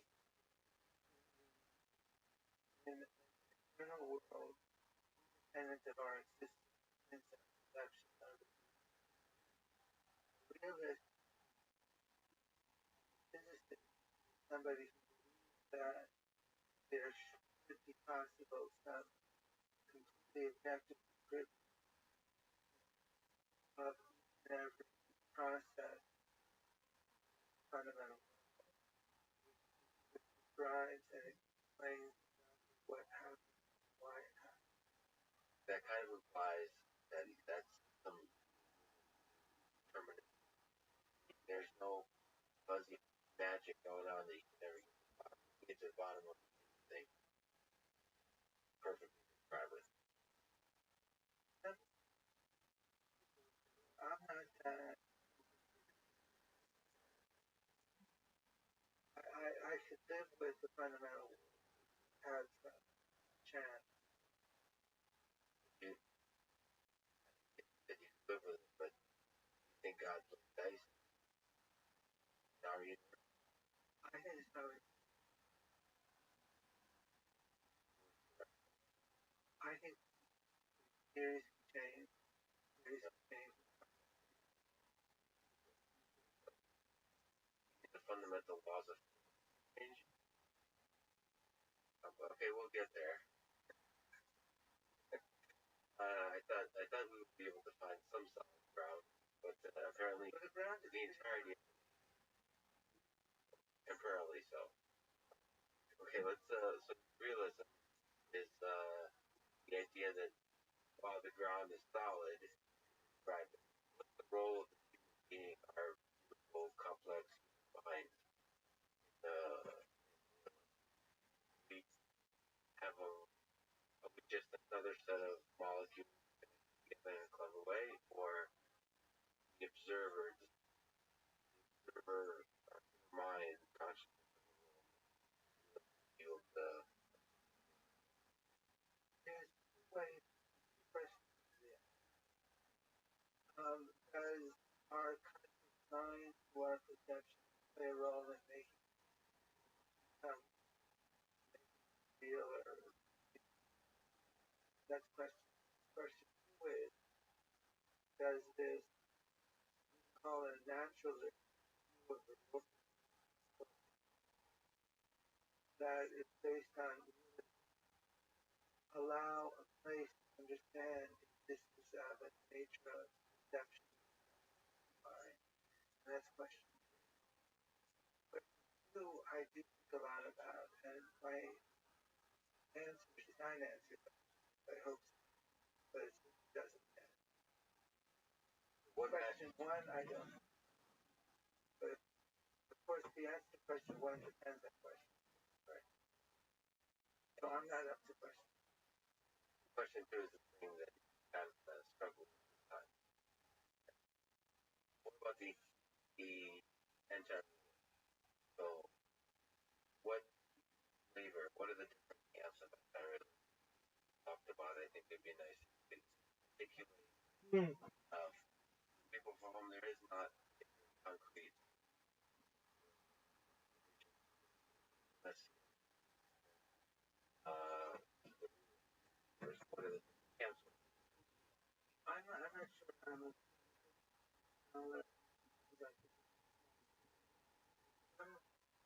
many of the disappointed were not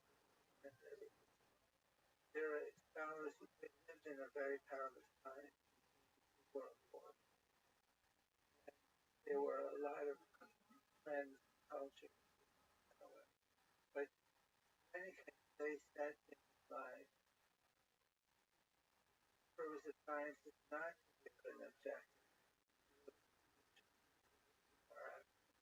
This is made by before.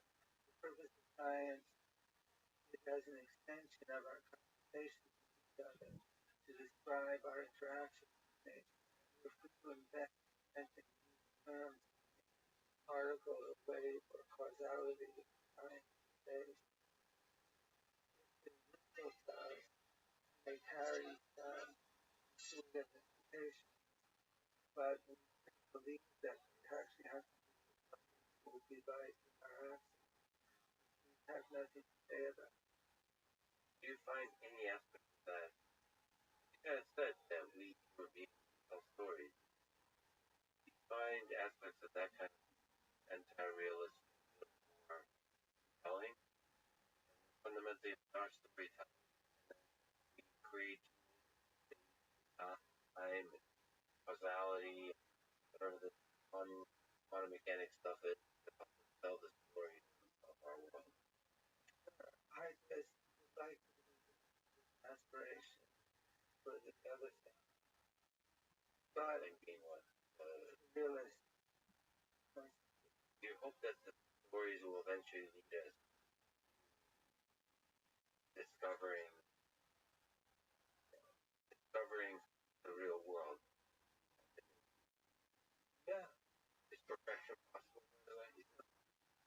Well, that's. Will we ever get there and know that we're there? Yeah, exactly. That's not mine. That's for people to find.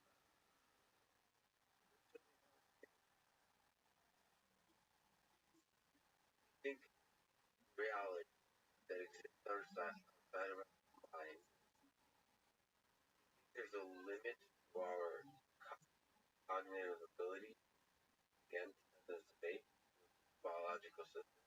Is there a limit to our mind's ability to actually understand reality? Sort of come to the point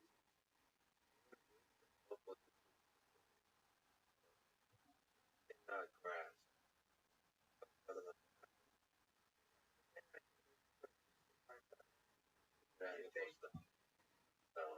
I think there is some.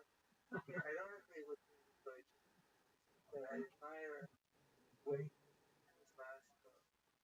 And he talked about the role of education. And he talked about the universality of certain that's so funny. universality.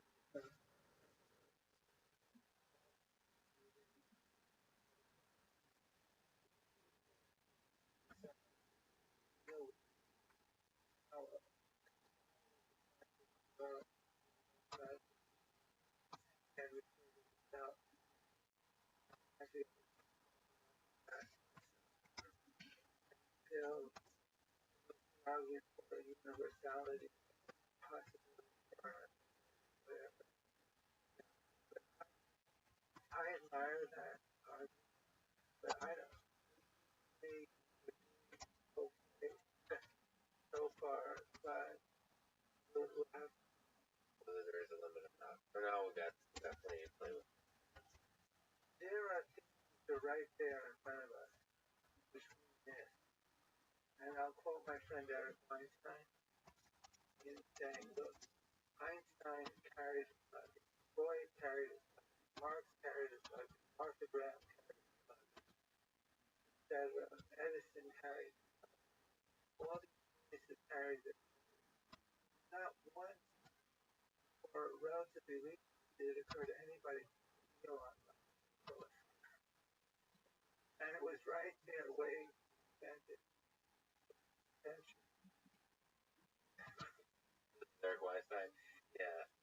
What do the wheels represent? Are you basically saying that there's stuff right in front of our eyes that once we click the wheels on the luggage, a lot of things will fall into place? Yes.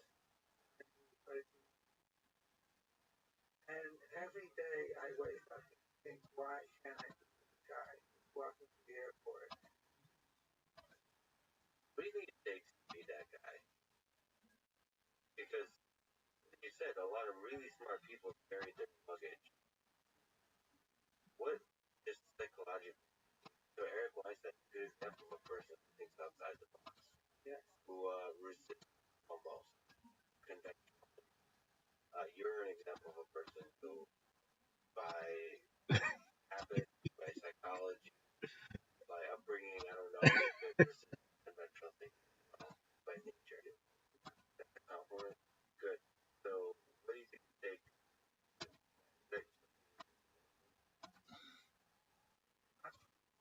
I doubt it. Well, from my study, because I'm curious about the hobby, and just in a more concrete way, when I started out in I started around what which was around not a long time, but a lot of work to get study. So I did wonder about that. And I read the biography, like I started with the autobiography of Einstein, all those and I think there's a couple of things. Some of it is luck, right? Some of it is stubbornness, easily go wrong. And I know all of these are doorways to go through slightly at the wrong angle. They're ways to fail, but if you somehow have the right luck, the right confidence, I think Einstein had to understand the ferocity and that exceeded other people. So yes, more stubborn questions, yes, deeper questions. I think there's a level of ability, and whether ability is born in or developed, like mention ego, the role of ego in that process? confidence. But you know, like, found yourself walking that edge of much little overconfidence and therefore leaving yourself straight or not sufficiently confident or way the conventional thinking, whatever the vertical. I don't know if whether if I had more confidence, I would have gotten further. I don't know. But certainly, I'm there at this moment with very much my own approach, and I'm calm. I'm happy about it. But on the other hand, I know people who self-confidence vastly exceeds mine. Sometimes I think justified.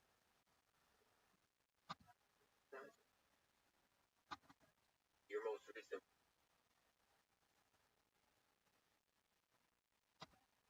book titled Einstein's Unfinished Revolution.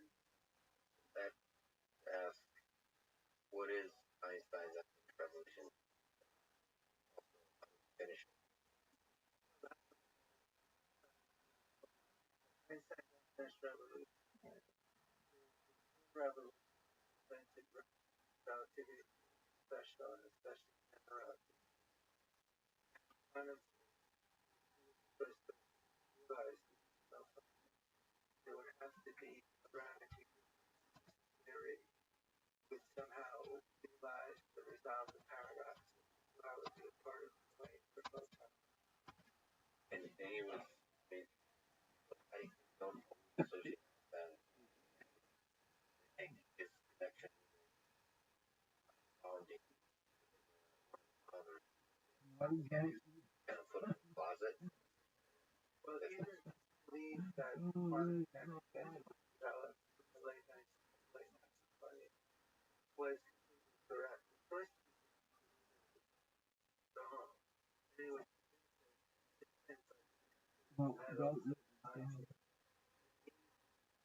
for various reasons, I can hallucinate.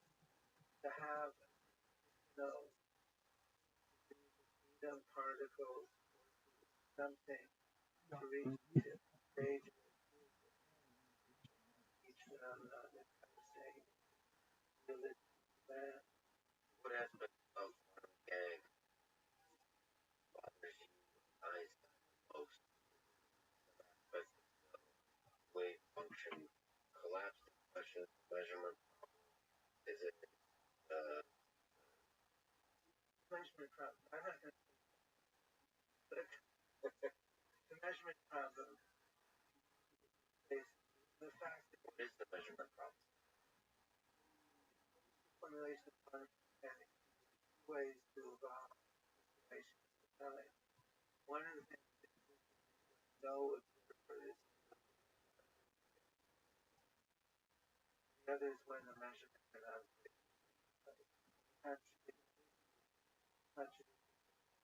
there's another reason where we don't understand the relationship general relativity game of this and quantum most or general relativity describes big things, describes little things, and that evolution that we found powerful to describe finished.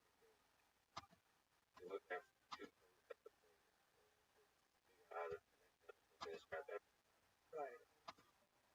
We into that quantum mechanics and that by bringing general relativity attention gravity quantum quantized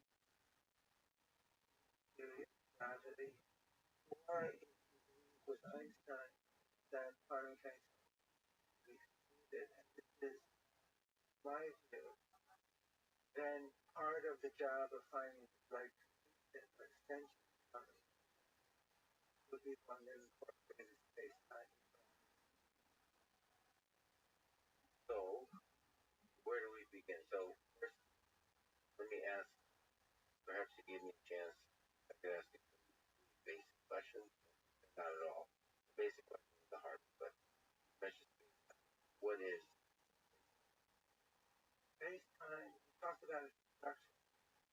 Well, I believe that space-time is intellectual production that we made of the events that are real.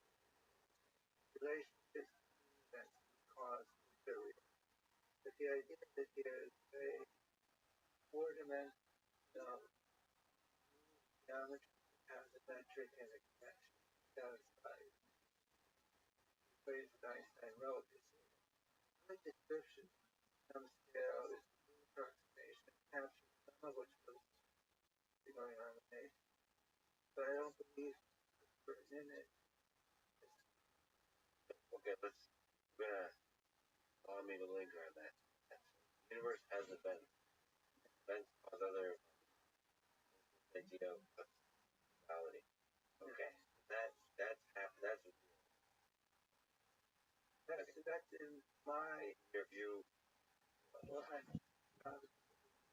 Hashtag freshwater. working to develop Hashtag cool water. space-time dimension, location, time, whatever the heck time is.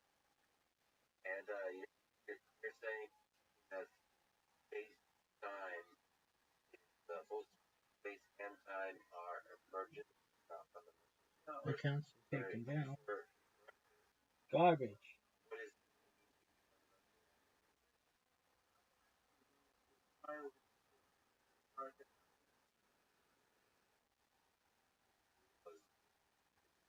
So I think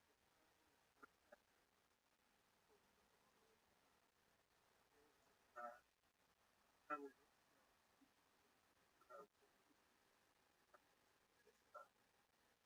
is time? I think that I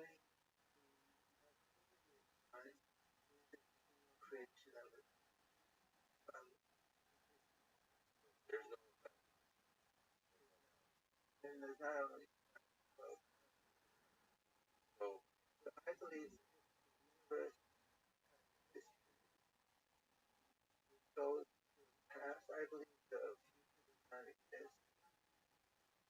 The notion of the present, the notion of the past, and the past is a story about the place, our past. the future doesn't. You say that again? Can you give me a suggestion? That one time. So the event, another event. What is? We'll talk about locality and non-locality because it's the crazy. I mean, it's not crazy. It's a beautiful kind of idea. Well, but and causality is fundamental. I just like to understand it better. What is the future? Time, the era of time in our universe.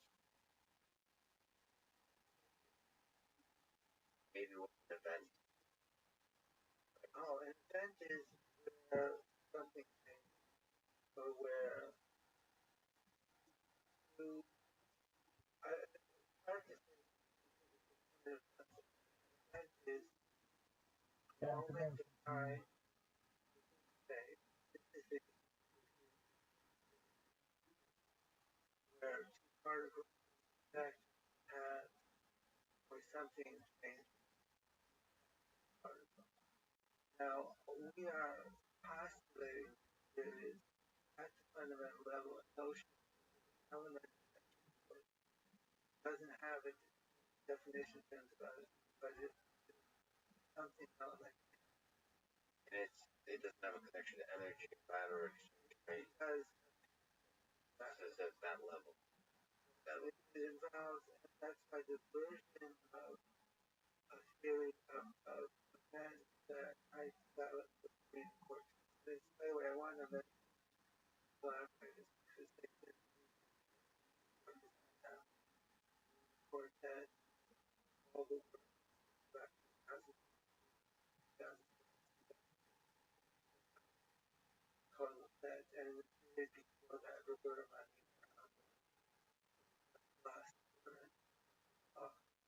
And then your efforts, you got collaborators to finish the epic revolution and focus on causality. As a fundamental. Fundamental. So, and there's certainly other people. But those so in a way, it means of time being fundamental. That causality is fundamental. And what is not the that's very good. The level of which events events create other events. There's no space. They don't live in space. They have an order in which they cause each other. That is part of the nature of time for us. But there is an emergent proximity an emergent property is a property that arises at some level of complexity, larger than, more complex, requires some property private, which is not directly applicable or derivable from the property.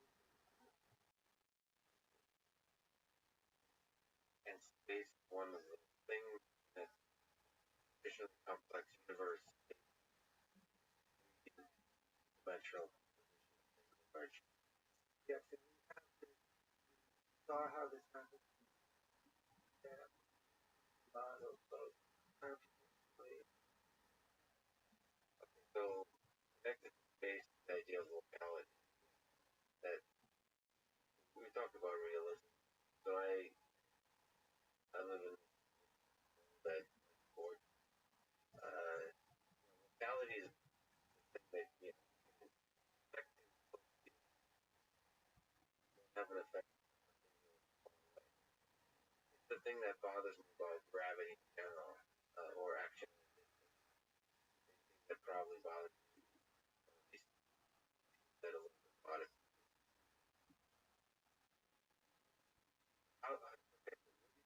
Locality construct. Us humans like this idea and are connected to it. Just then we need it for survival, but it's not fundamental.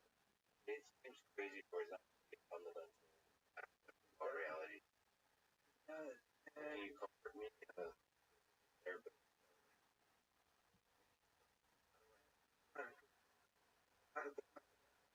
Okay.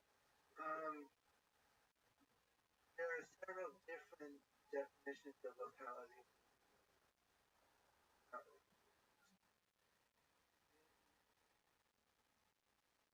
Quantum theory is a mixture of special relativity and quantum mechanics. There is a precise definition of locality. Field operators corresponding to events based on which are accelerated. In quantum mechanics, think about nature realities. Have an impact on each other more than farther away. That's very comforting. That makes sense. That's property of quantum theory. Well, unfortunately, there's another definition of was expressed by Einstein, expressed more precisely by John Bell, tested experiment found to fail. And this set up take particles. The one thing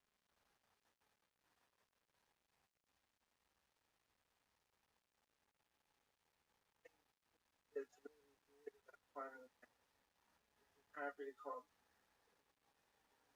particles interact and share a property without being a property of each one of the particles.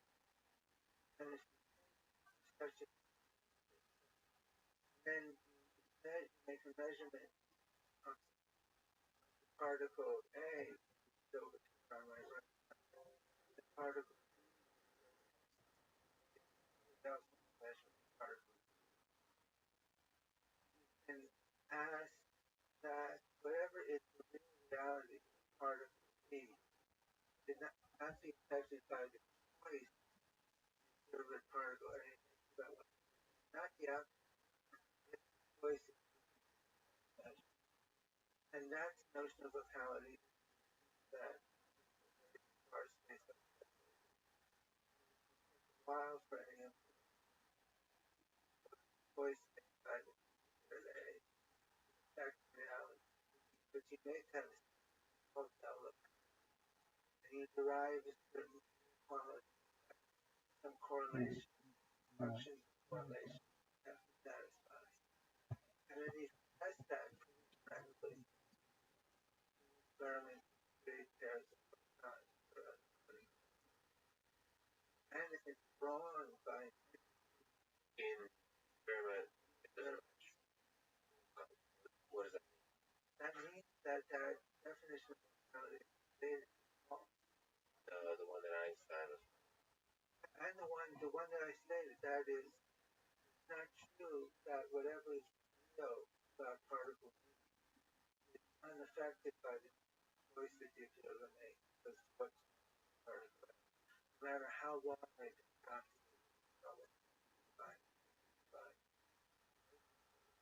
Matter. So like the distance between them. well, it's been tested. If you want to have hope for quantum mechanics on directed by something, it's been tested over a number of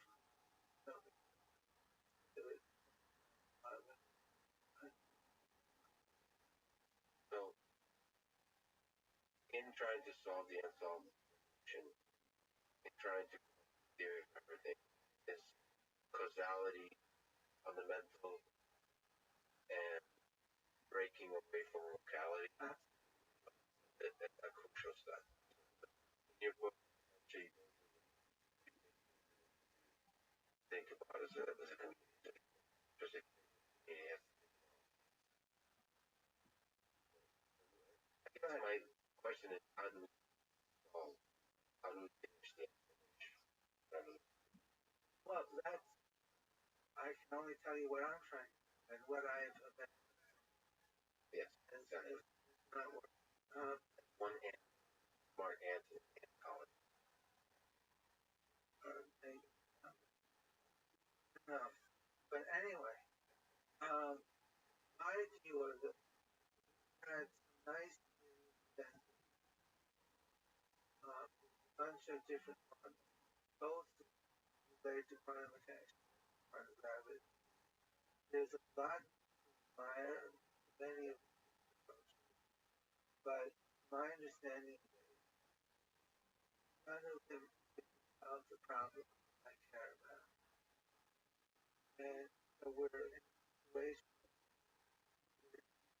that's terrifying for students are full of applications, right?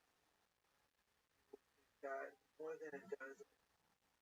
And I never thought, I don't think anybody would have, which were partly that nobody around. And that's the situation. My reaction to that, so one of them is trying to bring, we evolved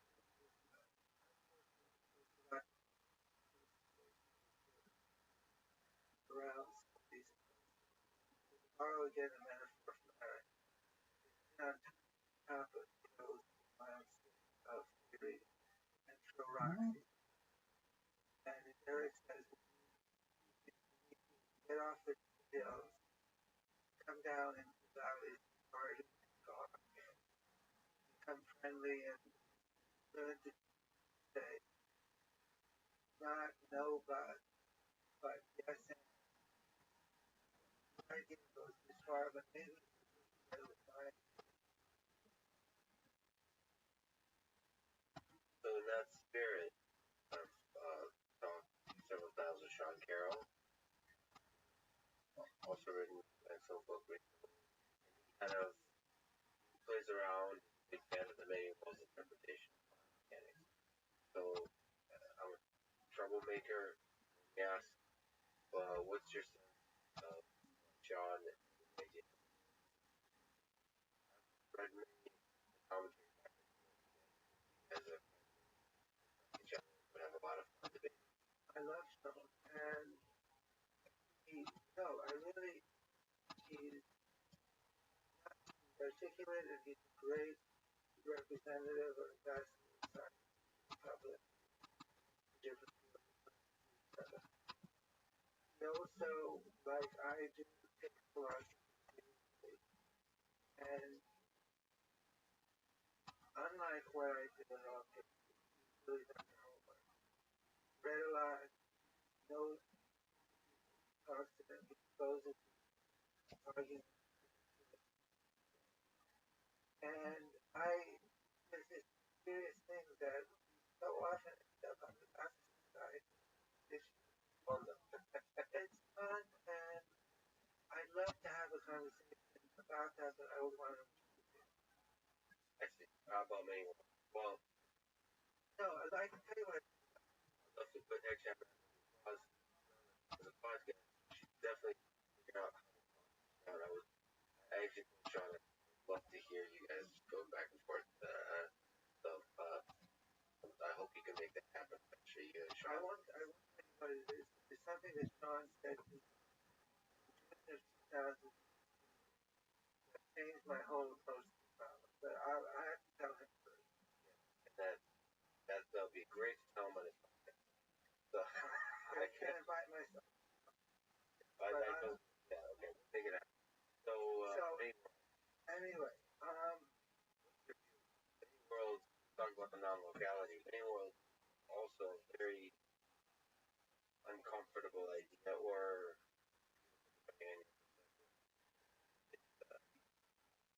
very nice in terms of. I mean, there's a realist aspect to it. I think you called it magical realist.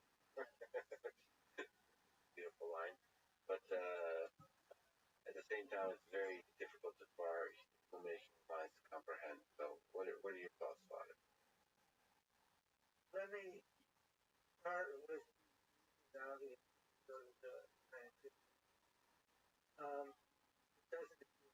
Doesn't answer the question I want to answer, and it does such a strong case for word on the side.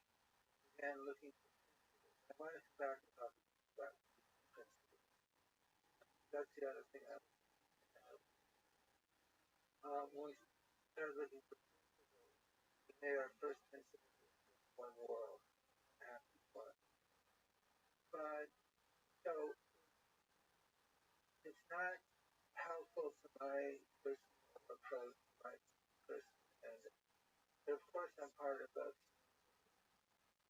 And my sense of many worlds, and I have thought a lot about it, struggled a lot with it, is the following. First of all, is Everett stuff with what's in Everett. And there are several issues there. Derivation of one and why there is a problem with probability is that I mentioned the two ways that involved. Many worlds interpretation cuts off the one having measure, as the other one goes to their evolution.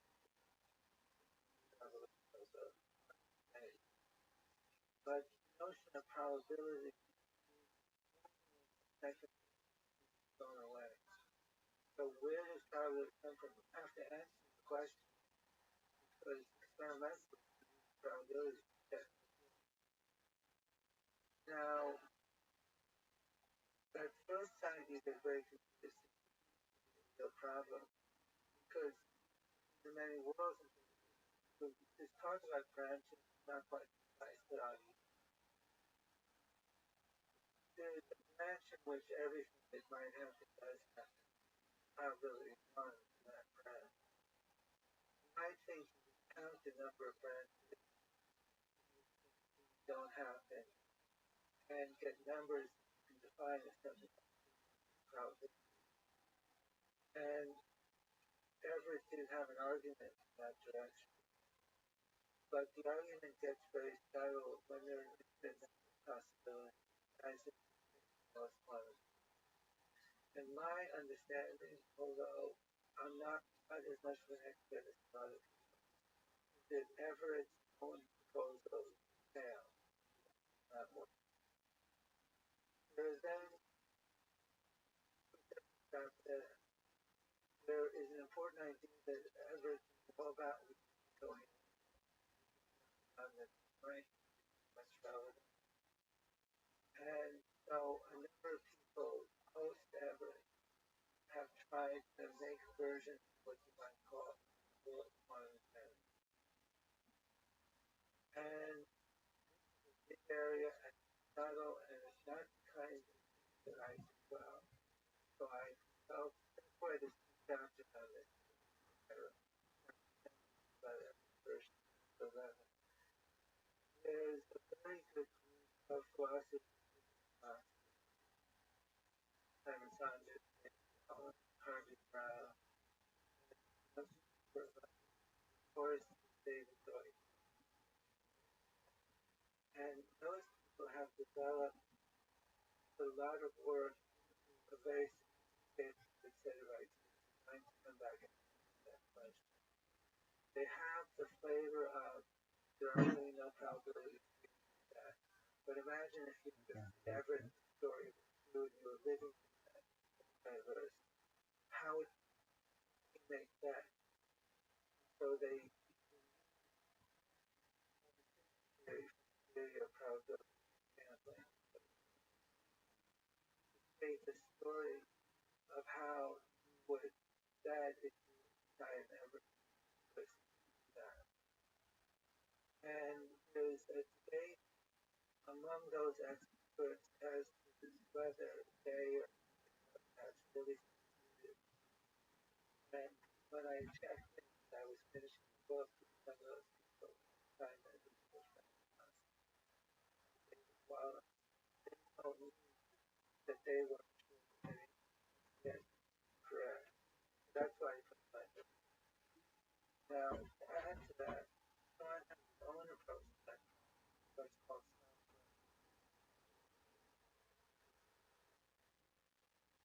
and I tried to read it and it didn't make sense, but I studied hard. I did things that I would twice. Nothing to say about it. I don't know whether it's right. Let's talk a little bit about science. You mentioned these principles of science. You have a principle. Why is that important? When I was very frustrated about quantum gravity, and of course Einstein and his achievements are a huge lesson. Hopefully something. And it's very clear that Einstein thought his first job was to run enter the theoretical discover and principles, and make models of a kind of fundamental situation, which is the mathematics. So for Einstein, it was unified space and time. As he invented space, for Einstein was a model of his. And I that you don't know the principles. I can about candidates, but I discussed but my belief now is that those partially successful approaches are all models which might describe some quantum gravity physics, some domain aspect, but ultimately it would be important to say model and the first job is to find out those principles. So speaking of principles, in your 2000 book, The Trouble, criticized string theory, taking us away from years of scientific method, or whatever you call it, trouble. And I say how I read that something. I'm not, this is my fault. And did not claim after all the work I will say that many of the reviewers who are not personally involved in many but told me told me about balance. Let me tell you what my purpose was behind that. Clearly got diverted by because there was already a rather hard argument going on. And this is on which top-down string theory specifically, or in general. no more specific. So when I say that, Yeah, it came to clear message and Harvard. right. So Andy Scavenger is a good friend of mine, has been for many years. And so originally there was this beautiful idea that there were five, maybe they would be five and one. And we went to discover a way to break that symmetry of one of those string theories, discover the standard model, and predict all the properties of the standard model particles, like capacity, charge, and then there was a bunch of solutions string theory found which led each of them to a different version of particle methodology. These are called the Calabi-Yau method, named after Yau, who's also here. Not certainly friend. And then there were, nobody was sure, but hundreds of thousands of versions. And then Andy found there's a way to put a certain kind of mathematical curvature called torsion into the solution. And he wrote a paper, string theory, which discovered there was not formally uncountable, but he was unable to invent any way to count the number of solutions classified. And he wrote that this is worrying because doing phenomenology the old-fashioned way by solving theory is not going to work because it's going to close the solution starting to close phenomenology. It hasn't quite worked out that way. Nonetheless, he took that worry. He spoke once, maybe two times about it. I got seriously worried about it. And just a little. So it's like an anecdote that inspired worry about string theory in general? Well, I tried to solve the problem, and I tried to solve the problem. I was reading at that time a lot of biology articles, like so forth. And I could take the time to go through the Christian maybe like a biology. And there was laws involved, and there was the biologists talked about a landscape, fitness landscape of DNA sequences or protein sequences or something like that. I took their concepts, word landscape, and made a scenario about how the universe as a whole could evolve to discover the parameters of the standard model. And I'm happy to, that's called cosmological selection. Logical natural selection. And Wow, so the parameters of the standard model laws of physics are changing. It was the laws of physics changing in a way that echoes that of natural selection, or just it adjusts in some way to. yeah. And I published that, wrote the paper in paper 89, the paper was published in 92. My first book in that was Life of God, explicitly about that. And I was very clear that what was important is that you could develop an ensemble of universes that were related by descent to natural selection. Almost every universe would share the property that it would fitness for class